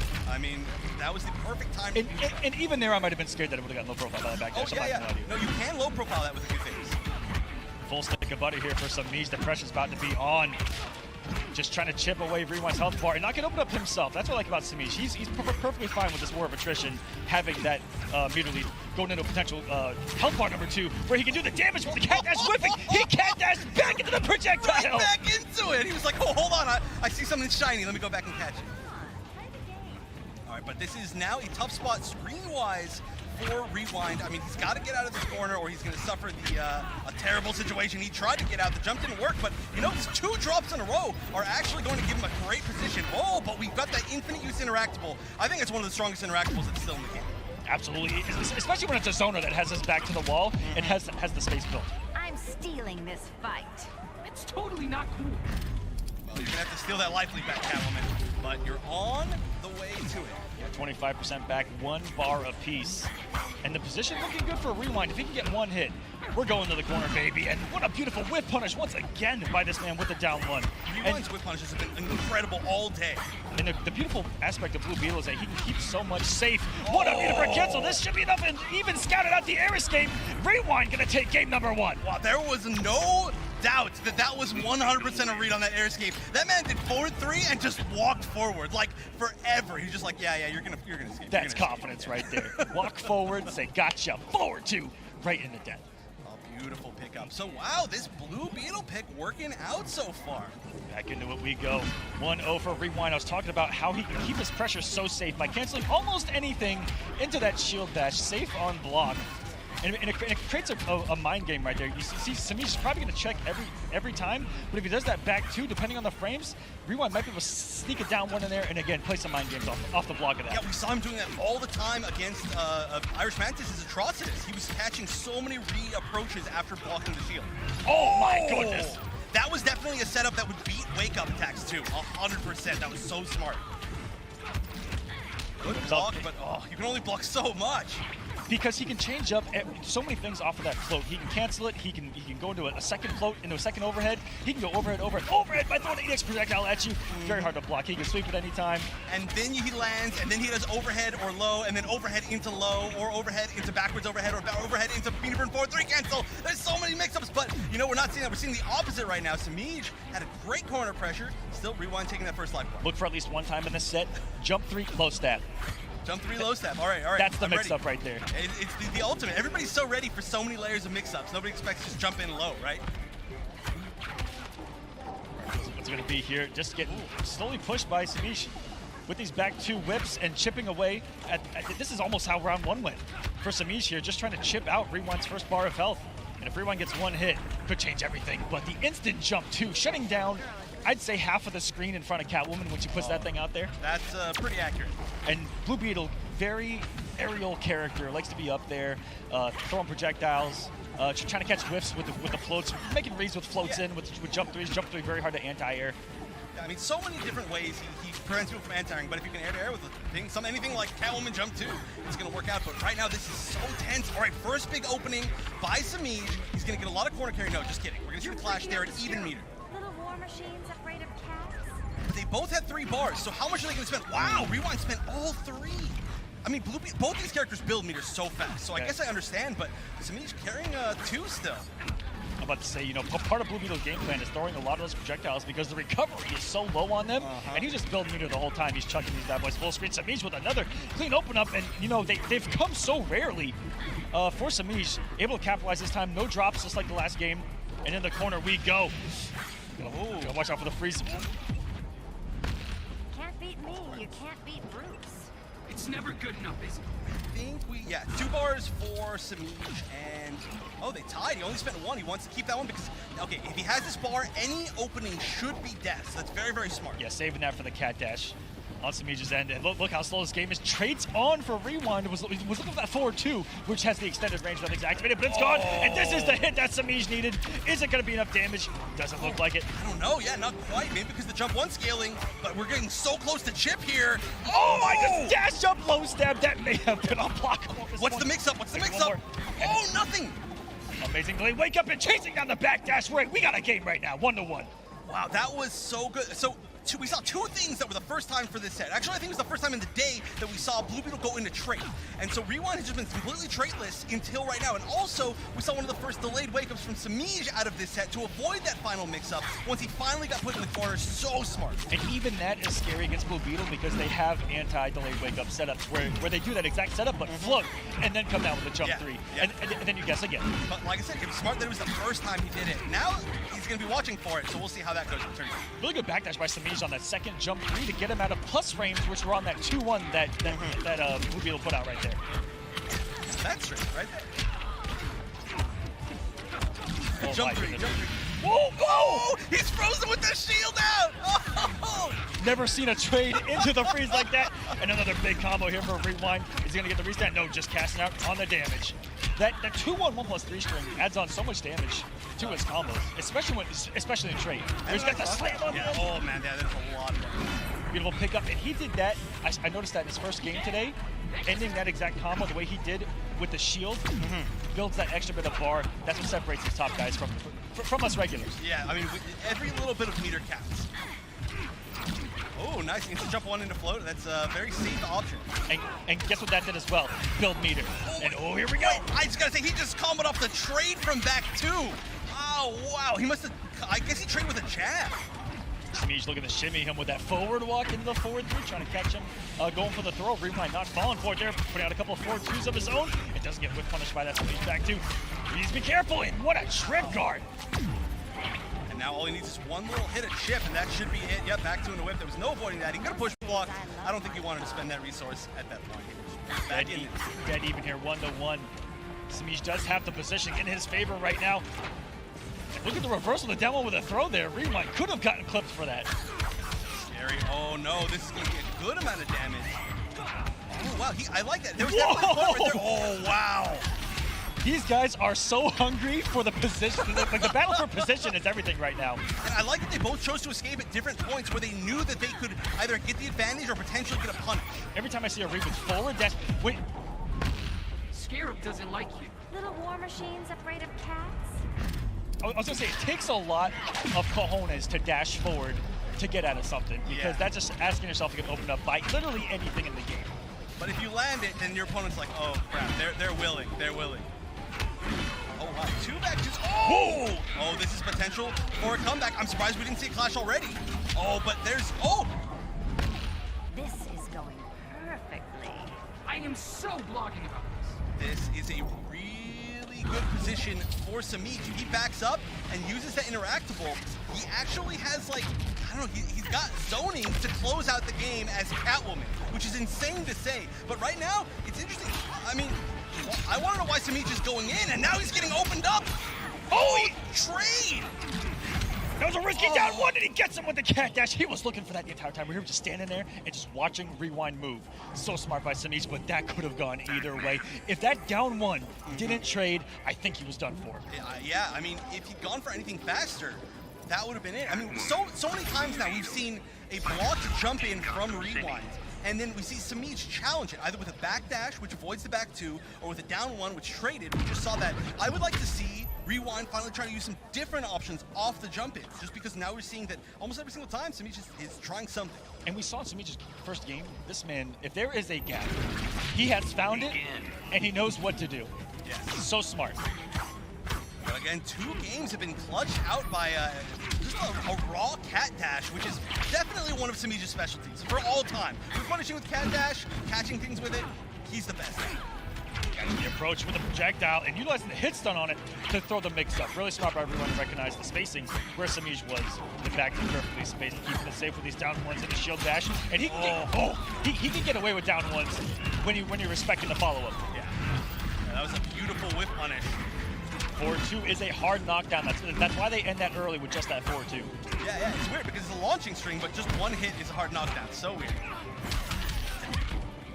Huge life lead by Rewind, trying to time this up to get to another game 5. And looking so strong here early on. Again, these top players unfazed by what happened minutes ago. Yeah, I mean, hey, it's just another one of the matches between these two. But there's a lot on the line. Oh, beautiful with the down one, but Smeej not getting the hit confirmed there in the cat dash. Trying to push him ever so slightly to that corner. Both these guys, you know, the game plan is so similar.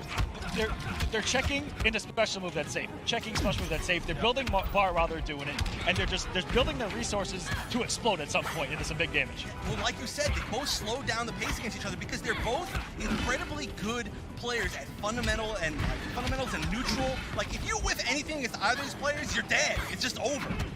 Absolutely, and what that does, by the way, Smeej getting those forward dashes out of there to get out of the corner, so smart. Yeah, I mean, especially when he's in a position like this where he's basically got to make some really hard reads to make a comeback. I mean, getting out of the corner is a huge start.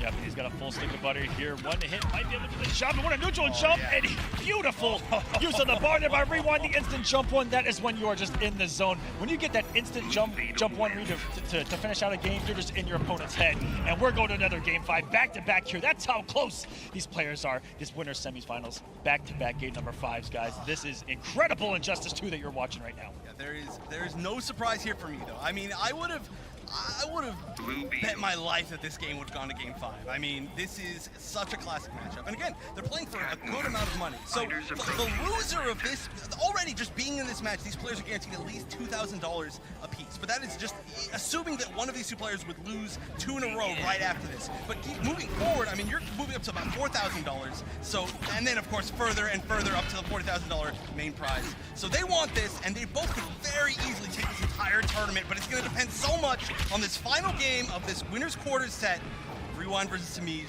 They're both, like you said, starting off so slow. They know that they can't mess up against each other. That's what happens when you have so much respect for like a teammate and a training partner.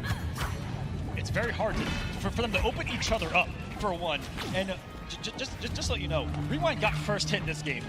He got first hit, and Samij has gained more meter than him. that's how good these characters are at building bar. Yeah, these might be like the top 2 like meter builders in almost the entire game.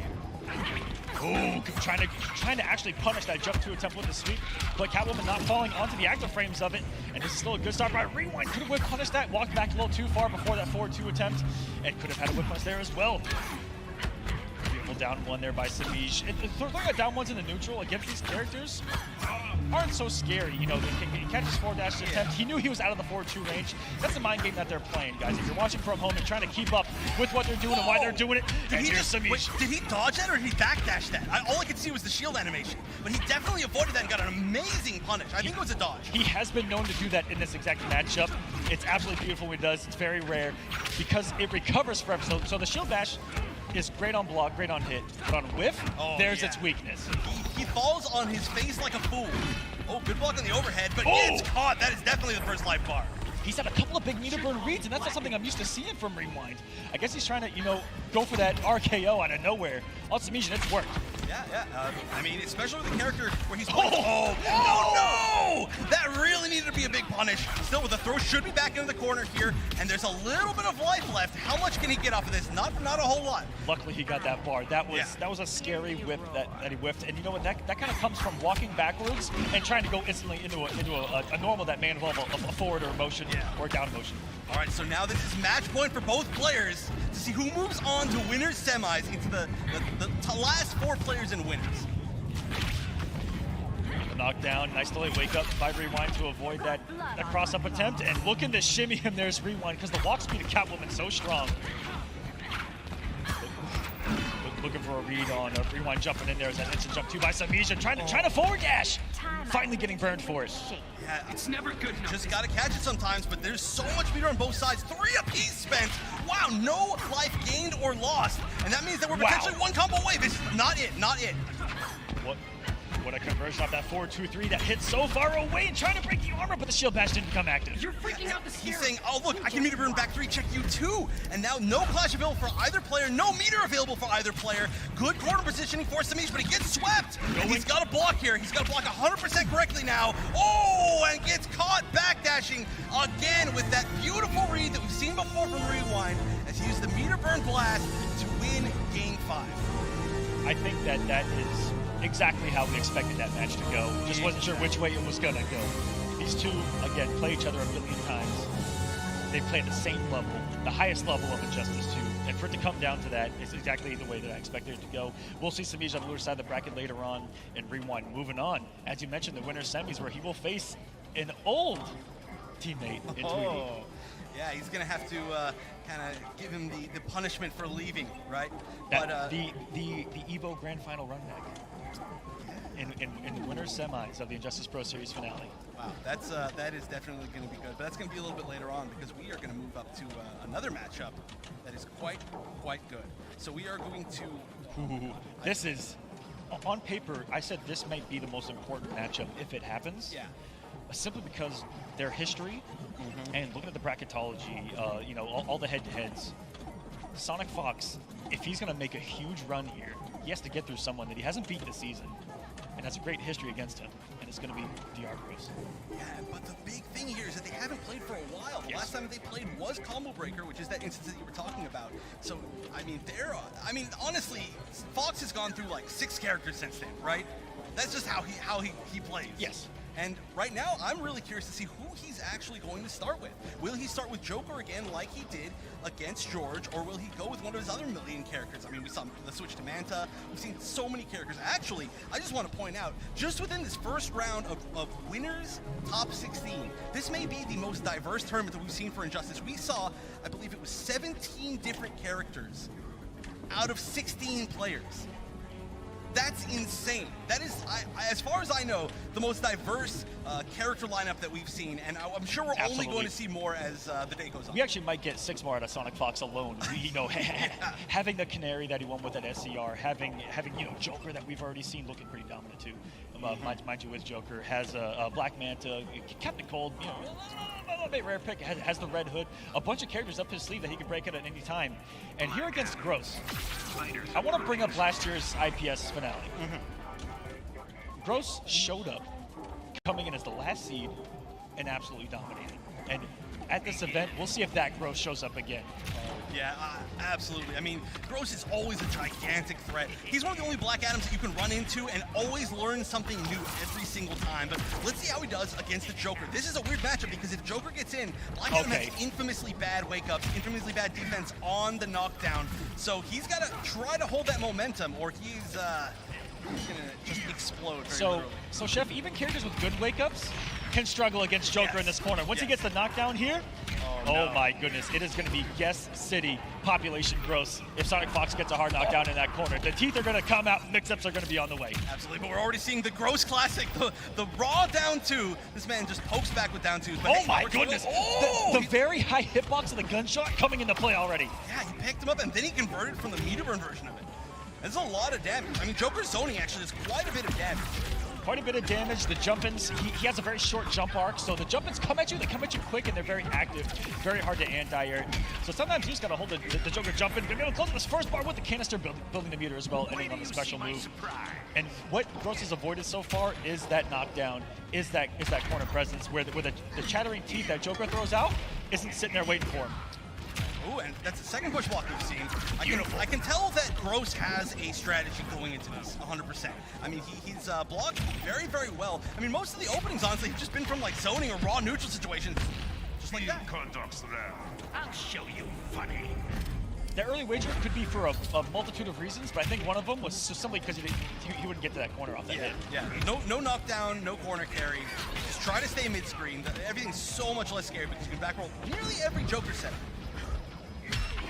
Oh my gosh. Could have got a way bigger conversion off that. I'm not sure why he canceled that. Yeah, Joker's down 2 has a very big forward hitbox to it. Yeah. He can space really well with it.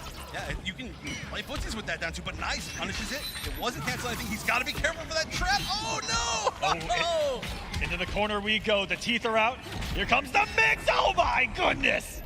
Oh yeah, he tried to block it. He tried to get out of there. He tried to jump, but man, when you're in the corner against those setups, I mean, the real thing here, I mean, I have to say, a lot of people haven't seen Joker play. So, of course, for those who don't know about Joker, the chattering teeth are lows, and they explode after a little bit of time. So if you hit with an overhead at the same time, it is essentially unblockable. I'm not sure, I think you technically can't get the same frame unblockable, yes. maybe? But you're one frame apart. At best, 1 frame apart. Right. You have to switch your block within 1 frame. That's fast. And you have to guess which one's going to hit you first. Or in that exact situation that Fox did to close out that game, he could have put out, I believe it's his back one, I can't remember, but where he actually gets you with the low. Yeah. He'd go low, overhead, low. Yeah. All with 1 frame of difference between each other. So yeah, it's pretty ridiculous. And yeah, that is back 1. Very fast low, actually. That's why we've seen him use it in footsie so much. Yeah, he actually shimmied him into that low, which is what actually got him off the clash. All right, this is looking to be, oh, nice, great dive kick to actually get out of the corner. Obviously, we've seen how dangerous that corner can be against Black Adam as Joker, so he wants to get out of there. Nice, woo! I love the loops with the teeth and the juggles. They're so sick. Oh my goodness. And what's great about the Joker is that, Joker gameplay and Joker players in general, they always think a step ahead. That's what I like about Joker, is that they're always thinking of what's coming next, what the next mix-up's going to be, because they have that ability with the chattering teeth to put something out and try to set something up after a hit. And if you aren't familiar with it, you can get steamrolled. even if you are familiar with it, you can get steamrolled. Absolutely. Very accurate statement by Chef right there. All right, so huge lead by Sonic Fox. And this is one of the things that he's shown in the previous matchup when he was mirroring Hey George, is that he's very comfortable in the zoning game with Joker. And that's why he's been taking so much damage. I mean, that's how he took about like half the first life bar in the first game of this set, too. It's very underrated. It is. I think Joker in general is pretty underrated. Sonic Fox just showcasing what the character is all about. The gunshot, very annoying, cancelable, very quick, no recovery. Has a chattering teeth he can put out, has mix-ups for days that lead into big damaging combos. Like into another mix-up, as we're seeing again. Oh, if that was a little bit closer, he would have converted off the gunshot into the chattering teeth, but he was just a little bit too far still. No clash available for Gross, and he is at such low life. And Gross had a miracle down 2 against Joker's jump 3, which is hard in and of itself to anti. It's a big old crowbar coming at you. One of the most difficult, especially with his jump arc. Nice, that is going to catch. Are we going to see a clash? Oh my, this is risky. It's risky to not clash. Black Adam has some of the best unclashable damage in the game, but it won't matter as he's going to close out game 2. Are we going to see a switch from Gross? That was so clutch by Sonic Fox to punish that dive kick. Gross had 2 bars. That could have easily been meter burned, but for him to actually physical react to that not being meter burned, yeah, so smart by Sonic Fox. Maybe he was just swinging and he's like, it's perfect. Yeah, no, that was beautiful. Joker's normal's not known for being the best. I mean, he didn't even swing back with that, like, really that fast of a normal, so he was very ready for that punish. And of course, he got the optimal off of it, which is exactly what he needed for the kill. Now, like I said, there's an opportunity for Gross to switch, but it looks like he's going to be sticking with Black Adam. He can make the 3-0 comeback for sure. He's the crazy thing though is like, it's not like he's even just getting steamrolled by setups. He's just not able to control the neutral right now. Like whether it be like the Joker zoning, which is actually one of the biggest things about that zoning is that the gunshots are the perfect angle that you can't really instant dive kick over them with Black Adam. That's been a thing since Injustice 1. It's a weird thing, but a lot of people have said like, oh, he can challenge Black Adam in zoning? Question mark? Nobody expects it, but it's true. Yeah, it really hasn't come off setups. It's come off Sonic Fox getting jump-ins, getting opened up here in the neutral. You saw him get down 1, and I guess that Gross was respecting something, and he caught him with the low, and coming in from downtown with that crowbar, and Sonic Fox loves canceling that down 2 into the low canister, because it'll convert on hit plus on block. It's pretty good. Yeah. I mean, there are a lot of options you can just throw out with Joker, and one way or another, they're going to work out decently well for you. All right, but this is a huge amount of damage. What's the Oki off of this? This might be Gross's first health lead in this set. I think it has been. And oh no, that was actually really big to whiff right there. And he's losing the trait, so he's not going to get that free way to close out the round. And there's that jump 3 this time around. Oh my goodness, a back 3 waiting for Gross. And if he had anything else behind that, if he traded up, would have got the kill on Sonic Fox's bar right there. But perfect ending to that first bar felt for this man. Coming in, oh my goodness! No way! I cannot believe he survived through 2 traits and he's still 2 going. dive kicks! You defy the gods. Voices in your head, too. Unreal. Now this is a terrible, terrible situation to be in. He's oh no! Lands the jump 2. What's the mix-up? Oh! That is nearly unblockable, but you don't get a huge amount of reward from it. But as we know, he was on Magic Pixel, so all he got was free. That was the smallest Magic Pixel I've ever seen. That was 0.25 health that this man was sitting on, was able to take half of Gross's health bar, and Sonic Fox is 427 health away from moving in the winter semis. Oh, and canceling out another trait. That trait has just not been working out. Wow, blocks the gunshot and gets down 2 afterwards. All right, now it's time for Gross to start his pressure. Oh, we saw the hard read counter for the first time. Joy Buzzer. I forgot he had that, honestly. Oh, and the sneaky overhead. Sonic Fox 3-0 over Gross to advance to the winner semis. He's inching closer to reclaiming his title. His title of Injustice 2 has been the Injustice Pro Series.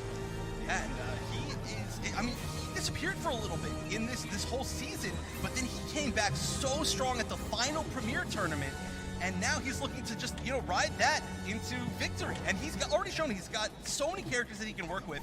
But right now he's winning with Joker. Can we talk about that for a little bit? Just think about it. Stop everything and just say, we have a Joker in winners semifinals of the IPS Grand Finals. That's insane. Yes, and Sonic Fox. Okay, guys, we'll get it out in the open. Probably the greatest to play our games of all time. And that's accurate. He's actually winning almost everything. But looking at SCR, he came in with Canary and was able to win the whole thing. So I mean, it's almost no surprise for us. It may be a surprise to a lot of people at home who only have to watch a few tournaments, all things like that. But to all of us that have been playing against this kid for years and years and years, and have been losing for years and years and years. Sonic, I've been losing you for years and years and years. Anyways, you know, almost no surprise he's able to come and do this with a character like that, simply because the kid is just that skilled. And, you know, Joker has an amazing tool set. We just haven't seen it utilized at its highest potential because there are a lot of people that have, you know, the cojones to pick the character at the character selection read.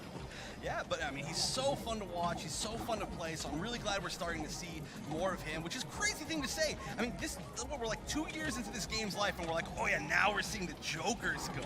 But I mean, that's just how it is. Like I said, we've seen 17 characters so far today. That's insane. The game is in such a good place balance-wise. I mean, so many of these players are loyalists, and then some of the others are the opposite. They play a million characters. And this is one of those exact examples where we have a player who has been playing Robin since the beginning of the game, back when everybody thought that character was just trash. And he's like, no, Robin's good. Robin's good. And everybody's like, and then it turns out Robin is extremely good. I mean, that has happened so many times in this game. We just saw it with Joker, we've seen it with Robin, and a million other characters. But the fact that he's been loyal to Robin for this whole time means that he is just such a killer with this character. I mean, right now, him and Tekken Master, and of course I'm talking about Hayate, for those of you who cannot see me actually physically pointing at him, but he is going to be taking on Tekken Master, who has used a million characters. I mean, we saw him play Dr. Fate, just Dr. Fate earlier today, but previously in tournament, we've seen him play Green Arrow, we've seen him play Batman, we've seen him play Atrocitus, we've seen Brainiac.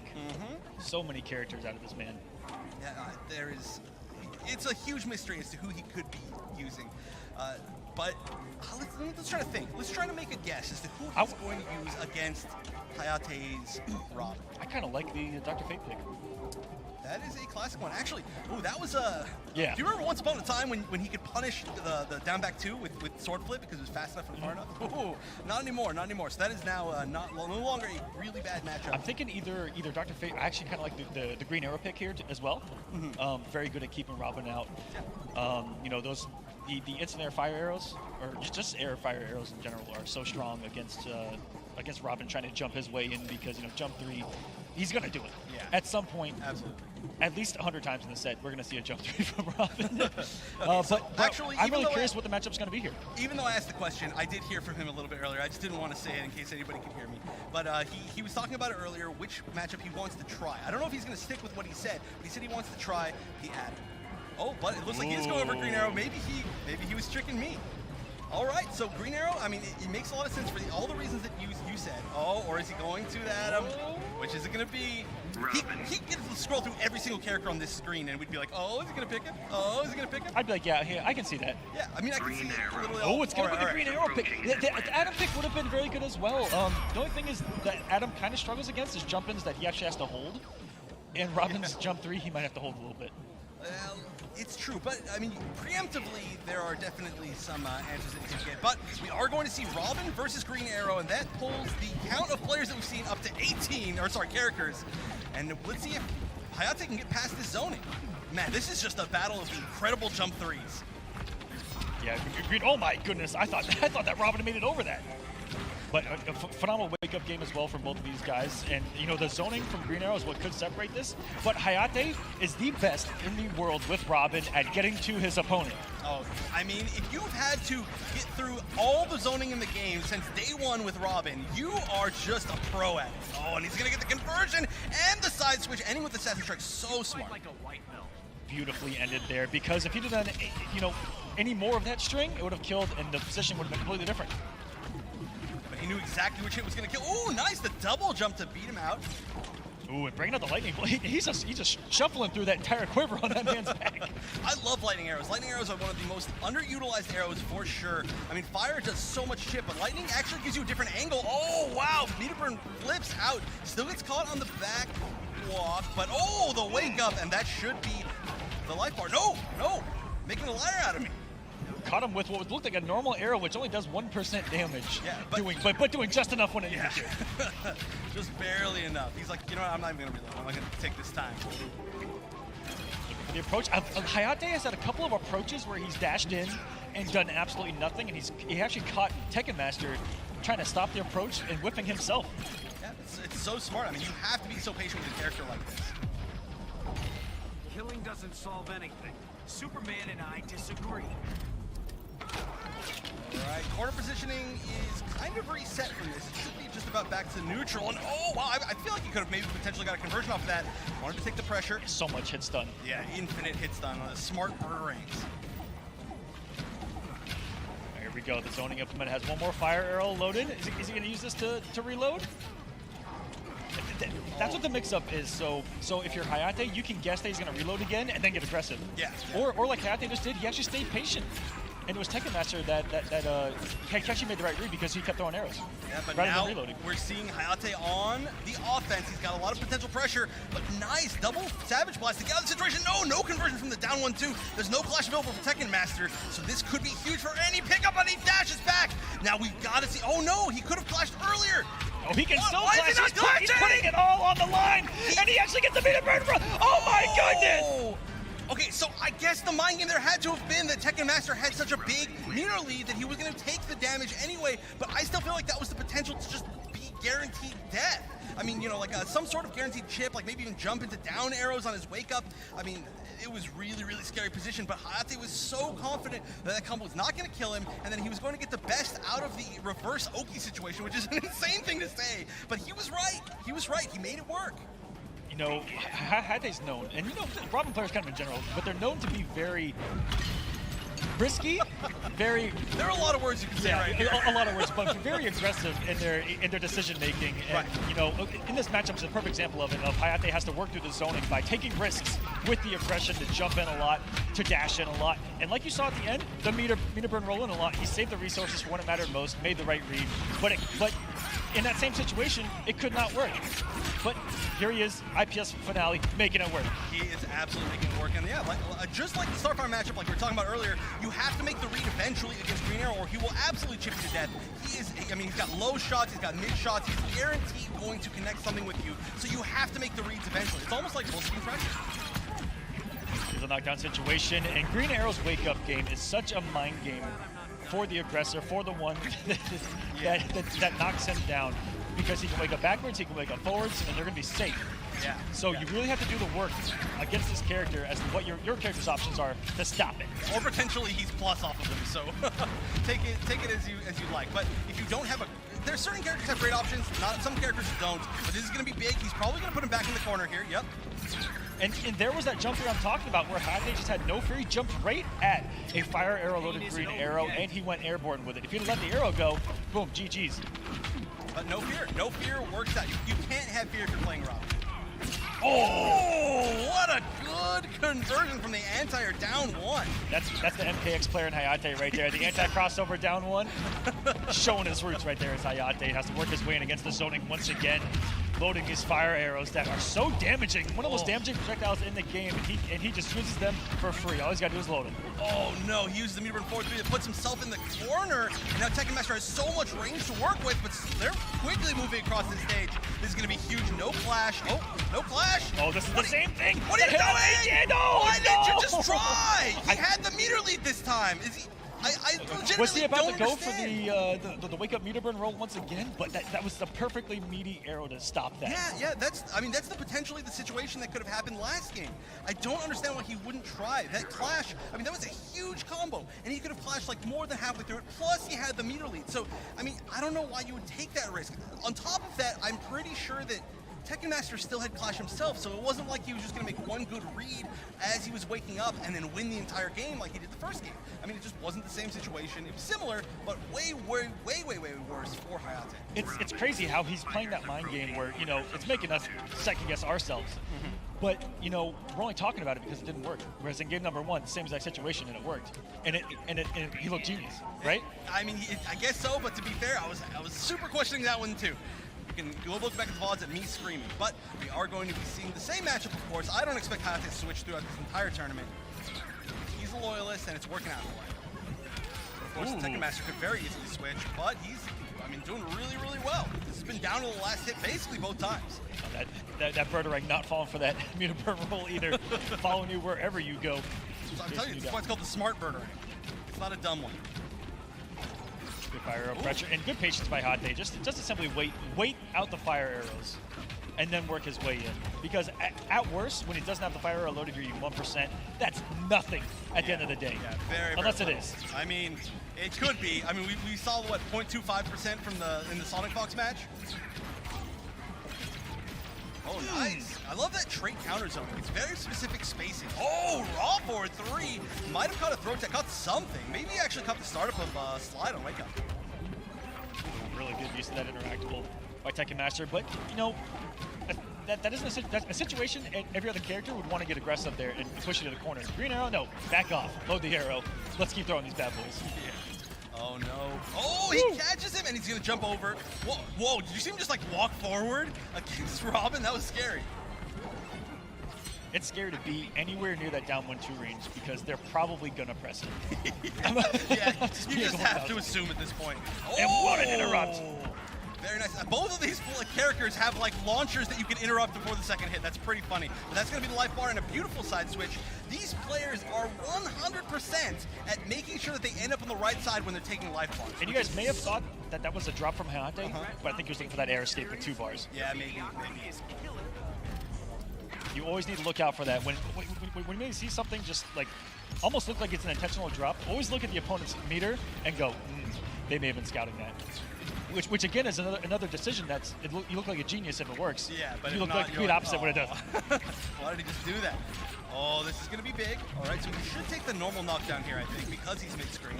Yep, just going for sweep into, delayed wake-ups, avoiding that forward 3 pressure. Yeah, and Hate even doing it mirrorlessly. I mean, not having the bar to back it up, but that's a little bit risky right there by Hayate, but no, he didn't get punished for it. No, and right now, it's like Hayate's got Clash available, but Tekken Master's in a hugely dangerous situation if he gets clipped. He's taking back that space. Oh no! The trade conversion into the background bounce. That's not enough to kill, but he is one mix-up away, absolutely. Blue trade on the ground. He's got the interactable to his head. There's a lot of options, but his option is just jump in back 2-1 as Hayate takes game 3, putting himself on match point. The aggression paying off. He did so many jump 3s that, again, could have been countered by an instant air fire arrow, anything like that. And he's mixing it up because sometimes he'll get aggressive and do nothing, and then he just watches Tekken Master do that air fire arrow like, ha, gotcha. Yeah, great. It's a great mind game that's going to be played this entire set. It is actually insane. It's so hard to tell if you are not like well versed in this matchup or with any of these characters, but there are choices being made just at a machine gun rapid fire pace throughout this match. You are constantly making choices that have like real true risk to reward. It's not like, oh, maybe I can just walk forward and block. Like constant choices. And it's insane. This is gonna put a lot of stress on both these players. Yeah, so talking about stress, if you're playing Robin in this matchup, you're going in and you're telling yourself you have to make, what, 15 hard reads? Are you kidding me? Well, actually, it's a lot less if he gets an actual hit and gets a combo. Because then it's only about 4. It depends. It depends on where they are in the match. But getting in for an entire set against a great green arrow like Tekken Master, 15 sounds closest to right. Yeah, closest to right. And a great start here by Tekken Master, who has the game plan implemented right now. He's got space on the screen. He's got arrows out, but another paid off aggression by Hayate with just jumping at this man. Yeah, and so huge life lead by, oh my gosh, Tekken Master getting out of there safely. That is huge. That might be the, oh, never mind. Just kidding. They switch sides again. Woo! Baits the wake up, but no conversion. There's still a trade on the ground. He faked him out by doing a jump 3. See, right there, he was respecting the trade. Oh, wow. Oh, avoiding everything. How did he get through all those projectiles? And looking for the air escape once again as Hayate and not paying off 2 for 2. If this set gets extended, Hayate might have to either stop going for that, but next time he might air escape. Yeah. We don't know. Or maybe he thinks that next time he won't go for it, so then he's going to go for it next time. To like, no, it's still the mind game. It's a lot, man. It's a lot. But right now, we're just seeing all these little hits, and these are those reads, but incorrect, where just little hits are chipping away at Hayate's life, but this sword right now is doing way more than chipping away at Tekken Master's life. It is chunking him, and that is going to be the first life bar in basically 2 combos. Very good stuff here. Hayate's trying to close this out right now. He does not want this to go to distance. You know, the longer Tekken Master plays, the longer he sees, you know, the forward movement of Hayate and starts to get a read on it, that's where it could go in Tekken Master's favor in this set. Oh, and a nice counter-zoning trade again. Actually caught like the back one or something like that. I couldn't see what normal that was. Oh, he's going to be safe in the corner, but this is a big launch. And finally, for the first time, wait, actually not the first time, but we are going to see a clash. I think he did clash the last game, right? But finally, we're going to see it. Hayate tried to blow up the gap between down one and what we call the fidget spinner. Yeah. But to no avail, Tekken Master looking to send us to a Game 5. This will be 3 out of 4 matches for the winner's side top 4. Game 5. Unsurprising, man. But every one of these players could absolutely win this championship. But can Hayate bring this back? Tekken Master has a hefty health lead here. Yeah, but the clash is gone, and that's honestly the biggest thing. Plus, there's no meter available for Green Arrow. He's got it right now. Oh, this is a big launch. He's going to put him back in the corner. Oh, no, he's not. He's taking the mix-up. He pulls up the wake-up. Oh, it's definitely not now. But they are at even life, but there's so much space. Oh no, full conversion. He could have background bounced. If he would have committed, he didn't believe. And that's one of the few times we've ever seen Hayate not believe. Walks into the down one spin. Tekken Master if he can actually complete this combo, and he does. And we're going to another game number 5 here. Wow, that is something that we saw a lot actually from Happy Power earlier, where you go in and you make your read on the normal and you're like, I'm right, but you didn't think you were going to be right, so you didn't fully commit that, or maybe he did try to commit and he was outside of the range of that background bounce because it's a very weird one, but I still feel like he could have canceled into some other special or something, but one way or another, it doesn't matter why it happened. The point is that it didn't happen, and now we are going to Game 5, 2-2, Hayate versus Tekken Master, and they are sticking with the same characters this whole set. First blood going to Hayate, that first bar, having a launcher at his disposal, but still has to get through all of this zoning. Tekken Master looking to get these 90 damages at a time with the fire arrows, trying to follow in that Birdarang. Hayate, you know, he'll eat a couple arrows just trying to get a Birdarang out so we can follow it in. And this is a big damage, Arinoki situation. That was the most instant punish on a meter burn roll that I've ever seen in my entire life. He was so ready for that. Like, I thought he was almost going to swing the wrong way. Oh my goodness, and like that last game never even happened. Hayate back in the driver's seat, 1 health bar away from taking this whole thing and forcing the earliest clash. That is literally the earliest clash of this entire tournament. The first hit, the first clashable hit of the life bar, and that is huge. That means that, okay, right now Tekken Master is in the corner. He's against Robin, who's currently pressuring him. He cannot clash to get out. This is so tough, and Hayate has about 100% life lead now. I think for the first time in this set, he's been pretty much on the back foot the entire time. It's a bad situation for Tekken Master simply because Green Arrow doesn't have one of the biggest comeback factors in the game, doesn't have big damage. And, you know, again, his game plan is to chip away at you over time, having that health lead and making you, you know, make mistakes. But right now, Hayate getting that health lead, he's in a beautiful position right now to try to take this. Again, on winner's side, and there is a very Hayate thing to do. Dash up DP. Oh, man, the ultimate Robin disrespect. You gotta love it, and it's the perfect time to use it. Oh, wow, I'm surprised I didn't trade. I think Hayate thought that was going to trade. Oh, the smart Birdarang actually catching out of the sky, and there's a huge whip punish. Background bounce available, and no conversion. That is huge. That is giving Tekken Master another huge chance. Tekken Master, who's about to be on 4 bars of meter, could come into play if he can get him off of it, but Hayate really good at just waiting and reacting to that not being meter burn. That's the punish and picking this up with a DP. Is that enough? That is going to be so close. He just needs chip and the sword flip out of the air for the first time in the set. The perfect option to catch that back movement by Tekken Master, and that means that Hayate is moving on into winners semifinals to take on Sonic Fox, another classic matchup from the last IPS finals. This is just an incredible tournament, guys. I hope you're enjoying this Injustice 2 action as much as we are. Everyone here in Chicago, I'm hearing the crowd get hype after every single match. You gotta. I mean, like we said, 3 out of the last 4 matches have been 3 out of 5. I'm sorry. I mean, they're all 3 out of 5, but they've been Game 5. See, I'm blown away by all these matches. They're so close, and they're like singular hits that are deciding the entire paths of these players. And remember, they're playing for, first place is $40,000, so they are playing for so much right now, and it goes all the way through top 16. Every single person here is making money. Getting paid, $100,000 total. That winner's side lines up Tweety versus Rewind. Again, a classic from Evo, and then we've got Sonic Fox going up against Hayate. Yeah, two matches that I feel like anybody could have potentially foreseen as the top 4 of winners, but I mean, who knows how it would have turned out, and I have no idea how either of those are going to turn out. Absolutely, guys, and we will be back with some more Injustice 2 action from the Pro Series Grand Finals here in Chicago with some more action coming up next.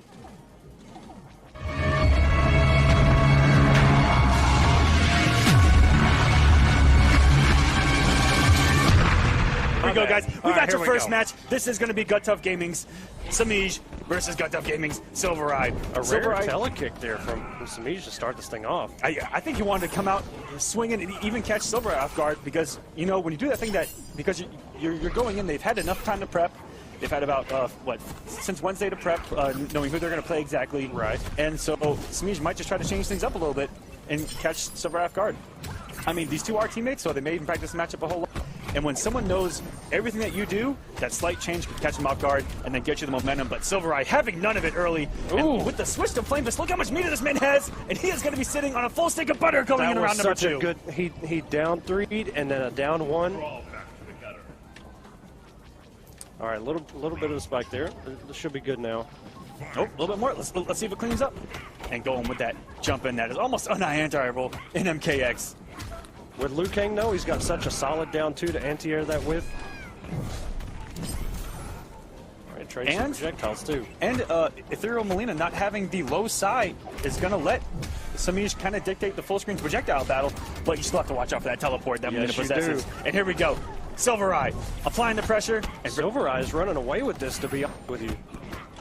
And he has not fallen for any of these EX fades. He's playing it so smart. He hasn't allowed Samij to get his stagger game going at all. Look at he had the stagger.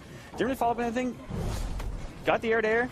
Built the space and reacted to the jump in. Very good start from Silver Eye. He's going to go up 1-0 here. That was a very good showing. Flame Fist is one of those characters that if you're not watching your health, it can go by so quick.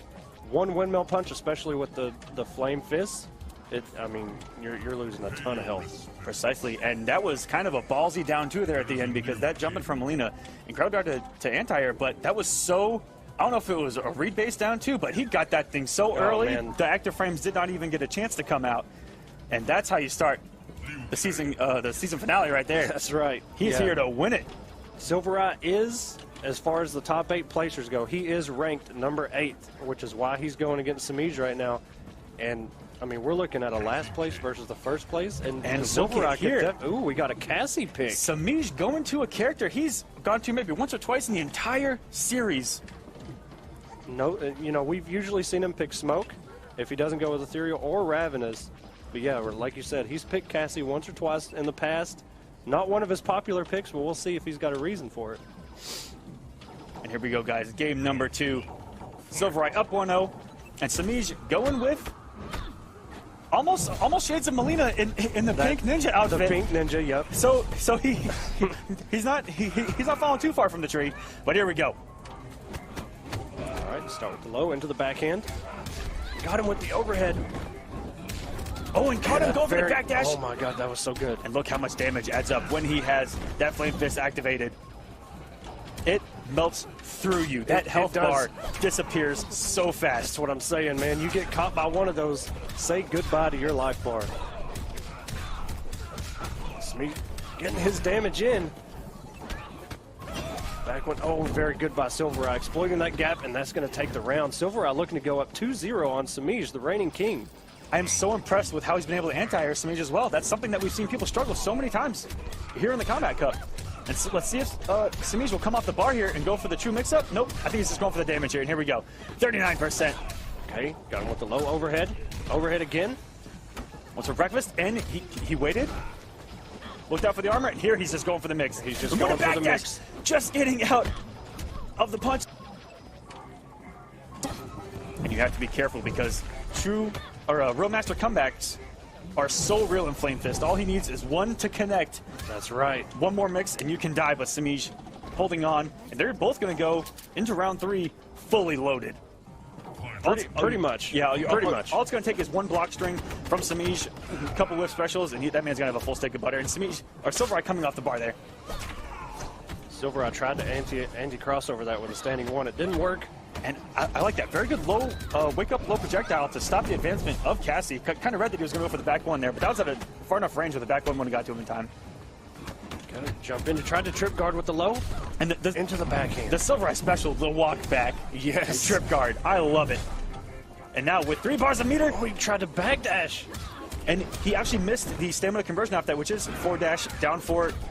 Yeah, you see it from Cassie players a lot. Frosty Bunny, Sonic Fox, if they recognize they don't have stamina and go for that down 4. And, Oh my goodness, Silvereye is up 2-0 on the #1 placer in One Samij. game away from sending the #1 seed in the losers. Into losers. Early, what an upset that would be. But you know what this sets up, though? If Samij can make that comeback to tie us up, we can start this thing off with a match 5. Can we see it happen? That's what we like to see. Can we see it happen?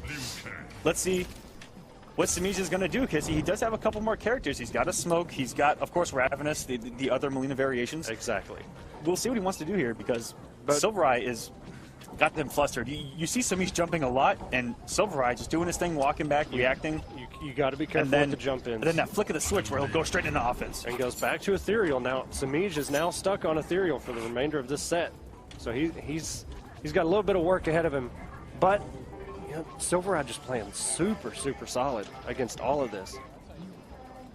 And you know, that's what this is all about. It's not about, you know, predictions, not about, you know, #1 seed versus #8 seed. It has to be played out. This is, yeah. And here we go. Silvereye up 2-0 on the #1 seed Samij. Okay, forward 1, full screen. It looks like Samij is just trying to bait out one of these fireballs, telekick.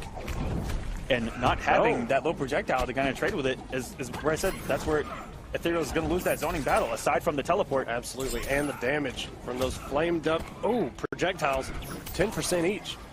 10% adds up, sure does. And Samij trying to get his game going. Samij has no meter, no EX fades coming. Okay, got the 1, 2, 3. And very good break. That would have been great damage. Roll in the corner. Yes, sir. Down to RNJB combo. Now we're talking. Let's see if Samij can finally get some momentum of his own. Right now, he's looking really, really good here. And that's tipped out very good. Yes, sir. Finally got that teleport on the projectile. And you know, that's something that late in the set is so handy, especially when you haven't used it early. He let Rye get comfortable doing those little projectiles. And then bam, That's let her rip. exactly what that tool is for, man. And if she has meter, she can combo with that. Okay, EX fade through the fireball. But the recovery, very good there. From that projectile, not to get actually punished for it. Yeah, it's tough. You know, Kano, Melina, Liu Kang, they all have really good recovery on all their projectiles. On the back 2, hit confirmed to burn the meter, and now Samij has 0. And now all these teleports working, and he's got Silvereye right where he wants him. And again, there it is. There's the reaction. Okay, 3, that is plus EX, or just a fade back to stay safe. Oh, and that would have killed. Force Silvereye to break. And no reaction to the jumping from Samij, but that is going to do it. Yes, he is on the board now. Sending us to a game 4. The #1 seed does not want to go silently into the night here in round #1. And even though they are on the same team, you don't want your teammate, you know, running away with that 3-0. You don't want it. And especially as #1 seed, you don't want that added pressure in loser's bracket. Oh, yes. Because it is going to all be on you. You've got a huge target on your back. And, you know, the longest path is first round of losers. in any bracket. That's right. In any bracket, ladies and gentlemen. And here we go. Game #4. Samij trying to mount a comeback and reverse 3-0 Silvereye, because he came out absolutely swinging, played so solid. And Samij trying to do the adjustments. He looked really good in that game. You know what really we didn't see from Silvereye in that last match that Samij won? He wasn't anti-airing near enough. And that's maybe the first time ever we've seen Samij come out of that into a teleport. I've never seen Samij do that before. But very good from Silvereye to wait that out. And there we go. Those projectiles are not going to trade in Samij's favor. And those telekicks. Oh. And for a deciding match, Silvereye's meter looking mighty pretty here. If he could get... And a good check on that fade out. All he needs is one Flame Fist activation. No, down 2. It looked like Silvereye was waiting on it, and there it was. It's a lot of chip into the backhand. A very good check from Samij. And here we This go. may actually close it out. It's going to be close. Down 3, got him out, and went for the parry. I think he was looking for the teleport chip out. Very good stuff from Samij. But we've seen Ryan do that before. Yeah, that parry is so good. I wish he would use it a lot more often than he does. And this has turned into a slobber knocker, ladies and gentlemen. These guys are reacting. They're reading. We are in a match. And the back 2-2 didn't hit confirm. Could have went for a lot of damage there. very rare that you see Liu Kang afraid to throw a fireball. Very rare. And check. Yeah, that good damage. And look at the patience by both of these guys. Silvereye has all this meter, but he's looking to close this out without having to burn much of it. He wants to take all of it into round 3, but just he's kind of frozen right now. Exactly, and then you let up just a little bit. Went for it. The X-ray, he's gonna come off all the resources to try to stop Samij's momentum. I don't know about that though, man, because Samij is sitting on just about 2.5 bars. And that X-ray is so powerful, it started freezing there for a second. It was so powerful. Liu Kang, one of the best X-rays in the game. That man beats the holy mess out of his opponent in that X-ray. And very good. Can you tell if it? Ooh, the 4-4. Got him with the low. Very good. Got the start above the Flame Fist. And here we go, Samij trying to send us to a Game 5 to start Season 1 Finals. It's looking good. And what a low profile and then jumping. I think he went for the roll. He just got the down 4 instead of the back down 4 for the roll. But in any case, it works. He is taking this to a match 5. 2-2, ladies and gentlemen, between the first match here in Season 1 Finals. Gut Tough Gaming versus Gut Tough Gaming. 2-2. This is good. This is the way it should have started. The instant team kill, match 5. Liu Kang versus Melina. He's stuck with Flame Fist. And the winner of this is going to go into semifinals, where they're going to be guaranteed at least 5th place. Good. Yeah. All right, guys, let's see what Silvereye can do. Samij finally has the momentum. He's finally in the driver's seat, and now it's Silvereye's turn to hold on to that. But, you know, I like that read with the X-Ray. He is Dragon's Fire, by the way. Just about that comeback. Ah, we got the switch from Silvereye with everything on the line. And that got him out of the low fireball. Goes with the low. Now we're going at corner carry. Burns it. Oh, this conversion, though. Look at this grown 42%. man. 42% damage from Silvereye to start game number 5 and trying to prevent the reverse 3-0. That was a really good check after that low ender with the fireball. It's hard to punish her because she's so far away. Crossover. 1-2. Oh, he went with the down 3. And I love characters that have that jump with normal into anything that'll just mess up an anti-air attempt. And you see that from Melina, and Samij is going to close this out and send us to a match point. This man was down 2-0, and now he's on match point. Sitting on set point right now. Woo-wee! Here we go, ladies and gentlemen. It's so rare to see Liu Kang not able to just throw fireballs. Yeah, he's forced Silvereye to slow down so much from those first 2 games, and you've seen Silvereye freeze up a lot on those jump-ins, on the pressure. And it's, you know, it all stems really from those teleports that have shut down all the zoning. It's made him not want to actually move. You're exactly right. That's exactly what and that stay there, for. crouch guard, and you see Samij just run up and grab him. It's that slight hesitation that'll get you killed, and there we go. Samij is in the driver's seat here. Samij maybe just needs one more comp, and he could force Silvereye off of those 2 bars. That's all he has left. And the roll. He doesn't have a break. Doesn't have the stamina. Breaker. No. Oh, it shuts down the down 2. And that's going to be a whiff punish. Samij looks really good right now, but Silvereye looking to close this round out. Oh, and he got him out of the roll. Do it. Silvereye with a huge comeback. Oh my here. God. Way to play everything right at the end of that match. The meter, the reads, everything went in Silvereye's favor. The cancel into the low got out of, oh my God. We have an amazing set to start things off. Let's see how it ends. Samij's getting good damage right here. Into the crossover setup, down 3. Oh, but no conversion from the anti-air, down 1 from Silvereye. And he is just holding all of this jumping pressure. Okay, that is +2. Into the back 2. EX fades. Samij has no meter left. Oh, and if Silvereye would have won that trade, we'd be looking at almost dead even health. It's a good option, though. That Melina's down 1 is so fast. Samij is just swinging on all of these cancels, not letting do anything.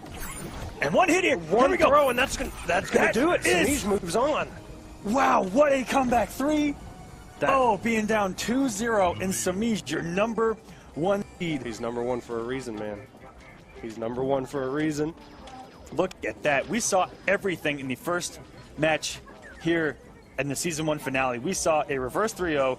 We saw Game 5. We saw it was everything we wanted. The team kill everything right off the we bat. wanted. Great display of Mortal Kombat X to get us started here tonight. Thank you, Samij and Silvereye, for getting this thing started off the correct way. And up next, who do we have, Aquaman? We have Scar versus Destroyer, ladies and gentlemen. This is a runback from Wednesday. A couple of these matches are actually runbacks from too long ago, Wednesday. Yeah. So we'll see if the results will be 100% different because they've had time to prep for exactly who they're going to. Well, the last time we saw this matchup was last week, and Destroyer went over 3-0 over Scar. 3-0 over Scar. And guys, you see there, Scar with a win-loss record of 127-40 and has made 8 top 8 appearances in the Combat Cup. Thank you. So Destroyer, 161 wins and 54 losses. And his top 8 appearances, he has 7. These two are almost neck and neck in stats, and that match alone determined the 4-5 seed. That match alone on Wednesday. So, Destroyer, as you said, had a very convincing win over him on Wednesday. We'll see if Scar will adjust. We know he's been playing a lot of Injustice. That's right. So we'll see if that plays a factor, and if that had played a factor before. You know, we saw Scar pick Demo. We've seen him pick Smoke a lot, and it looks like he's trying to. I don't know. We see him pick Demo a lot more here in the later weeks. Ever since he was kind of solidified in that top 8, we kind of see him rolling with that Demo. I don't know if he's just kind of testing things, you know, just because he does the cushion of being in top 8 already. But Destroyer, we also know, has that smothering trimmer of his. The crystalline trimmer is so good. It's got, he puts you in block pressure, and even though there's gaps everywhere, you feel like it's relentless. Yeah, I mean, before, because we had armored launchers, I mean, his mix-ups and his cancels, you can just armor. Now, he can block some of those, but, I mean, without the launchers, it's all a mind game in your head. You want to spin that meter just to interrupt. Exactly, and get maybe 10, 15, 18% character depending, or you're going to eat this mix. Yes. And the lowest safe. And here we go.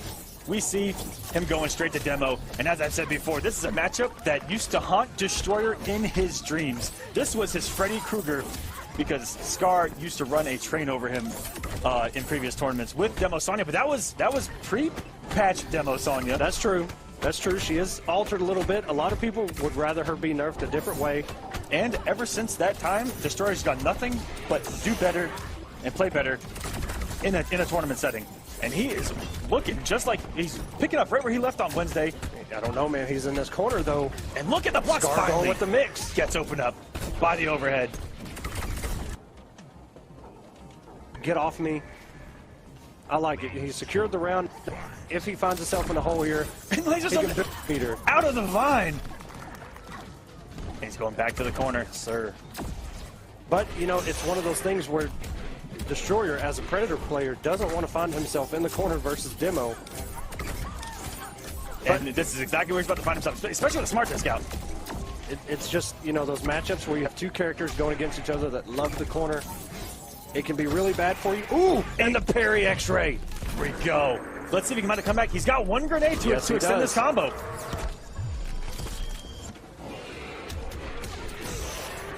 And he's going to drop it. Oh, my God. 50% for just one. And he tried to use the invisibility. He closes. Oh, if he can. Nope. Of that interactable to try to get out of that Smart Disc.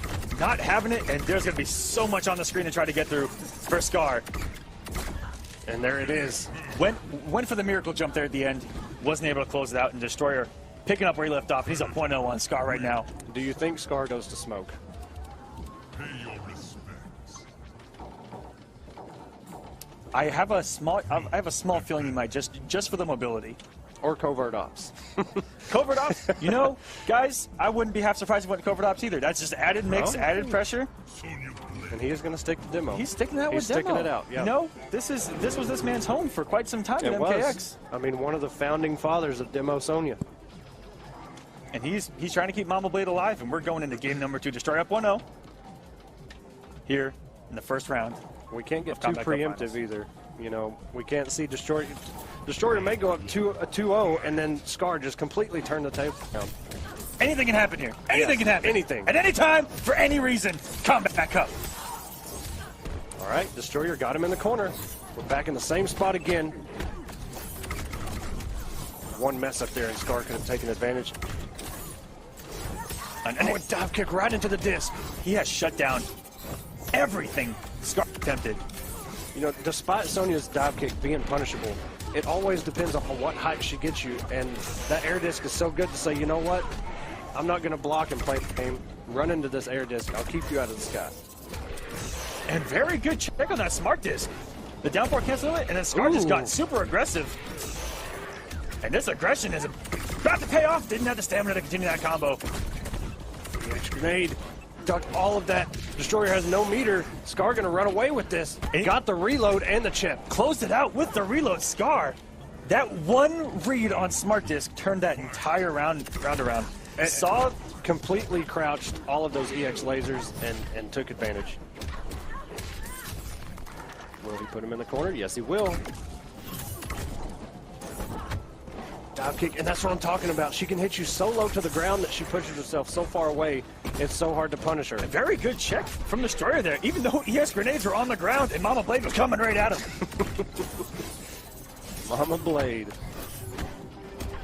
All right, the down 3. Will he be able to convert this? Oh, and he's in the corner. He's able to get the boot out, but doesn't put out the smart disc. Odd decision there from Destroyer. Into the reload, got him with the grenade. And gonna close it out, but Scar holding on to those two precious bars in round number 3. He's gonna have a breaker in case things go south. And wow, hitboxes, please. That completely turned Predator the wrong way. And actually got Scar what looked like an EX grenade toss there and got him off a bar. Okay, cancels. Air disc. Oh, the conversion! Anti-air. Sniping a 360 no-scope off the top balcony was Destroyer there. This is going to be for some good damage. Got the reload. Into another setup. Goes for the mix. And Destroyer just kind of frozen right now. Blocking for days here. You don't want to block any more than you have to against this woman. A down 2. Conversion. One more mix is all it's going to take. Destroyer has to open up here in the EX Scimitar. Says that if he wants to, and Scar's going to tie things up with Demo Sonya. Oh my gosh. You know, it doesn't get said enough. You know, we always talk about Melina's jump-in punch.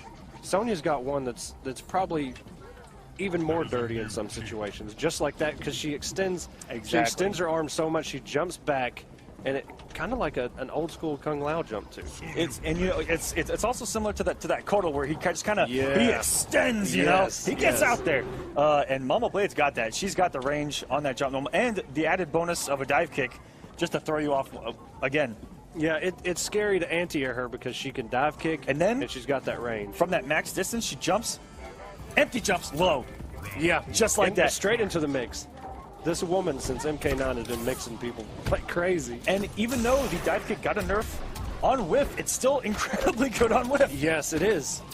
Actually, you'll see it a lot. She'll dive kick into, a down 3 or something like that. And the block, that's a punish. And very good there from Scar. That was a unique punish, to be honest. Yeah, he recognized he didn't have any nades to extend an actual combo meterlessly. And just kind of reset the damage into that 19%. And that definitely did add up. And there you go, the jump back dive kick. Completely avoided all of that. Got the dive kick. And now he's got Scar locked down in the corner. And he's got a minefield to get to him. That was such a good read. That flick of the switch to turn on the offense, being full screen.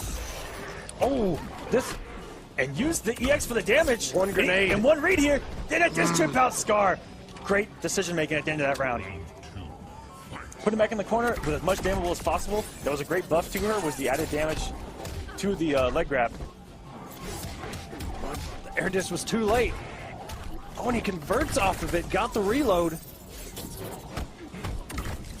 Scar has to watch out. He has no meter here, and Mama Blade is fully loaded. And these quick mixes will shred your life to pieces Yes, if they you will. let him continue this pressure. Destroyer is so good, not only at cancels, but just mixing up the streams that he cancels into, and you always have the threat of that low laser. That is so good on block. But Scar right now taking advantage of this, has no meter, but has the mixes. Grenade Oki into the low, EX grenades, oh my goodness. And that's exactly what Demo Sonya looks like in the corner when she's got everything on deck. She had grenades, she had the meter, and you are going to eat that mix. That mix. And you know that's something that's matchup dependent where she can do that pretty much for free on this character. That armor is so slow, It's so bad. Almost anything will break armor. So Destroyer really has to sit there and hold that. And that's something that has triggered that man since the beginning in this particular matchup. Because you're dealing with, like you said, the mix, and then you have the grenade sitting there. And, you know, it's all on Scar whether when he throws that grenade, if he wants to detonate it immediately or just leave it sitting there, going for the mix. The good thing about Predator is if his armor comes out, you know, he lunges forward, so he kind of gets out of that grenade. But that radius is still huge. It would probably still catch him. And the dive kick going unpunished or even unchecked from Destroyer, who's down 4, should be able to check that thing no problem. Ooh, that disc turned around. New Scar went to the other side of the screen. Down 4 air disc. And catching Scar, trying to close the distance here. And there it is, that grenade just sitting there right on top. Oh, and here we go, Destroyer. Almost got the corner there, or the hit there to carry him to the corner, and then he would have started his game. And look at how much meter Destroyer has here. And he lets it rip, and he's trying to take this round. If there's a weakness Sonya has in this variation, it's zoning. And good down 4. There's that down 4 punish. Very good from Destroyer, keeping himself alive here. Scar is up 2-1. Against a competent Sonya like Scar, he knows exactly how to place that dive kick. And he's forcing Destroyer to use that down 4. And yeah, technically it's a punish, but I mean, it's not a full combo punish. You just get the setup off of it. And just jumped out of the Scimitar Slam. I've never even seen that. That thing is supposed to have at least a decent hitbox, we thought. Oh, and the grenade got him. It was actually way back there off of the screen.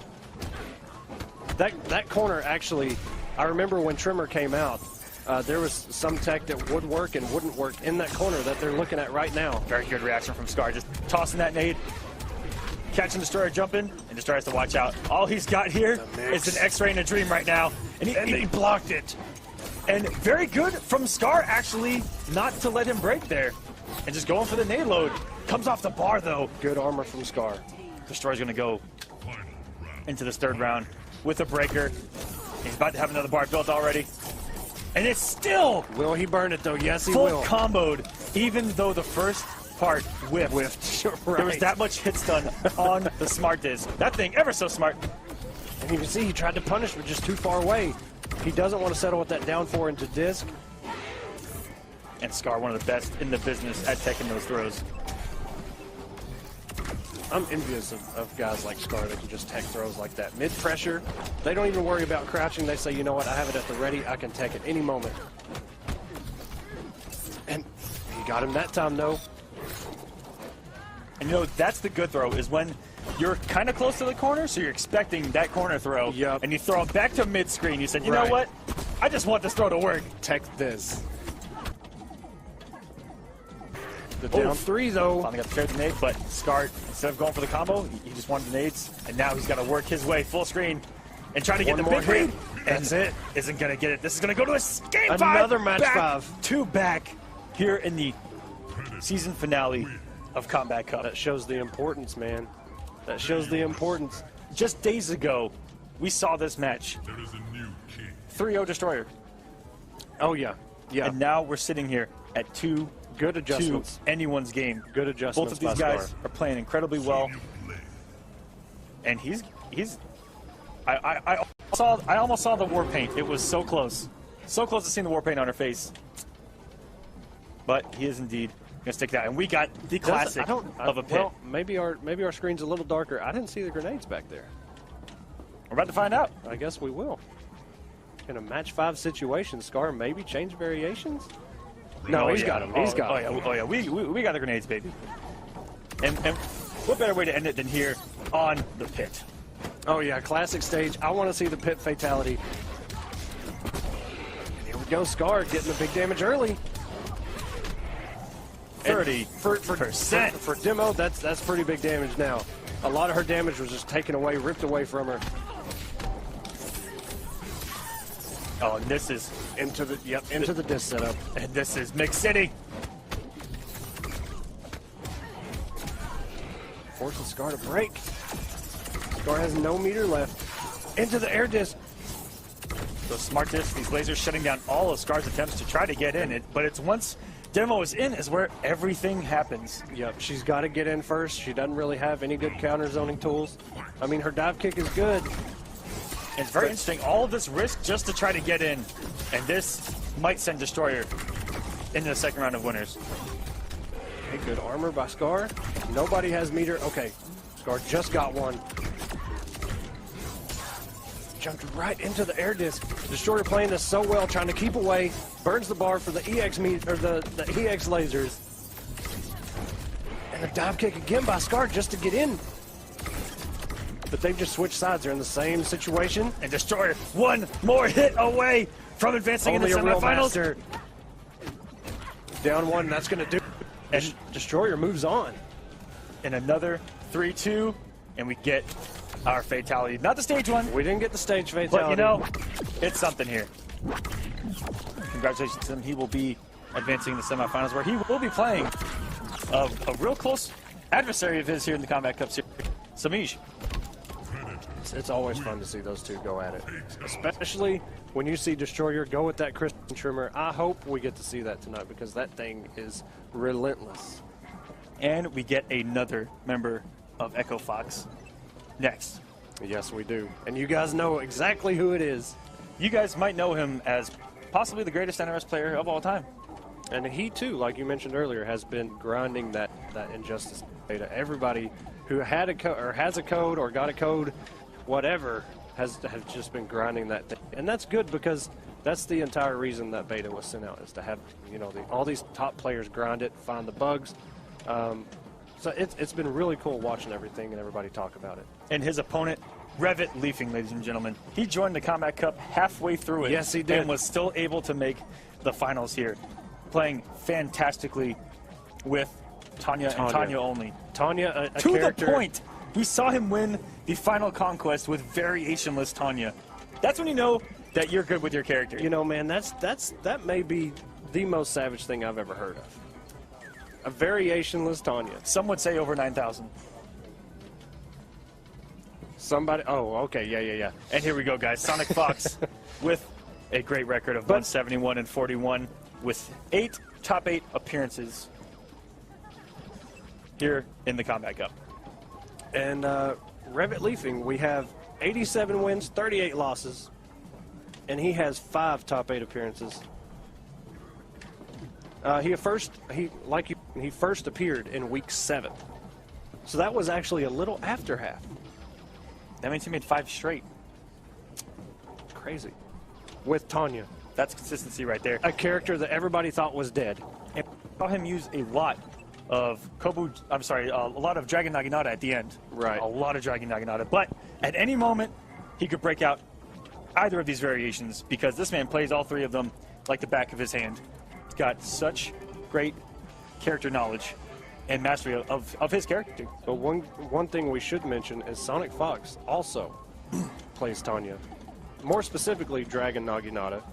Will we see the savagery? Sonic Fox is known to go for the mirror. The mirror? With these character specialists. And, you know, I'm not too sure which Sonic Fox is going to show up tonight. The Sonic Fox that's going to go right out of the gate with his main, or if he's going to actually... No, he's going straight be a to savage. second. Going straight to And here we go, guys. The third match of the night. We've got Echo Fox's Sonic Fox versus Revit. Going back to the pit, too. I like it. Well, not the pit, too, as in the stage. The pit also. Sector versus Tanya. And all right, guys. Here we go. Game number 3. Will we have a third? Game 5? Man, we better. Every match better be a match 5. We're going to hope. And starting with a raw teleport is Sonic Fox. That That's what this was man savage. does. That's what this man does. The very first match, he's going to do some of the most random stuff, but it's all calculated in his head. That might be a definition of Sonic Fox's career. Calculated savagery, ladies and gentlemen. I like it, yep. There will never be another like him. All right, teleport into Pogo, gets him away. Oh, and punished it. That was so good. He punished the empty air dash. Sonic went for the down 3 right after, which usually is what tour players do. And he checked it with the Pogo. That was so good. But Sonic, one more missile, one more. Oh! And did you see the instant run, Wow. though? To get out of the actual teleport? He did an instant run and to put the input the way. No, that happened way... Savagery! But So Sonic good. Fox That is still happened so in a great fast. position here. Was able to close out that with so much meter. Ooh. Wow, what a great reaction. Good down 2. From Revit. Tanya not really known for her down 2 capability, but... Oh, and trying to get him, but still doesn't Wow, punish that that. low drill actually recovered in time. Oh, and he went X-ray. Sonic has no more meter. And now it's Revit's turn to try to turn this things up. Free damage. Oh my! The delay wake up into Wow. 1-1-1 With a savagery from normal. Sonic Fox. And he did that He just threw. just to throw the breaker side off that teleport. And that is going to do Oh it. my god. Revit Leafing just died with all 3 bars. And Sonic Fox calling in Scar. His teammate Scar. That is a great way to end that. He got the NJP, teleported to throw off the breaker because you have to hold the direction on the Yep, breaker. That's right. And then threw. That was so smart from Sonic Fox. The important thing too is that Revit Leafing had about 25-30ish% health that whole time with 3 bars. And he couldn't figure out how to break in any of those situations. Ridiculous. And then once Sonic. you had him on ship, you got a tracking teleport. Have a nice day. And Sonic Fox is up 1-0 on Revit Leafing. But this is the finals. It's double elim. Anything can happen. Not like we're used to in the Combat Cup, which is, one and done. You have a second That's right. chance here Yeah, in the finals. You do have that safety net of being in the loser's bracket. And there's Sonic Fox's favorite pressure, that 2-1-2 rocket, baby. 2-1-2 rocket mix-up all day. Pogo. And all right, let's see what we got. Sonic Fox staying full screen right now. Tried to go with the Pogo again and just keeps kicking him full screen. That Vector lives. And here we go. Trying to get something going is Revit here. And there's a lot of mobility in this matchup, so we're seeing a lot of whipping. And going for the ending with the EX flamethrower. Damage, man. And very good. If that 2-1-2 would have hit, there would have been rocket mix-ups coming for days. And here we go. He doesn't block the mid. That string is so good, man. Low overhead. Oh, and very good. We're recognizing where Sonic was, positioning-wise, and just had to read that he's going to go for the interactable. It's a really good normal. It has like the most range in the game. It's ridiculous. A very good so reaction from Revit on that run-in to go under that rocket. And here we go. Sonic teleport. Has a lot of anti-options of his own, and that looked like a punish. Sonic didn't confirm it at the teleport. He had the meter. Or he caught him to doing just kill. possibly down 3 to go for back. What happened there? But very rarely do you see. And the Tanya's, X-ray is oh my gonna gosh, kill. and look, damage off of it. And Sonic Fox is going to find himself a beautiful younger body. Look at this head. Look how big that head is. Actually, she's a genie, and she might be old as can be. That's true. I mean, Katana's what, 5,000? That's actually that's very interesting. That's actually one thing I do not know about Mortal Kombat lore is how old Tanya actually is. The chat's probably going to blow me up for it as we're speaking. But I'm not too sure. I mean, like I said, Katana's like 5,000-10,000 years old, so she's probably up there.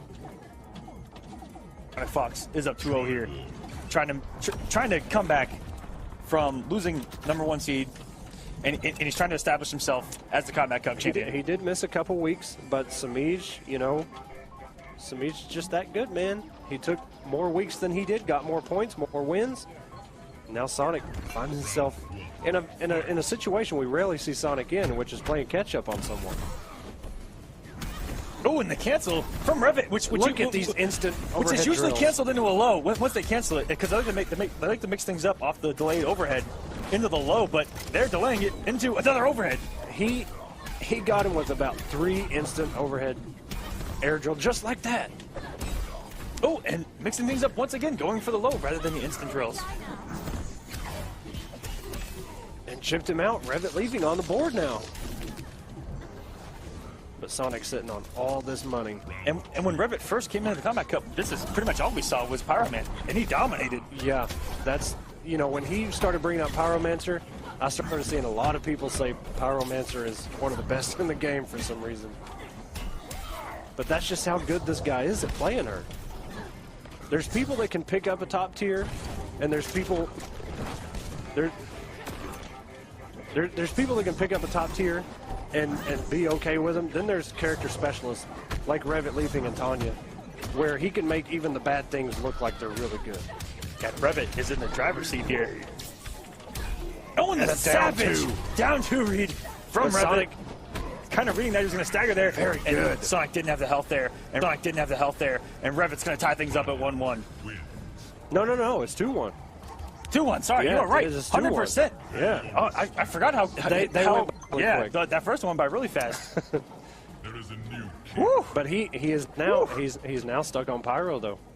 And you know that's a comfort zone for him. And that's where I said comfortable at pick. And that is a character specialist, ladies and gentlemen.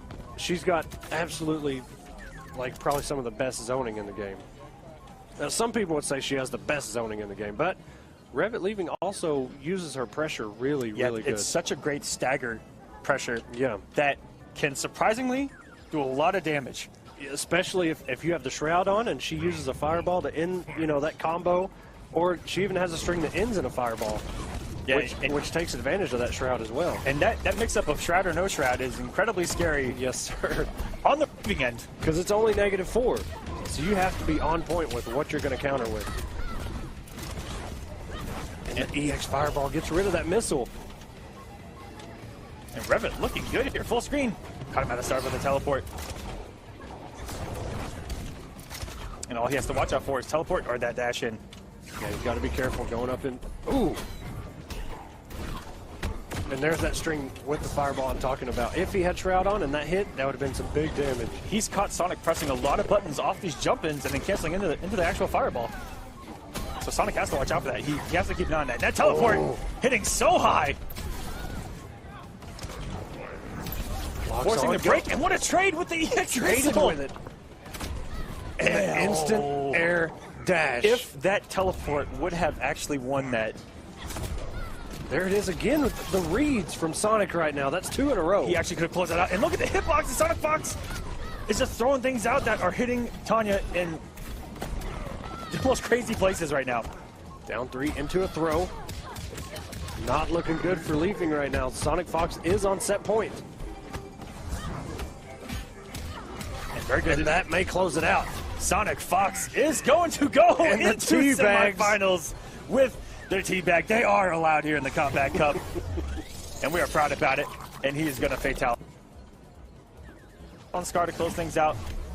But Scar is still in this. Yeah, Scar is, yeah, they're just brackets away from each other. And Sonic Fox will have multiple more opportunities to call out his teammate in the future. If he goes with Sector. Which, to be honest, it's been a little bit since we've seen a Sector, to be honest. And now he's been going with Cassie and Dragon Naginata lately.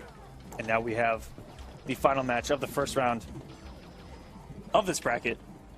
Another team kill going down. We had 2 of them to start things off. And it is going to be another run back from Wednesday. Yes, it is. Yes, it is. Dragon versus Tweety. And we saw Tweety take that. Yeah, the last time they met up, Tweety did take it. I think it was And took 3-1. Frosty Faustings yesterday, so yes, congratulations to him. Congrats and shout-outs to Tweety for winning Frosty Faustings with the man, another character that everybody, you know, kind of forgot about in this game, with Kenshi. And Tweety here with a 123-47 win-loss record, and he has appeared in top 8 6 times. And for Dragon, his top 8 appearances, he's got 10. And his win-loss is 180 wins, 59 losses. You know, Dragon's been to Grand Finals a lot, and he has run into Sonic Fox a lot. Just one of those demons that he can't And yeah, but he's been almost the most consistent, one of the most consistent players in Combat Cup. He's always up there, either in semifinals of top 8, making top 8, or in grand finals itself. He's been, ever since week 1, he's been so consistent, and that's why he finds himself in the number 3 seed. Everybody thought Dragon was going to go somewhere else once Alien got nerfed. And putting in work with Katana and Shinnok. And Katana, he uses all 3 variations. We see Mournful all the time. We see Royal Storm and Assassin, and uses them all very well. And almost no one has complained about his character choice since then. That's true. Because even myself was on the board when that man made Tanya, and it hurt to be on the receiving end of that man's Tanya. Yeah. I can speak from personal experience on that. I hope you heard that, by the way, Dragon. I'm talking to you, but he looks so comfortable with almost any character he picks. And that's what's really good about Dragon is if you guys looking from home think that this man just could wreck everybody out, you're thinking wrong, because he's so good at Mortal Kombat. He's developed his and fighting games in general. Yeah, he has grown so much as a player just through his time with Tanya. She got nerfed, went to Alien, other Rekka character, got nerfed in the end. But he's always had a katana, but just not his main. And actually, but now we see it all the time. He's had a side Shinnok for quite some time as well. He has. In the shadows. And I saw it a couple times in casuals, never broke it out in tournament. But you've seen him do some crazy comebacks with Imposter Shinnok here in the Combat Cup. I'm interested to see, because last time when they played, he stayed with Mournful the whole time. And now he's going to Bone Shaper Shinnok. And here we go. And we thought that Mournful was going to be the thing that he was going to try to stick with for the matchup and just kind of figure things out. But here we see completely different character, completely different matchup. I think he's going to try and catch Tweety off guard. I mean, he's got Hell Sparks, which I know we've seen this matchup before. Hell Sparks, if done at the right time, can get him out of that teleport. It controls such good space. And straight into the armor is Tweety. Tweety getting that great That was such armor, a good backdash. but what a backdash from Dragon. You don't see a whole lot of people do it going against Tweety, and this matchup is still kind of new because nobody really ever played Possessed up until this latest patch. But you can jump out of the low if he does a block string into the low demon. And look at the forward punish by Dragon. That's something we've seen so many people attempt. But to get, and even on the first try, when it's kind of a trial, especially online, right? Just to see if you can. And Dragon looking so strong already. Backdash into a jump in. And then that down two. That down two is so good. Dragon looking so sharp to start things off. That down two is going to help him. If he can react to that teleport, it's going to help so much. And I like that. Every single time he's ended with a dark beam, he just waited his turn. Tweety's thrown the back 50-50, and Dragon's blocked all of them and just taking his turn. It has worked. Going for the unblockable there was Dragon. I don't think I've ever seen him throw that, to be honest with you. So, you know what, Dragon? Sometimes you just got to throw it out, man. Dragon's, he's just so solid that I don't see it coming, you know? Right. But that thing can catch you off guard. It's got some tricky startup. It does. And if you're late on your reaction, you can't do anything about it. Tweety caught pressing the button there. And these backdashes by Dragon in this pressure has been outstanding. This is an entirely different thing right now compared to last week. And Dragon looking dominant in game number 1. He's going to go up 1-0 on his teammate Tweety. And now Tweety has to think a whole lot more. A whole lot. The only time we've ever seen Tweety ever switch out of Possessed Kenshi was going for the old school Alien pick, Tarkat and Alien. I don't see him making any changes though. That's the only problem with, I don't want to say a problem, but that's the only thing with us character specialists is we don't have very many picks. If somebody figures our character out, we don't have that fallback that some other players like Dragon who could go to Katana and play all 3 variations at a high level. And Tweety, we have seen the Tarkatan pick actually pay off there in week number 1, but that was a long time ago. It was a long time ago, and that's Dragon, both of these guys played Tarkatan Aliens. That's right. Oh, the forward 2-1-1. Catching Dragon, I think, going for the forward 4 and wake up there. And these backdashes. That backdash is so good. Tweety not having any of it. Just going for the armor. Now he's going for the down forward 50-50 game. And Dragon just using a poke and then using the hit stun to go for an overhead. There the raw overhead. And they run. Wow. The run under. Dragon is on fire right now. It looks like he has just taken this into the lab and found almost every answer option. But Tweety still looking good here. And the back dash! He's not going to kill. Dragon still doesn't have this health lead, but one projectile, and that's going to do it. Barely getting that. If Dragon would have gotten over that, possibly could have got an instant run forward 4. I'm not too sure how much whip is on that thing. It's pretty bad. If you whiff that, you have time to at least come in. Maybe not punish, but you can at least run in. Dragon could have got a decent. All these hoes. He could have got a decent B&B there. All these. That's 3 in a row. Without coming off much meter. But here we go. It's paying off. Bro, all these lows. Was that 5 in a row? Oh my God. Tweety does not want to eat that overhead again. No, he doesn't. He said 2. 2 was enough there. Come on. Oh my God. Okay. Very good patience from Dragon on the third Tweety one. Just coming off all this meter. Tweety does not want this man to get comfortable. And the conversion. Meterlessly off the Hell Sparks. Now, is he going to use Dark Beam Pressure? Yes, he is. Very good EX teleport by Tweety going into the launching stream.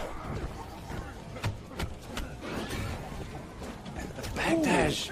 And it looked like Tweety may have had the read on that, expecting him to come in trying to whiff punish, get the NJP, but it still did not pay off in his favor. Oh, I like that turned up aggression from Tweety. Oh, and it's so hard to get away from that string. Backdash, jump back. It's so hard. It's going to catch you. And when he let go and block, that is going to do it, and he's going to cut this man in half. All Tweety wanted at the end there was the bar. He wanted the bar. He wanted to come off it. He wanted to try to take that round, with Dragon having none of it. And he's going to go up 2-0. 2-0. We've seen this before already. Twice in a row we've seen it. Oh, my God. Now, very interesting. We saw Destroyer 3-0 Scar Wednesday. Went to a game 5. Tweety beat Dragon on Wednesday, and now he's down 2-0. It's so everything. It's so different from Wednesday. Yes, it is. When we got the preview of these guys playing, everything is completely flipped. Maybe they were saving some stuff for when everything was on the line here in the finals because they were guaranteed that false hope. Yeah, because they were guaranteed in the final. They didn't want to give away all their secrets. That's new tech right there. You know what? I'm going to let him beat me just so he thinks going into this that I'm free, and then I'm going to go up 2-0. And then boom, Bone Shaper Shinnok. Okay, good back one. Wasn't able to get the low though. NJK. And will spin the bar on the meter burn Hellspark. And that EX teleport is so good. And usually you see Tweety whiff so many of those coming down, but he's 2 for 2 on those tonight. Yeah. I mean, I would almost say to save the meter for that EX teleport, it paid off so well. There's that Hellspark as an anti-air on that teleport. And he has to watch out for Tweety's bar. He's going to backdash here. What aggressive. There it is again. And that is going to do it for Tweety. That was the guess on Dragon's end. Did he have to respect the armor? Exactly. Or to go in thinking that Tweety knew that he was going to respect the armor? That's the mix-up, man. That is the mix. That's the mix. Even though it's not an actual 50-50 on the screen, keep it.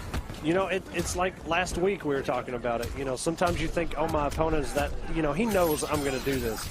And then the opponent thinks the same thing, but then you do something different. It's all a mind game, man. All these lows from Tweety. The zoning, very rare do you see Shinnok get out-zoned by Kenshi. Trying to go for the back one, the Hellsparks, meter burn. Into the restand. Which did not combo, but the commitment by Tweety. Oh, there's the forward dash again from Dragon. He's going to tie things up here.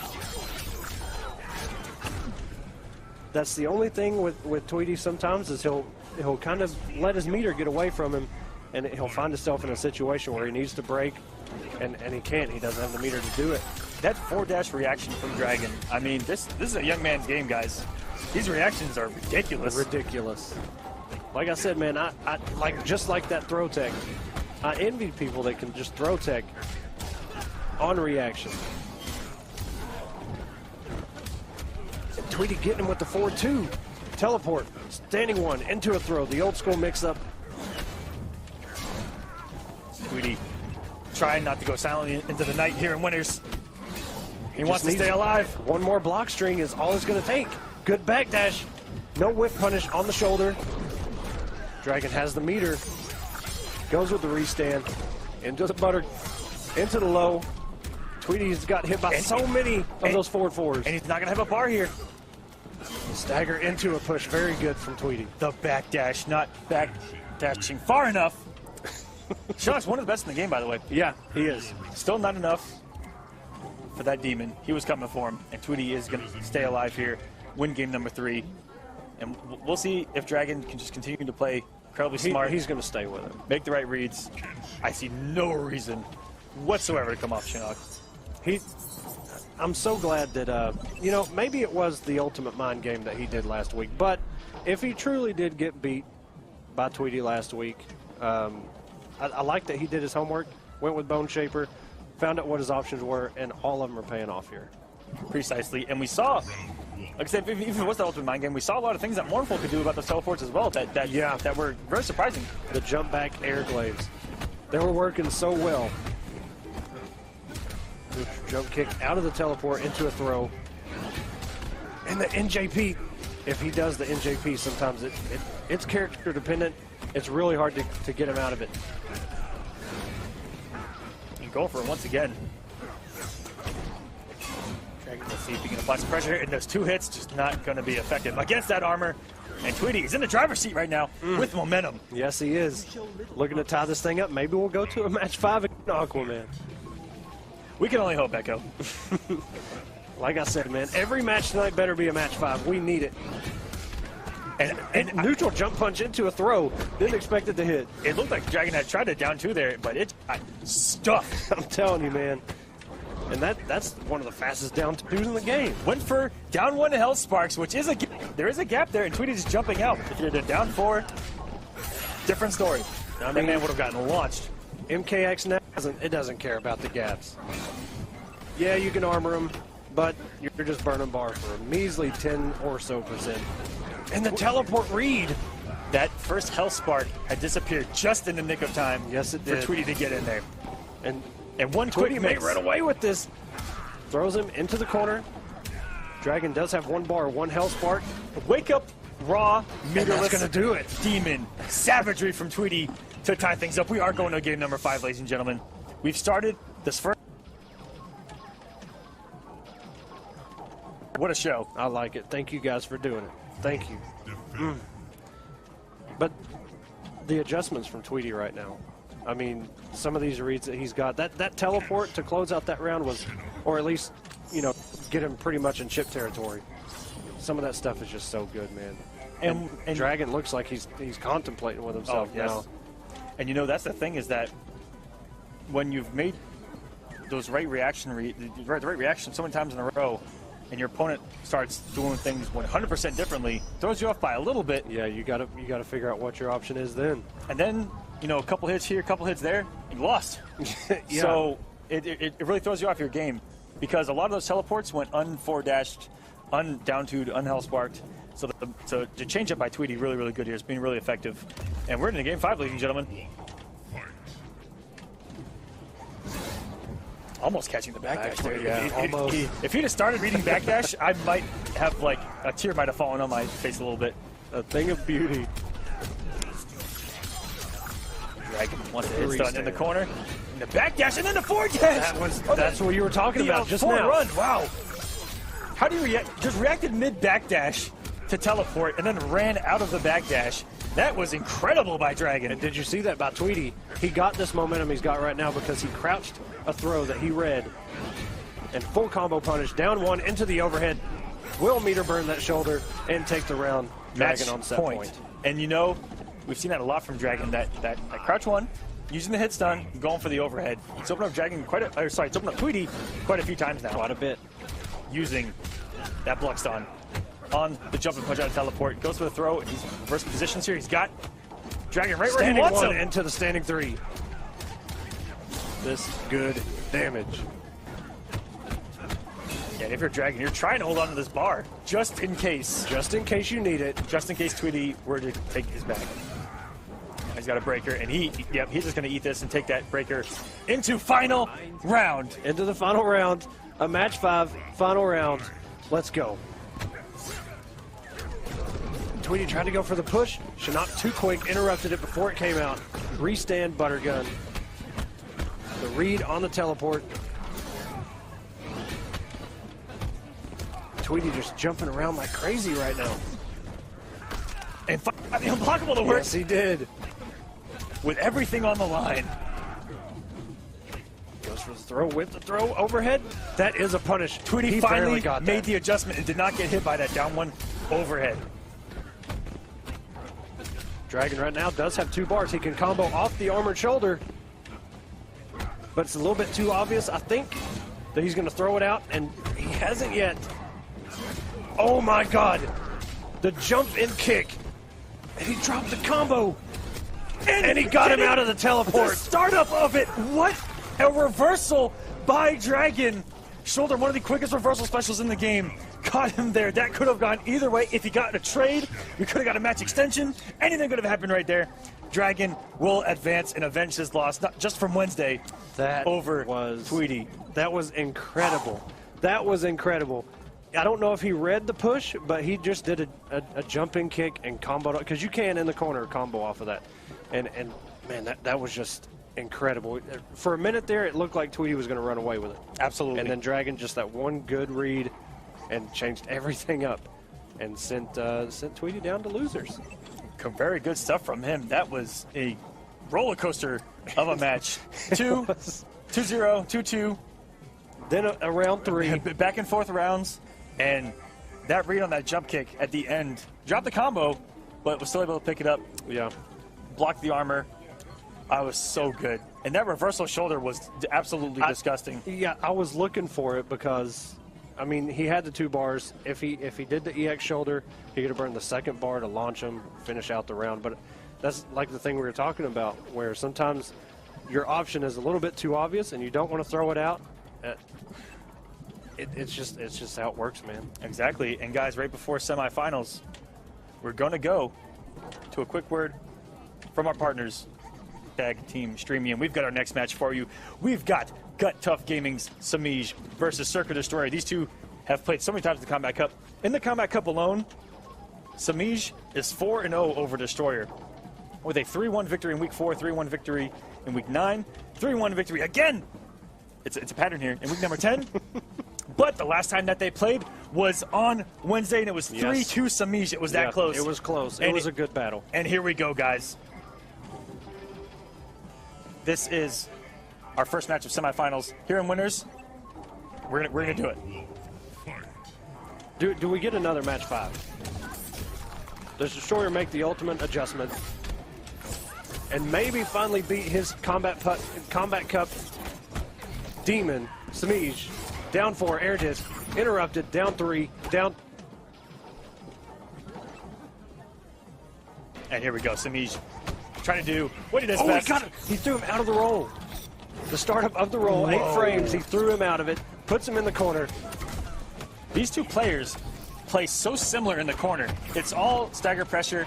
That's all they want, is just to maul you in the corner. The thing that differentiates this is Destroyer can't get too happy on the buttons when Samij has at least 1 bar.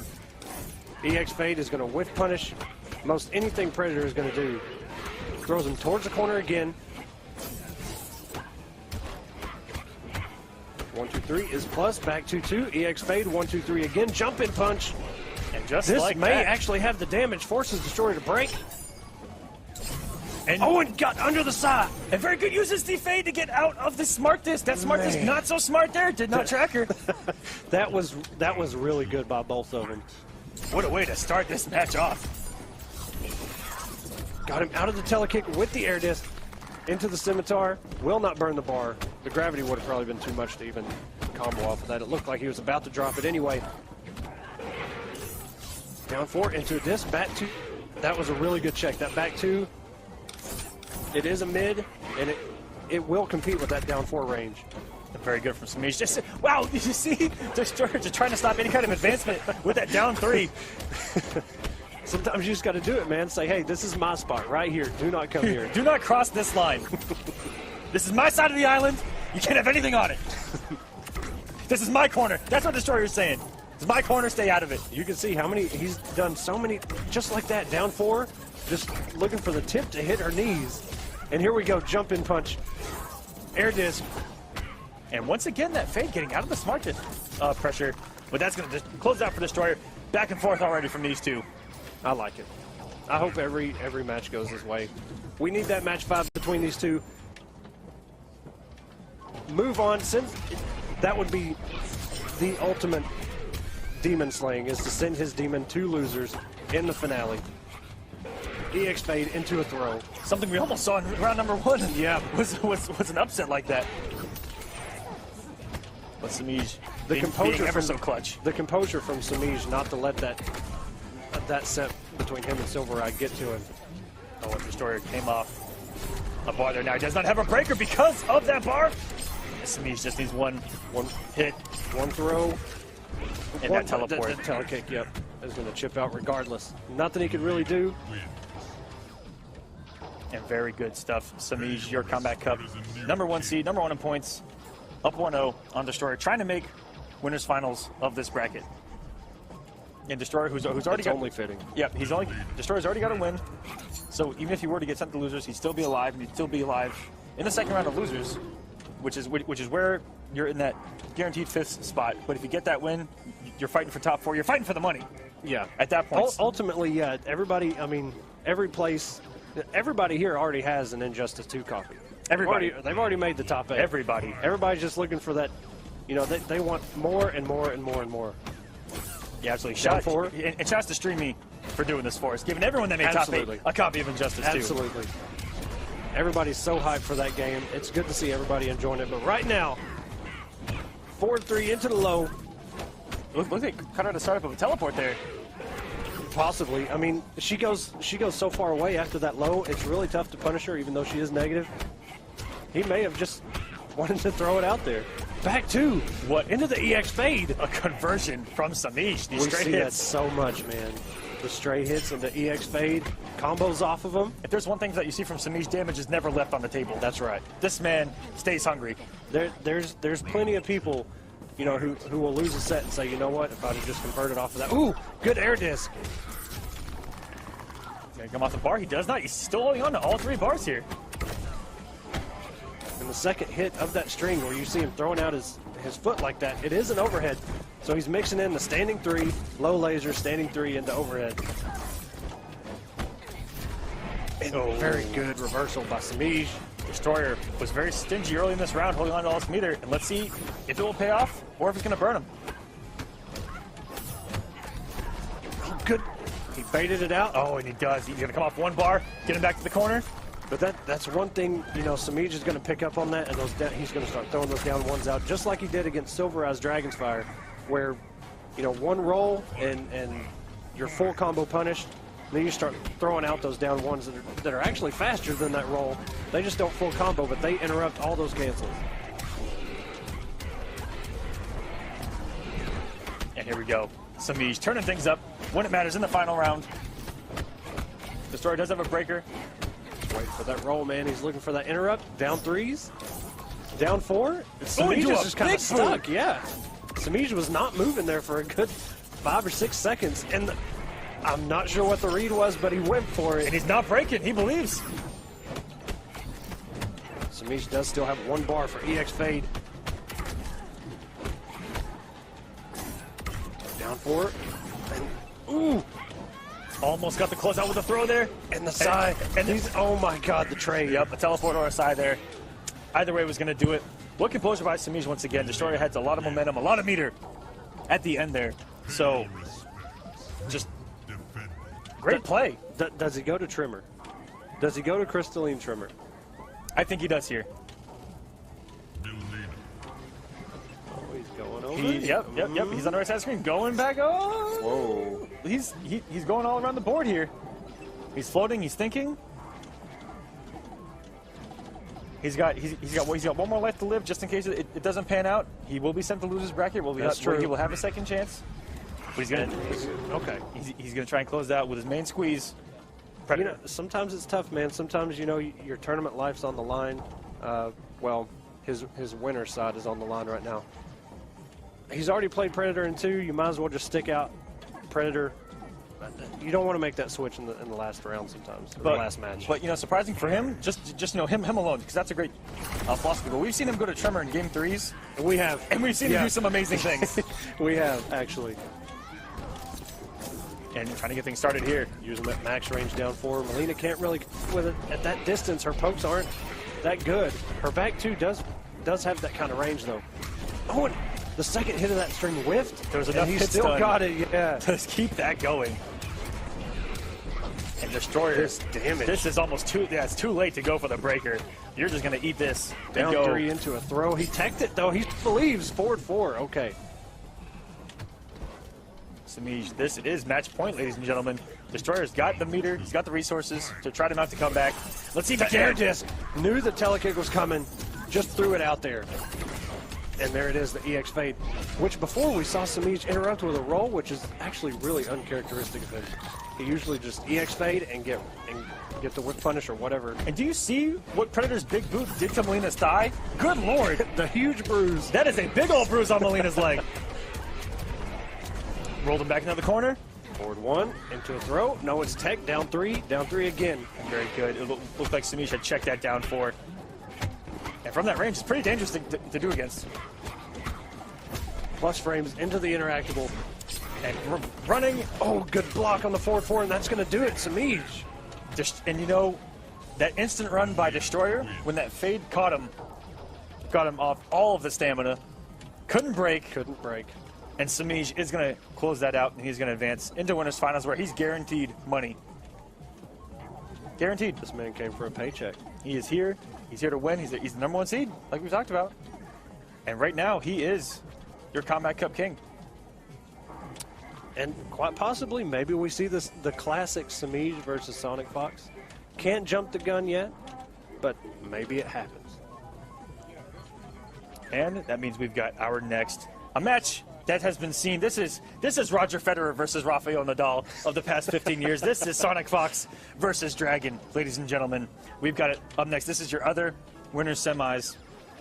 And these two have played against each other 4 times in the Combat Cup bracket. Sonic Fox winning all 4, like we saw against Samij and Destroyer. A little bit closer. None of these have been shutouts. 3-2 in week 1 in grand finals. Week 2, 3-1 in top 4. All of these in top 4, by the way. Week 3, 3-2 again in grand finals. And in week number 10, another 3-1 in top 4. So 4 times Sonic Fox has defeated this man. And I'm not too sure Dragon even has a win over Sonic Fox in MKX. No. And we may have reached double digits as far as offline, online tournaments in general. We may have actually hit the double digits as far as Dragon losing to Sonic. But this is... This could be Dragon's time. This could be Dragon's time. Everybody give him your spirit energy. You know, everybody everybody do it. Spirit bomb energy. He needs all of us at this point. Praise the sun for Dragon. But Echo Fox is Sonic Fox on a warpath, trying to face his adversary here in the Combat Cup. But does Dragon bring out Katana or Shinnok? Because I'm pretty sure Sonic is. Yep, he's gonna go to Sector. With Imposter Shinnok. I like this pick from Dragon. He steals the teleport. He can continue combos. And every time we've seen Dragon pick Imposter, he's done really well. Actually, yeah. Yep, yeah, he's really good. I believe he actually has a win over Samij with Imposter. It's a really good variation, man. And Dragon, I'm not sure if he's found the tech, but you can use your right stick as a down input, and he can get those teleports so instant.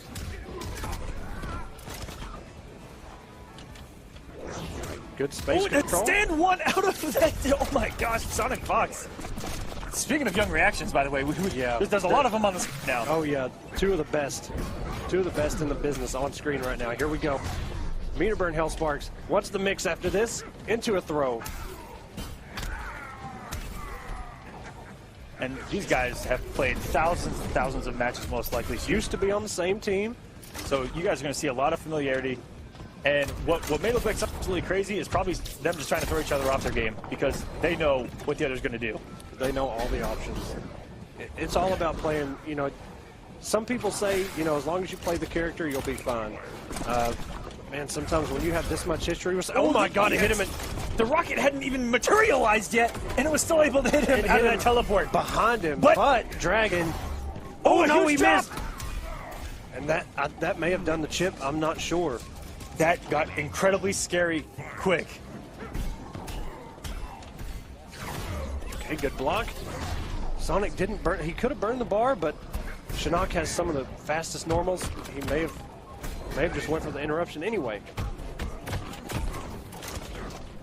Oh, and the instant running down for the rocket. Very good stuff from Dragon there. And Sonic Fox did not want to eat the mix there. And then that's another teleport. He has not used the meter on to keep safe. But that is, it's, you know, you don't have to come out with resources if someone's affecting it. And I mean, Katana, one of those too. She can meter burn her DP, keep going for pressure. But we see Dragon get away with it so much sometimes because it'll just sit on a bar. Or her X-ray. Well, it's very good from Dragon, whipping that teleport into the lows. It's, you know, that philosophy of jumping, you have to respect the overhead. And then that low coming in, that's going to close it out for Sonic Fox. Dragon walking into round 3. He's got that full stick of butter. Yes, he does. Let's see if he can bake something here. Shinnok. There it is, a meter burn. Into the teleport. And Shinnok with a late meter burn of his own with a mind game he can play with. That's right. Meter burn shoulder. Into the teleport. Oh, what's the mix again? And you know, that is one of those throws that goes tech because you saw Dragon go for the throw into the corner. He wanted that pressure. And if he had thrown him back mid-screen, probably would have got him for a warm 16% throw. Yeah, that big damage. And there it is again, another teleport. He has been ready for... I mean, he's just throwing it out there now. I don't even think he respects the option. Ooh, Dragon has a lead on Sonic Fox right now. Yes, he does. This could be his time. Dragon really feeling himself. He was really feeling himself at KIT as well. Yes, he was. He was so confident, and it showed because he ran a train on everyone. Yes, he did. Until he got to Sonic Fox. He was saying it to himself. I was talking to him and a couple of the other Noble guys, and he really felt that KIT was his tournament, and he came really, really close. But as we talked about before, Sonic Fox always been his demon. Could not surpass him, but right now up 1-0 in the finale. And playing so well. I'm loving it. If you got all Shinnok in top 8 and Katana all season, savagery. Yeah. And let's see if Dragon... And the Sky Temple too. Oh, big drop early. Caught Sonic fully committed to what looked like a 4-1 there and didn't even block after the down 4 Hell Spark because down 4 Hell Spark does not combo. Oh, into the throw. The stagger into the throw. The back one. Just let it rip. Oh, he got himself out of those rockets. That was really good. And that's where you've probably played this match so many times. You know the little ins and outs. And 2 huge drops from Dragon already in this round. And he's still got the health lead. And very Stagger good. Into a down 3. Another throw. And you pretty much have to respect the 2-1-2 rocket. And that's what's so scary off that string. Sonic uses that. Ooh, very nice backdash out of that. The raw overhead. One mix is all it's going to take. What is it? He didn't go for the mix. And no health spark from Dragon. And Sonic Fox did press that down forward. This might cost him. Oh, it's tie round. Out of nowhere. Down 2, traded with the neutral jump kick. We're already in final round. It's already, already. Here we go, guys. Into the amount of throws. Completely even on meter, too. Dragon, I'm pretty sure, went with the infamous Shinnok down 2 during that trade. That was epic. And that nice backdash. Sonic Fox not paying off though. He got aggressive after. And let's see if he can guess right on the mix. He gets on the mix every single time. That's a punish on the overhead. Can't cancel it into anything to keep safe. The clutch level of Sonic Fox, ladies and gentlemen. You guys are witnessing it, and that is going to chip out. Yep, that would have been chip. It's really good. So we are tied 1-1 right now, Dragon and Sonic. But it's really good, the awareness from Dragon, that he knows that whether moves or not. Because he'll use them in certain situations to get himself up. Yeah, the great use of a forward teleport to get out of the up rocket was mind-blowing. It's awesome to see that kind of stuff, because that's just one of those things, man. A character specialist like Dragon knows the characters that he's good with and just grinds every option that he can. And it pays off right in those situations. And we're completely tied here. This is to go to winners finals. And what better way to do it? Tied up right now. Sonic Fox and Dragon, two of the best in the game, competing here on the Combat Cup. I cannot believe we hit a tie round. I don't think we've seen that in the Combat Cup at all yet. We've seen a match extension. But not a tie round yet. Yeah, we went immediately to round 3. You're burning it, and Sonic Fox again just backdashing out of the pressure. And recognizing that Dragon, he almost built the bar mid-Hell Spark, but recognized that he did not, and punished that. It was down to the very last sliver on building that. Ooh, another big with drop. The teleport, you don't want that. So much recovery on that, especially in the corner, because now Sonic is going to play these sector mind games. Oh, and that may actually close out the round. I think Dragon was trying to do something to actually get the trip guard. And Sonic Fox just beating him out cleanly there. Sonic Fox now has got the momentum. Trying to take the breath out of Dragon, which he's done in and out all over Dragon's career. He got the overhead. And huge drops since that game 1. Yeah. So maybe being up has put extra pressure on the Dragon. Pressure on it, yep. He's feeling it. What's the mix? Into a throw. If there's one person that could rattle the mental toughness of Dragon, it's Sonic Fox. Yeah, Dragon has some of the best clutch factor in the business. And he can be rattled. And if you watch this kid play, he's Stone-Faced Jackson, just nothing's moving. When it's game time for Dragon. He's no playing around. He needs to play poker. He's got a wonderful poker face. Yes, he does. He will stare you down. And here comes Sonic Fox with the momentum, with 3 bars. And I fully expect the X-Ray to come out at any moment on a hit confirm just to close it out. Because that is and there it is, through the gap. The gap with the X-Ray. Oh, wait a minute. This is actually not going to kill. It would have went into the brutality sequence. Now, pre-patch Imposter could get a hit to a clean, huge vortex, but not anymore. And very good stuff from Sonic Fox. Just going for the slide to close that out. Goes up 2-1. He's going to be up 2-1. This is going to be now on Dragon's turn to adjust. And like I said, he came out swinging. He played so, especially in game number 2. A lot of dropped combos since that's the big thing I've seen is there's a lot of damage left out. And that's one thing I'm constantly preaching is when you have the opportunity to damage Sonic Fox, you want to do it. You don't want to drop it. You don't want to mistime it. You don't want to do something to get yourself punished. One mistake. One mistake is all it takes. And Sonic Fox will pounce on you. And that's going to be that's all she wrote. That's all Sonic Fox needs is for you to mess up one time, and that's going to do it. Because very rarely do you ever see Sonic drop a combo. And if he did, it was probably something like, oh, I didn't have enough stamina or something. I wasn't paying attention. And knowing him, he just giggles it off like nothing even happened. Yeah, knowing him. Mentally, just not phased whatsoever. But you going into playing one of the best players of all time, you drop your combo, you're like, oh no! Yep, you know you messed up too. And then you're in the Sonic Fox blender. Oh, very good check. Using that shoulder, meter burned it for the combo. What's the mix? Throw is tagged. Sonic Fox doing all of this like he did in game number 3 with no meter. Another big drop from Dragon, losing all the momentum. Tried to get that down 4 out, and he almost got punished. And Sonic Fox has blocked all of these right. It finally gets opened overhead. up. The overhead works. He has to come off the resources finally.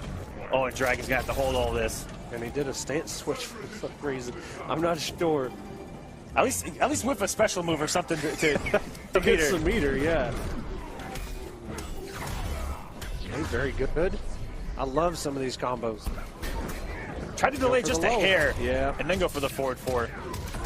But Sonic Fox has been so good at blocking the mix off of the trance.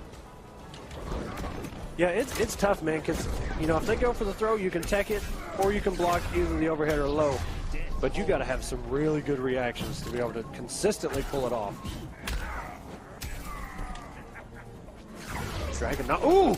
He used, oh my god, that made the teleport whiff.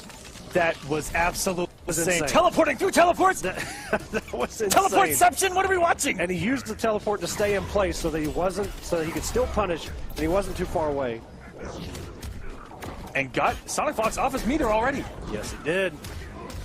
And a great forward 4 check from Sonic Fox. Dragon sitting on 2 bars still. Uses the EX shoulder. He's not going to have any meter to break. Sonic gets him. Nope. Oh, look at the respect right now. Gosh, Dragon didn't have another bar, so if he had committed to the forward 4, could have possibly found himself in a hole. Yep. You definitely want to crouch the second hit of that forward 4-3. Oh, and a savage run up overhead from Dragon. I love this. This man, he's sick of losing this man. Let's get savage a little bit. Go with a 16% stop to the face. The health is pretty much even at this point. And look at the respect. And then he throws. Dragon's going to tie it up. We're going to go to game number 5 between Dragon and Sonic Fox. That's one of those things, man, where, you know, if you're Dragon, you got to make a decision in that moment because Sonic had 2 bars. But Sonic also knows that, hey, I have 2 bars. I bet he's going to go for a throw. And as the person doing the damage, you have to make the decision. Are you going to throw or are you going to try and do the damage? And, you know, play Mortal Kombat. Give him the 50-50. Every touch is a 50-50. Do a throw. It's either going to be forward or back. You got to guess, or you're going to lose. And Dragon did it. Paid off. He did. Sonic, one of the kings, as far as Tekken throws, one of the best. And Dragon able to pull it out right there. But sometimes even the best fall for a 50-50. That's right. Just like that. It's all a guess. Game number 5, guys. We can't ask for anything better. 2-2, Dragon, Sonic Fox. And way to crouch that and check him with the reversal shoulder. And Dragon's going to get some momentum early in this. The mix. Especially building him up. Waited a while there to get him in the block in the overhead. Sonic could have actually done something to interrupt that. And caught the startup of that teleport. With a lot in his face, Sonic Fox all over it. There's that one small mistake that might cost you. And now you got to block this mix and block this pressure. Crossover into the corner. Teleports. One more combo is going to do it. This throw is not going to kill. And Dragon, and goes with very good with the with the shoulder charge. He's going to walk into round number 2 of resources. Hopefully that's what he's thinking right now. Hopefully he's not too hard on himself. Oh, and a standing 1 reaction. Now, if there's anything that can rattle you, that is it. There we go. Sonic finally burned that meter after that teleport into a throw. Had to respect the +2 there. Yep. But you want to. You know, Dragon at some point when they've matched up before, he's actually crouched the second hit of that forward 4-3. But oh, this could be a comeback here from Dragon if Sonic Fox doesn't block right for like the 8th time, and he does. The defense on Sonic. Oh, very good for the resources. He has good resources tag of his own. And Dragon's now gotten thrown 3 times in this round alone. 36% damage just from throws in the mix. And he's got to watch out. Oh yes, my that God, flamethrower had the range, and Sonic Fox is going to close it out, ladies and gentlemen. He is going to move into winners finals, where he will face no stranger, mind you, Samij. And those two also played on Wednesday in the finals. Yes, they did. And it was a really tight game, but Samij did end up taking it. It wasn't one of the, as far as comparing it to other times they've met up, Samij kind of, he definitely played the better game. Yeah, he looked really strong. But let's see if Sonic was, just like, okay. And he's coming today. He's coming today for Samij. Sonic was playing Tanya for 2 of those matches, and then he switched to Cassie and I think took a match. So it ended 3-1, but regardless, I mean, this is where it all counts. Exactly. All that stuff, that was just a place to get here. Now the real stuff begins. And we saw him play Brawler against Samij so much early. So we'll see if he goes back to something like that, or if he sticks out with, say, a sector. And guys, we'll be right back. Here's another quick word from our partners here at the Combat Cup. And we've got our finals coming up for you. And let's do a quick recap of the bracket. We've had some crazy action so far. Yes, we have. And a lot of match 5s. Mind-blowing action so far. A lot of match 5s. A lot of match 5s. A lot of crazy stuff. Tie rounds. Tie rounds. First ever. Teleportceptions. Everything. all over the place. Did you say a teleport-ception? Teleport says we saw a teleport through a teleport. Oh, we did. We did. Something inside of another thing is Inception, bro. That's now a thing. That's now a thing. We saw it. And you saw there in round number 1, we saw Samij take out his teammate Silver Eye to start us off in the game number 5. Yeah, that was a very good first match. Then we saw Destroyer continue his win streak over Scar. Yep. With another really close one. Send the Scar to losers. Then we saw Sonic Fox dominate Revet Leafing, it looked like. It was close, but once Sonic Fox got comfortable, he was there. Yeah. And then we saw at the end of round number 1. The Noble team kill. Yep, the Noble team kill. We saw Dragon get revenge from Wednesday over Tweety.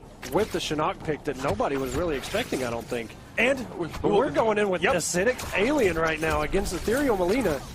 We will cover semis later. And Sonic Fox going with something that is no stranger to him. It kind of won him Evo. I mean, yeah, but after the patch, you never see him pick this variation, even though a lot of people say it's still really, really good. Now, how many people really still know the Alien matchup? Yeah. I mean, we'll see if Samij, hopefully he can capitalize on a lot of this stuff. He can fade. He's a lot more mobile. And a telekick punishing the acid puddle into a throw. Samij sitting on... Oh, and that pounce. And you know, a lot of people pre-patch, because we don't see Alien a whole lot anymore, that pounce will snatch you anywhere you are on the screen. As long as you're in range. He caught him out of the tail. Is what it looked. I don't think he was going for it, but caught him with the low tail. And a telekick reaching. And to mash him down one to get out of the throw. Very good stuff. And an uncharacteristic roll and there by Samij. But you know, that's a read there in and of itself. And look at this. Acid, stack up. You just see he the is life bleeding right away. now. He would have landed on the acid and would have been dying slowly once again. Man, it's so bad to just life ticking away because it just makes you just go that much faster. I got to make up this damage. I got to, you know, even out the health lead. And Sonic Fox from the grave, bringing back Acidic Alien. Says, guys, you might have been wrong about this character. And I knew all the time. Giggle, giggle, giggle. Or however I was just waiting for Sonic Fox does. I was just waiting for Combat Cup Finals. And now I'm bringing it out again. He said, money's on the line? Wait a minute now. Yeah, well, a lot of money's on the line. I need the dirty stuff. And Sonic Fox, or this could just be one big troll. Who truly knows what Sonic Fox is? I don't know, man. But he looked so good in that round. And like I said, Samij hasn't seen this in a long time. Yeah, that's one thing, you know, even if you used to know the matchup, if you don't play it in months and months and months, eventually, you know, you're kind of going to forget, okay, what was that on block? Did that change during the patch? I don't know what that is now. Should I counter it? And while you're thinking of all that, while it's all going through your head, your health is doing this. Yeah. The whole time. So that's definitely, you know, it's just a rush, man. Yep. You see your health taken away and you just want to go in. You got to find your spots and get that damage. And game number 2 starts with Samij getting that first bar, kind of giving a bar to get a bar, but not getting to get it himself. All these throws, he's burning the bar for 12%. That is a punish, but didn't roll. I'm not sure if he knew if the back 1-2 was going to punish or not. Very rare for Samij. And you can see Samij know every single punish in the game. Yep. Like I said, having not seen this character in a while. And this is where it really starts to get ugly. In the corner with all this stack damage. 45%. And that is a very good EX fade. I'm not sure if this is going to kill. It's not. Oh my god, the crossover. Alien, and use the fade to get out of the Oki that Sonic Fox was going for with that low tail. That was so smart from Samij. It looked like everything was going in Sonic Fox's favor. 45 grown xenomorph damage. Ethereal with such good mobility, and he will combo off of this. The telekick got him out of the air. And here we go. The stack begins. Double down threes. 1, 2, 3. Didn't hit confirm into a throw. That's one thing about this variation. She doesn't have the size. Doesn't have the range. Her normals. Sonic sitting on 3 bars still. Doesn't even look like he wants to use it. The raw overhead flip. Oh, but he's low on health now. He's got to do something here. Or else Samij is going to send this to 1-1. Very low good there from overhead. Overhead, that is a punish. That was throwing the 50-50. He thought it was going to kill. Oh my god, you can't let Sonic come back like this. And Oh my God. I don't. It seemed like he killed him before that roll came out. It did. That was pretty weird. It kind of did something a little staggery there, but very good for Samij. Making just a couple adjustments, got himself out of a couple tricky situations, especially after that. EX fade is going to work so well. That big combo, and to completely turn it around and do a great combo of his own, and then that jump did the combo, and that ambiguous jump in. Yep. That went over the wake up that even Samij didn't. He wasn't. He wasn't ready. That. Even he wasn't ready. So got himself out of some tricky situations, was able to close that out, and we got a tie game. Yes, we do. Yeah, we see Samij go for that. You know, sometimes he'll go with the double roll combo in the corner, keep him in the corner. And he faded into the active frames of the SS pit. And now the damage has begun. Look at this damage. Oh, yes. Jesus Christ. 19% throw. That's more than some command grabs. What is this character? And why have we not seen it until now? Forward 1-2, hit confirm. Tried to go with the back 2, just not going to compete with that alien range. Sonic Fox tried to run to get some pressure there, but did not have the stamina. And that's such a quick mix-up string. And does forward 2 punishes. Get the confirm there, and Samij in that fade every time. Out of nowhere. It's RK out of nowhere. That fade. It'll catch you off guard. It gets him out of some of these situations. You know, a lot of Molinas, they'll want to use that roll for the quick punish. But sometimes you just use that EX fade and go into a good normal. Guys, these have been your two best players in the Combat Cup, and between them, they are 2-2 overall in the Combat Cup. Against each other, right. This is the tiebreaker. The ultimate tiebreaker. And we have the potential for whoever loses this to make it through losers and go into grand finals against the other one. Yeah, we could see a run it back. Again. Down one, anti-crossover. Oh, and whiffing that big ol' overhead from Alien. Goes unchecked by Samij. That is a punish. That overhead flip. And this should close it out. No! And the forward, that forward one, he uses that so well. Very good. And like I said, these two have played 4 times. They're 2-2. And just how close it's been between these two, I fully expect Sonic Fox to win the next game. You want to know why? 3 of their sets have been 3-2. 3 of them. The first 3 times these two met, Sonic Fox won the first one 3-2. Following week, Samij finally dethroned him with a 3-2. Yeah, I remember that. Then Sonic, in the run back, won 3-2. And you saw on Wednesday the 3-1 win by Samij. He did switch to Cassie, too. And that's who we've seen this matchup between these two the most. Cassie versus Melina. This is what got all those 3-2s in the first place. And this is getting savage quick. Yes, it is. Oh, my gosh. It so got savage ready. from character select with Acidic Alien. Are you Acidic kidding me? Alien, please. And going with Hollywood. I have expected Brawler since we saw Brawler so many times. 2 matchups, I should say. And, ooh, that flip kick goes unpunished.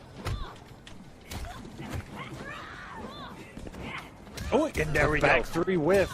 Back one of the best whiff punishers in the game. Stayed a minute.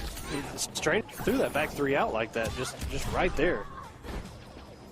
And we've seen that a few times from Cassie players already tonight, whiffing the middleless conversion, which is dash up down for low kick. Right. May not be the most damage, very good. But want to cash out any chance. Good roll on the gap there. And you know what was really good from Sonic there? He didn't overcommit on the Oki. And Samij teleported out, but didn't get a whiff punish because Sonic only did the first 2 parts of that string. You got to be careful against Samij in this ethereal. If he has a bar, he's looking to whiff punish. Very nice jump in. Oh, and here comes Sino adding up. There's 3 in a row. And that is very, very negative. Samij picking the wrong button there. He's picking the wrong button there. Could have got a whiff punish pretty easy there. And you see Samij, one of the few, he does everything right with Melina, but sometimes he just doesn't do roll when he should. I mean, it's kind of crazy that is even a thing. But he doesn't use roll at all. Right. That's what's crazy. And, I mean, the times that he does, usually, that's when it starts to fall apart. Because then they have to start fearing that thing. And the interactable to get that big damage. Down 3. Oh, oh my God, that hit on sides. Oh, we get the brutality. Jesus. Sending Samij's head off to send us into another Game 5. Did you see that enhanced nut punch? He was facing the left, and then the second hit, he turned around and faced the other way. Which it was actually, ridiculous. That'd be a thing with normal enough punch as well. This was way back in the day, so stuff may have changed, but it actually made you more plus on hit. Please, why? But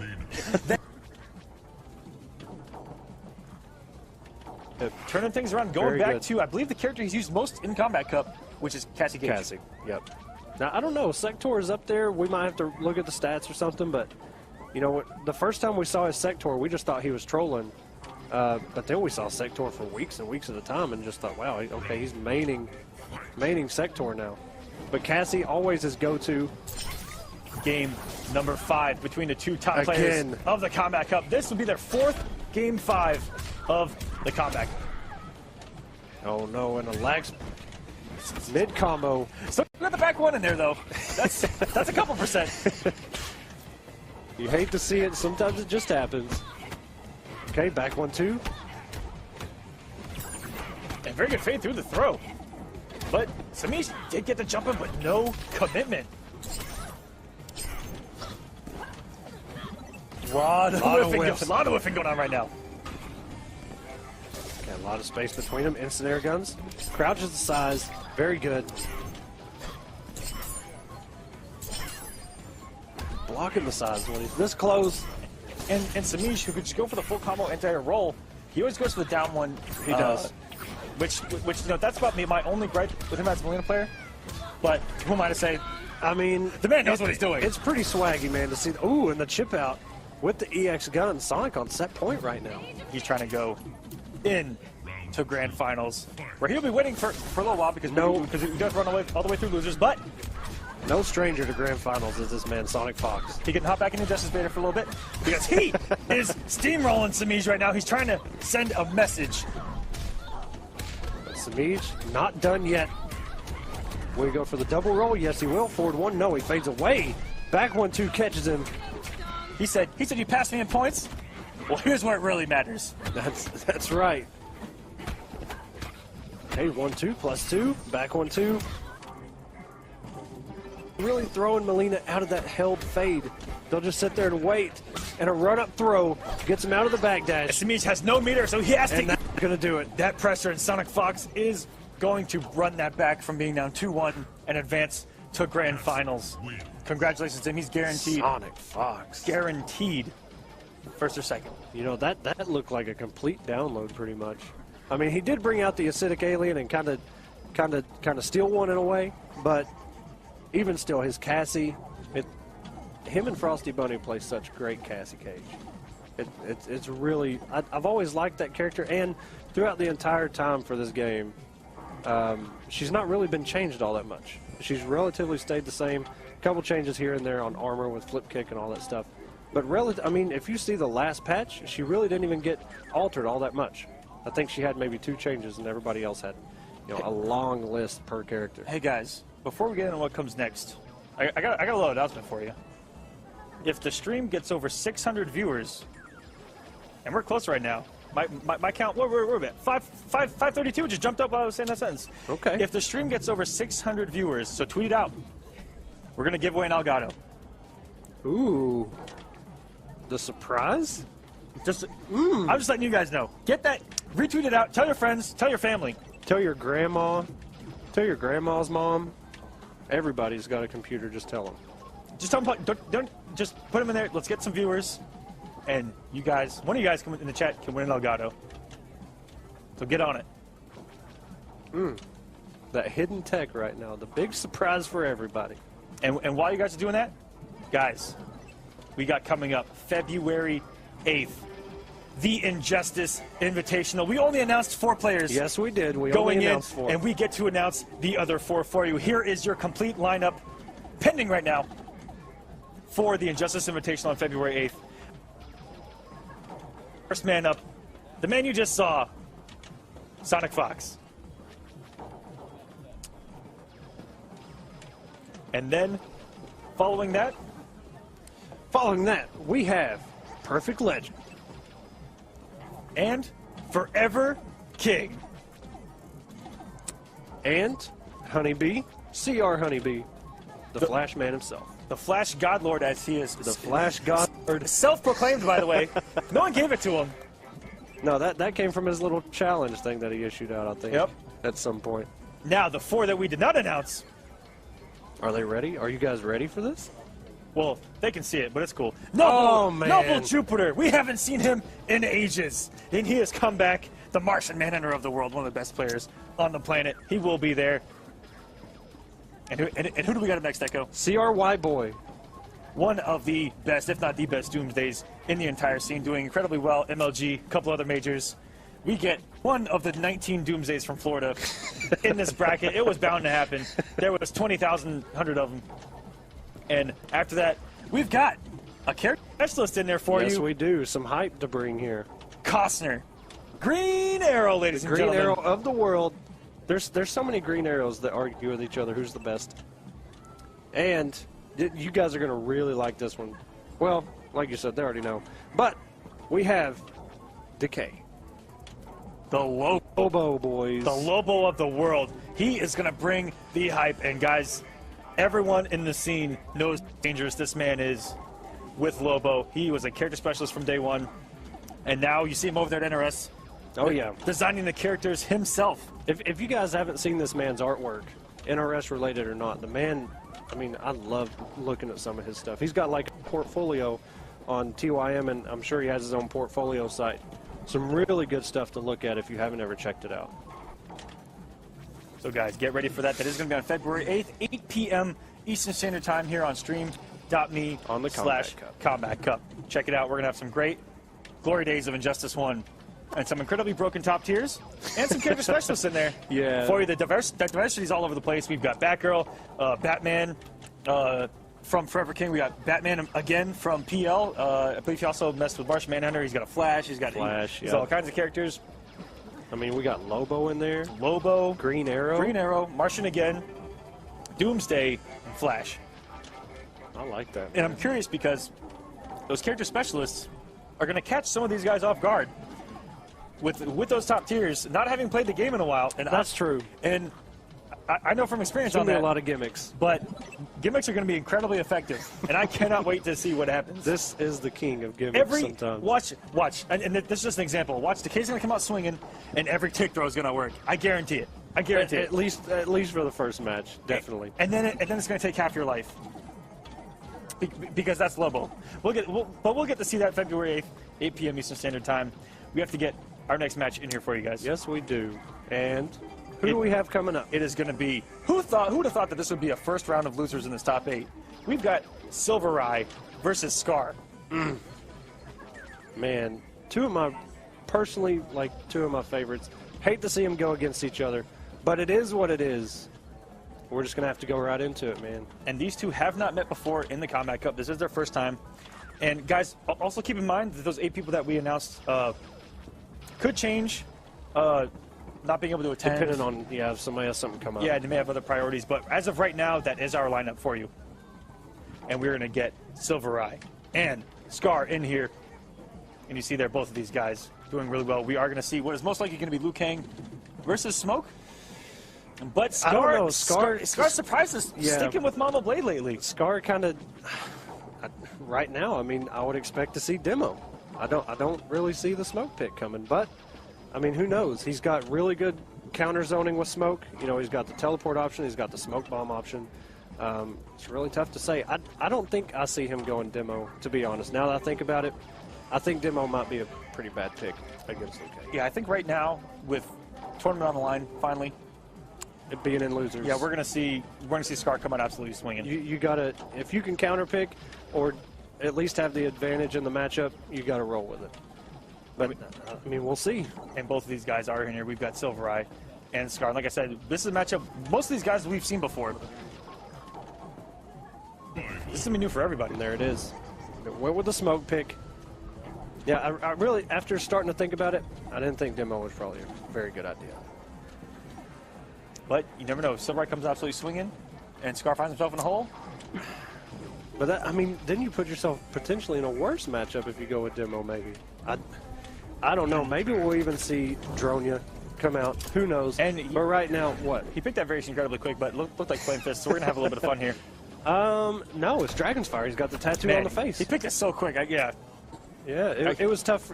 Well, we have White Lotus as the faction right now, so it's really dark to see in the Sky Temple background. It is, but that's now, my fault because I'm a big White Lotus person. So we are. Yep, it does have the tattoo face. Here we go. And this is going to be Pressure City because Smoke does not have a lot of tools to get you off of him. It's all about pressure of his own. And the fade. Yep, and using that fade effectively. And playing space, but Silvereye is going to have done his homework and he's going to check him with low pokes all day long. We saw that when he was going against Samij. Some very good down threes, which down three is plus on block. You'll usually see him go straight into a down one right afterward. Frames of the down one to generate all the pressure. Scar getting things started early. Ooh, the standing four into the pseudo invisibility. I'm not sure if that was an input error or what. They're down three into a down one, checking those fades. And you know that was some interesting tech there. He kind of stole a move from someone that sent him to the losers there, going Predator mode. I'm not sure why, but he did. All right, low fireballs. Scar trying to figure out which way he's going to take in the enhanced overhead teleport. The Scar special with no breaker, with nothing to back it up, puts everything on the line. But, you know, in the head of his opponent, you know, they're probably thinking the same thing. No way he's going to do it. He has no breaker. And he went for it again. But Silvereye doing a flying kick, which should be that start above it. Yeah. And it's double hitting. Just secure that chip out if necessary. Yep, there it is. There down three. Sometimes you're just going to wait for it. Yep, and even on block or hit, you do have to wait for that down one to come. And his down one did get faster startup with this last patch. His down one, you know, a lot of Liu Kang players didn't like it. That down three was their go-to poke. He's going to get a corner carry almost from corner to corner here with Liu Kang. And got him off a bar. Now it's not have a breaker. Pretty sure he went with the overhead teleport to get himself out of that situation. Ooh, and caught Silvereye. It's going to be some good damage going here. For another poke there. And instead of going for the mix, he's going for the damage. Health is just about even. NJP. Backhand. Will the overhead come? No. Instead, goes for the plus frames, but found himself a combo in the process. And went for another smoke bomb. He could have just closed it out right there. Very lucky from Scar there. Yeah, like you said. Taking that risk. And very lucky. Could have just closed that out. A little bit of a brain fart, probably. I mean, or an input error. I'm not sure, but I mean, he definitely had the round there. And blows up that gap, Silvereye. Applies some pressure of his own. Saw that from Samij. A lot of the pokes in that pressure just stopping any momentum Silvereye can do, but he's just continuing this pressure. Oh my gosh! You can see it. Double depth into a down one. He's checking the fade, plus trying to get those plus frames.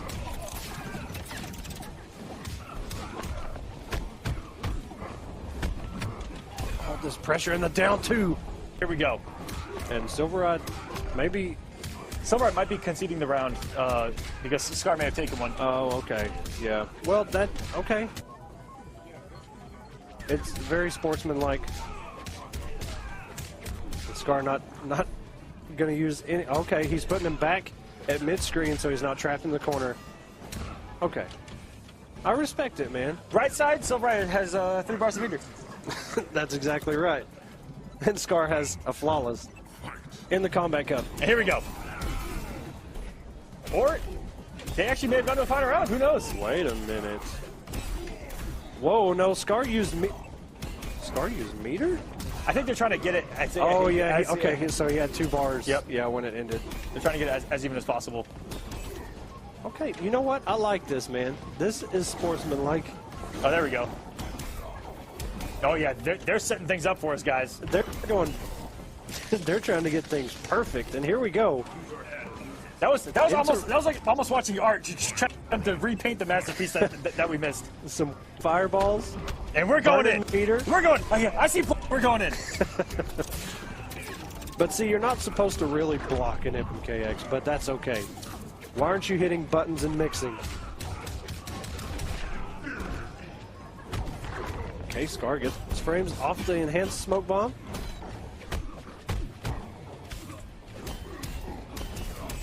Caught him with the low. Off of 1-1-2. Burns the meter on the bicycle kick. Going to the corner. Big Dempster didn't exactly have the corner there, so couldn't complete the combo. Silver coming off hard, he got the corner, and then down 3 looks like got stuffed. Scar's got a lot of meter here, and he's going to come off it for the frames, but instead finds himself a nice juicy launcher. He's not going to kill, but he's gonna have him in that situation. A throw. He's in chip out territory. Tries to go for the low. And the overhead teleport to finish it out. Absolutely savage from Scar. He did not have a break. I mean, that's the mind game behind it because, you know, in Silver Eye's position, you're like, okay, he doesn't really have the meter to back that up and break. No way he's going to do it. And that's probably prime time when Scar's like, you know what, I'm going to go into it. And so now, all tied up. And Scar, like I said, we didn't get to see those 2 rounds, but that was pretty close. That was back and forth just in that 3rd round alone. It was. And you know what, I like the sportsmanship between these two to just, I mean, they could have very easily just reset the entire second match. But they went not only with just meter, but positioning. Put him back mid-screen, whip some fireballs, burn meter just to get it back down to 2 bars, and that was kind of crazy. I respect. And here we go, game number 3. It is all tied up at 1-1, and we're back in some action. Meter burn. Oh, and he blocked it this time. That's going to be a full combo punish, taking him to the corner. And very good recognition this time, not going for the full combo. He did not get the corner there. That's right. He dropped it last time because he didn't have him pinned against the corner. And this and here's is a very damage. quick round. Silver Eye, please. See that down 3 and the down 1 so much. The back 1 whiffed, plus frames. Scar came off so much meter there. Wow. And the down 2 just to say, you know what, I need this round. Sorry, bro. We're moving on.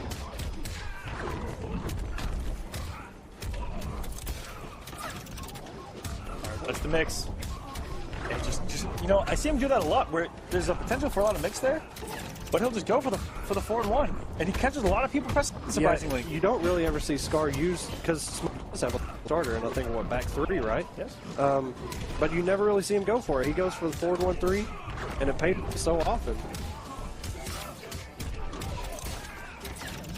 He's going to go for the mix, or he's going to go for the kill? Going for the chip out. Like I said, if he would have completed that combo, we left him with about 1% probably, maybe 2%, and then just come with a down 1 or 1-1. But after the keep around, very good. Checked him with that really good mid. That's one thing with Liu Kang. You know, they don't really move him anywhere, so he can't really compete at those ranges, except with a move like that backhand. Ooh, and that down 1, trying to trip guard there, but lined up just a little bit. Oh, and that was such a good cancel. But even better by Scar, getting this damage. Fading right out, and Liu Kang whiffing for days in front of him.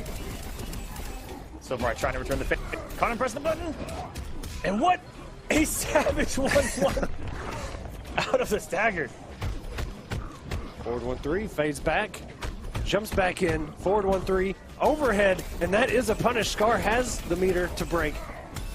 If he, and he missed the backhand, and he double faded. Fade back. That might do it. Silver Eye's gonna take it. Oh my gosh, the double fade came off both bars. Why do that? Oh my gosh, that was such big risk and use of resources. If he would have just played, he would have had the breaker. I'm confused why he did a double fade back. That was because he ran straight back in. Maybe trying to read a flying kick or a bicycle kick. I'm not too sure. Man, that's a heartbreaker. That was incredibly heartbreaking. And now Silver Eye has got... not for Silver Eye. Yes, now Silver Eye up 2-1 on Scar. And if Scar loses this, he's out completely. That's true. This is all losers bracket from here on out. And we'll see if Scar can try to mount a comeback now. That one mistake, he was in the driver's seat that entire match after that first round. And I think because he went with the overhead teleport, I think maybe he thought he was going to chip out because Silver Eye didn't really have that much health left. Yeah, gosh, and I mean, maybe put in the input so many times that just happened to give it to him twice. Maybe. But Scar, very strong mentally. He's going to keep his composure. and not going to let it affect him. I mean, Scar's a tournament veteran, man. I mean, he's won his share of offline events, and he's been here in the Combat Cup for a very long time. And that's not a good trade for Silver Eye. Now getting full comboed for throwing a projectile. Oh, and caught Silver Eye's not walking during the mix there. That's right, yeah, the whole combo reset. Yep. Not even overhead or low, just mid boys. I mean, when you're going against somebody like Scar, whose combos tend to take quite a bit of time to finish, I guess maybe he just, I don't know, just let go of buttons. Jumping punch. Can't see him. And just like that, Scar looking to tie this thing up again. it's so often that you see those non-mixed work. Just, you know, 1-1 after that. I mean, sometimes you just end the combo early and see what happens. I don't think that was his intention, but it worked. The down 3 into the double down 1. Now getting this damage. Silver Eye. Can't beat us, but drops it. Ooh. Picks it back just a little bit. Got a couple straight hits into a throw. And did I just see Liu Kang sweep? Oh my gosh. The back 4. And Silver Eye actually, that was a bit perfect. Once in a millennia do you see that thing come out. It's like drawing Exodia. This man Aquaman. Oh, and he just let it rip. Just a little bit of a spike there, and then you know what? Some savagery. Let it rip. That's the best time to do it. Scar's got so much back. He's got so many resources here. And what he usually likes to do with 2 bars here in the final round is he will go into some pressure into EX smoke bombs. Now he's got Silver Eye in the corner. Almost 3 bars a meter. Silver Eye has 1. He cannot break. Through all this mix, the vortex. Oh, and that's going to be a punish. Oh, no. And Silver Eye got caught pressing a button. No huge conversion from Scar. Oh, but he had 3 bars to do 3 EX smoke bombs if he wanted to just chip him out really right there. He dropped 2 combos right there. And for the X-ray. He drops the X-ray. Brutality and drops it, but now we're all tied up 2-2. Another game 5. This is probably our 5th one. We need a counter, to be honest. I believe at this point, this is our 5th game number 5, and you see the respect given there. I think it is the 5th, because 3 of the very first round was all 3 matchups. This may be our 6th, because there was 1 in semis. Oh, yeah. Your Dragon Fox, and then Samij Fox. Holy cow. That's a lot of game 5s, ladies and gentlemen. It's a lot. You can't ask for anything better. And Silver Eye actually left King Hill, so we'll see what's up with that. I think he may have thought he lost. I'm not sure why he left. He may have lost count.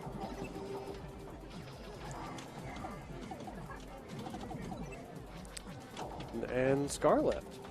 Okay, maybe we'll just restart this King of the Hill again. All right, guys.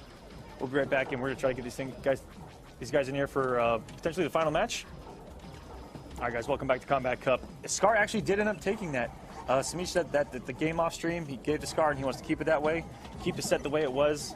So, again, a lot of sportsmanship between those two. Yeah. It confused us, too, so Scar moves on. And up next, who do we have, Aquaman? Let us know. Up next, we are going to have none other than the noblest Tweety that there is in the scene versus Revit Leafing. Ooh. I know this is a didn't really like playing against Tanya. Her mobility can be pretty crazy. But, you know, he's been playing that matchup really well. The last few times we've seen him play against Tanya, we saw wins over Sir Tommy Gun. And I think he actually beat Revit last time they played here in Combat Cup. I'm not 100% on that. And, yeah, it was week number 7. Week number 7 was actually the only week that they competed. Revit Leafing beat him 3-1. I take that back. No, we've seen Revit Leafing use... I was thinking of Sir Tommy Gun. We've seen, I'm pretty sure it was Revit, use Kobu Jutsu versus Possessed. Because Revit was just blowing that armor up every chance he got with meter burn, Rekkas. So I don't know, maybe we'll see the Kobu Jutsu make a return here. Zoom that up. We do have Tweety in here. We're just waiting on his opponent, Revit Leafing, to bring you guys the next match of this round, which is first round of losers. It is, yes. We got a little bit of a pool to swim through here, but we'll get there. Like I said, we got a couple announcements between some of these matches, and a couple special things to bring up as we move through this thing. Absolutely, and Tweety, very good pick here from Tweety. The old school. This is to get us our match sooner. He picks Blood God against Echo Scorpion to reset our King of the Hill. And he's just going to kill you in 2 combos, and then we're going to have our match for you. Which is good, because, you know, sometimes people just pick, like, Sub-Zero, and they only know a couple strings, they don't know combos, and it takes quite a while. We're going with the damage totem. Or as you saw Scar earlier, 2-1, 2-1, 2-1, 2-1, 2-1, 2-1, 2-1, 2-1, 2-1, 2-1. And here, Tweety going for the damage, put up the damage totem. Oh, he should have done the blood sacrifice to do even more. Now, Tweety, before you brought up him playing Blood God for the reason he's playing it, Tweety, before Alien, was a huge Kotal Kahn main. Yes, he was. He made War God and had some pretty decent results with him. Played in other online tournaments a lot. Yep. I think he went offline just maybe a couple times. But and that's why this match is already over. Yeah, it's already done over. with. Blood God. There you go. That's all you need. Laid the smack down on me. If you are not blocking, Blood God's gonna hurt you. Well, you know what? People say the Blood God is the worst variation of Kotal now. I'll just leave it up to you Kotal guys. But, you know, that's what really hurts a character like Blood God, is that there's not a lot of mix-up, no wake-up.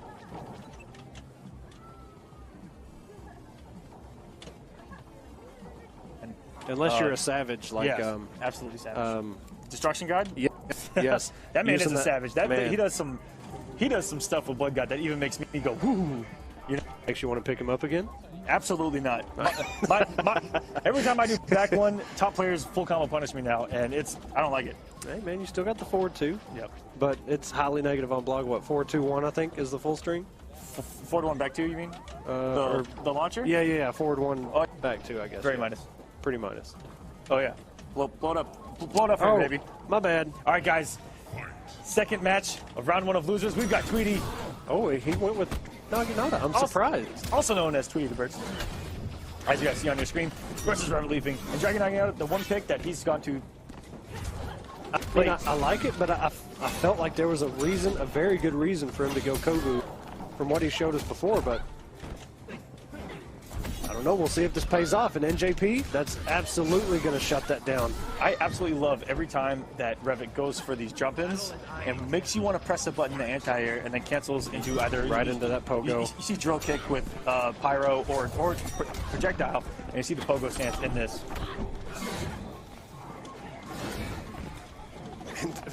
Revit Leaping just running all over the place. No teleports, runs back and forth into the armor. 17%. And what a conversion that was.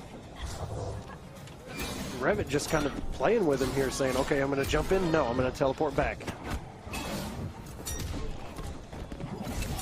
Oh, got him out of it. And all of Tweety's meter is gone. He just had 3 bars. And teleport for teleport. We've seen it before. Tweety has a lot of ground to make here. He had 3 rounds to go into round 3, and now he has none. And Revit pull a dragon and run into that teleport. And Tweety ready this time. That's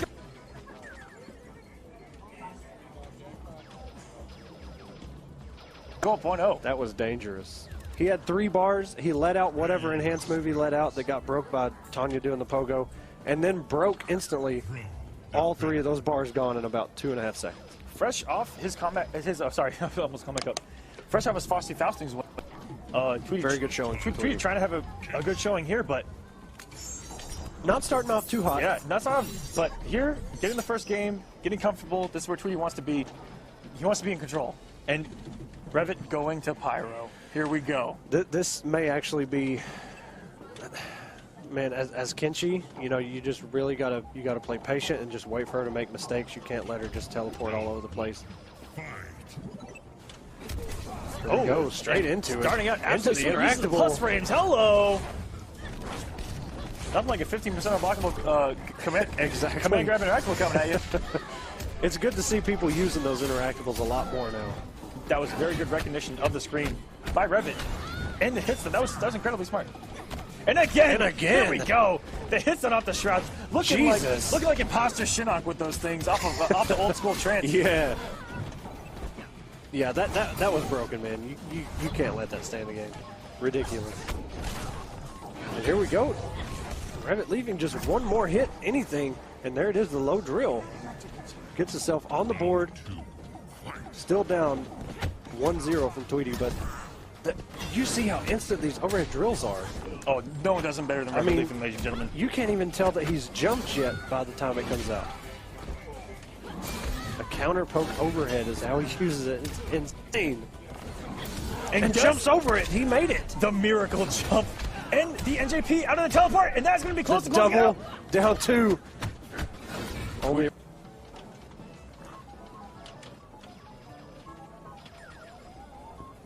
Revit leaving time things up. Looked so much better with Pyro. And some of those reads on the teleports. I mean, teleporting in NJP.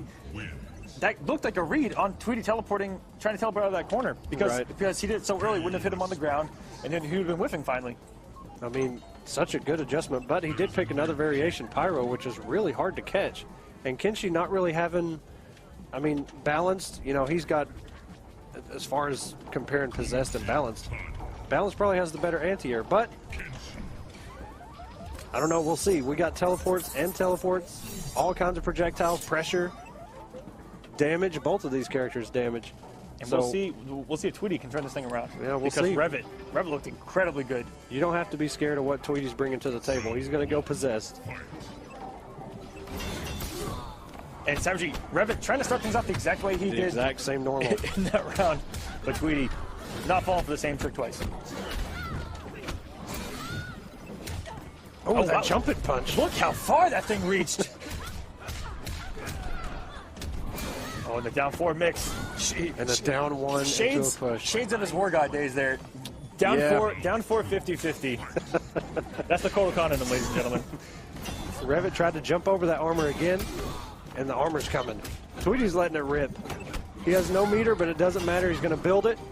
EX Shroud. Oh, all these teleports going unchecked, but Revit finally getting it with the armor. 30%, that's not bad for a... Tweety respected the cancel. She can cancel that into her low. Revit now with a health lead. Oh, and tried to NJP that. Tweety's going to shut that down. Very unfortunate there.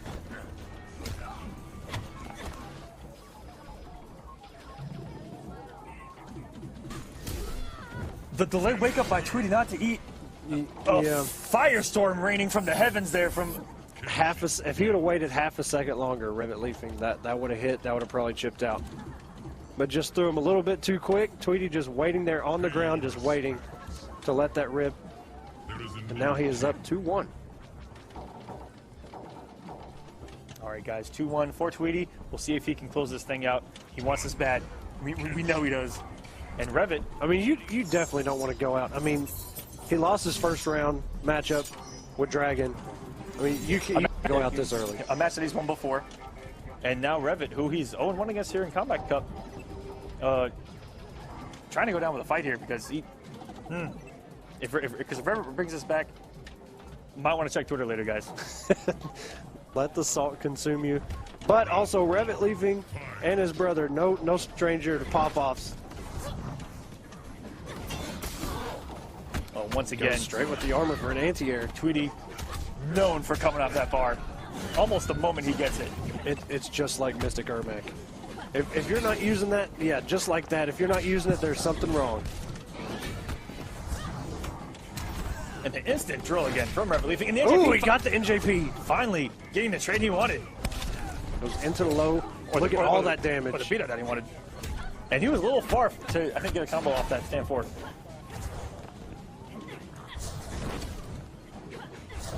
Very good. Tweety, the standing one.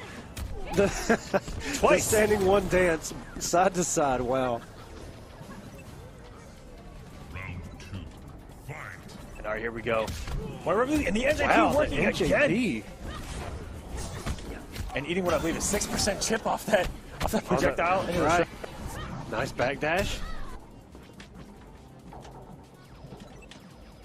Tweety will do that. If you're low on life and he thinks you're going to armor, he'll just down 2 and take the hit.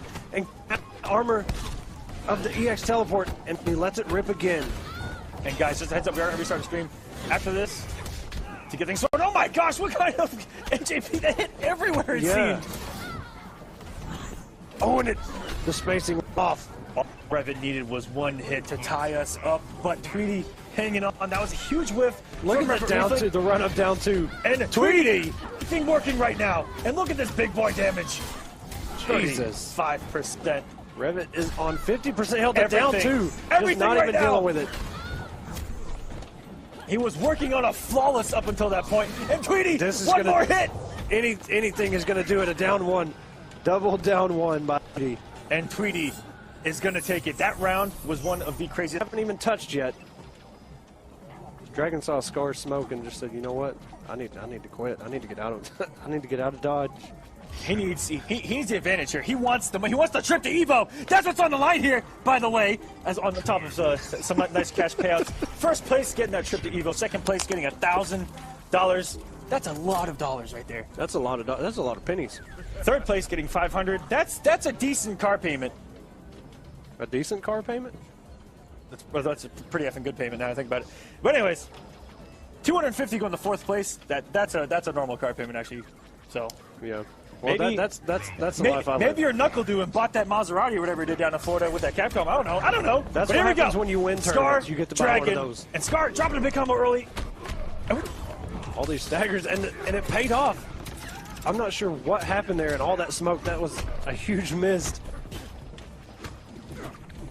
All right, the bag dash. Ooh. Dragon Hell Sparks. Very good jumping out of his Hell Spark. Go with the EX. Harpoon for full screen there. A lot of movement by Scar, a lot of stuff coming out, a lot of teleports. EX Smoke Bomb. Good damage here by Scar. Opens him up. Wasn't even a mix. Dragon gets the 4-4 into the restand. What's the mix? To himself, which is a safe low and a smoke bomb there. That's right, yeah. 4-4 and a smoke bomb. Scar takes round one. And Scar already on a point to go up 2-0 here. That's right. He's on a match and a half. And we've just started. But respected Dragon there, because Dragon's been reacting to a lot of those things incredibly quick. You see him beat out the sector teleport when Sonic had bar every single time? Yeah. That's just savage. Yeah. I mean, if your character has a fast normal, it doesn't matter if he meter burns or not. You just interrupt it. Ooh, and Dragon. The air to air. He probably looked for an instant run forward there because you heard the on the stamina. And as a cancel character player, you hate hearing that sound because you know something's about to happen that you didn't want to. Into the restand. Ooh, got him out of the interactable. You don't see that very often. And going for some mix here. Ooh, and he's completely invisible. We didn't even see him go invisible. No. What in the world? He covered up and a down two. He covered up his own setup with smoke-a-flash down at the bottom. You hardly ever see. Well, Scar, if he goes invisible, he does the pseudo invisible. He doesn't go all the way. That time he did. Dragon just down two to get him out of it. Staying one into the throw, got teched. Hell Sparks. Oh, Dragon missed it. It dropped the combo. Picked it right back up though. Oh no! Actually, I got confused with the smoke bomb. Oh my gosh! You're confusing me now. Overhead whip. All this smoke in the air is just up everything. Also one of the benefits of smoke.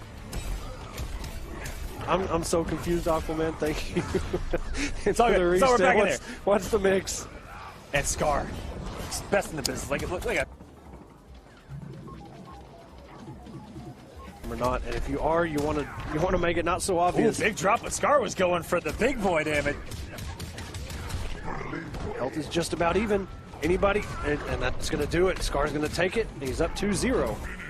And he needs one more win to advance.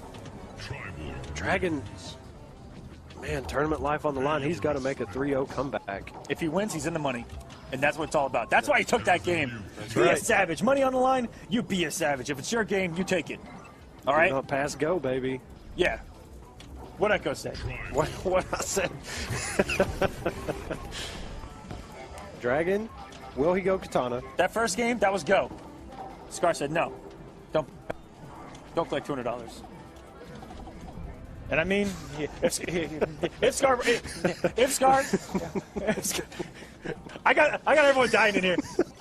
I'm not even gonna get my own reference on that. I'm gonna stop where I am. I don't even understand your reference. I'm gonna stop right there. We're gonna advance. All right. Why don't you help Dragon? In the He needs a phone a friend. He hasn't moved his character select. He really hasn't. He's in deep thought right now. Dragon probably thinking, I should have eaten an extra Lunchable before competing today. With a side of Chef Boyardee. There we go. That's your classic. I mean, however old Dragon is snack. He didn't load up, man. He didn't load up. Armando on the side and Dragon. Oh, this is on you. We've been talking like this Oh with Dragon my God. the whole time. No. You're gonna blow me up for doing terrible commentary, by the way. But Echo. Oh my God. Okay, yep, that's my bad. I guess I didn't eat my Lunchables. Jesus. Yep, that happened. That just happened. That happened. Hey man, this hill has been restarted like freaking 3 times. Has a chance at taking a breath. That's true. And thinking about his options now. I mean, he lost one match that was pretty much his fault, but and Sky goes over the 2-1. But quick recap, guys. In that bracket, as you saw, round 1 we saw the Good Tough Gaming kill, Samij over Silver Eye, and then we saw Destroyer and Scar. Destroyer taking that. Then we saw Samij over Destroyer after that. When those two meeting. Then Samij going to winners finals, lose to Sonic Fox on the bottom side. Sonic Fox over Revit. We saw Dragon over Tweety, the epic between Dragon and Sonic Fox, and then Sonic Fox Samij, another epic. And in losers, we've seen Scar over Silver Eye in a pretty close one. Revit and Tweety looking really good. I believe those are 3-1. And Dragon Scar, which we have for you right now. Then Scar is up 2-0. And we'll see if Dragon comes off Shinnok. And there, we won't have that problem again. We have it, but two echoes. We have reset the King of the Hill a lot, and like I said, we gave Dragon a chance to sit there and think about the matchup, see what he did wrong. He's back an imposter, by the way. So back an imposter, so he had to have liked something that he saw when he ran it back in his head. And we didn't mention it through that playback of the bracket so far, but Sonic is right now, in case you didn't pick up on it, sitting in grand finals just waiting to see who comes out of losers to go against him. He's probably playing Injustice 2 right now, waiting. Probably. I would be. But Scar. Oh, dropped a combo. Into the overhead. If he guesses wrong, I think he's coming off that breaker. Okay, we'll get the forward. And I like that from Scar, coming off the bar just in case. Just in case. Yeah, I mean, if he can take this round, it's in Dragon's head. Takes this round. And Scar is just not falling for anything else. And you know, Scar and Sonic both, every time Dragon's gotten that trance, has gotten almost nothing off of it. Right. I mean, you can fuzzy it all day. If you can tech throws like Scar, all you got to do is just react to the overhead, react to the throw, and just block low. And now we're in a completely neutral situation. Same health, same meter. Oh, and Dragon tried to anti-air with the Hell Sparks. Traded. And very good patience from Dragon. Oh, just built that bar during the... Oh. This is a scramble right now. And the tippity top of the shoulder anti-airing Scar. That's good momentum for Dragon right now.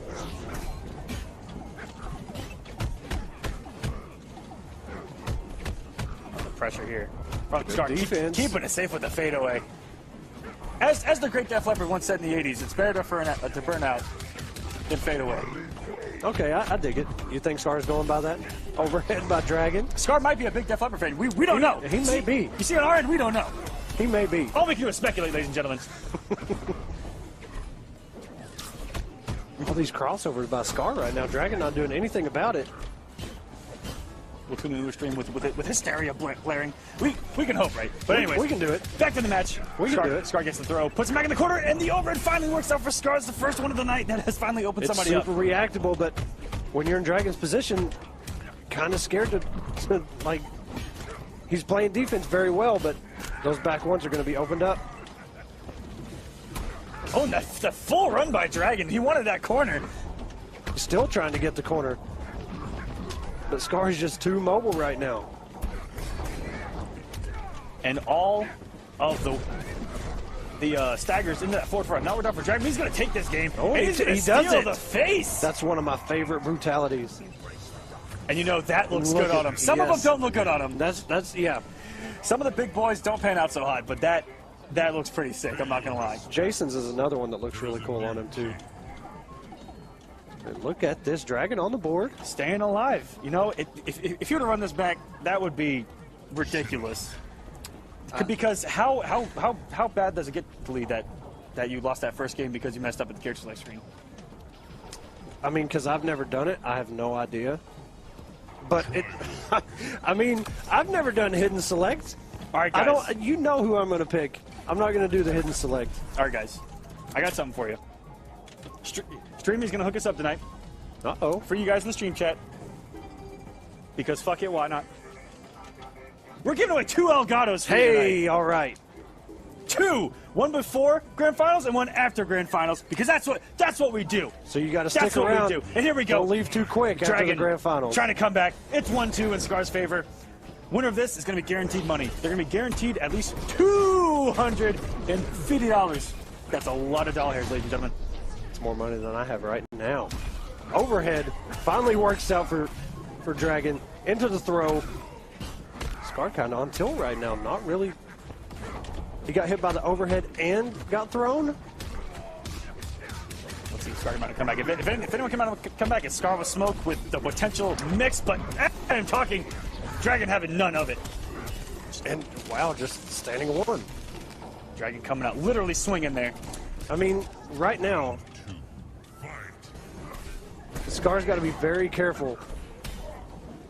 If Dragon ties this up 2-2, he is going to have such a good mindset going into the final match. All right, trying to get him cornered. And all these top players that we've seen here in the Combat Cup, we've seen them delay wake up and like interrupt stuff that is almost impossible to interrupt. Right. Almost like it's offline. I've seen Sonic Fox do a delay wake up and then 1-1-1 through some stuff that Zeus wouldn't have gotten through. It was through one of Tanya's normals.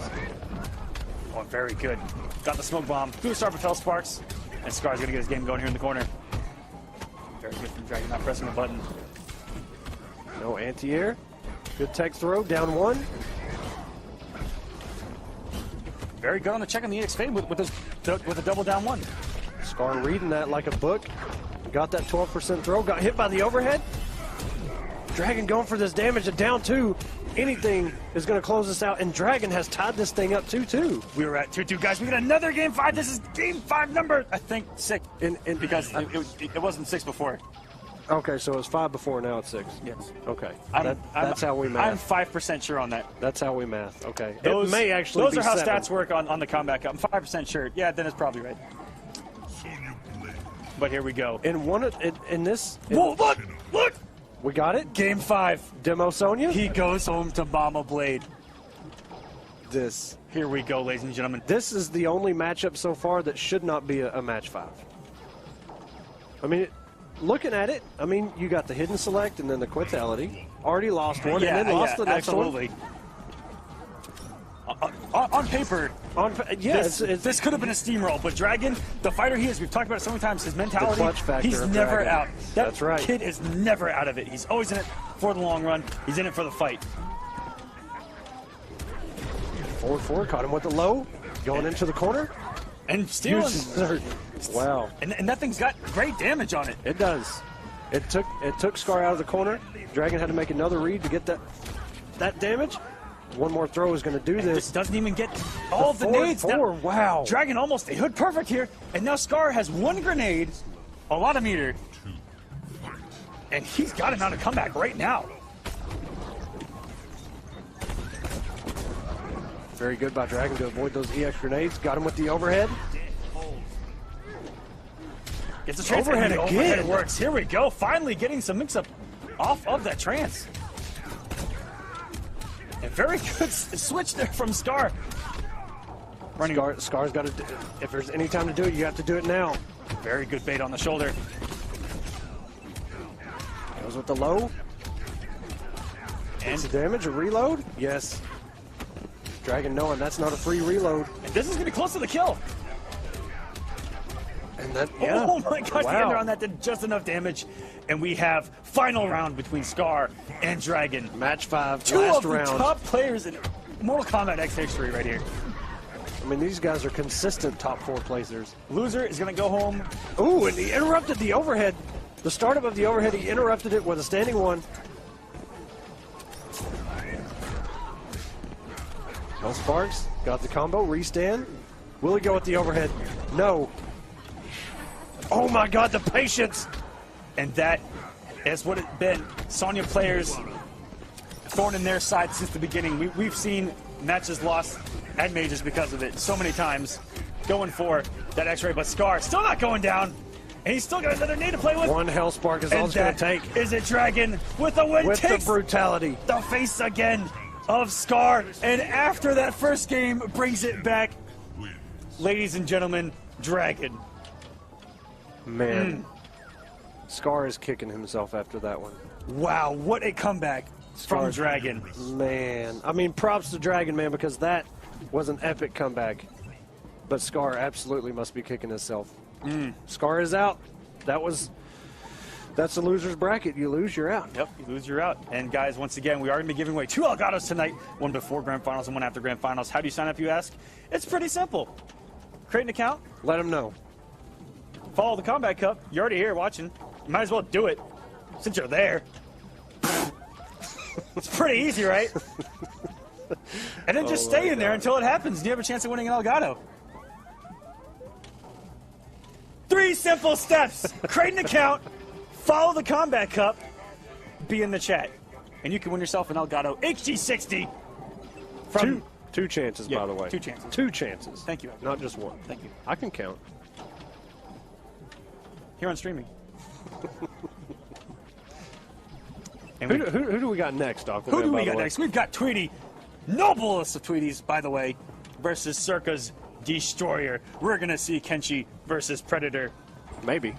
That's true. Or we might see that trimmer come out. Might see that trimmer. Because that Krillin is not going to care about that Kenshi armor. You are absolutely right. He can just flex on it. Flex-a-lean trimmer. I like what I'm hearing out of you, Echo. I like what I'm hearing. You like my knowledge? I do. I can count to 2, and I know 2 characters in this game. That's all the info that Echo dropped during that sequence. I know 2 characters, and I know the number 2. So congratulations, and look at the death stare from both of these guys on their player cards. Oh yeah, man. And you know it loser's bracket is savage always. One of these guys are going home. And Destroyer, one of the nicest guys I've ever met until you get in game when he goes straight to demonic mode. His pop-off's best in the business. Oh yeah, he's got fantastic pop-offs. Fantastic pop-offs. NRS scene is not known for their pop-offs anymore, but Destroyer's got them. But you know, that's the passion right there. A lot of passion. And Tweety getting there. And we do see Flexling Tremor on the screen. Hey, listen, see, this man knows. We're going to the jungle, big boy. We're going there. All right, guys. I may not know much, but what I do know is solid. This is another match for top 4. We've got Tweety versus Destroyer. One of these guys is going to get in the money. One of them is going to rant on Twitter after. Well, we'll see. Somebody's going to have some salt. But Tweety just coming off Frosty Frosting? Is he going to be that mad? And think about it. If he were to win this, get a little bit extra cash for the weekend. Who knows? Tweety needs it. He needs a new pair of shoes, baby. Hey! Oh, great armor there. Tweety, stop the relentless pressure. The down 2 by Tremor. That is Destroyer's Crystalline Tremor. And I love the use of the down 1. And this makeshift. Yep, let's do it.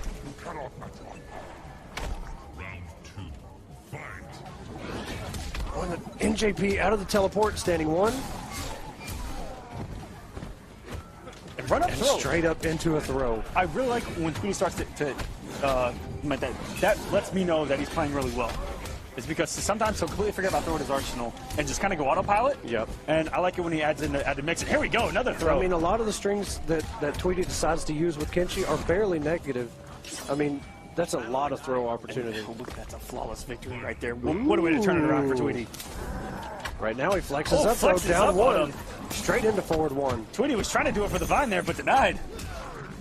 Launching string. No meter, though. Has no armor. If he gets caught in the corner. It flexes up, and Destroyer. It's just going to come in. The second hit on the armor, though, Heather. Very good from Tweety. All these jumps from Tweety right. Okay, forward 1-2. One more going to do it.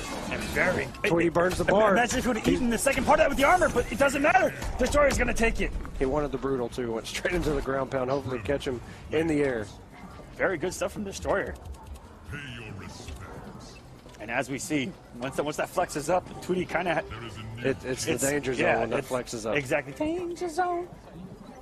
But we'll do a little karaoke. We'll see if Tweety can adjust here.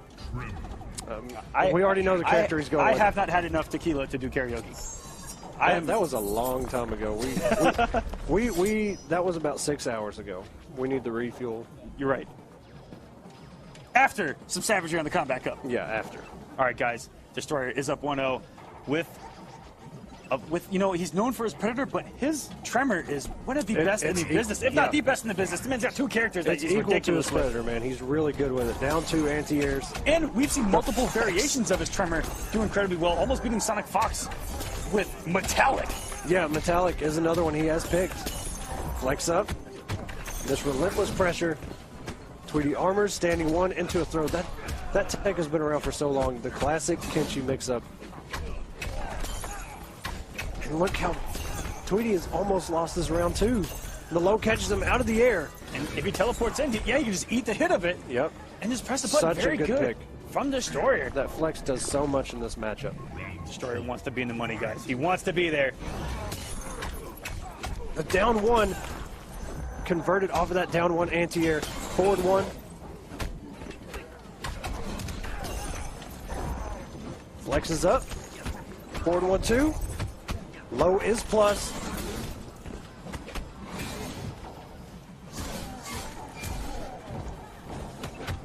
Back 1 into the mix. Destroyer sitting on 3 bars. Not really worried about losing this round. X-Ray is not going to kill. But it's going to send a message. It is going to send a message. And hopefully not the wrong one. Because if he spent all that and loses this round, he's going into round 3 with no bars. Standing 1 into the throw.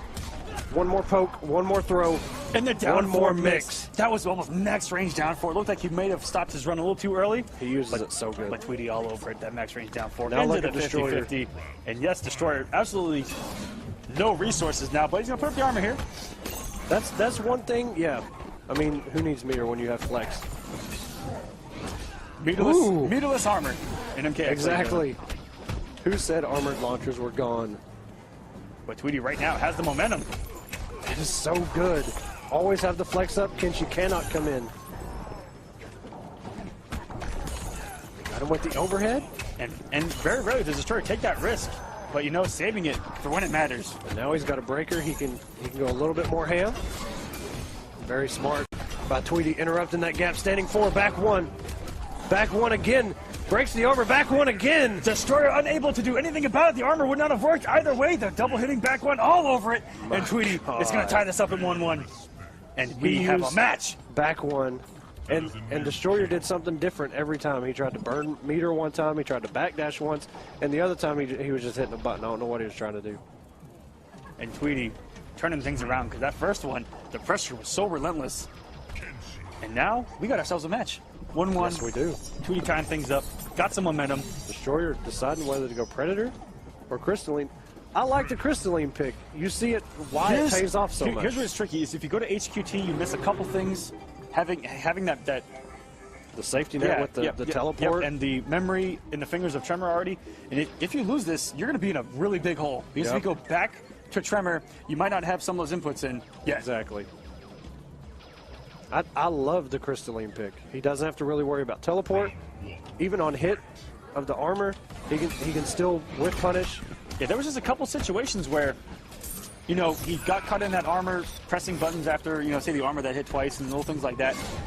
But yeah, I like the pick too, but we'll see what he can do with Predator in this matchup. Because I know this is a matchup that he on paper doesn't like at all. Because he has to hold to teleport a lot with Predator. Right.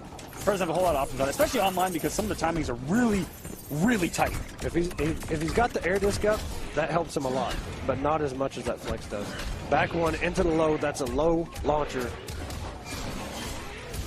31% by Tweety. Goes for the low again. Oh, Tweety with the jump it.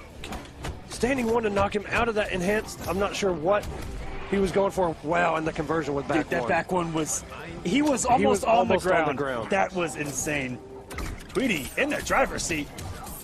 Is Destroyer going to come off the bar for some big boy damage? He sure is. You know, the only reason that Destroyer lost with Trimmer is because he burned the X-ray in the second round and lost. Those are the risks that may come back to haunt you. I mean, we'll see how this matchup pays off for him. But I don't think it was worth the character change. Another throw by Tweety got teched. One more touch by Destroyer is going to send us into round 3. But Kenshi, known for his big boy damage, into another throw by Tweety. And another one. Wow, and Here he switched it up to throw him out of the corner. This man is going for the unbreakable damage. And he just needs one more demon. That's all it's going to be. Back one overhead. What a comeback! Destroyer had Tweety. 3 bars. Oh my gosh, ladies and gentlemen. In there. He kept that 30% combo all demons. And now, unbreakable. If you're Destroyer, you're like, what do I do now? Do I stick That's with what Predator? we're talking about. Do I stick with Predator? Back to Tremor? Who knows here? I don't think he should have ever switched off to Trimmer. That was an insane. That was very good by Tweety. Round from Tweety. So smart. If you've ever doubted Tweety before, that should change your mind. Then he's going straight back to Predator.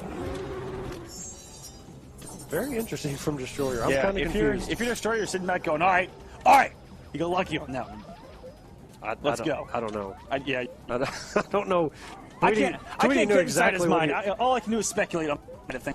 That's all I can do. He knew exactly what he was doing to finish out that match. Oh, here we go. Let's see if Destroyer can Now come he's stuck. He's stuck on Predator now, no matter what. And Tweety mixing up very well with that throw. Went for another throw again, but Destroyer swinging.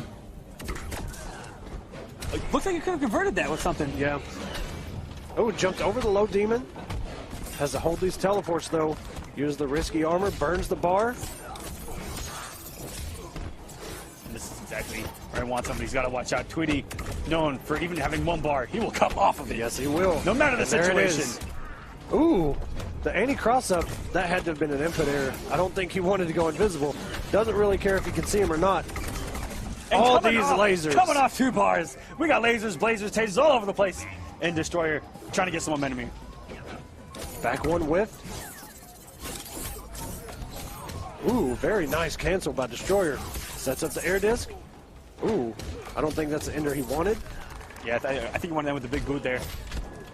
But we should see it again here. Big boot into a smart disc. Yes, sir. Ooh. And Tweety came off the bar, too. And he crossed him up, changed his inputs, and whatever that was he used, and did not have armor. That is going to cost Tweety big time. I'm trying to think of what he used.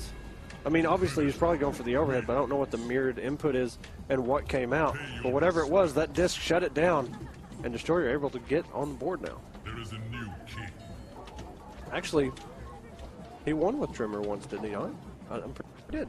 I believe is this 2-2 right now?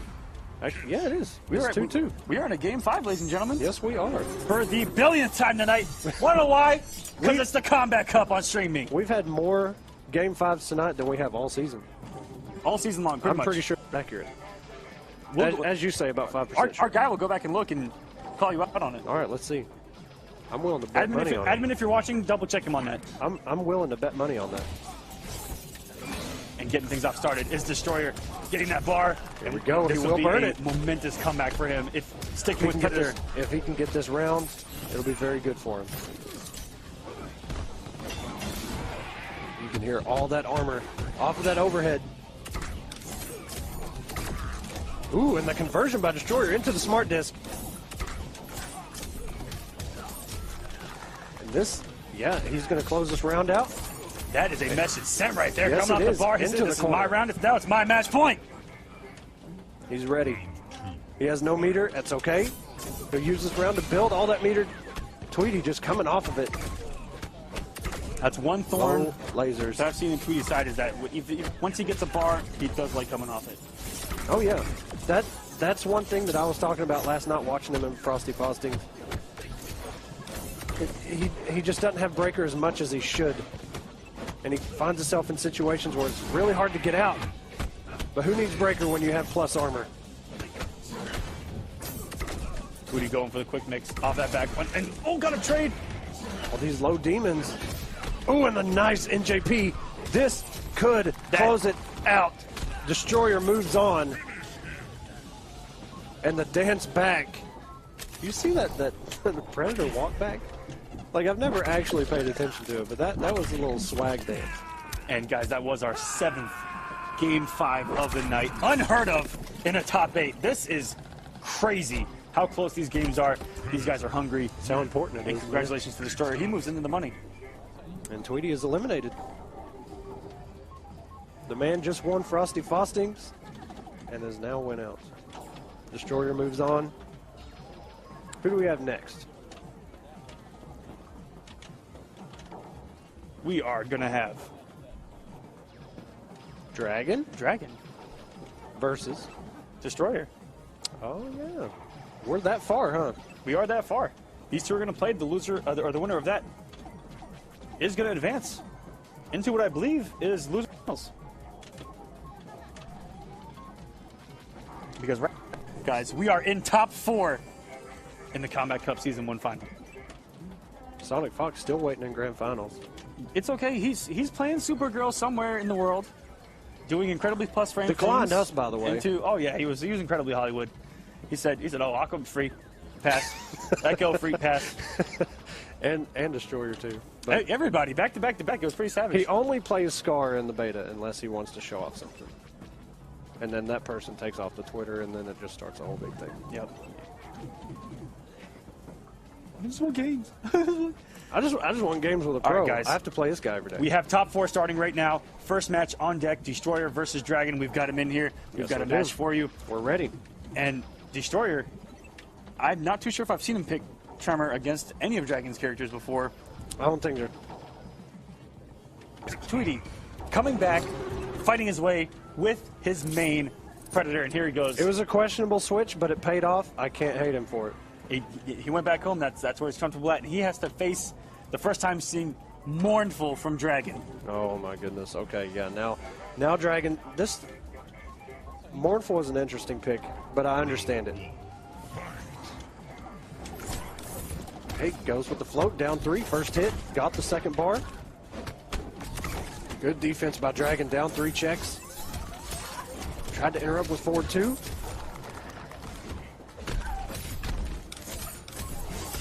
Gets a smart, just gets a hard knockdown. And here comes incoming pressure. Oh, very good. That was such a good block by Dragon. He was blocking high and then went low for the laser. Perfectly.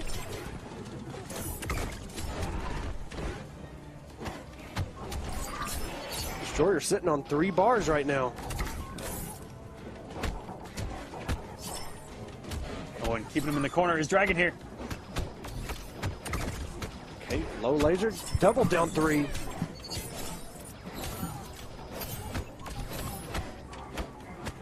And a lot of Destroyer right now. A lot of pokes and counterpokes from these two. So early, and there we go. They take off the stand 1 from Destroyer Dragon. was trying to find any way to open the up. And a very nice. And he has the second bar. He is going to close out this round. This is going to be close. He's not going to get it.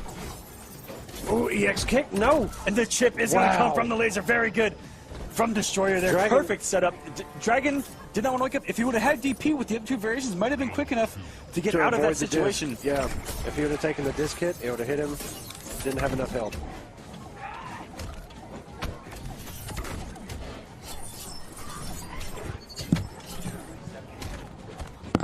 Okay, switch it back to the corner. Destroyer neutral jump kick just for those plus frames. Jumps right into the air disc.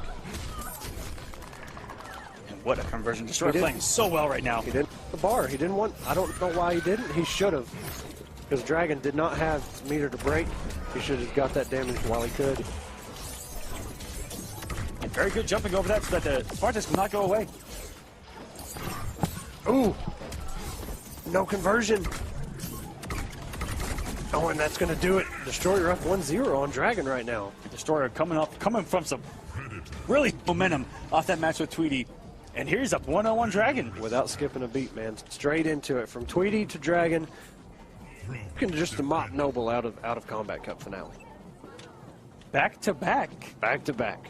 He's going to try here, but Dragon not out of the set. We've seen Dragon have some comebacks. Monumental comebacks. I mean, the last set we saw him in was Scar. Exactly. He was already handicapped walking into that. And here he's sticking with Mournful. So we'll see what happens here. And the winner of this is going to, in the top 3, where you're guaranteed $500. Good Lord. And whoever wins this also goes against Samish. For a chance at the Fox himself. At the Fox himself. And Dragon, we know, wants that opportunity. It was so close in winners. 3-2, I believe, final round. Dragon wants to run back. Oh, he does. But same thing with Samish. Okay, get him in the corner. Ooh, very nice delayed laser. Dragon has been so good at blocking the standing 3 stagger between overhead and the low laser. Got him with the pole, gonna switch. Got him with the 4-2. That meter just to close that round out. And Dragon. But, you know, you gotta respect that. Trying to get some momentum back after losing that first game any way possible.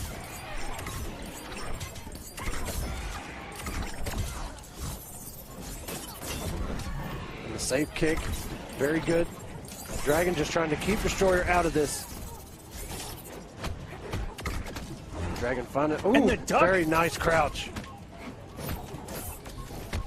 Plus frames, down 3. Neutral jump punch. Again, down 4 into a smart disc. And Dragon just got hitting buttons. The control right now from Destroyer finally gets his way out. Is Dragon. And the X-ray. Oh, man, we've seen this before, though. We'll see. Destroyer going into round 3 with no meter.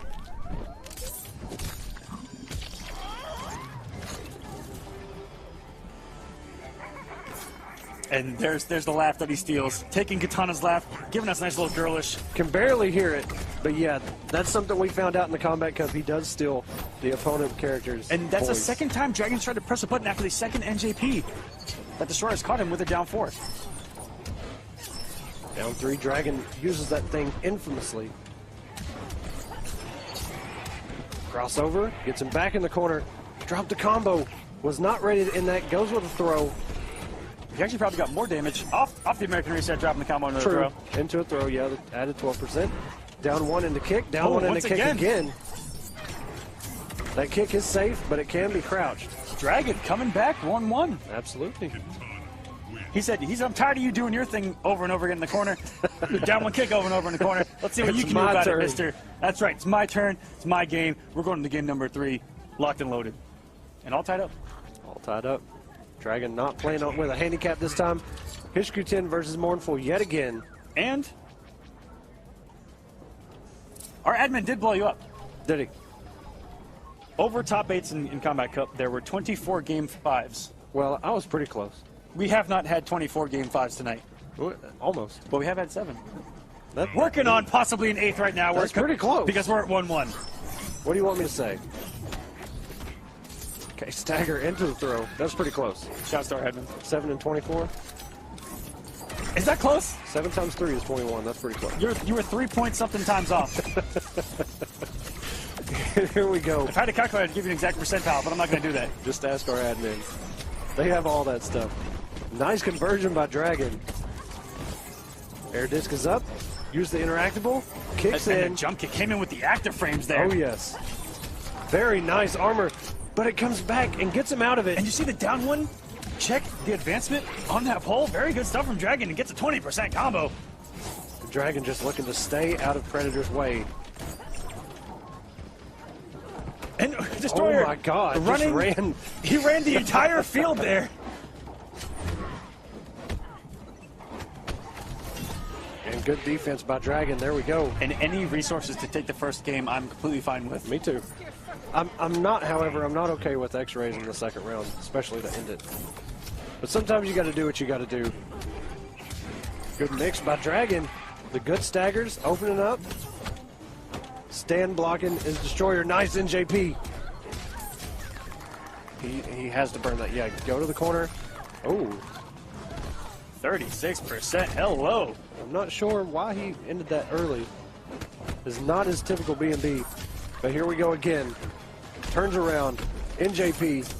That's the normal combo we're used to seeing. Forward 4, air disc, into a throw, and we're going into a round 3. It's going to be really close on meter here.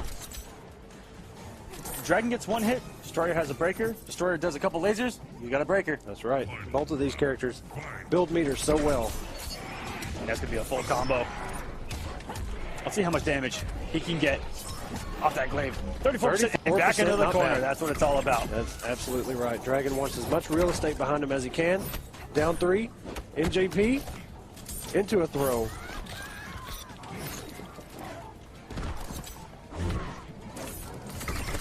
Destroyer, very nice. I like the use of lasers. Oh, very good double jumping. He double jumped it, yeah.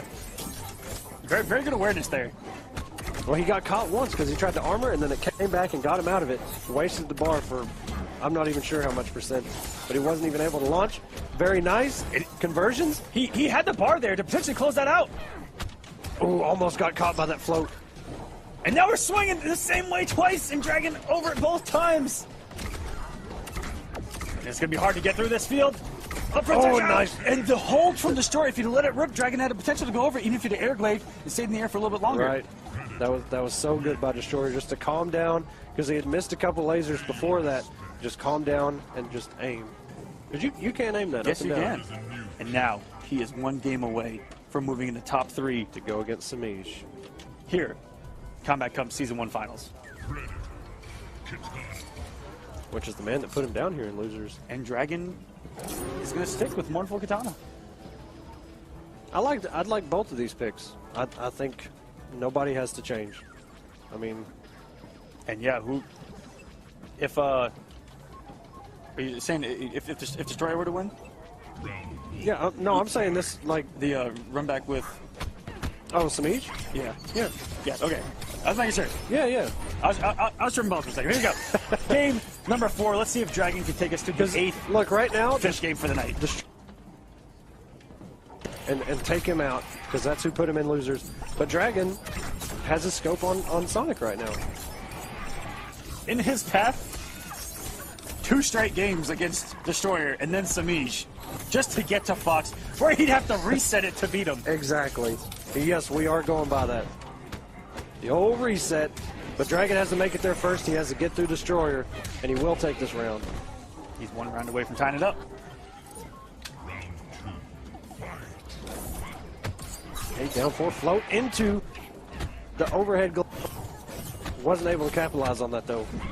Oh, and Dragon came off the other bar and totally whipped the pole. Will he turn it around? Yes, he will. Destroyer with 3 bars. Jumped right into the disc. The down 3 here. Dragon just got that glaive, or just got that meter for the enhanced glaive. Now Destroyer has so much meter to play with this round, but it's how much you want to come off to try to take it into round number 3. Yep. When your opponent's up the round, but Dragon is just going to try to take it now. And he's dropped so many combos in this round alone. And still finds himself with a health lead, unless he gets opened up here.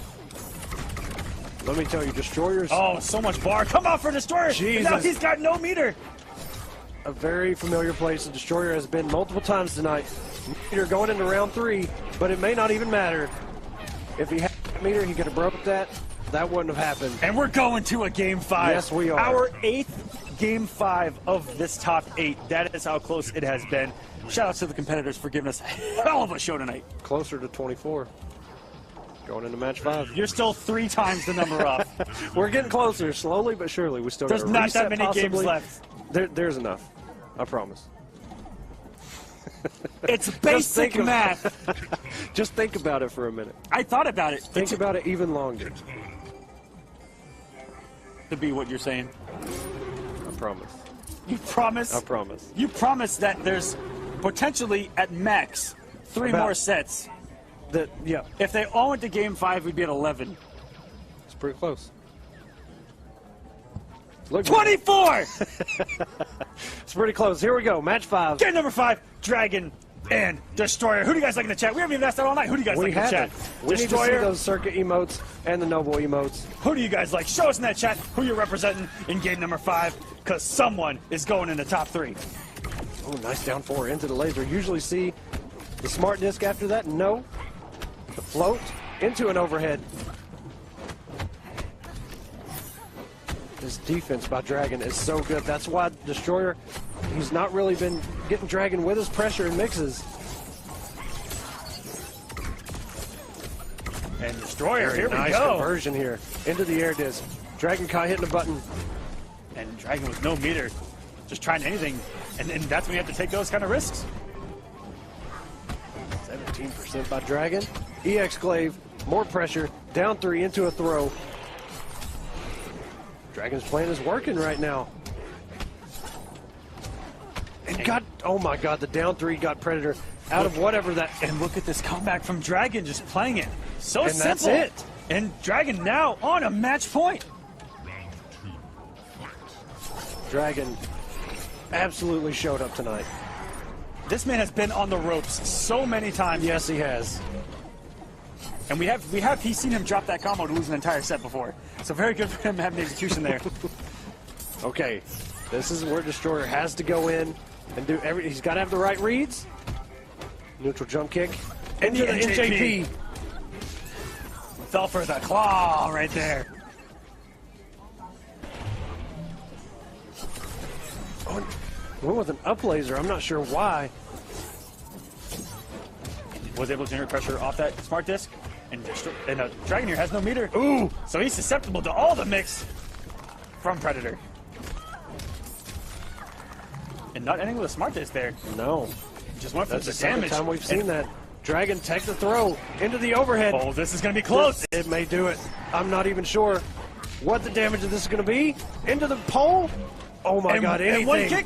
And Anything. Dragon! Ladies and gentlemen, those comebacks were ridiculous. That was, man. Ladies and gentlemen, Noble Dragon. Incredible play is going to move into top 3. Destroyer tried to hold that delayed wake up as long as he could, but that string from Katana, the 4-2 string, just it's like a Cranberry song in the 90s. It lingers. That's it. Let it linger. Not a lot of people can get that reference at home, but for those of you that did, shoutouts. So, our top 3 is set. Our next match on deck is going to be Samij versus Dragon. Both of these guys, actually, your top 3 seeds in top 3. Who would have thought? This is the reason both of these guys want to make it to that grand finals to find Sonic. That's correct. Samij and the Sonic story, and the Dragon and the Sonic story. Both of them. Yep, we just need Destroyer to...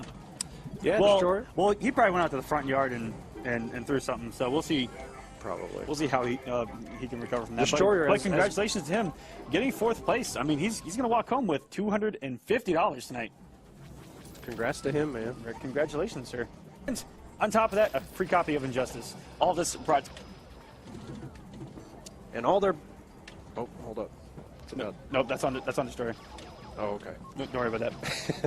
Destroyer, if you could, sir, please leave, because we will have Samij coming in here any moment. And there he is. There he is.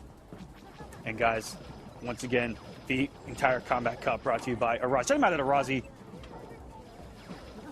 Their chairs, fantastic. Look at these things. They're bar support. I got neck support. Arm support. Armrest support. That's adjustable. That move forward and Wait backwards. for it. Wait for it. Wait for it. You ready? Oh, no. Oh, shit. We're good. Don't try this at home. Don't try that at home. Jesus Christ. But you can actually, here we go. I'm going to do it more carefully this time. You can Jesus Christ.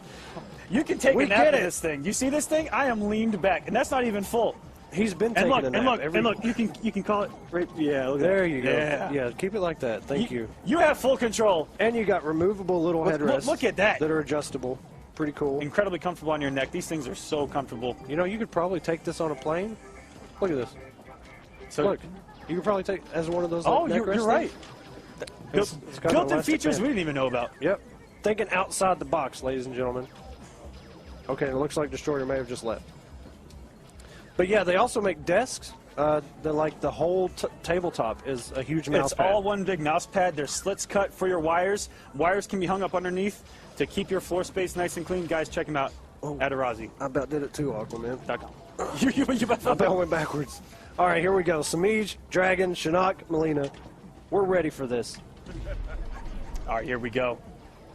Guys, this is top 3 action between our top 3 seeds here of the Combat Cup. Let's hear it in the chat. Who do you guys like, Noble Dragon or Gut Tough Gaming Samij? This is number 1 versus number 3. We need to see the green fists and the Noble helmets. Who you got? With those golden logos. Ooh, and the reaction, the roll on the imposter teleport. Samij has been waiting a long time to play, but it looked like he was ready. Yep. He was probably prepping for this matchup as if he knew who was going to win. Into the restand. Into the 4-4, the low. Using the roll, into the restand again. What's the mix? Dragon running away with this, into the grab. 16%. Added on top of that 35%, that's a big old BNB right there. Yes, it is. Dragon has absolutely put himself on the board here. Samij has the meter, though. He really only needs one more mix-up. Oh, the 4-4 with the recovery on that is terrible, but somehow he got away with it. Dragon able to take the round. Even though he came off a bar, he still put half of one back there. Yeah. That's the way it works, man. It's MKX. Ooh. Like, the instant teabag down 1. Oh, very good from Dragon. Very good awareness by Dragon. Get the roll and then get the position reversal. Oh my gosh! OP medallion pressure from Dragon. Doing the gapless down 4 into Hell Sparks. And going back out of the corner into plus frames. The down 4 Hell Sparks actually worked. Crossover, 1-2. That's something you just have to keep in mind with that corner interactable is that if they dive kick out of the corner, and that's going to do it for Dragon, he's going to go up 1-0. Is that when they dive kick out of that corner and you get crossed up, you're eating plus frames back into the corner. What kind of savagery is that? That's built-in savagery from Mortal Kombat X. That's true. Paolo's vision. But you can trip guard it pretty being easy. lived before our eyes. If you know the spacing, you see Sonic do it all the time. He'll space it perfect to where they come down, they whiff, punish every time. Punish every time, exactly. But Samij there was kind of committed to something, but didn't get the punish on the deck. Exactly how Samij started out the last match. Absolutely going in. Going for the big read, the full screen dash. And Shinnok's forward run is so hard to react to sometimes because it's not a normal run. He just floats to you. He just kind of floats, yeah. And it almost feels like he comes in so fast, but I don't even think his run speed is actually like top 5. Oh, and there we go. Nice. Once again, the fade through the Hell Sparks, but doesn't get the punish this time. Oh, tried to go with the 4-4, EX fade.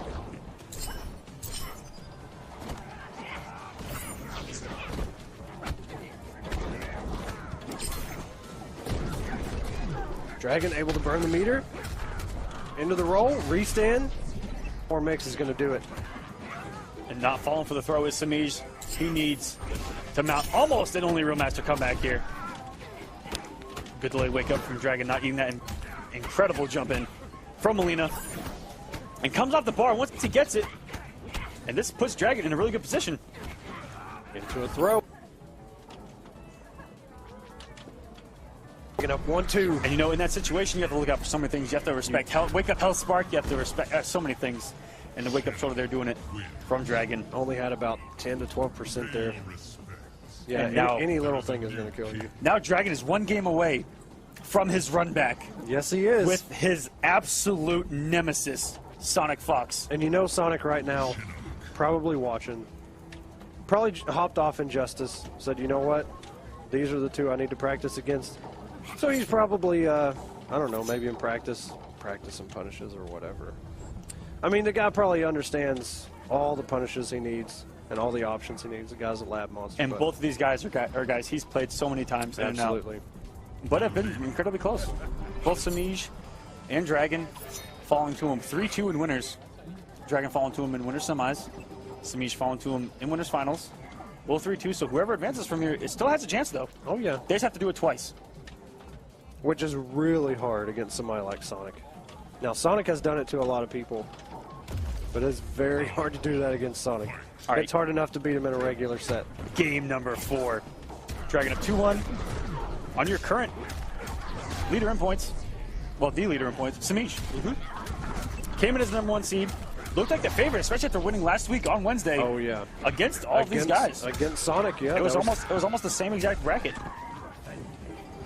And these guys coming in and trying to show us pretty much an offline major final in Fox versus Dragon that we've seen so many times with Samij. That combo was from the 4-3, which is an overhead, one of the slowest in the game. Jumping kick, tried to jump back. Dragon not having it. If there's a time, it's right now, Samij. Dragon on match point to go into grand finals. Not blocking. It looked like he was trying to go for a backdash.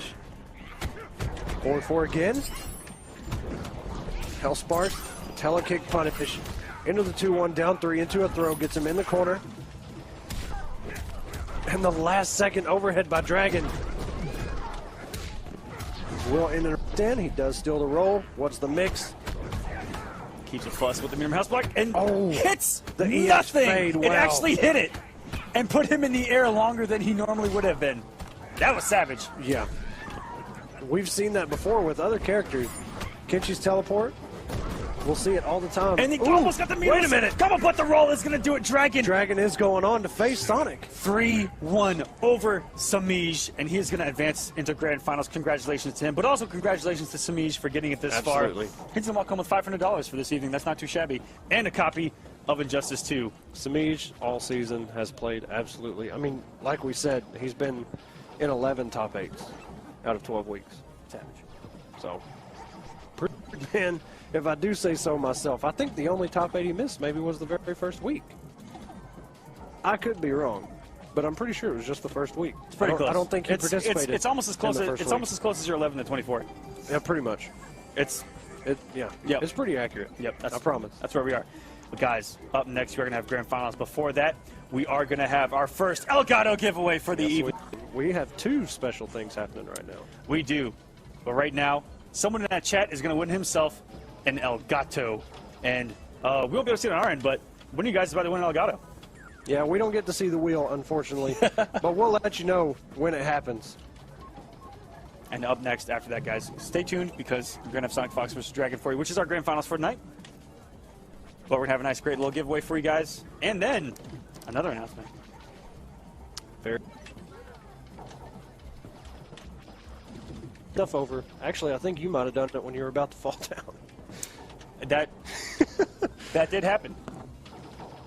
But that's all good. It's all good. Oh, it's spinning right now. Somebody there's gonna win. Jesus, we didn't even know. And usually it stops right about now. It should be stopping. Who is it? HR40. HR40, almost a chemical on the Congratulations. on the periodic table. Yeah, there you go. That's almost as good as your math. There we go. Congratulations to you, HR40. You have just yourself an Elgato. Thank you for being here too. Someone will contact you shortly. Are we doing right now? Oh, okay. Oh, okay. We thought we were about to go into the next This one. segment got given meant 2 things there. All right, what knowledge are we dropping on these beautiful viewers? Guys, we've got some announcements. Season 2 of the Combat Cup. Got some details for you. Coming back. Season 2 is going to start February 12th. That is very soon. Yes, it is. Right after the Injustice Invitational. Right after the Injustice Invitational. That Sunday is when Combat Cup Season 2 starts. We have no downtime here at Stream Me. Nope. We're coming right at ya! That's off something. I don't know. I forgot that's off. But anyways. I don't know. I don't think it was that exact. But go ahead. Oh, I know it's from now. But that's for later. Age limit is pending right now. We are thinking about it. Big. We're going to see if it happens. We'll let you guys know when that update does actually come, if we remove the age limit or not. It's in the works, so don't quote us on it yet. It's not a yes or no yet. It's not a yes or no, but stay tuned. Follow us on Twitter, and we'll let you know when it does come. I would just recommend following Stream Me because they'll probably be the first ones to announce it. Absolutely. And guys, you can find all of the details of Season 2 at streammeblog.com. That's streammeblog.com. Our admins will blast that in the chat right now so you can check out details in Combat Cup Season number 2. There's over $8,000 on the line for Season 2. A lot of money. $400 weekly, paid out incredibly fast. When they're supposed to. And guys, that Season 2 is going to be incredibly hype. You can check out a lot of details at streammeblog.com, but it is coming February 12th. Very soon. We'll have a few more details soon for you, but that's what we got for tonight. We got you guys a date, got you guys some money, and we'll see you there. But coming up next, they're supposed to. And guys, that Season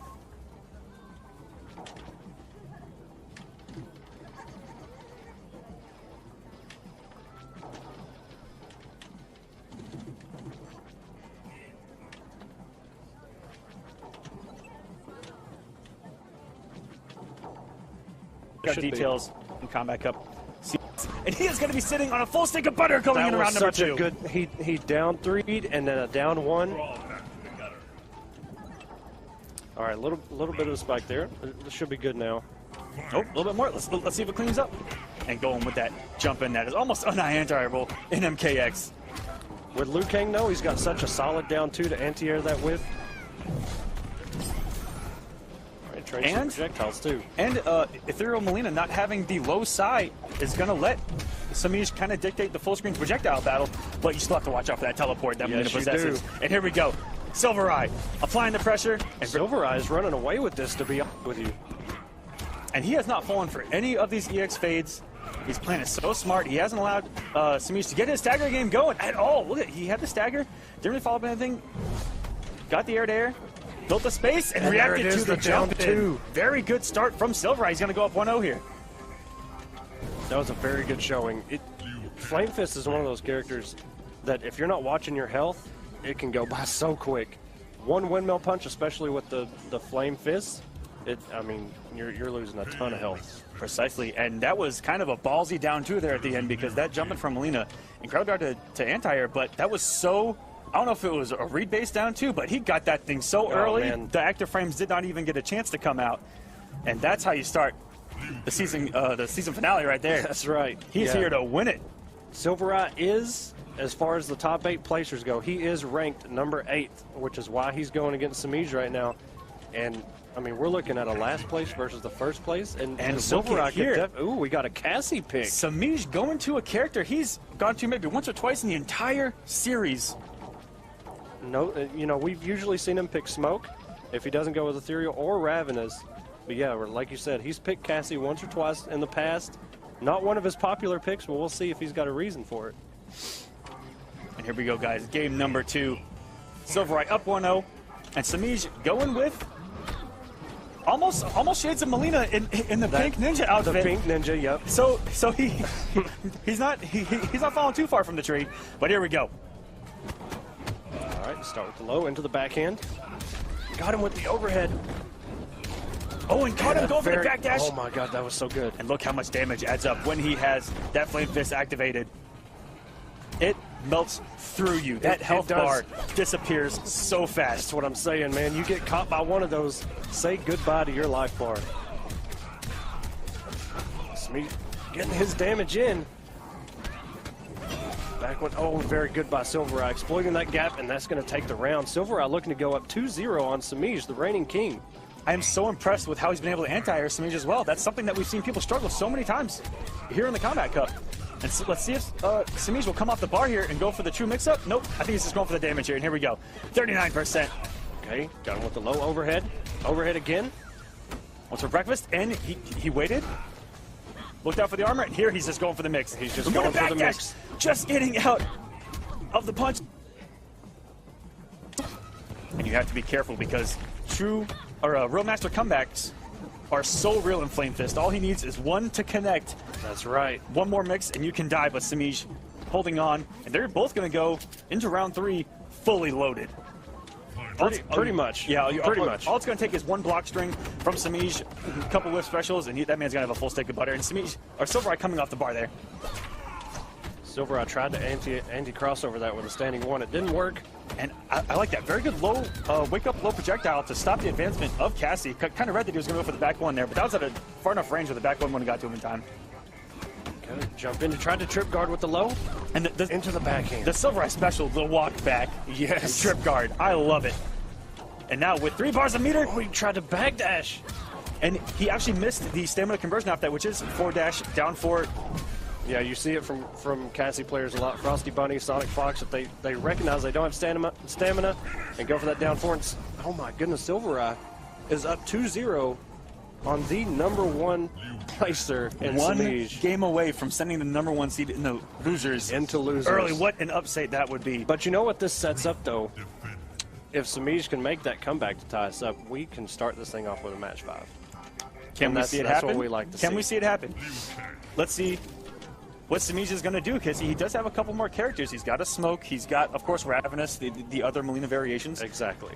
We'll see what he wants to do here, because Silvereye is got them flustered. You see Samij jumping a lot, and Silvereye just doing his thing, walking back, reacting. You got to be careful with the jump ins. And then that flick of the switch where he'll go straight into offense. And goes back to Ethereal. Now, Samij is now stuck on Ethereal for the remainder of this set. So he's got a little bit of work ahead of him. But you know, Silvereye just playing super, super solid against all of this. And you know, that's what this is all about. It's not about, predictions, not about, #1 seed versus #8 seed.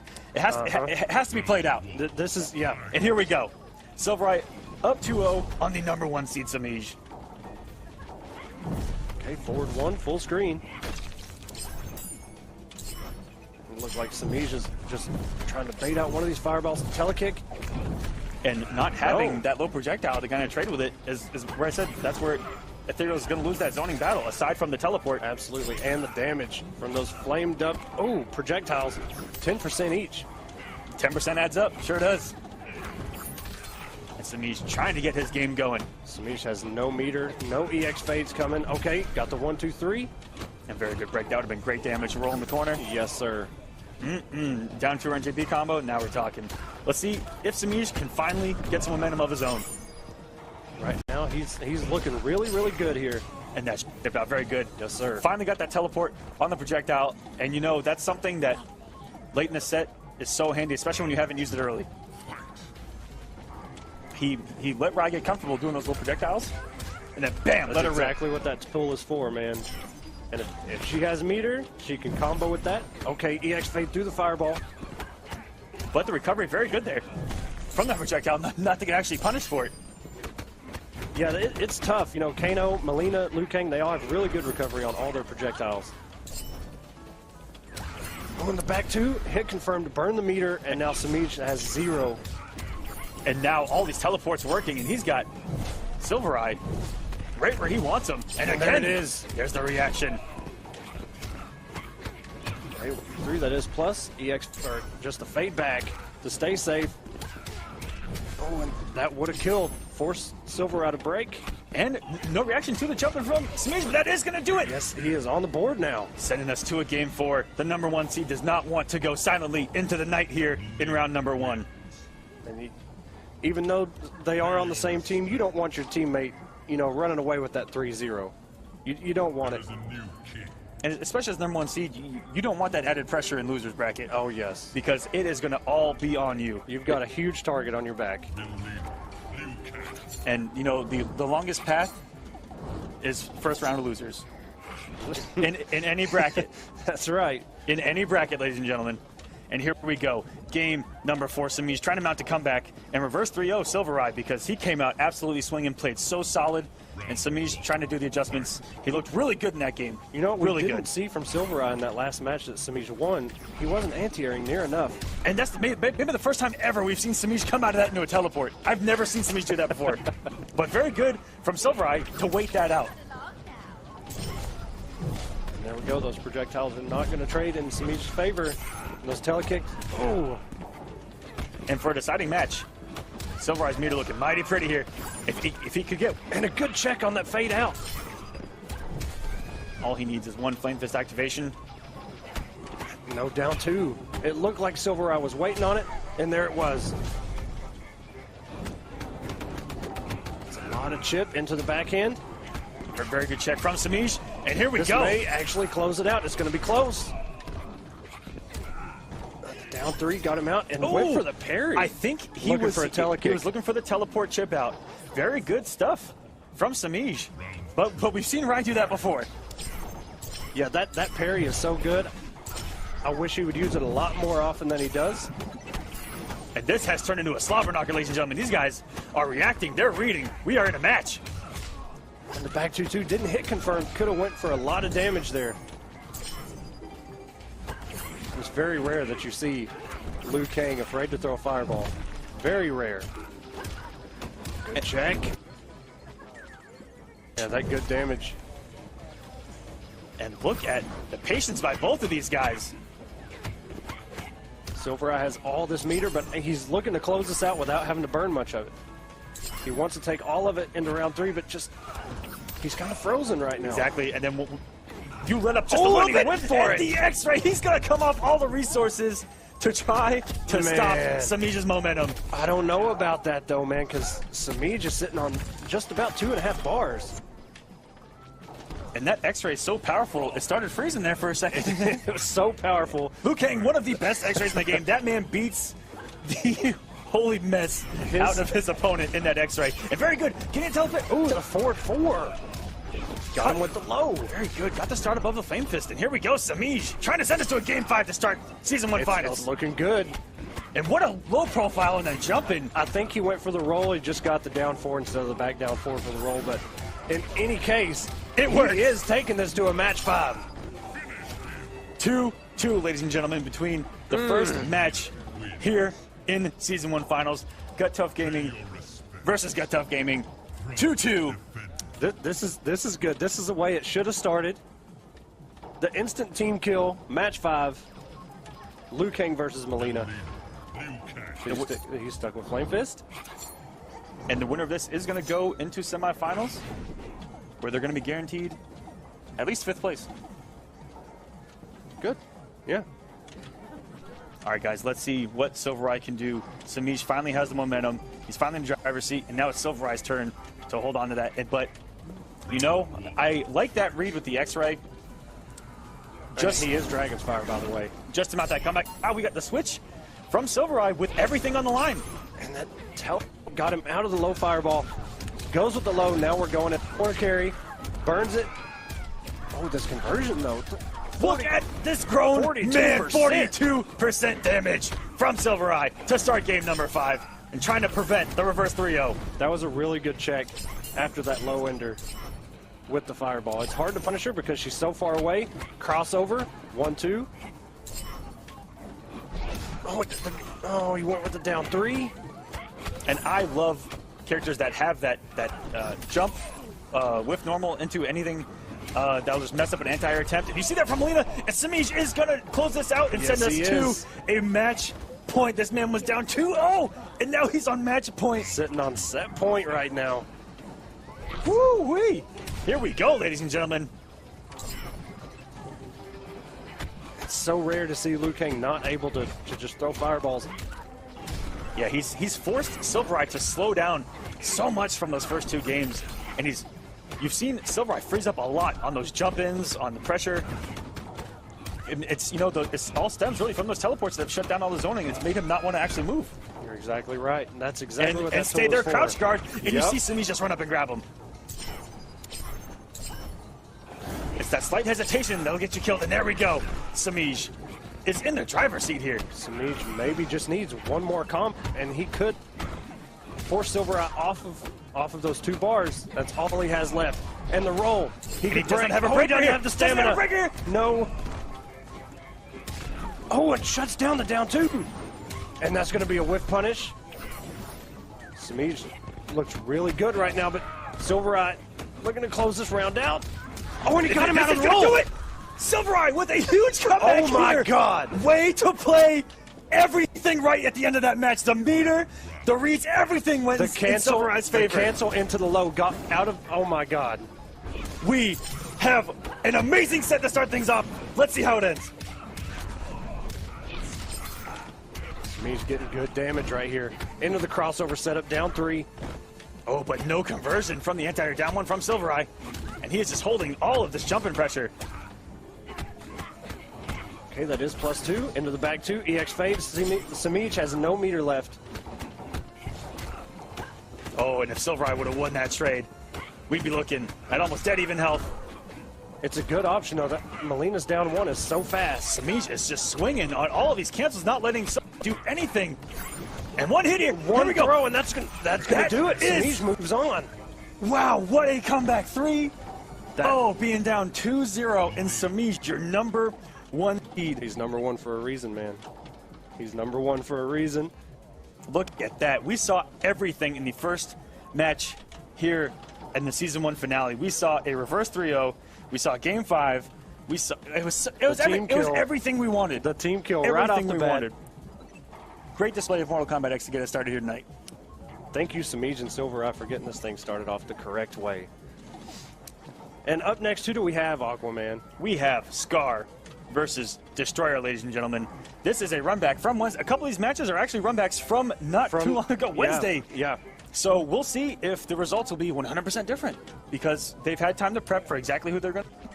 Well, the last time we saw this matchup was last week, and Destroyer went over 3-0 over Scar. 3-0 over Scar. And guys, you see there, Scar with a win-loss record of 127-40 and has made 8 top 8 appearances in the Combat Cup.